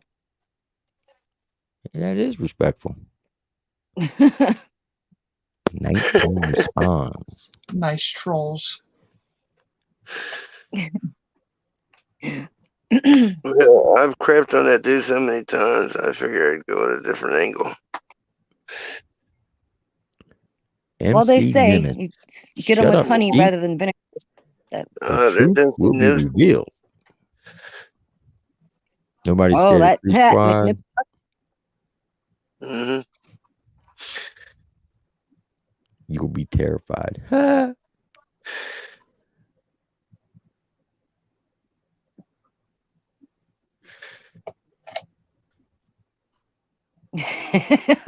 Oh, it doesn't make nibble nuts.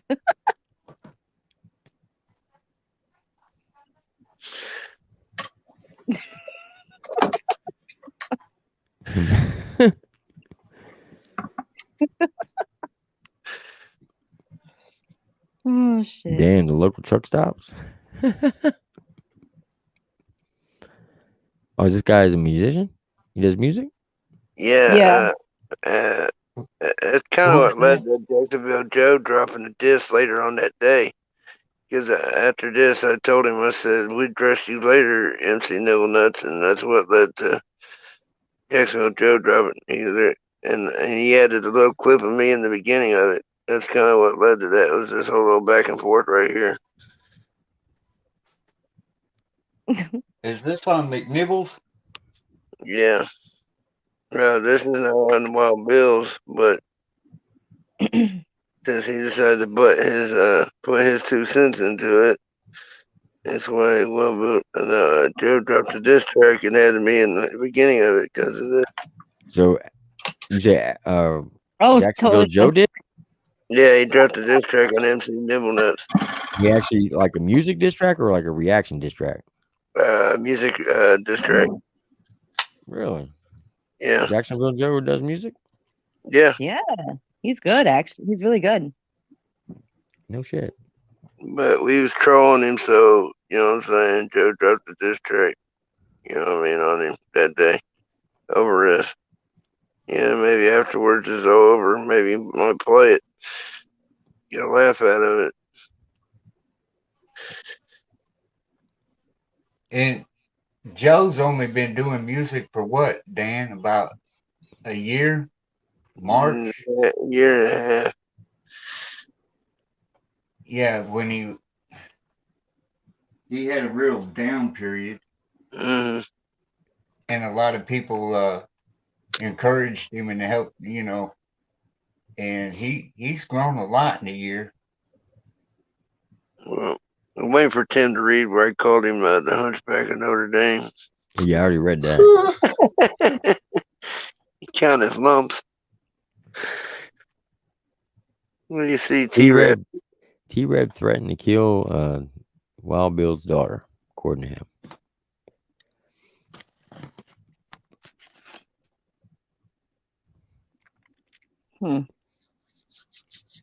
Yeah, they've been having exchanges. I'm not aware of that, but at the same time, it wasn't my issue. My only issue was to keep Church and Creek Squad out of it. It had nothing to do with us.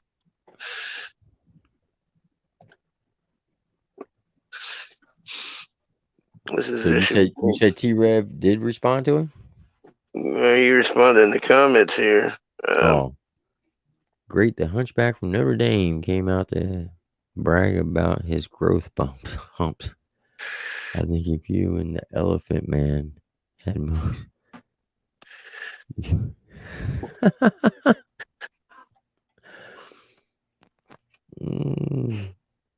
So does this MC Nemesis, does he show his face in any of his videos? Yeah, he does, but he took a bunch of them down. But he was doing reactions there for a minute.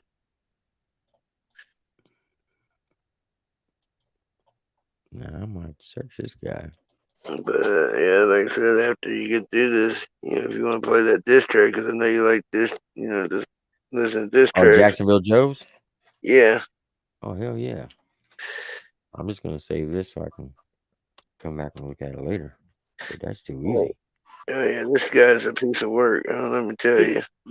Yeah, What's the name of that diss track? We have to look it up. Well, I can't look it up because I'm kicked out of here. So it might The be one that he dropped on Katie. No, the diss track Joe He did read. on MC Nimblenuts. I can look it up. But yeah, Nemesis, well, we end up finding him. He ended up dropping a diss track on Upchurch and Adam Calhoun. And How long ago was this? Do you know? oh god, it's probably been about a year and a half ago. Okay. No, we found him, and What? then So this track? he dropped a diss track. Then he dropped a diss track on Katie Noel. This was before that thing was just sick. Yeah, this was before the incident took place between Church, and he said something outrageous that pissed us off. Even in regards to how we feel about Katie or whatever, he was talking about like cutting her tits off and McMahon boobs? Christmas ornaments. I think, is it McMahon boobs? You still a hoe? Is that it? Yeah, might be. I think that's it. Yeah, let me. And there's a little clip of like me in the very beginning of it. Do you know the time period, Amy? I know it was kind of recently. Hang on. Yeah, it was recent. The diss track that Joe dropped. Because we, like I said, it was around this time frame. As soon as he opened his mouth, that's when I told him that. I can't tell if this looks like a rant. Okay. It might be Yeah. MC. You might see MC Nibble Nuts. Yeah, Well, I've let's see. I mean, if I have to, I'll back you out if I have to, come No, back I in. can find it. Okay. I'm just. He's got a lot of shit on here. I know it was a little while ago. This was Wait, kind of like was the diss track recently or? I think I found it's it. recent. Does it It's have a recent. big WTF? Yeah, I found it. All right, this Yeah. has to be it. All right, what I'll put song? it in the private chat. Yeah, you gotta play it. You gotta play All it, right. Tim. I'm even. All right, it's in the private chat. I'm even on the damn thing. Oh, he's If trolling the it's guy. the right one. There's one for a year ago. It says nothing. Shit again, McNimis. Oh yeah, this dude's got more diss tracks on him than Screwface, I think, at this point. Okay. You say it's in the private chat, Amy? Yeah, Okay, yeah. Joe's. I'm thinking if it's the right one, it would be the one that Joe did. Still, I don't know if I've seen it, but it looks like it probably is the right one. Says McNibble nuts diss. Yeah, and you'll see, like, there's a clip of me in Yep. the very beginning Yep. of it. Yep, I got it. All right. Welcome back, Maggie. Who? I even told Meg. you you played it on your live stream. Like you said, we was just having fun with this guy. You know what I'm saying? Since he wanted to put his 2 cents into it, you know what I'm saying? We was like, all right. I hit up Joe and was like, we come up with a scheme to troll the guy. So you got a diss track. Because it's kind of what me and Joe does. Oh, there I am. All right. McNibble Nuts diss. Fuck them. Crease Squad, McNibble Nuts. That's why y'all keep saying McNibble Nuts in the chat. Okay. Yeah, that's what we I named still say that Dan looks like Eric Church. Are they any relation, Church and Eric Church? No. No. This is a message for you, MC Nimble Nuts. It's like this, man. You talk shit about Cree Squad. You've talked shit about church. You've talked shit about me, Daniel Armstrong. So, you know, it's going to go down like this, bro. Joe's got something for your Doughberry Doughboy looking ass. So here's how it's going to go. Joe, drop that shit, homie.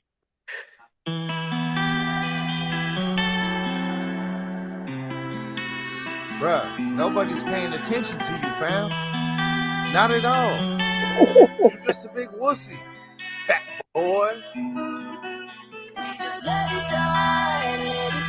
Was that him?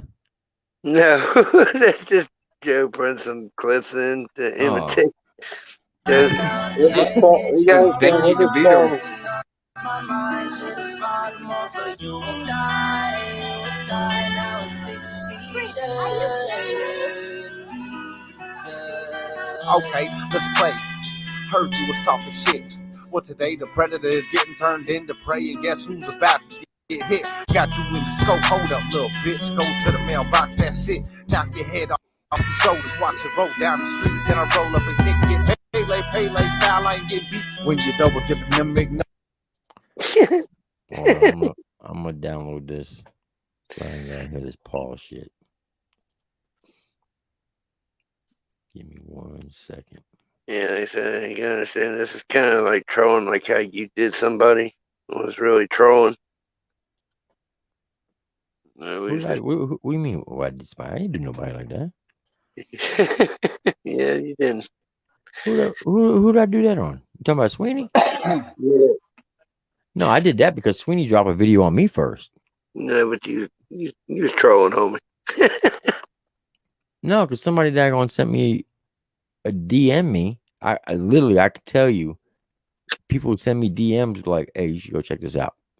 Like the day that he cussed out Million Mile Club, they gave me the date and the timestamp. Yep. Mm-hmm. And March 13th, 2 hours and 48 minutes. And that's where I went. I guess what I mean, And like on this the angle you went in your attack. Are you talking about my diss track?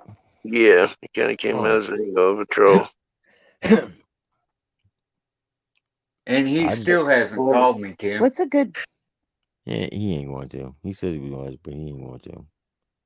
Yeah, he give me the excuse that oh, I was asleep when I could look at my Instagram and see the little green light to see who's live.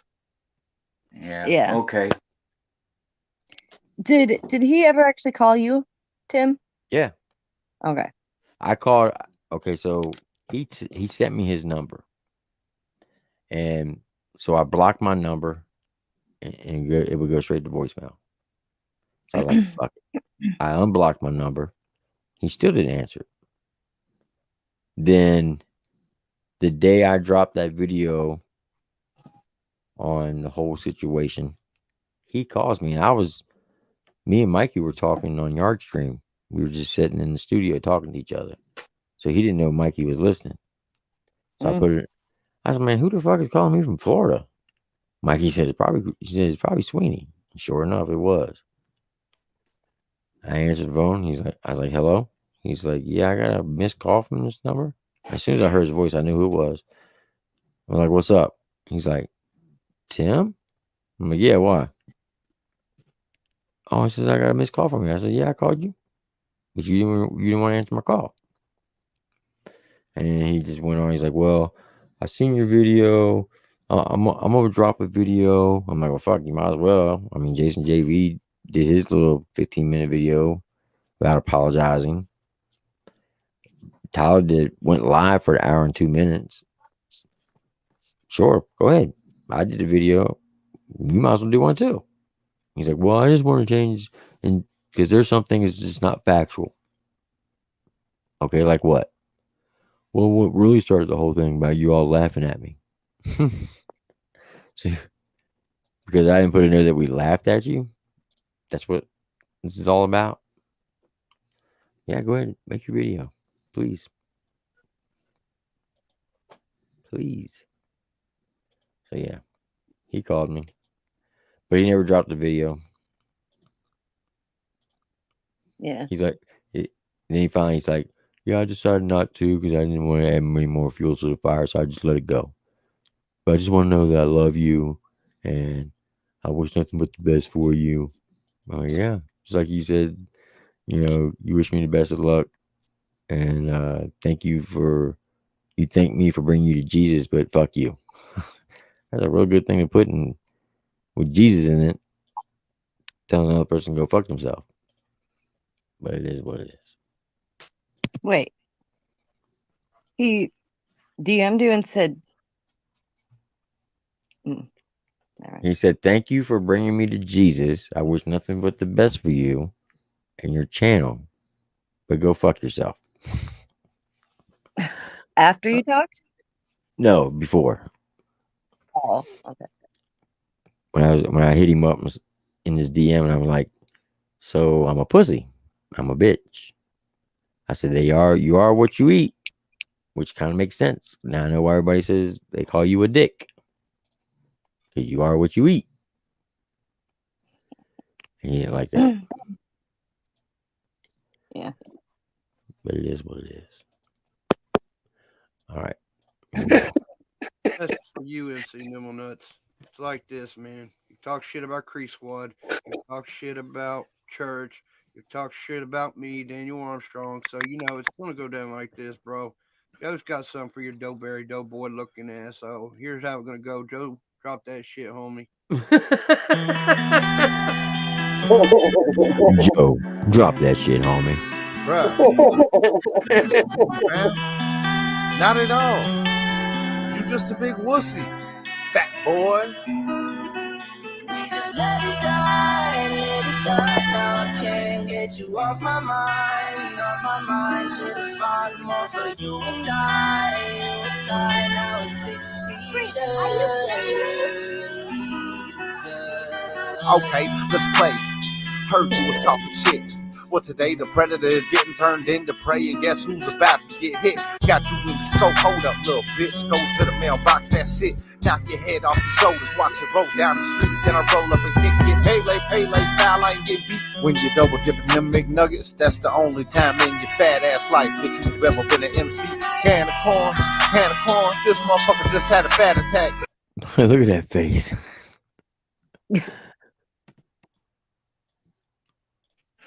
I'm sorry, he just said this motherfucker just had a fat attack. What the hell? When you double dipping them McNuggets, that's the only time in your fat ass life that you've ever. Look at that face. Motherfucker, what you I looking at? actually like the opening line. You wanted to be the predator, but now you're going to become the prey. That was pretty good.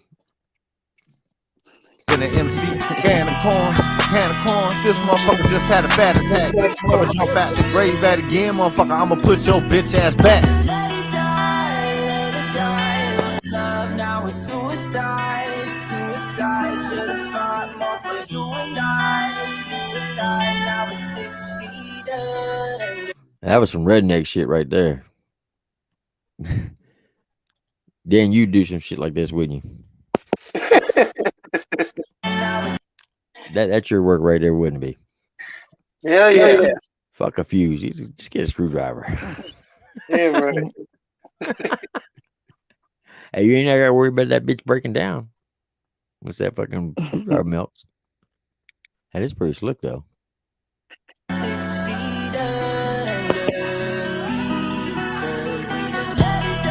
He should have had in there. Say what again, motherfucker? Say what one more time.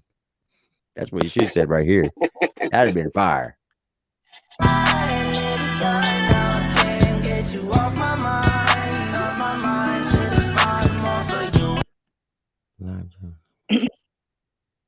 Yeah, you gotta realize too, he threw this together real fast. I mean, this track dropped the notes on it.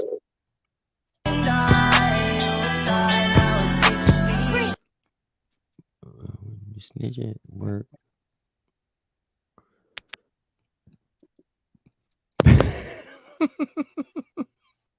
Does he show his actual picture in this thing? No, dude took most of it down. Huh? dude took a lot of his stuff down because YouTube did? people know the dude did. MC Nemesis took a lot of his shit down. Oh, I actually posted some on my IG that's got his face on it where he looks like a woman singer. really? Yeah, I made fun of him using that face app.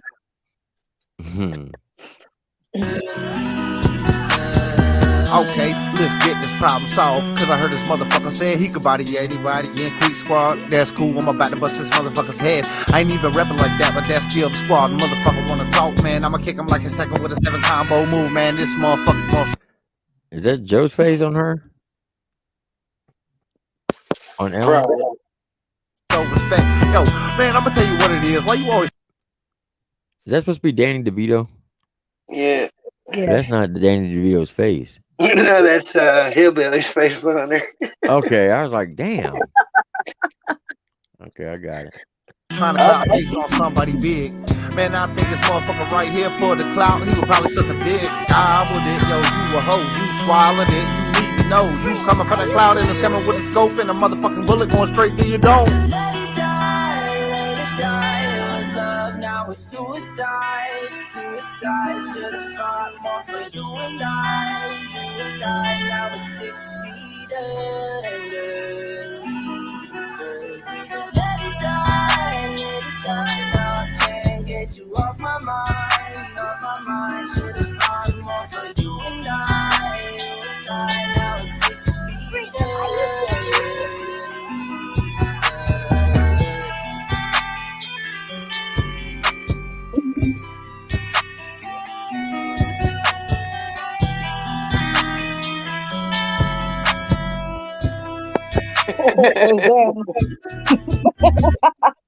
Jeez, peace. I'll send you that meme I posted on IG. It's got dude's face on it. Okay. I'll send it to your IG. That's hilarious. I'll be right back. Hilarious. Oh my god. Yeah, those two other things I sent were just some of Joe's other songs that I've heard that are pretty good.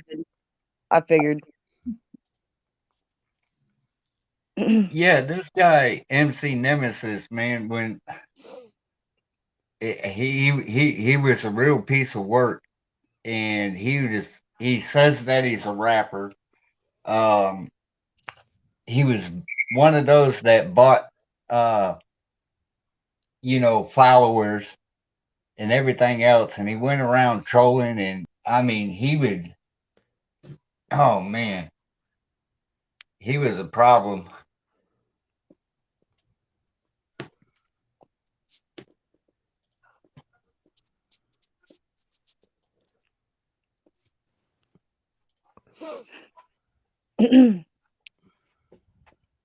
And You know what's funny it's about just that? been, huh? You know what's funny about that? What you just said about buying followers? Yeah. People, they'll say, and I've heard this come from certain people, like they'll be putting certain artists down, saying, oh, they got, say, 30,000 subs, but yet they only get like so many views per video. But then those same people, exact same thing happens to them. And you're like, well, are you doing the same thing? It just I think it's funny.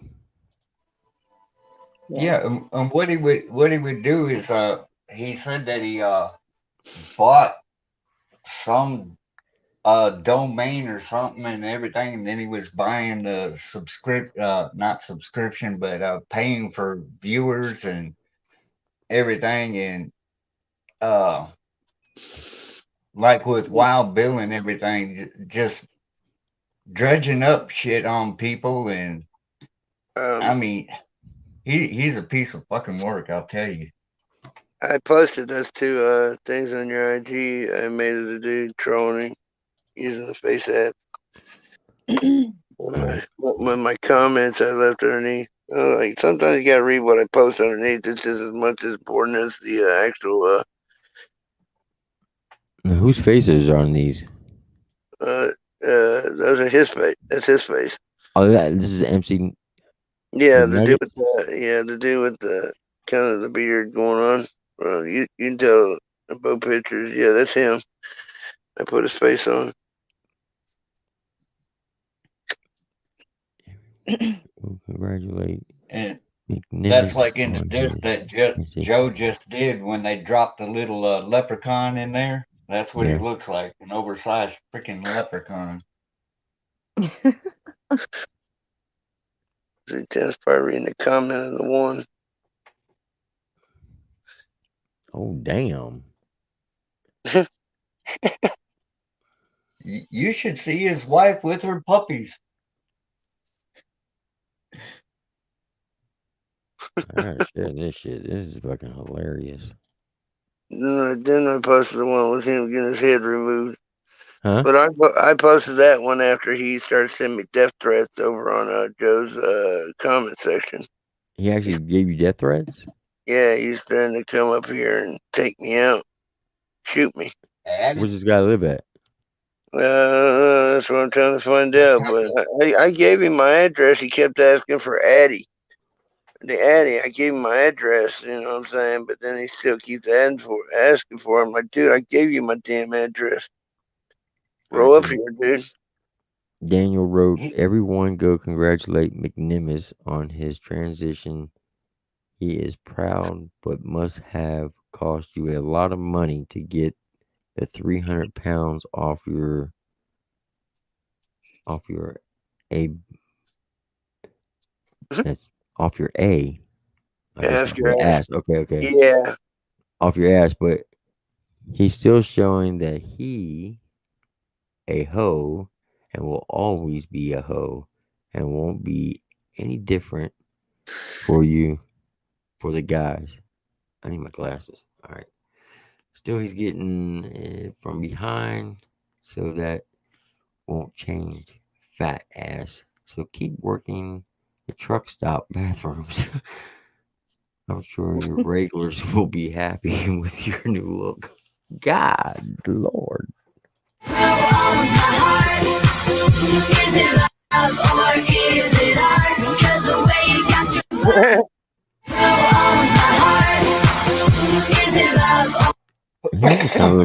He almost kind of looks like LOD. For real. Damn. That's tough. I like the other one I sent after he posted the death threats at me. You know what I'm saying? I was like, all right, dude. Even Misa's old lady like this one. She like.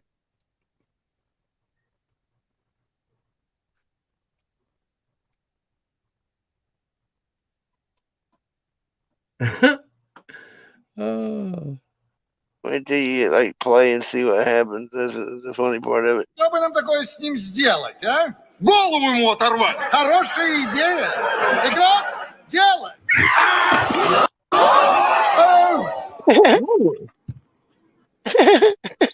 Доктора. Что бы нам такое с ним сделать, а? Голову ему оторвать. Хорошая идея. Игрок, делай.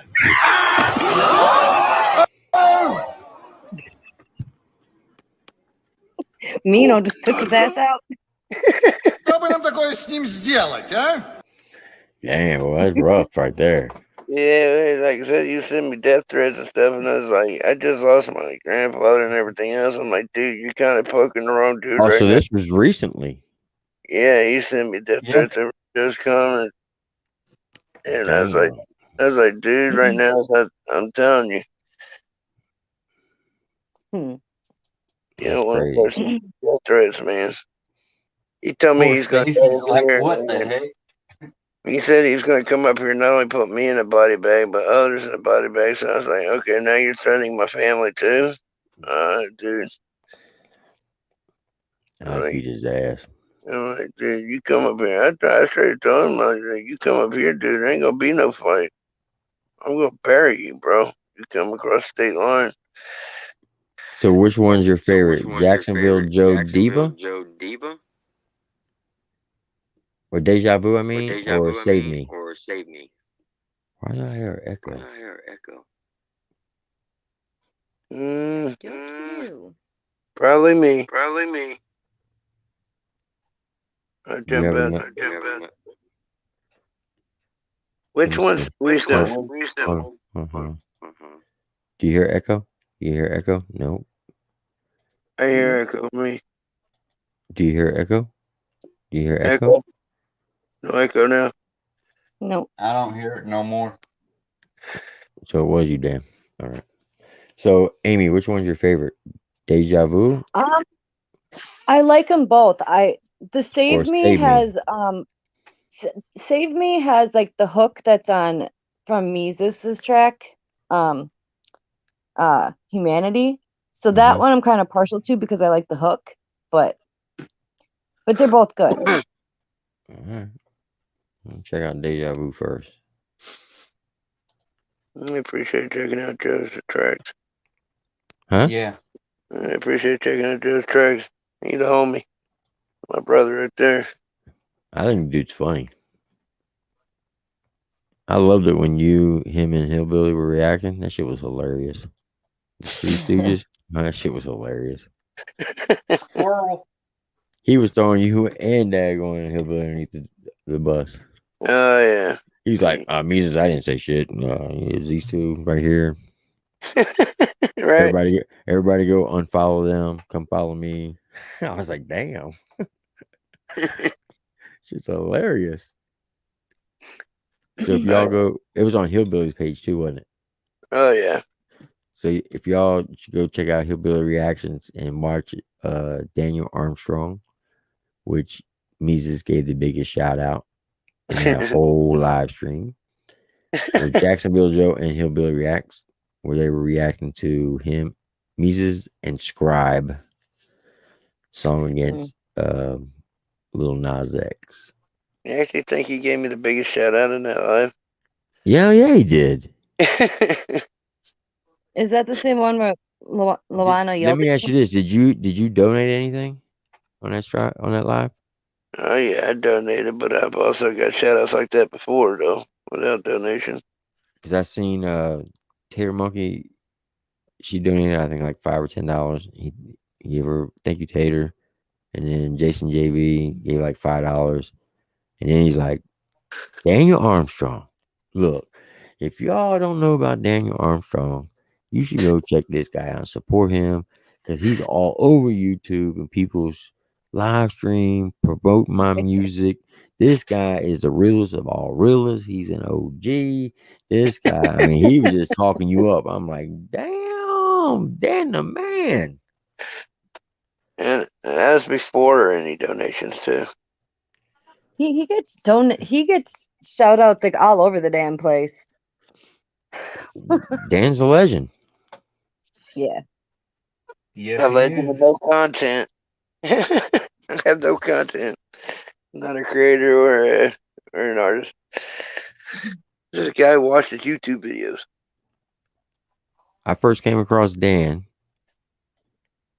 When I first started, he's like, I think the conversation went like, hey, fucking, if you're going to represent Cree Squad, you got to represent Cree Squad. Keep it real. You might want to look into this and this. I was like, okay.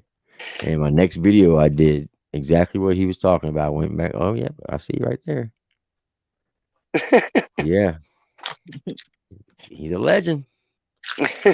You better keep it real. Well, I'm guessing that he was one of your sources because I remember that's like I said, that's how I first found you was through those little update videos. And I remember being like, I got sources. Yeah, I was one of No. them. One of them was Dan. Other one was Ed Hunt. John Newton.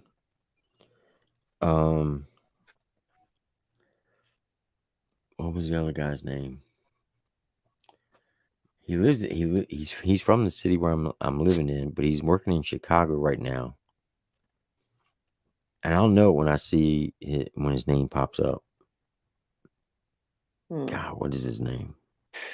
But anyway, it was those four would always give me the down and dirty on anything that had to do with Creek Squad. Those four knew everything about it. Hell yeah. Deja Vu by Jacksonville Joe.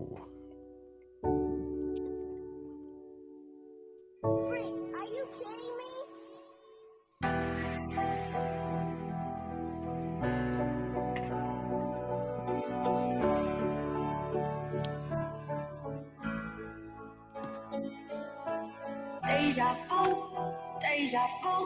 I think that I've been here before with you. I say deja vu, deja vu. It looks like you. I got the feeling like it's something in the air tonight. Adrenaline pumping. I'm always looking for that fight. Tonight, I'm my own opponent. This gonna be the fight of my life. I really hope I make it. Damn, Joe came out the gate smooth on this one. For real. I like that. How old is that? How old is Joe? 38. Shit. Yep. He might want to think about doing this full time. That's pretty slick right there, for real. Well, he's gonna be on the cipher that's coming up with Jekyll. Yeah, brain fart this morning. So But Jekyll's yeah, doing a cipher. yeah. How does he? Where did he get these beats from? I just found them online. Does he pay for them? Yeah, I think so. See, that's what I need to do. Because believe it or not, I do write music, and I mean I be writing shit all the time. Like I got a diss track written for freaking Frack because they said they were going to come out with a diss track for fake Christians. Mm-hmm. Oh my god, I had some lines in there that would fucking make people want to commit suicide. Like one of them was, I got a picture in IG. It was your mom trying to come holler at me. She told me to give it a whirl, even though she looked like a squirrel. I went ahead and hit it and quit it. But don't worry, dog. I didn't use a rubber. Don't worry, man. You'll find out you have a little brother. Damn. Yeah. I mean, I was going brutal. I was going to go low as low can get. I didn't give a fuck if they were on deathbeds or not. I was going after it. And then I had one in there about people's bug eyes and big foreheads, and yeah. Everybody call you a bitch boy, but I call you a bottom bitch. Cause you ride around on everyone's dick. You a bottom bitch. Bottom bitch boy. Doing no trick. You a bottom bitch. You a bitch boy. When did I feel like this coming from the Trump supporter artist? Do what? That sounds like, damn, what's the name of that group that basically sings about or raps about Trump? Mega Boys? Yeah, it sounds almost like Mega Boys there. It's actually off a new breed beat. Yeah. We Fuck boy. Yeah, fuck boys. Why you gotta be a fuck boy? Yep. Appreciate it, Wayne. Yeah, that's what it is. I'm like, well, shit. He says fuck boy. I'm gonna say bitch boy. You a bottom bitch. Always running around on other people's dicks. You a bottom bitch. You a bitch boy. Yeah, you a bitch boy. Then I was just gonna spaz. To the moment, front of the mirror that's been shattered from me punching on it, wondering why I hate the image so much. Lately, I'm feeling like I'm always fucking up. Why can't I do better, Joe? Hey, bro, what the fuck? You need to get your life together.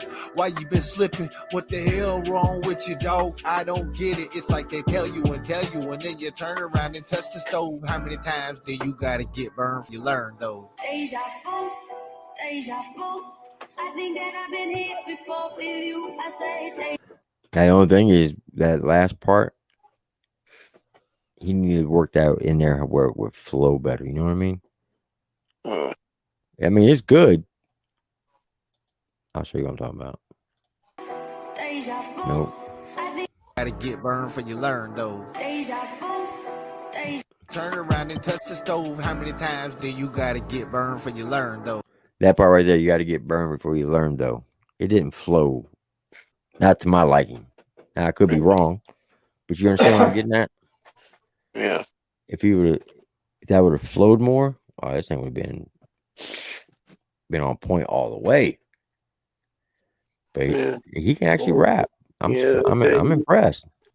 he's been picking up and back into it and stuff. He fell off, so he's starting to really want to get back into music. So he's been putting out the music and like I said, learning along the way. Yeah, after this one, if you would check out his latest one, Hopeful Soul. Okay. Deja vu, deja vu. I think that I've been here before with you. I say deja vu, deja vu. It looks like you. Deja vu, deja vu. I think that I've been here before with you. I say deja vu, deja vu. It looks like you. It's always like I got a feeling of that deja vu. But this is real life, bitch. I don't fake for views. They want to glorify the tough times. Well, that's cool. I got a few in my life, but I explain, but I'm cool. I'm going to go ahead and make my fucking moves how I do. And do my thing. And if they want to hate, let them. It's cool. I don't give a fuck. I'm better than them haters. Never been first string pointing at my lettermans. Wishing that they could be me. I'ma always be the MVP of the game. I'm Shaq back in LSU, ripping the boards, man. They want to talk about it, well, that's cool.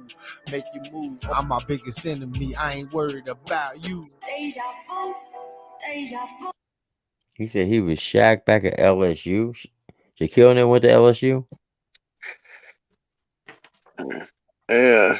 UFC text go see if he's awake. See if he'll pop in here. I don't think Shaq went to LSU though. Did he? I have no idea. Oh no. I haven't slept really in 2 days, so I can't really answer that. Well, You ain't go to been sleeping sleep. 2 days? Yeah. Man, what's wrong with you, man?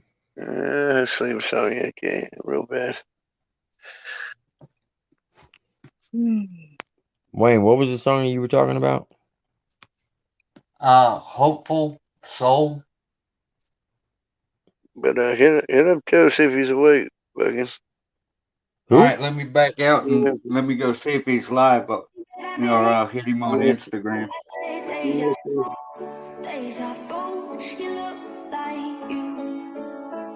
Deja vu, deja vu. I think that I've been here before with you. I say deja vu, deja vu. It looks like you.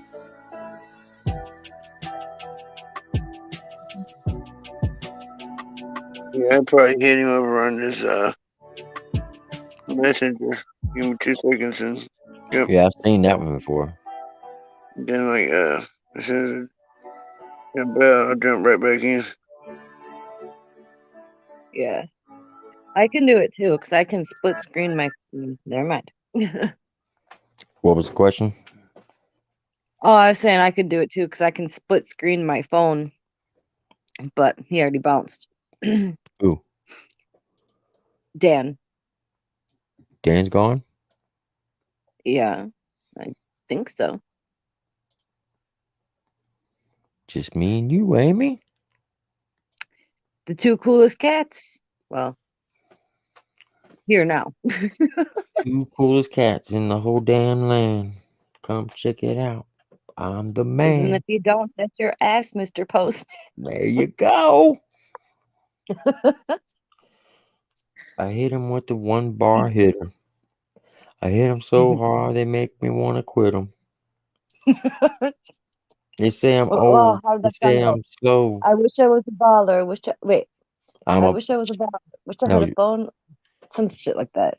you talking about shot caller, 20-inch blades on the Impala. No, it's it's some old like Oh retro. Well, not snap! Are you kidding me right now? Oh, Lacey. Hey. What? What? Oh yeah, she gets on here when there's only 8 people. Well, so let's be able to talk now. Have a good night, Stacy. Uh-oh, Dan's back.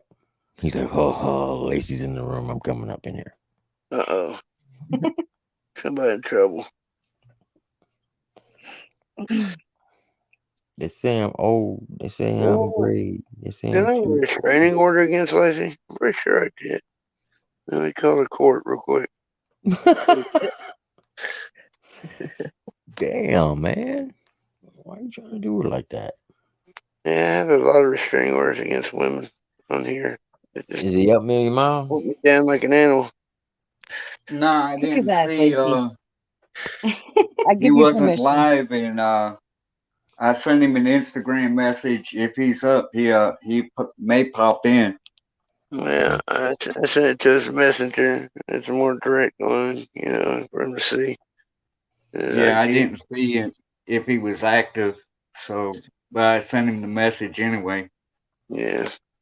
Yeah, he's probably asleep. I was like I said, I'm supposed to go up here in a few days. I guess You when better go to sleep first. oh yeah. But when I'm up there, I guess everybody wants him to go live and me be on the channel too, so that'd be interesting. If that's the case, you have to pop in, Tim. Do what? I'm supposed to possibly go up there, say what's up to Joe, go visit here in a few days, and I guess while I'm up there, people want Joe to go live with me there. I'll be live with him, so I said if he does go live with me and him's on there, you have to pop in. Hell yeah. Are you going to Florida? No, he's in North Carolina now. Oh, okay. Oh, he's a lot closer. Is he staying in? Yeah, he's moving up. He's moving there, so Who's he know in North Carolina that he's moving there with? Holly. Huh? Holly. Who's you said Holly? Holly. Yeah, he's moving with Holly. Who's Holly? His Yeah, girl. you see her in the chats every once in a while. Okay. Love will make you do strange things.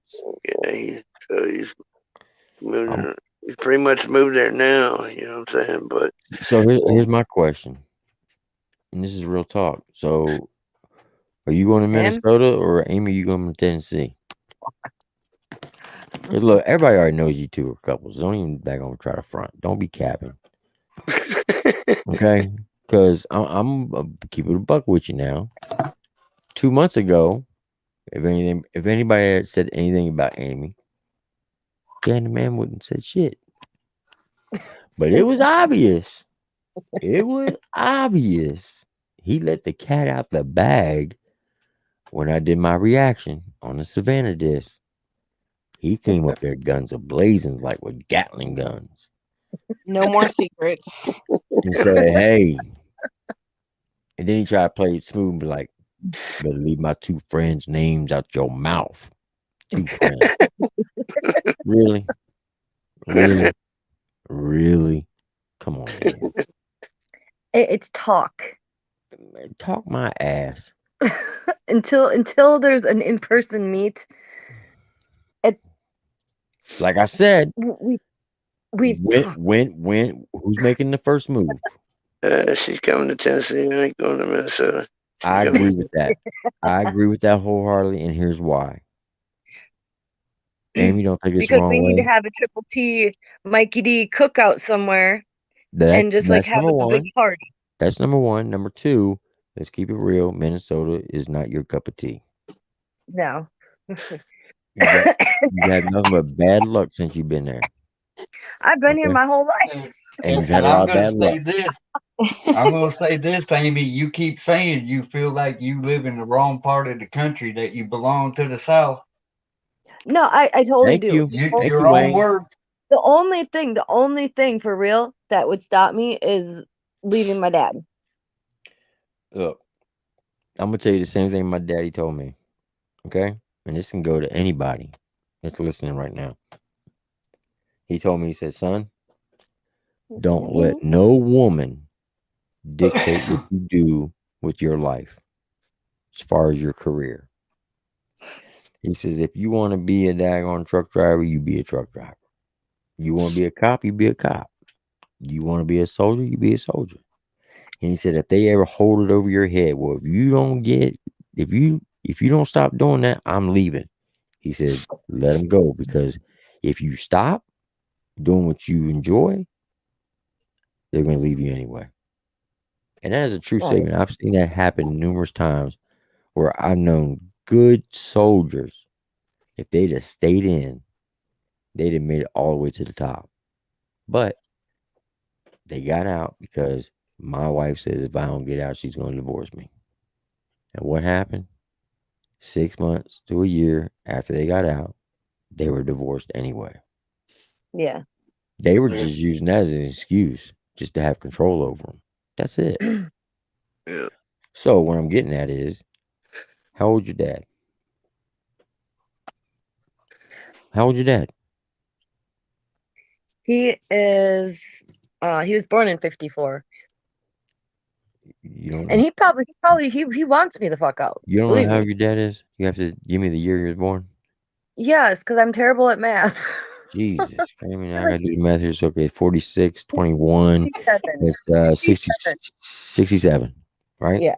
Yeah. Okay. Don't take this the wrong way.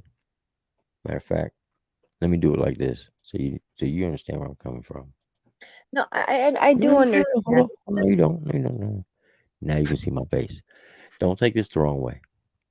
Your dad's 67. Your dad has lived his life. He wants It's yeah. time for Amy to live her life. Stop using Exactly. excuses. Stop making up excuses. Stop using your dad as a crutch. It's time to stand on your own 10 toes. You got to go. Oh, he wants me gone. Then damn it, go. It's yeah. Now I mean, look, there's more look, issues than just that, I but yeah. understand No, that, I but hear you. listen to me. I like you a lot. That's why I always fuck with you. I know. If I didn't like you, trust me, I wouldn't really talk to you. But because I joke with you and I bust your balls or bust your chops, however you want to say it, is because I You called generally, me a bitch. yeah, Sorry. right. I know, right? Pretending to be your dad when I said it though. Yeah, I know. So I do care about you No, I know you do. as a friend, and I look at you like a little sister. I want you to be happy, and I mean this from the bottom of my heart. I want you to be happy, and I want you to be, and don't, like I said, don't take this the wrong way. Right now, I personally feel, and it's just me, I could be totally wrong. I personally believe and feel that you're not happy with your life on how Oh, your life has turned. no, I'm not. No. I'm happier now that I've met everybody like here. I mean, Right. And because of that, for real. Like I know everything you happens for a reason. you get into those moods of depression because in your mind you're like, okay, this person's doing this person's doing that, this person's doing this, and what am I doing? I just turned 41 and I'm still living at home. Like I said, I'm Right. not trying to throw you in the bus. I'm not trying to call you out or put you on No, no, blast. I know. Hey, there's nothing that you can say that I don't already know or feel. Right.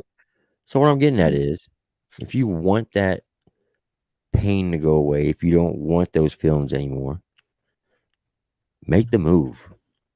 I know. I need What's to the I need worst thing? What's the worst thing that can happen? It don't work out. Okay. You'll never know unless you take that leap of faith. yeah. So stop making excuses. Stop saying, well, this has got to do this. This has got to do that. Just jump into it. I'm gonna be real with you. Listen, me and my ex-wife, we were separated. I was still legally married when I met my wife.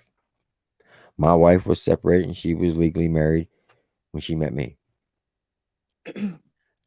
My mom treated my wife like shit for the first 10 years of our marriage Hmm. because she thought in her mind that my wife, Lori, stole me from my ex-wife and my 2 kids. Right. One, I married my ex-wife for all the wrong reasons. I married her because she got pregnant and my mom said to me, "Well, you made your bed, you lie in it, you got to take care of your responsibility." Hmm. So what does that mean to you? What should I do? Well, when you're young, you kind of, Got to marry you, right? yeah. So that's why I got married. Well, and that's unfortunate. What happens to a lot of young people. They get married for the wrong reasons. And then we got into a fight. She says to me, "Now, Dan, are you awake?" Yeah, I'm here. Okay.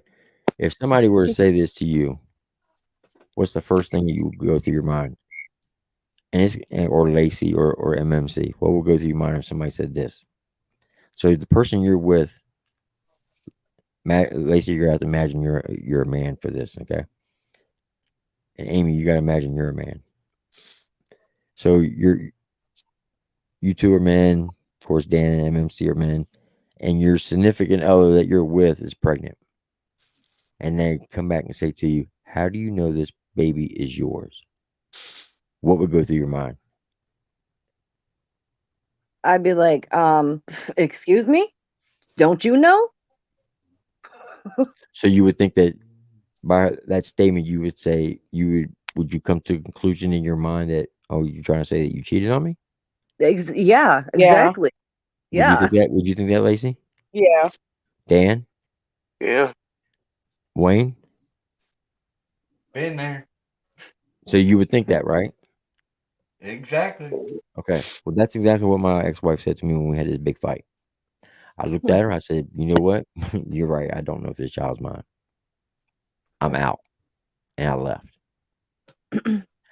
A week later, I end up on orders to go to Fort Knox, become a 19 kilo, a tanker. And that's when I ran into my wife. Now, according to the Army, I could have been put out for adultery. That's like a big, big thing in the military. Out of Yeah. all the things they don't care about you. You can come up hot for cocaine. You can smoke all the dope you want. They'll give you a second chance. But if you commit adultery, that's a sin of all sins, according to the military. You're done. There's no second Wasn't chance. that what that who I can't think of his name, but he was one of like one of the big guys over in Iraq or something. He got caught. I can't think of his name, but it was under Obama. He got caught and he got called out on it because he had something going on. Mm-hmm. Yep. A big general. I can't think of his name. General Petraeus. Yeah, that guy. Yep. So Yep. I just want to get this off my chest real quick. Mhm. It'd be crazy thinking I'm living small town Tennessee. I live on a lake from Minnesota. It's crazy. I wasn't saying you to move, Dan. Yeah, no. I'm in your corner, No, guy. I'm in your corner. yeah, I wouldn't recommend Minnesota. So And beautiful lake. let me finish my story before you go on a rant. So anyway, when she told me that, I left. I met my wife. Now the Army, and now I'm committing adultery because I'm not legally divorced, and they try to get me for adultery because Lori's ex-husband wanted to get back with her. My ex-wife wanted me. So them two started talking and they started reporting stuff to my chain of command to try to get me put out the Army. Of course, I'm going to do the Bill Clinton thing. Deny, deny, deny. If you ain't got video, eyewitness, or DNA, I didn't do it. So unless you catch me in the act doing it, you can't prove it. So they questioned my wife. Nah, I just met him as a friend. So you're not romantically involved? Nope. I mean, they investigated the hell out of us. We just wrote it out. doing things on the sly. She gets legally divorced. I get legally divorced. Now, I got divorced on September 7th of 1998. No, yeah, September 7th, 1998. 20 days later, I was married. Nice. Okay. What I'm getting at is this. If it don't work out, it don't work out. Take your ass back to Minnesota. Or go get a place of your own, find your own job, start living your life. Yes. But you're never going to know unless you take that leap of faith. You're It's right. obvious. Listen, it's obviously Dan cares about you. It's obviously you care about him. You can say what you want. We already know it. So What? put the dumb shit aside.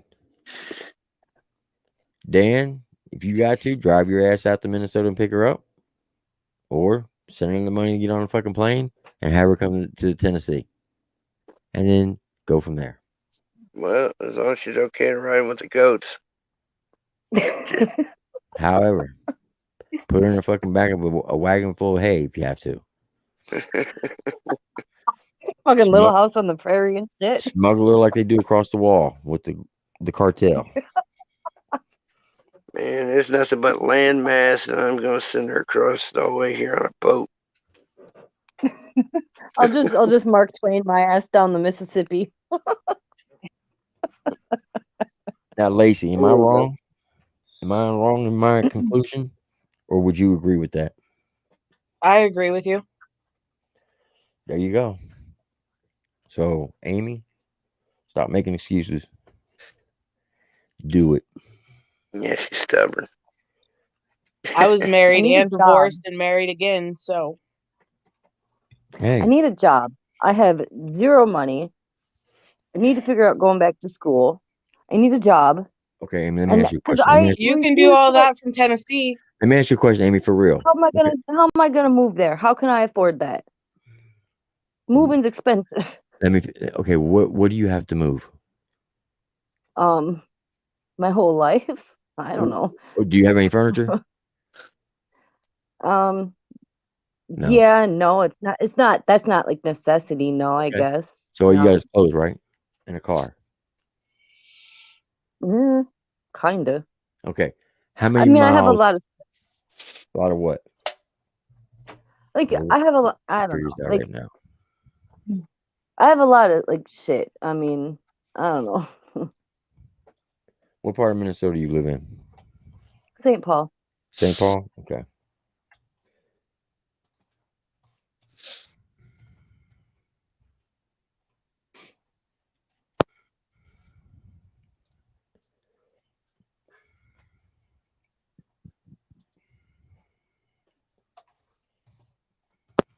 I mean, I'm planning to be scared. I mean, stories is I do have rabies and shit.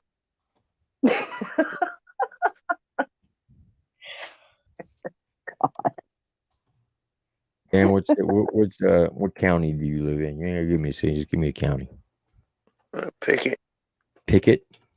Yeah. That's Pick. ETT. Huh? You're like what? Like an hour from Mikey? PSEKETT. Yeah, about an hour and a half away from Mikey. Say.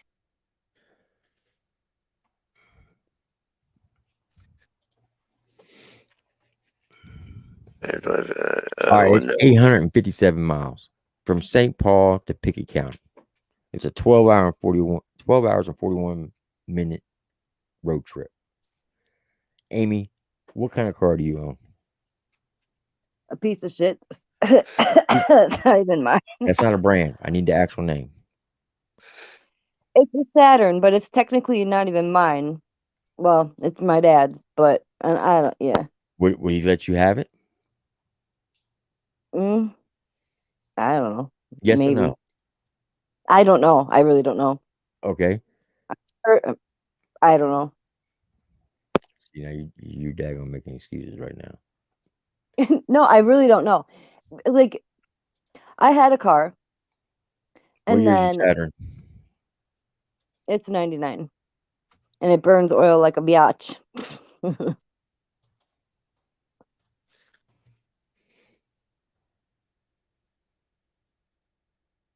I understand that. My car takes jet fuel.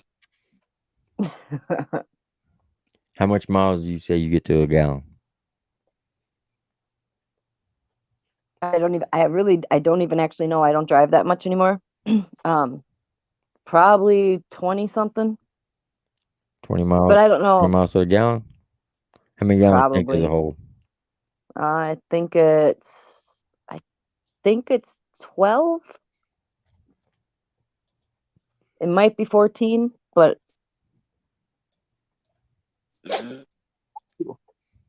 did you all hear that? I don't know what that was. That was Mino sneezing. I've been in the days.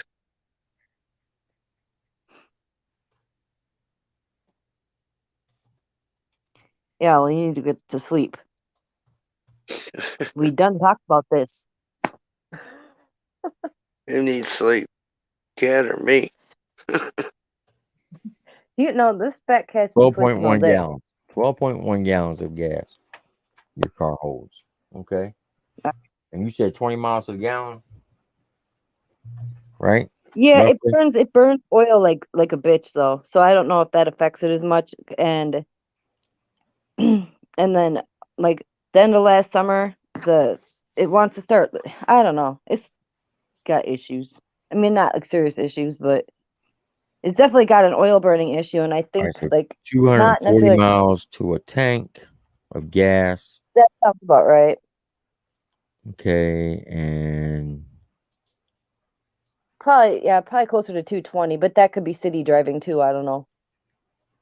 it's 857 miles. So we get 1, 2. Let's see with times 3, Well, hello, 720. cone of uncertainty. So we're gonna say 4 tanks of gas. How much does it take to fill it up if you're on E? Oh God, it's been so long since I filled that thing up. Well, Rough before estimate, gas Amy. price, Just rough estimate. probably 40 bucks. $26, 26. something like that. Okay, so With the lower gas we're prices looking at like last year. $100 in gas, roughly $100 in gas, right? Then you need $100 for food money. Then we'll give you another $30 for quarts of oil to add on your road trip. So you need $230 to make this move. So if I raise $230, do I have your word? If I send you that money, you're gonna get your happy ass in that car and you're gonna drive to Pickett, Tennessee. Why you gotta put people on the spot like that, Tim? I'm a problem solver, okay? That's what I do. Okay. As an NCO, So to I be solve real, problems. I would go. I wouldn't move immediately. No, that would not happen. Okay. All right. I would But go. you would at least I would make go. the road trip, right? But yes, I would. But Now, I when you make don't that know road when I trip, could do it. I do not know when I could do it because, and this is a big reason. My grandpa passed away, and we have to get his house cleaned out. My dad's about to rent a dumpster, and because the mortgage company's going after my grandpa's house and all that shit, and he's been getting on me about it. So that is something that literally has to be done. Like he was just bitching at me about it like the other day. when's he want it done by? I have to get in contact with my cousin because my psycho aunt was living there. We finally just got her CUNT ass moved out. Okay, what's But he gonna do with the house?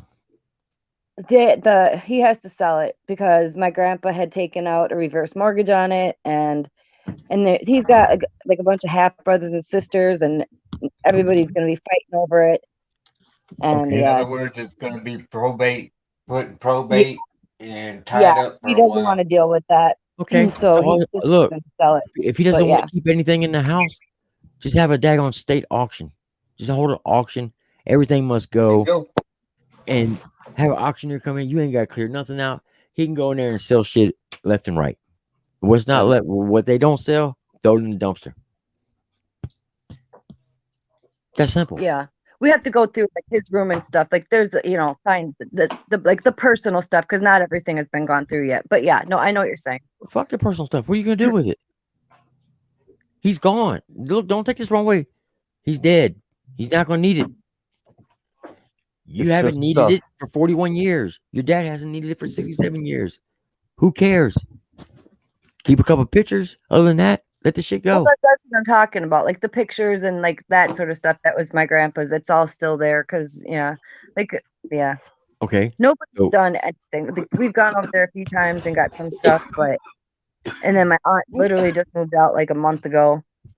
all right. So Monday morning, take your happy ass over there, get some personal items, give it to your pops, call an auctioneer, sell everything off. You're done. Now, that's all. That situation solved. Now, once again, if we raise the $230, are you going to drive the pig at Tennessee? Yes. Okay, good. Now, when you make that drive, this is what I want you to do. I'm not saying you have to do it, but you need to at least do this. Take everything with you that you want as if you were never to return to Minnesota.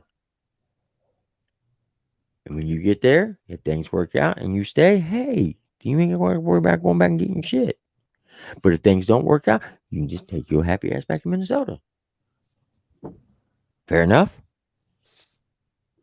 I would have to come back. I have too much stuff, Tim. What you got to come back for? I have. Seriously, Amy, what? You take the most essential stuff that you think that you need. I know you got other stuff, but Right, if I'm it like- works out, Dan, I'm sure that he'll figure a way to help move you down there. Go back and get the Well, rest yeah. of the shit later. Well, One yeah, step that's at what a I'm saying. time. I would Quit have to making come back. excuses. Thank you, Moyne. Thank you. Look, I'm not trying to put you on the spot. I'm not trying to throw you in the bus. I'm not trying to make No, you I uncomfortable. know that. But look, this back and forth shit needs to stop. I want to see next time in like 6 weeks. I want to see one person in the stream instead of two. Meaning both of you sitting on the couch watching the laptop together or watching the TV together. Netflix and chilling. It's You understand what I'm getting Roku. at? Me sitting there watching Bad Boys. What you want? What you gonna do? Hey, you never know unless you're gonna try. Now, is Dan No, your soulmate? only live once. Get that. Is Dan your soulmate? Hell, I don't know. He may be, maybe not. He may be a daggone conster. He may be a daggone, the biggest piece of shit in the world. He's not a weed. Or he can Sorry, be I shouldn't have said that. your knight in shiny armor who will treat you like the Blessed Virgin Mary. But you are not going to know until you take that chance. Listen, I will tell you this. My wife, when she got with me, my wife made hell of a lot of money. She had money. My wife and her kids, the one I adopt, my kids, never knew what layaway was. They never shopped at a Walmart before. Dang. When she married me, I got a no pay due, meaning I did not get a paycheck for 2 straight months. My wife took her 2.5 carat diamond ring, solitaire, top grade. It was an $18,000 ring. And took it to the pawn shop and sold it. And that's what we lived off of. And she didn't get $18,000 for it, did we? Let me tell you. She got like No. $4,500. And that's what we lived on for the next 2 months. When we had to put the kids' stuff on layaway, no lie, my son looked at me and said, "Layaway? The hell is layaway? We didn't have to deal with none of this until mom got with your broke ass." No. A 10-year-old kid told me that. I couldn't get mad. He was speaking the truth. Yeah. So stop making excuses. If I didn't take that leap of faith and my wife wouldn't take a leap of faith, we wouldn't be together today. So stop making excuses. Stop using things as a crutch. Stop using your grandfather as a crutch. Stop using your dad as a crutch. Stop worrying about your personal stuff as a crutch. Stop using your car as a crutch. Take the leap of faith. Because you're never going to do. If you keep making crutches, using things as crutches, you'll always be in a rut. Now, you said you need a job, you need to get back to college. Let me ask you this. Do you have any college right now? Yeah, I do. How much? I How much? not really. Just a bunch of wasted money at this point because Do I you have an started and associate's or do you just have a bunch of I credit? no. I'm in a program and I have some credits. Okay. What did you do before you went to college? Lived with my grandpa, taking care of him. I was a nursing assistant for like my whole life, pretty much. So CNA. Yeah. Okay. You get a Guess what? job anywhere. They got CNAs in Tennessee. I know that for a fact. Everywhere. You can Yeah. go back to college and you can transfer your credits and everything. You can start as a nurse. My ex-daughter-in-law is doing the same thing right now, and she's going back with 2 kids. Dan, Yeah, what's happening? what do you do for a living? If you don't mind me asking. Right now I'm disability, but I do a little side work here, make money here and there.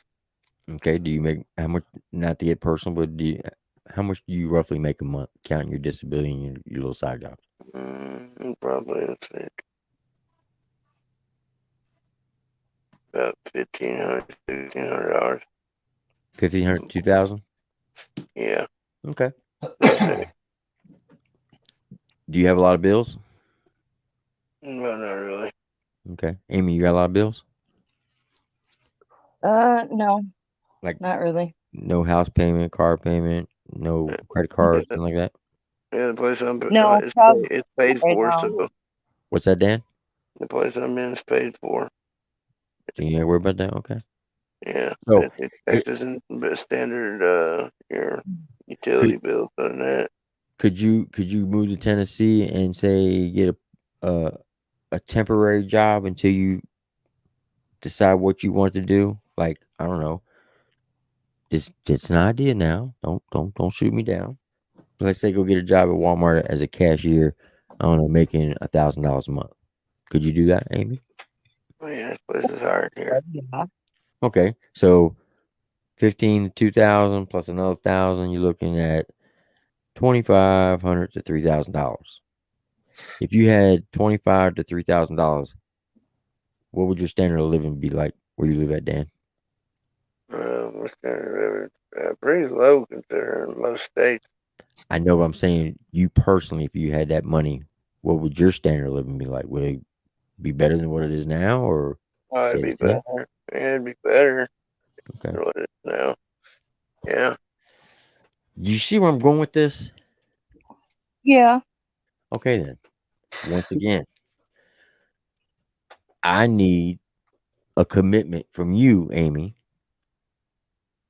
And then I'm going to start on you, Dan. You're next. Oh shit! If I promote this to get people to donate to get $230 to get you there, will you do it? I've got 50 on it. Bam, there we go. There's 50. Now we're down to 180. Now, I'm starting to feel like Hatter. I'm kidding. You gonna dress her up like a dude now? I'll sell it into your account right now if you want me to. So There's just I will go. I'm it's yeah. Amy, It's stop just like making excuses. Sounds like the fear of the unknown to me. probably yeah. I am Yep. terrified. There, You know there, what I'm saying? there is that, but there is also like the other like what? literal like logistical things like I was saying, like my grandpa stuff, like All right, let me ask you this, Amy. Let me my ask you this. mom's stuff, Amy, my let mom's me shit. ask you this. Let me ask you this. God forbid, right? You and your dad were out at dinner one night, right? And what's your cat's Mm-hmm. name? Mino. Nino. And you take Nino with you, and he's in the car hanging out, right? And God Mm-hmm. forbid, a lightning bolt came down and hit your grandfather's house and hit your dad's house, and everything burnt up. Would you and your dad still be living?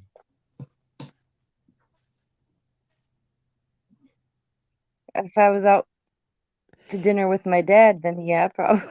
Would your life still go on without all that stuff? Well, yeah. Okay, then. So, what's your excuse? Right now, it would be the responsibility to my father to do To that. do what? Both houses are To burned take down. care What's of. the need? Well, that's man.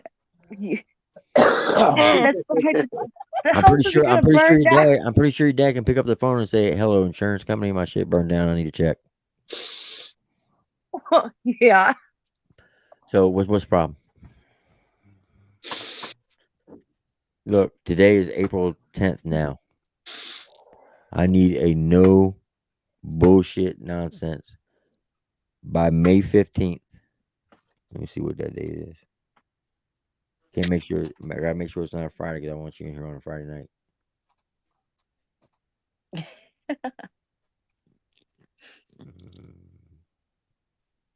Calendar. Well, like I said, I don't blame her. I mean, I'm pretty terrified. May 15th is a Saturday. See, you can even catch the Friday night show. As soon as the show's over, get on the road. So, no later than May 15th, you'll be Can't in miss that Pickett, triple Tennessee. T. Do I have a commitment from you? You'll do that? I think May is a little soon, to be honest. But Night, Mom.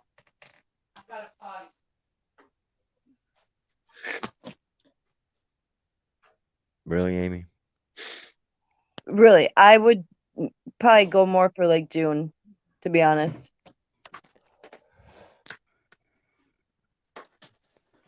Okay. June 1st. Prolong it 15 more days. Hell, my birthday, June 6th. There you go. June 1st is a Saturday. See, you can still catch the Friday night show on April 30th. I mean, wait a minute. Nope, it's a Tuesday. See, yeah, be good. So, June 1st. Do I have a commitment for you right now? You're telling me if I can get $230 and Doc said he'll give 50, so now we only need 180 and you'll be in Pickett, Tennessee come June 1st.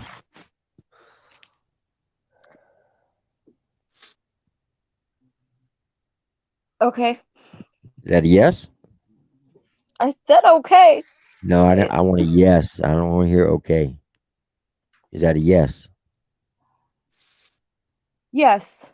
Okay, there you go. Saying Lock it in, that I Dan. will have a vehicle. Saying I will have a vehicle because like the car is my father's. So if Hey, you know what? that If that don't work, then we'll just get you a bus ticket, and that's a lot cheaper. a bus ticket, Hey, oh man, I'm driving. don't hey, even Sammy, start on Greyhound now. That's my jam. Nah. then I don't want Last to hear. time I took a Greyhound, I don't nah, want to hear no no. excuses. I Then will drive. I would you spend say an you're gonna extra. drive, so I you'll would be there rent a car no later before. than. All right, Dan. Today is April 10th. And then it's going to swing back around to me here. Dan, today's April I 10th. ain't taking no bus. Dan, you got Yeah. 51. You got 51 days, my guy.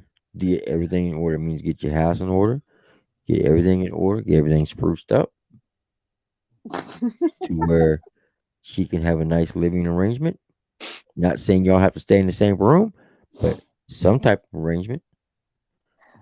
He And might try then, and kill me. Get a padded room.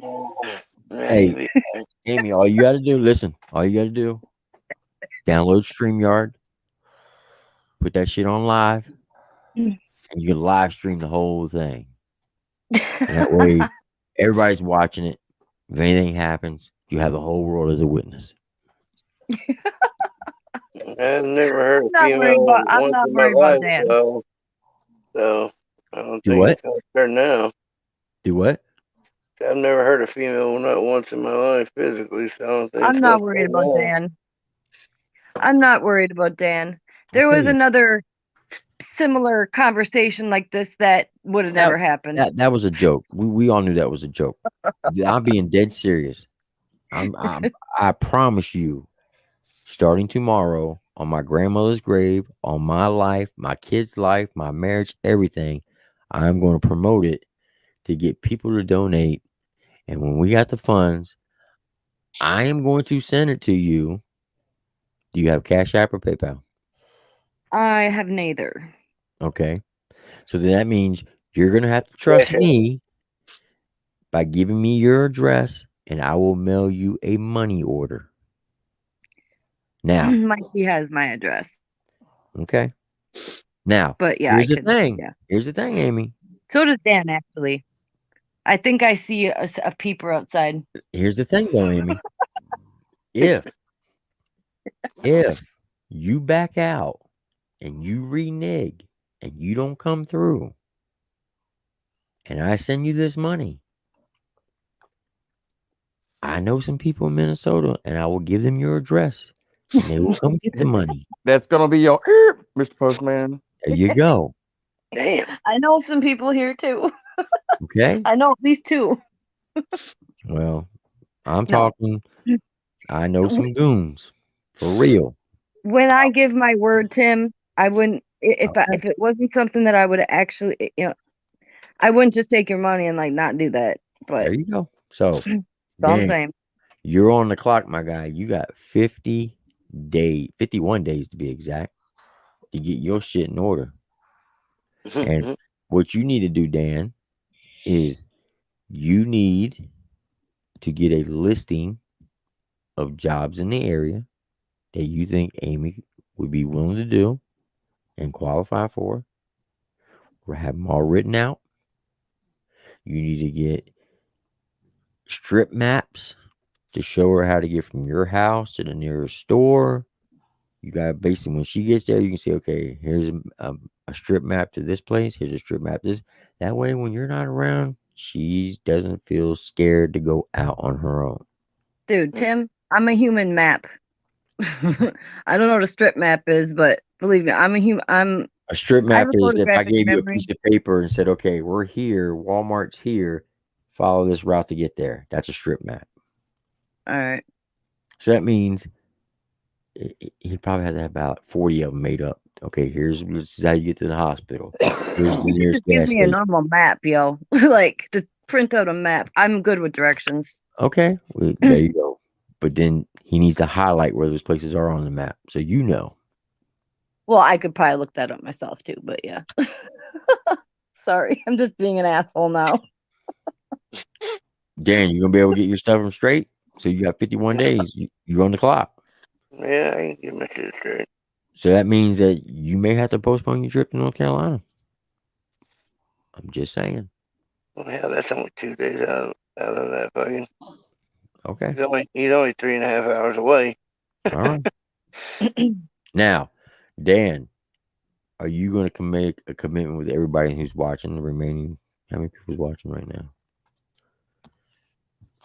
Who's watching? It says 12 people. Okay, we went up a little bit.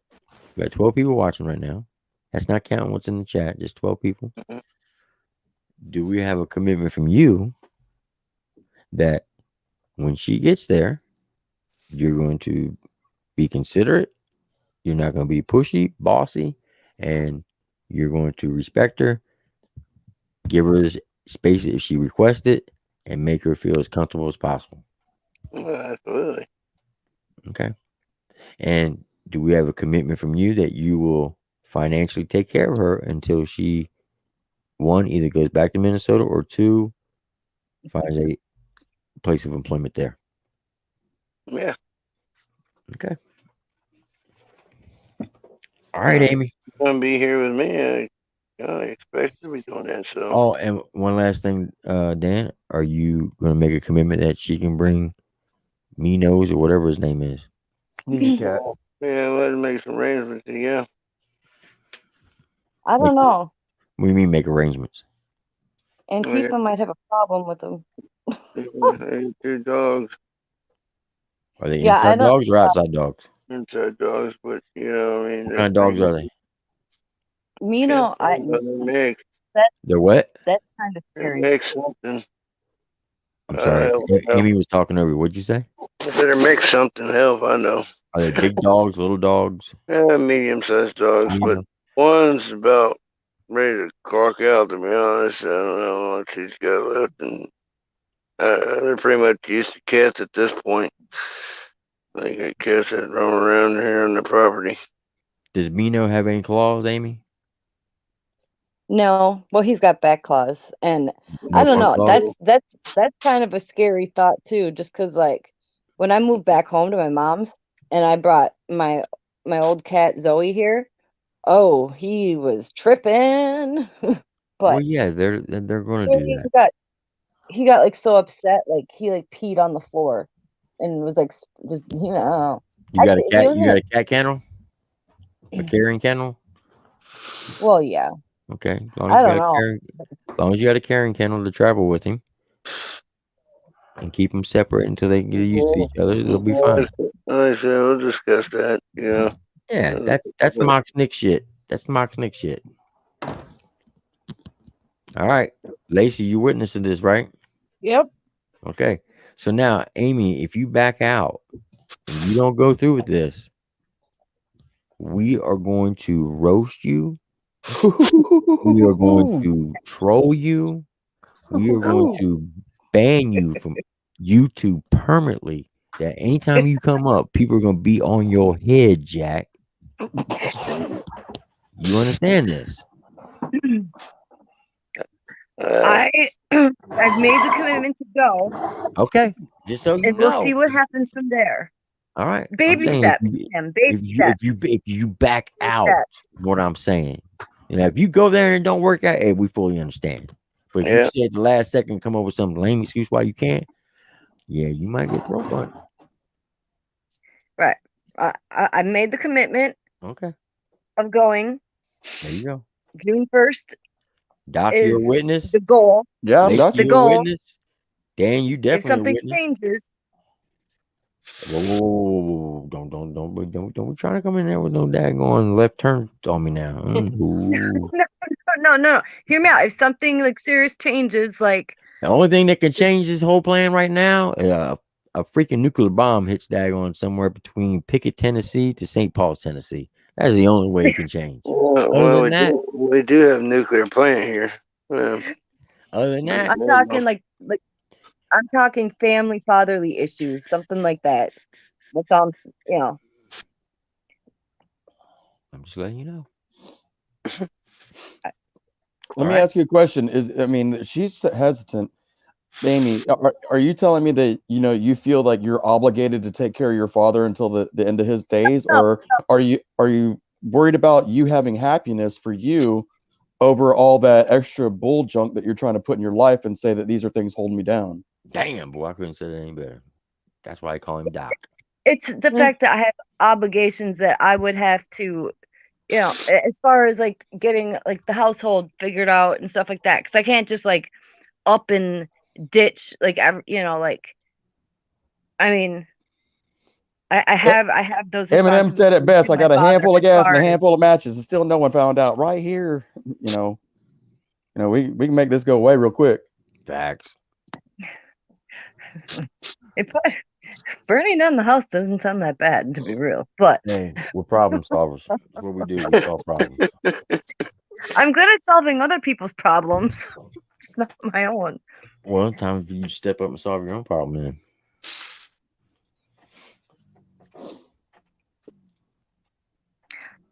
I guess they're basically saying they're tired of watching us just bounce around flirting with each other constantly. I think that's what they're trying to say. What'd you Say say, that what Mumble? now? What'd you say, Marv? Boy, I'm What'd gonna you call say, Marv? you Dan the Dan the Mumble I Man. do That's what I'm gonna mumble. call you. Just join the line of slew of people call me Mumbles. Everybody call me say I mumble. I can't help it. You know how we say MMC? You gonna be DMM. Dan the Mumble Man. There you go. Matter Matter of fact, I'm gonna make up an icon so you No, can no, change out no, your no. symbol. It's gonna be MMD, Mumble Man Dan. There you go. Oh, I like that one. All right, Boomhauer. Now, what were you saying? What were you saying for real? MMC's page. What were you saying for real? Yeah, I forgot now. Okay. I did actually forget. You must be a hell of a cunning linguist.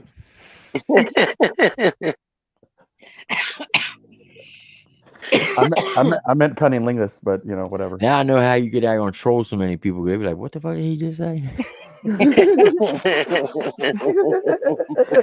They're like, "Oh man, don't pay no guy. That guy's he's a little handicapped, and they ignore you, and you up there destroying them." Oh yeah. I got your game down now. Yeah, I figured it out. First, I get you to express your emotions, and now I done figured out your daggone trick. Oh boy, I'm good. Yep, Hey Doc, the secret's out. I'm listening. this were you cone of uncertainty? Cone of uncertainty. Is that like some? I don't know. There was someone in the chat earlier, and I caught someone named Cone of Uncertainty. Hello from Louisiana. Lacey said hello. I didn't get a chance to because I was. I don't know. I was on Alpha Tyler's show earlier before I went. I go to bed at like 8:30, 9 o'clock every night, so I was asleep What before the this even fuck? started. 8:30. Well, I'm awake. I wake up this time. I don't have an alarm clock. This is me waking up in the morning. Why do you go to bed so early though, Doc? I have a heart condition. My left side of my heart doesn't work, so I get real tired real easy. Okay, I can understand that. Maybe he may got a tip off that me and Amy's gonna get put on the spot, so he's staying awake for that. All right.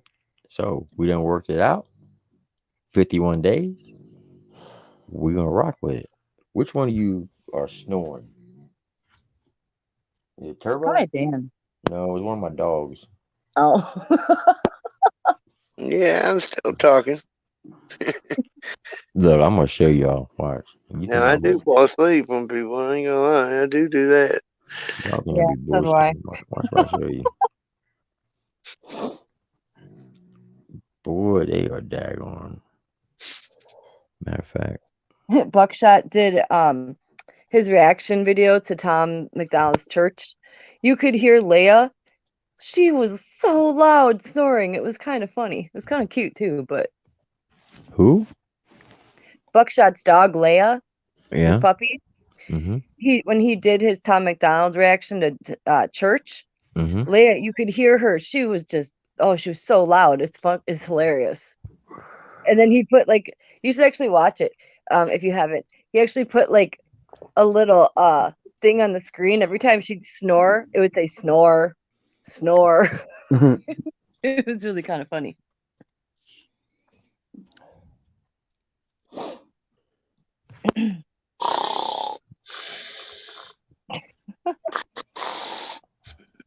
That is not your dog. No, that's Dan right there. Oh. Dan. Oh. Boobies. What boobs? What boobs? I see. I told you. Matter of fact, hey Doc, you gonna like this. Watch this. So the other night, Dan was sleeping, right? Uh-huh.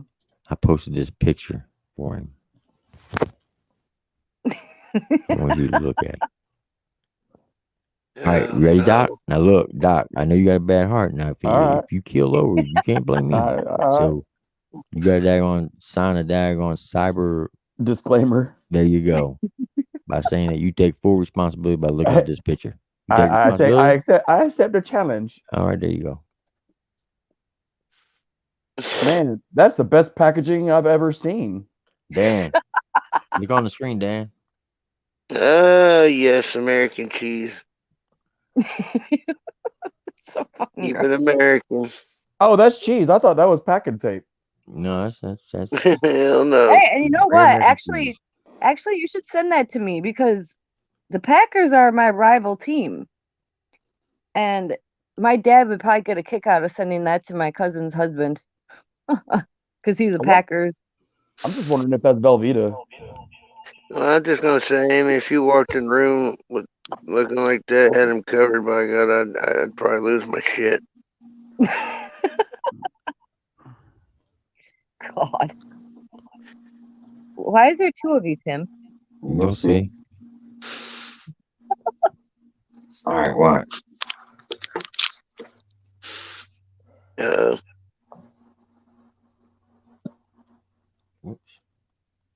was point. You lost it. I know. Hold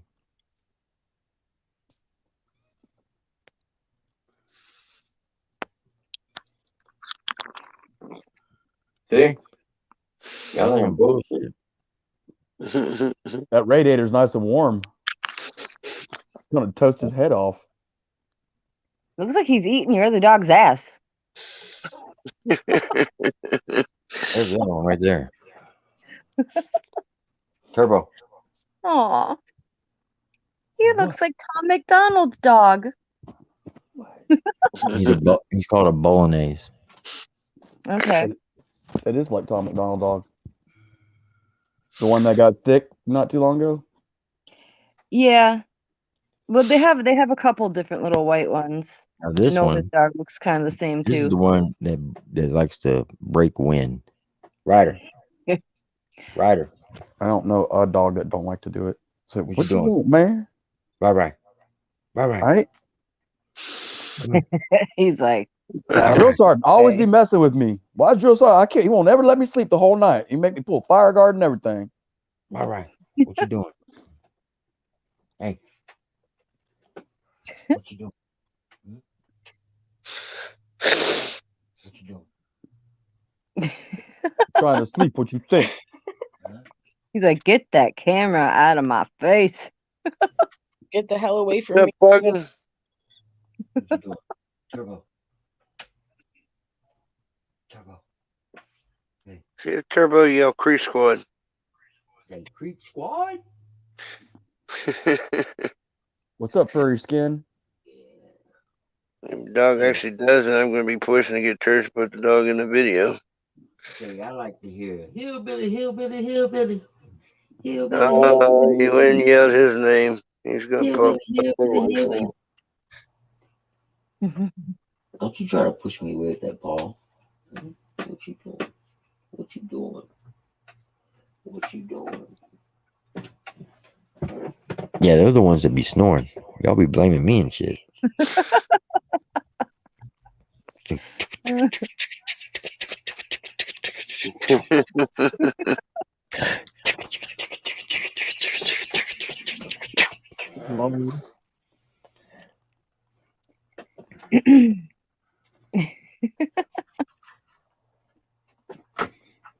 That's cool.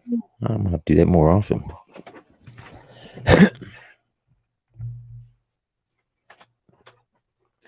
I don't know. What? Well, Firefighter 69 was asking Doc if it was him he was talking to about a gun, and he changed his name in the chat. But are you even allowed back in the chat yet? Me? No. It won't let me chat in triple T time. Really? Yeah, I haven't been able to do it since probably 4 months ago. Every time I leave a comment, nobody ever responds that they see me. Hold on.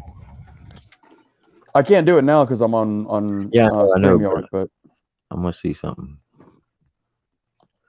You must have got like permanently timed out or something at some point. Well, Tim asked somebody to look that was a moderator at one time to look, and it said that it wasn't like I was monetized or moderated or anything like that, but you know, it just won't let me do it. I think I can.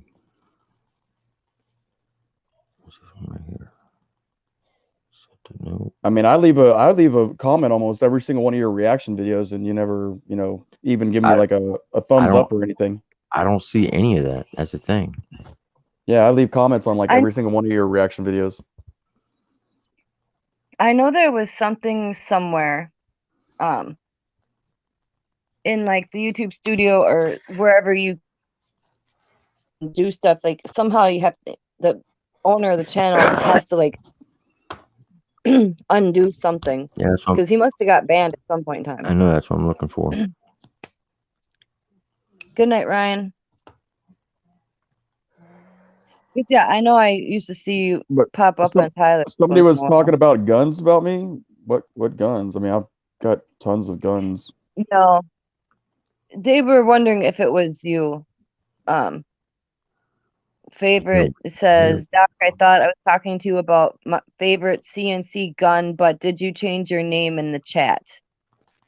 Now, But I know you haven't see, been able to chat for a while, so no, but I mean, I don't know where I might have, because I have a machine tool degree and I'm a CNC specialist and I can build Hey, little Doc. receivers real quick.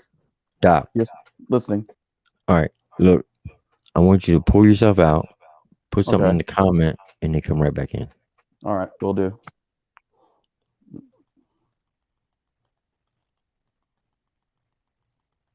Are you still here? Yeah, I was able to do it. I just typed hello all. And did it show up? It shows I it don't that see it. it's on. Yeah, it's on there now. I don't see it. I see. Last thing I see is Amy Lynn. Good night, Ryan. Yep, night Amy, night Ryan. Oh, see, I put it in there and now it's back gone again. Yeah, Like, I don't see it at all. All right, hold on. I'm just typing a whole bunch of dumb stuff. I just did 3 in a row after night Amy from Ryan L. Yeah, no, it doesn't show up, and I know I've seen you in Tyler's chats before. Hmm. Yeah, you were in Alpha Tyler's earlier today because you were because it was that No, I or- wasn't. Believe me, I wasn't. Oh, There's then there another was- girl over there. Yeah, There's there's another girl over there named Amy Lee. Yeah, Amy Lee. Oh, okay, that's who it is. I'm sorry. I didn't. Yeah. Yeah, No, it's all good. because Skis yeah, is in there or Scheme or whatever that guy's name is. We Scheme. yeah, we came. Yeah, dude, he's got a new pretty good, decent little clip that he's got going on. He's a good artist. Yeah. Yeah, he is good. I can't wait to hear the hook on that one they were reviewing earlier. I haven't been to Tyler's. It's a long Yeah. story. We're not going to get into. It was with him and Alphabet somebody. Oh, okay. Some other rapper. Yeah, I've heard of him. I don't know him though.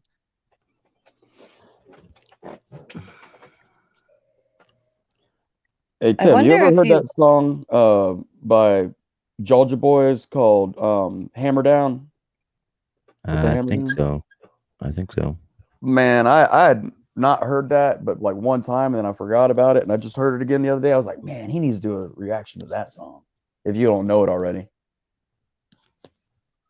it's a man. That song gets me hyped up in the mornings. I start going because I can't run no more. I don't jog, but I still go walk about 2 miles every day. It's at least better than nothing. Now, are you typing in like on the YouTube? Or? I was on the YouTube, yes, sir.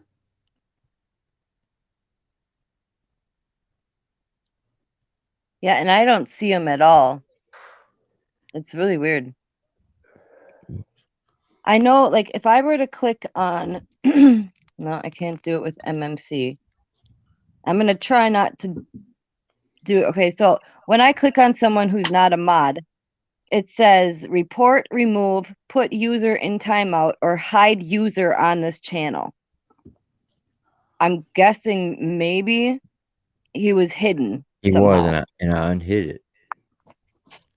I wonder if he has to like unsub and then resub.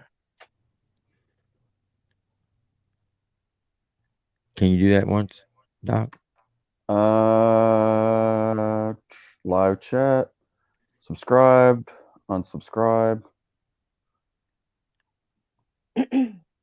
subscribe. All right. Now try to and type something. let me go into the live chat again.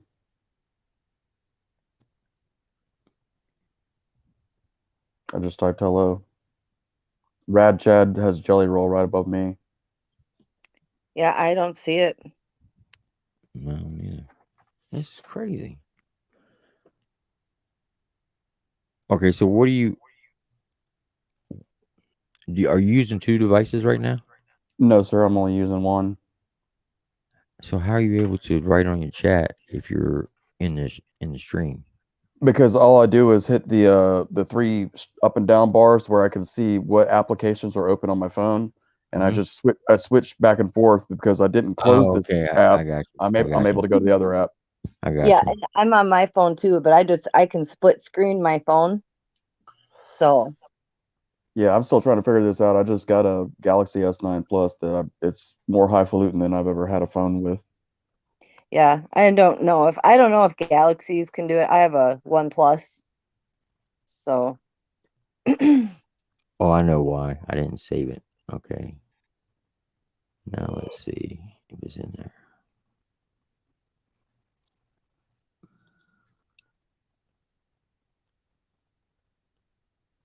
I go down settings.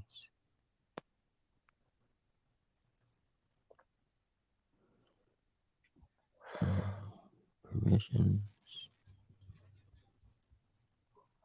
That's it.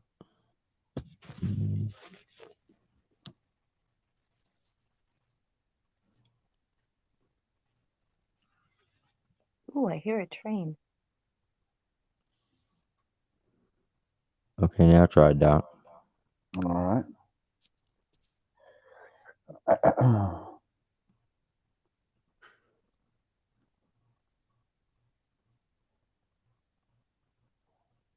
Yay! Can come Did you up? see that? Yep. HHDH GHXXX. Yeah, I had to accept that one, but apparently it thinks it's Yep, there you are. You good to go.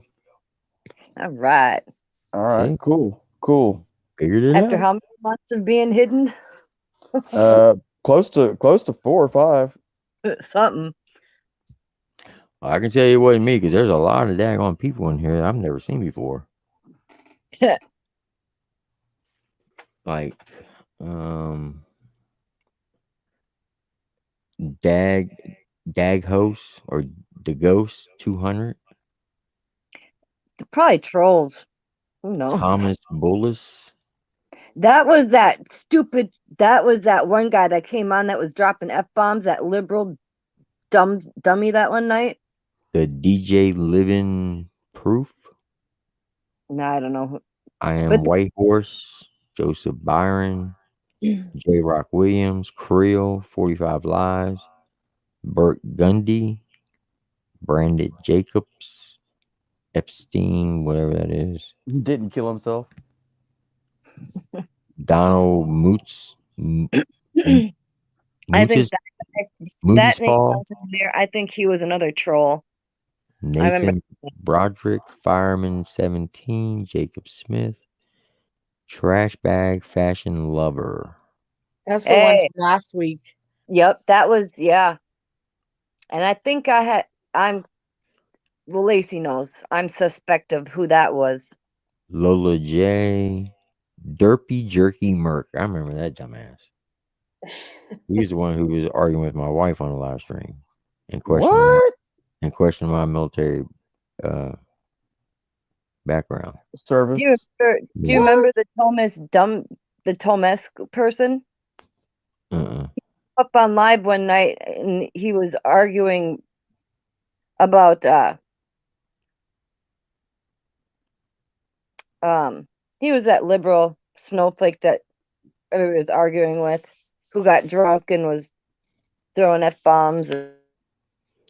Disciplined Daddy. Yeah. John Baker. Oh, these are those Nick Natoli trolls. God loves abortions. Now I remember that one. Mm. Because it's What got a name. the picture has, you know how you got the woman sign for the bathroom? It has that, and then on the inside of the picture of the woman's outline, it has a baby hanging from a noose. Oh my God. Yeah. There's some disgusting people out here. I'll tell you that much. Brant Jacobson. Burt Gundy. I remember I remember that Gundy name. That was another troll. I remember that name. I Lola don't know J. shit, but I remember him. ZZG Preston. Robert 615 more. Hey, George my favorite Reynolds. 007. Tom Jones. The Crab Army. Disciplined Daddy. Katrina Baker. I don't know. I don't know who any of these people are. Well, I know like maybe 4 people in here that I agree that should be in here, but these others, I don't even know who they are. Hey, Tim, let me ask you a question. Yeah.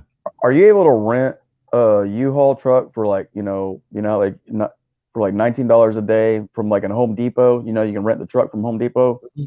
Can you return it to another Home Depot? Yeah. As long as like say for its U-Haul, like Yeah. I rented a U-Haul you U-Haul. can rent I rented and a return U-Haul wherever. from from Radcliffe, Kentucky, and I drove it all the way out to Junction City, Kansas, and then I just returned it to a regular U-Haul place there. One way, right? Yeah. Well, I was just worried about, whether her dad doesn't want to give her that little piece of crap Saturn or not, and blah blah blah. I'm just trying to figure out rent a U-Haul. figuring a workaround. Yeah, there you go. That's a good idea, Doc. Rent a U-Haul and drive that bitch and just Shush. And you'll be able. What? See, now Oh, she's you didn't backing want- out again. Yeah, she didn't want any good I'm idea. not backing out. I'm not backing out. That's baby steps. Baby steps. No. Do that in the Army. Take a baby step. See what drill sergeant does to you. Get I'm not in the Army. Yeah, you are. You're in the militia. The Second Amendment says so. And you're part of the Triple T Army, so what's up? I say whoop. So if you don't want to be in the Army, let us know now. Mm-hmm. Okay. Hmm? Lacey, my spider disappeared. It's hiding. It wants you to move too. See, there you go. Well, I mean, you can fit everything in the back of a U-Haul. Easy. Exactly. More than enough. Hey, MMD, you Mumble Man Dan, you awake? Boobies. Fucking. Uh-oh. I see boobies. Hey, MMD. Mumbles. Blacker Thinner Larry said, fuck you, Creek Squad. Blacker Thinner Larry's in here? Said that so I can get him, Spark plug Doug. so I can get him pissed off. Gotta wake him up. But nope, he's out. He's out. He's out for the count. Yeah, he ain't coming back from Spark plug Doug. If he doesn't wake up to boobies and titties, And he's out. yeah, he's out. He needs sleep anyway.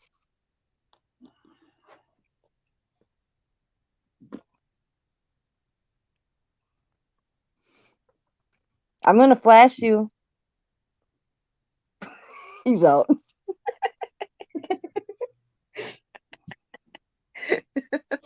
Or he's just not that impressed. That was No. mean, Doc. Don't be talking that. No.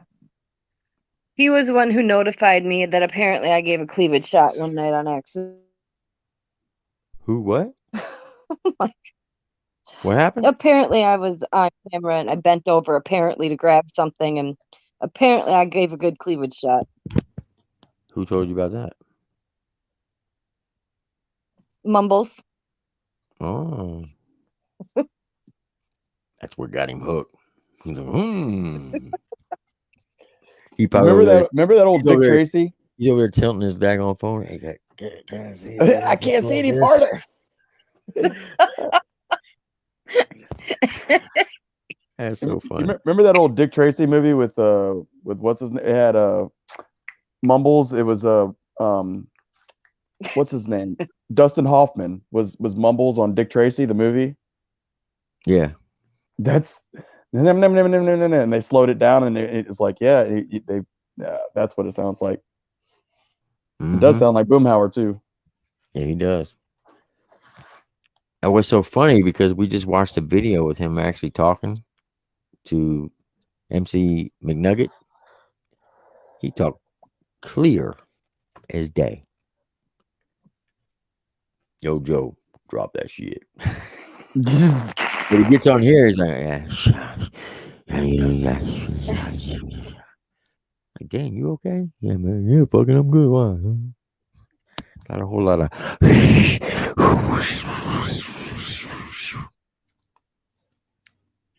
He's gonna come back and watch the stream like, you motherfuckers are making fun of me. We ain't making fun. Dan Too much. is the man, though, for real. Yeah, I He think is the man. he needs sleep anyway. Yep. There he goes. Yeah. Dan. No, let him sleep. Just boot him. All right. That's gonna wake him up. That If it does, little ting in his ear is gonna wake him up. Watch. ding. Right. He's gonna pop back up. Hey, why'd y'all let me go? He'll be like, hey, fucking. No, he needs sleep. If he hasn't slept in 2 days, nah. No, He needs but hey, Amy, I know I've talked to you before about possibly getting your education, all that stuff. But if you're actually trying to make this move, just like Tim was saying, you have medical background as an MA, and you said you had home health care, taking care of your granddad. You can find home health care jobs anywhere in the country. I was a CNA for many years. I don't have my certification anymore, and I But had you started don't school for need it. medical assisting, but programs to human services, and I haven't been back to school yet since Yeah, my mom but passed. for somebody that being like a show up 2 times a day for every day for somebody that's needing some assistance but doesn't want to go to a nursing facility, they'll hire you to come do Oh yeah, that, and yeah. and Oh you'll be yeah, able to no, get I plenty. know. There's plenty of those jobs.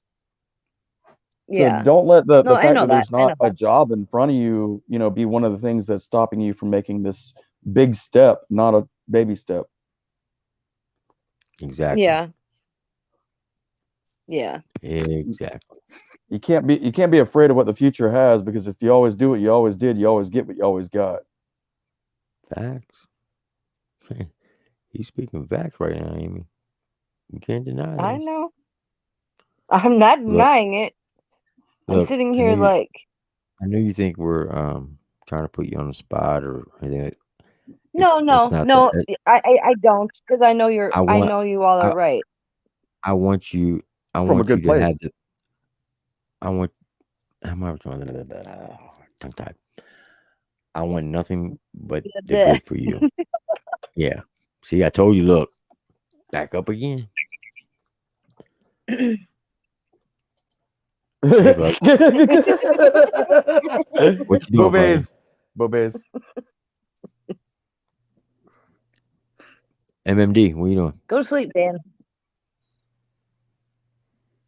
Dan, you came back in and fell asleep before you got picked back up. Is your mic on mute? Yeah, mic on mute. Okay, there you go. If I went to sleep, I was doing my dogs. Oh. Sure. We want nothing but the best for you. That's what I meant to say. I know. So I don't want you to appreciate think. that. I don't want you to think I'm trying to There's too many facts pressure going on you. in here. Now stop. You're making me feel all blushy and girly and stupid. Well, that's what happens when you don't have a penis. What? What? Hold on.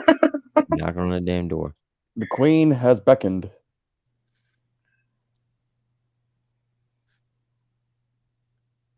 I'll be right back. I mean, I get where you come from a little bit, though. You kind of stick with somebody as obnoxious as me and annoying. That's a But scary thought. we're all obnoxious. We all have our things. It's whether we're willing to deal with somebody else's bullcrap as well as them dealing with ours. Yeah, but I'm a special kind of obnoxious. Well, I mean, Yeah, why? well, Because you got a I've third been nipple or single for like something? 15 years, so Yeah, I have a reputation on here for being A reputation? extremely. What? You pee the bed when you drink too much? Yeah, that happens too, but that's a secret reputation on that one. That ain't supposed to get out. Hmm.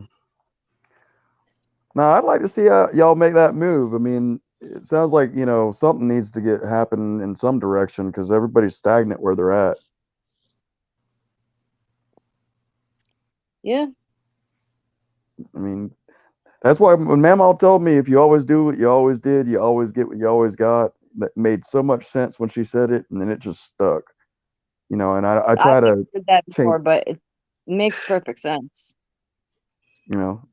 Yeah, if you always stay right here and you always just drink that beer and you always smoke that cigarette and you sit right here and do nothing, all you're gonna ever do is sit right here, drink that beer and smoke that cigarette, and that's it.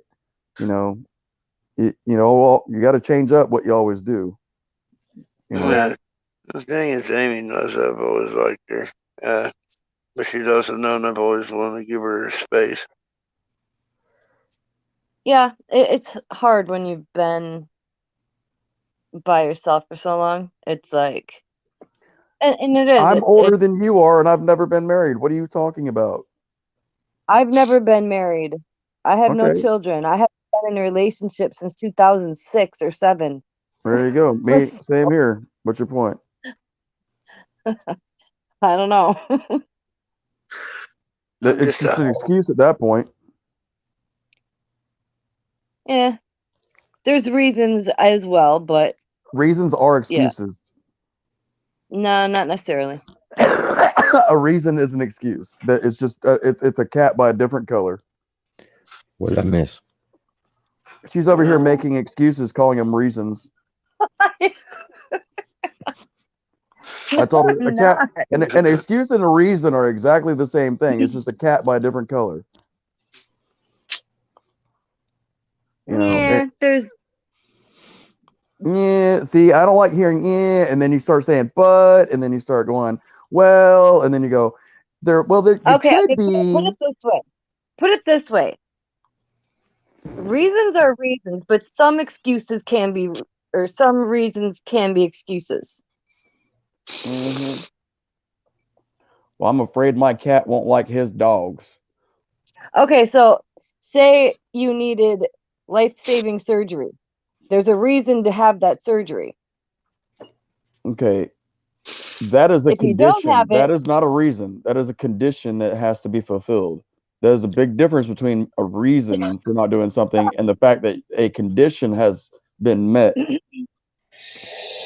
Amy, are you trying to back out on us? no, I'm not.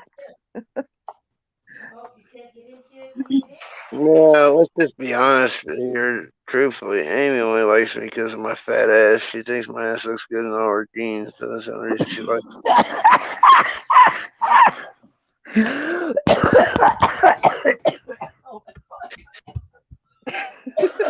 What?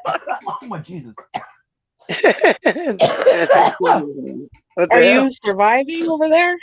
Oh, I was inhaling on a cigarette right when you did that, and I kind of laughed. And when you have a chest full of smoke and you laugh, it hurts.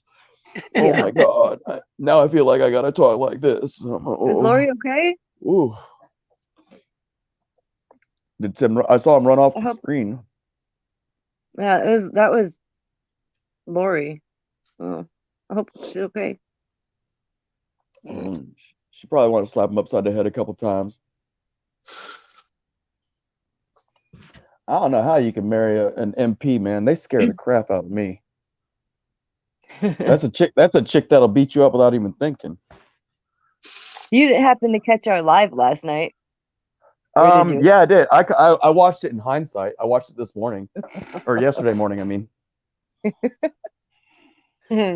yeah, it was like a girls' event. I mean, I was laughing. Y'all were just cutting up and giggling the whole time. It sounded like a sorority girls sleepover. It's like, oh my God, Bobby is just so cute, and he's got his abs, and it's like, oh my God, I want to lick him, and I'm like, oh my God, y'all need to quit. Oh, it wasn't that. Oh yeah, y'all were talking some crazy stuff. It's Yeah, well, it like wasn't like a new thing. It was a little bit more in depth than more Bobby's school. cute. exactly. For like, Oh, I know, yeah, I know. I was trying to stay PG on this right now. Yeah, it's always Bobby that yeah, we don't need to bring Betty right up in here. guys.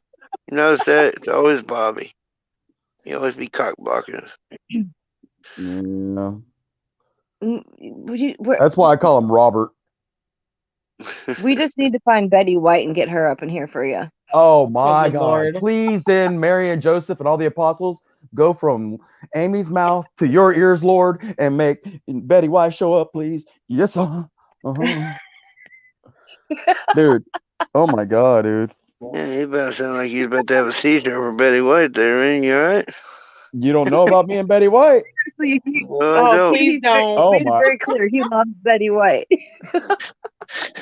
dude. I mean, that woman right there. I mean, I'd make her homemade tater salad. You're there, I get Tim.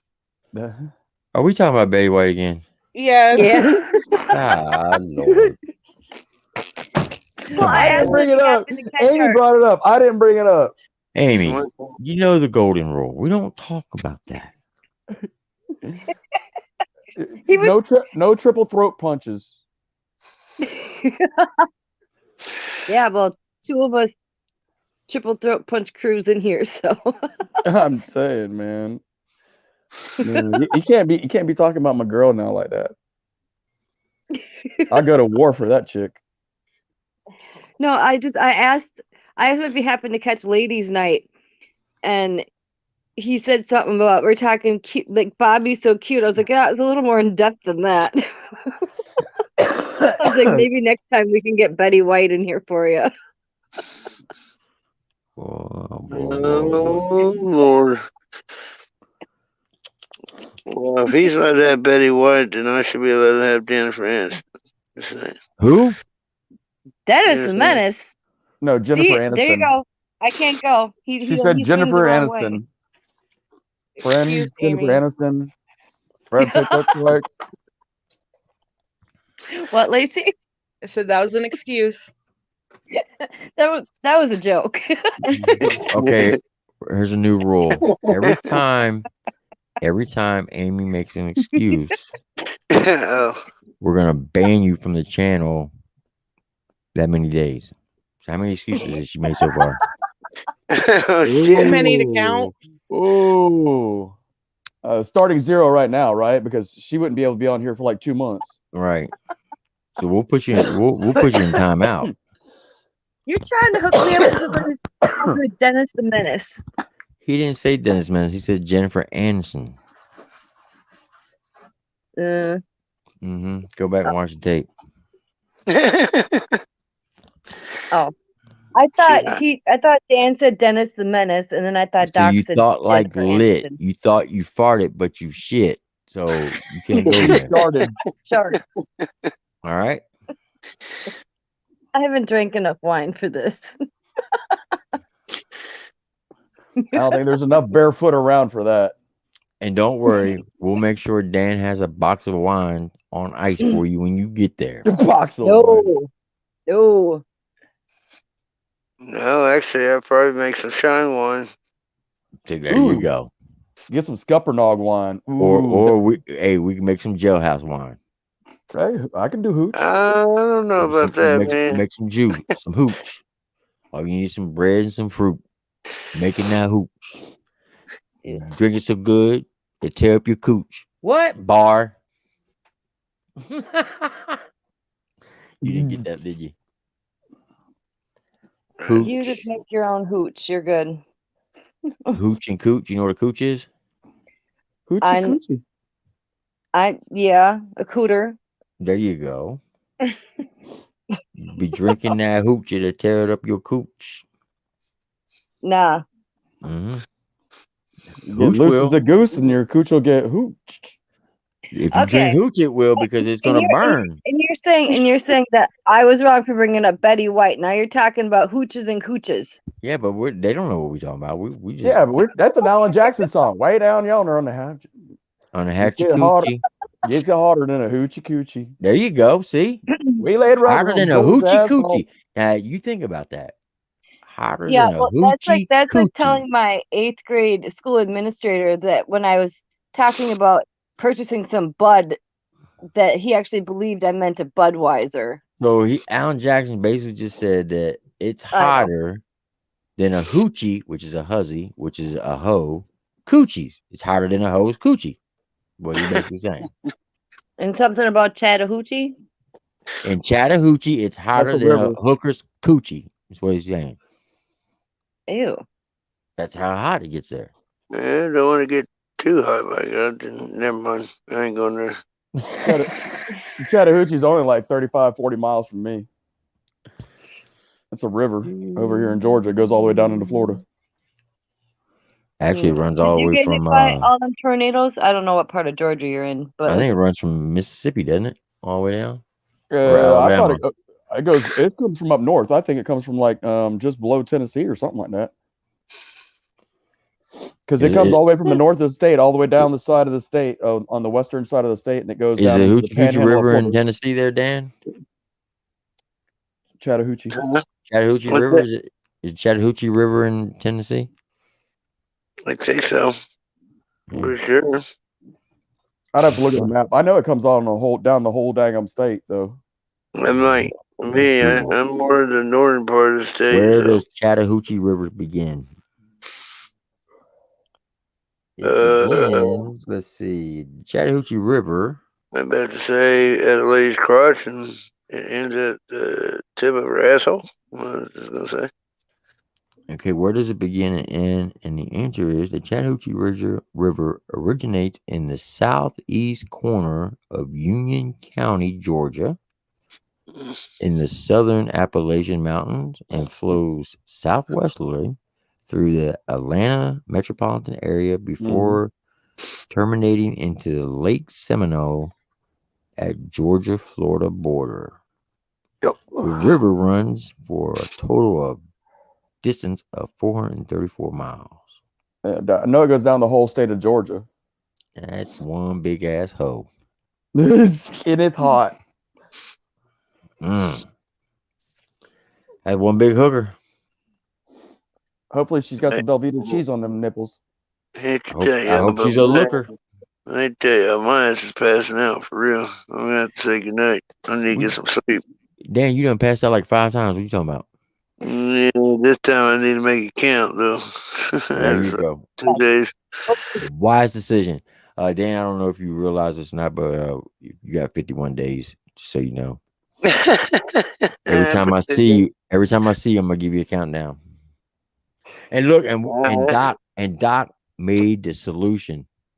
If for some reason Amy's father does not let her bring the Saturn, she can rent a U-Haul and drive it down there and just turn it into a U-Haul center down there. So there you go. Problem solved. And you can Probably clean get out better all gas that house mileage. and all that stuff and put it in the back of that U-Haul. I mean, that's plenty of room to take all that junk you want to take with you. Facts. Anything else? Nope. Well, look, Doc, I'm glad we got this problem solved for you. Now we can see you more often. Yeah, thanks. With your knowledgeable mind, which, let me tell you, Doc is very knowledgeable in a lot of things. He can be annoying, but he is loyal. I know that for a fact. Did you, just out of curiosity, did you watch my reaction on a certain diss track? Oh, from a certain guy that goes, you know what I mean? You know what I mean? You know what I Yeah. mean? You know what I mean? Yeah, I heard that. That was Okay. garbage, dude.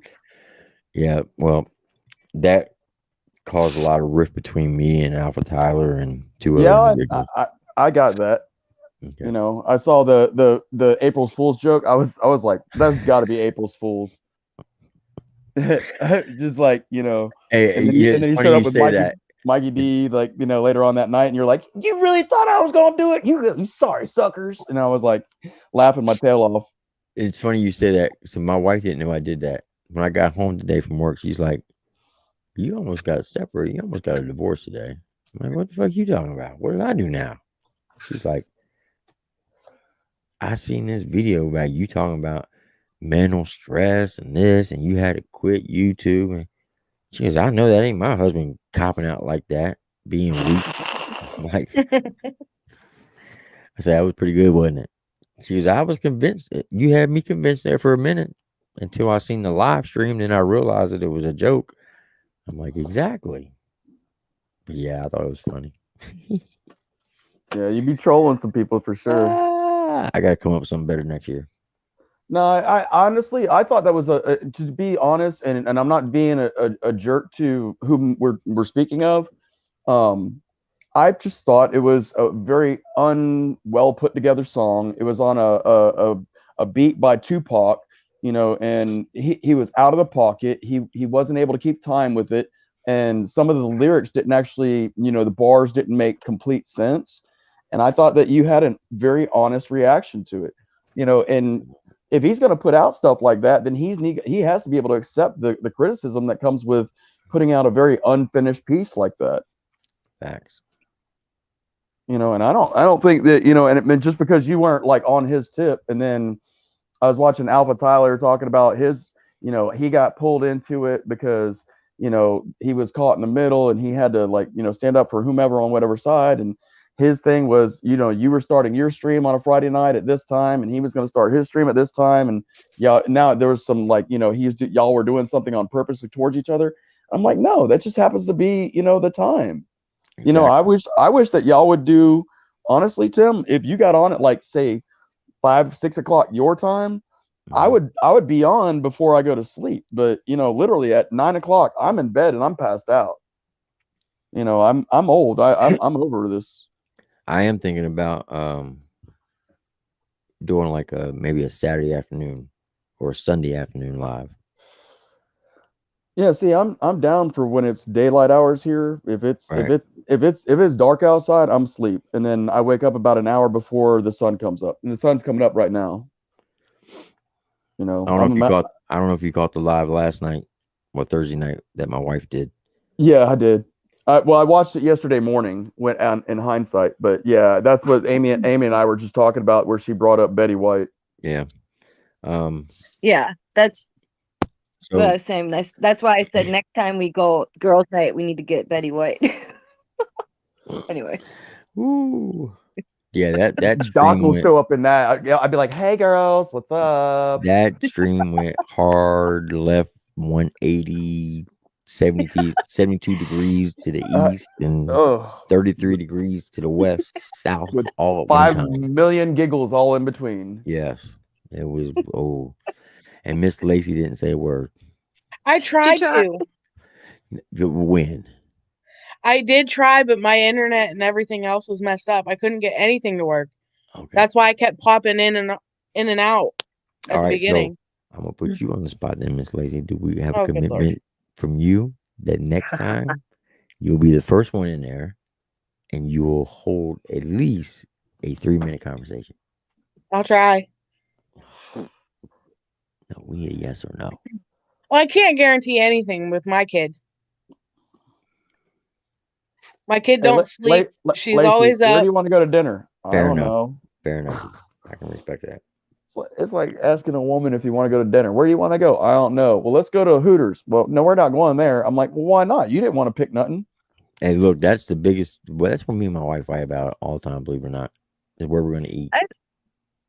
I don't. Yeah, some women are just too whatever. Okay, so there's a limited selection in my town. I literally live in Mayberry. Okay, it's small. We only got 3 stoplights. Seriously. I got Okay. you beat. Yeah, 3. I think 3. That's about right. 3. Okay, so 3 stoplights. You got all your fast food joints: Burger King, McDonald's, Checkers, Wendy's, McDonald's, Taco Bell, Popeyes, KFC. That's it for the fast food. Then you got Pizza Hut, Domino's, Fox's. That's a big city for me. Restaurants, there is no chain restaurants. They're all mom and pop restaurants that are local owned. And there's only 4 of those. That's it. So the nights that we eat out, we went for dinner. Now I'm the one who go get it. My wife said, "Where you want to eat? Don't worry about what I want to eat. Just tell me where you want to eat. I gotta go get it. I'll make my decision when I get there. When I get there. If I don't like what they have on the menu, then I'll go someplace else." So for 40 minutes, we're back and forth. Where you want to eat? I don't know. Where you want to eat? I don't know. I don't know. I'm like, I don't know. Oh. So where I get to the point where I'm like, you know what? Fend for yourself. You're a soldier. You can figure it out. I'll go get me a frozen pizza, throw it in the oven. I'm hungry. You better figure that shit out. I done told you.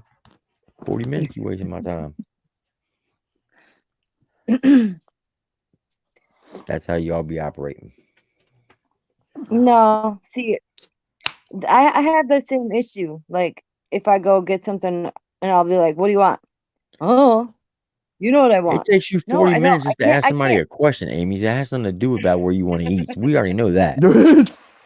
No, but that's the thing. I don't care where the fuck I go. It's like, if I'm gonna go, it's like, what do you want to eat? I'm gonna hold you to that. You just said I don't give a fuck where I go. So guess what? You going to Tennessee? In a U-Haul. Ha ha! Gotcha. I can't make a decision for myself, much less somebody else. So Tough titty, said the kitty when the milk went dry. But anyway, it is 5:15, and I gotta go feed my dogs, and then I'm going to bed and get up and do this honey-do list. But Doc, it's good seeing you. Welcome back. Hey, I will definitely. I mean, we've got 51 days. Yep. I'm definitely 100% in on that $50. Okay. We might start a GoFundMe page for. I don't know. We could figure out something to make this thing happen. All they gotta do is they can drop it in my PayPal, and I'll send them the money order. Yeah. All right. Well, I mean, and you got my contact info. I mean, I could do that. I could Zelle it. I don't mean I get, Zelle will get you all the money. You get, right. Whatever, because I could do it off your phone number or from your bank account. Look, Million Miles said U-Haul van, $29.95 for a day. Ooh, and it's only, you said it was 12 hours and 30 minutes. What you said when you worked out I wasn't in yet, but I remember watching you where you're still doing it. Are you talking about the gas? You said it was like the trip was only like $12 or 12 and a half hours from where she was at in Minnesota. 12 hours and 41 minutes, comes out to 4 tanks of gas on her Saturn, which would have been $100.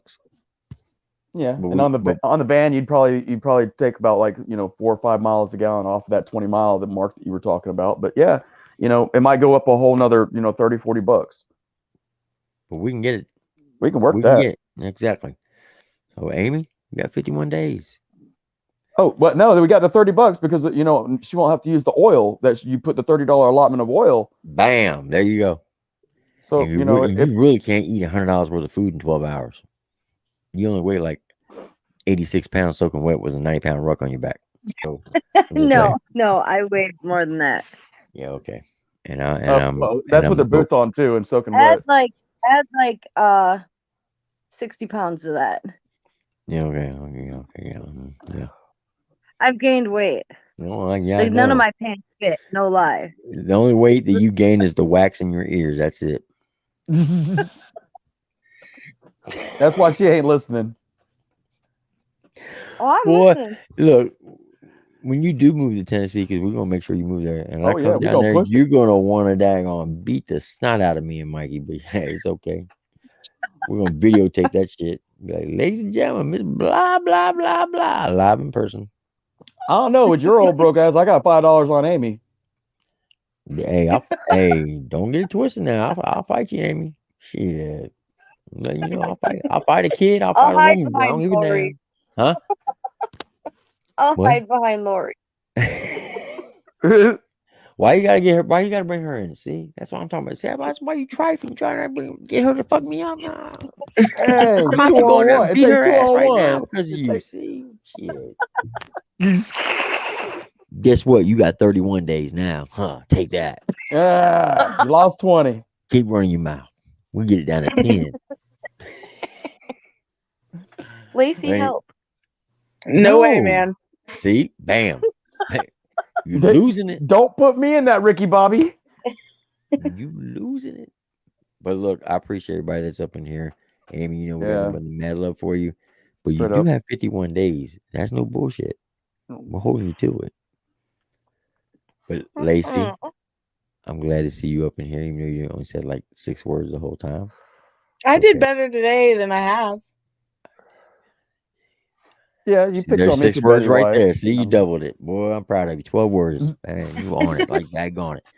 So now we're going to get you to 36 words next time. We can try. We can try. See, now you went back down to 3. So you slipping. It's a 12 cumulative. It's a 12 cumulative times 3 process. is 36. Okay? See how that math works? That's that Walmart math. Just be like me and say blah blah blah blah blah blah blah blah blah like 36 times. Lacey, if you be like her, I'll boot you from this damn channel. I swear, I can't take 2 of you. No, I Amy, can't do that. Yeah, thank you. But MMC, thank you for your knowledge. Ricky Goodman, appreciate you being up here. Mumbles, I hope you're sleeping. Lacey, you have a very good night and take care of your daughter. Say hi. And Doc, enjoy your Saturday. Take it easy. Take care of your pups. Oh, yeah. And you all know the deal. God bless you. God bless America. Do unto others as you wish them to do unto you. Be kind to each other. Stay strong. Stay safe. Stay blessed. And I'll see you on the flip side. Y'all have a great day. Good night. Much love. All right, brother. Good night, Doc. Good night, Tim. Good night, Lacey. Good night. Good night, Lacey.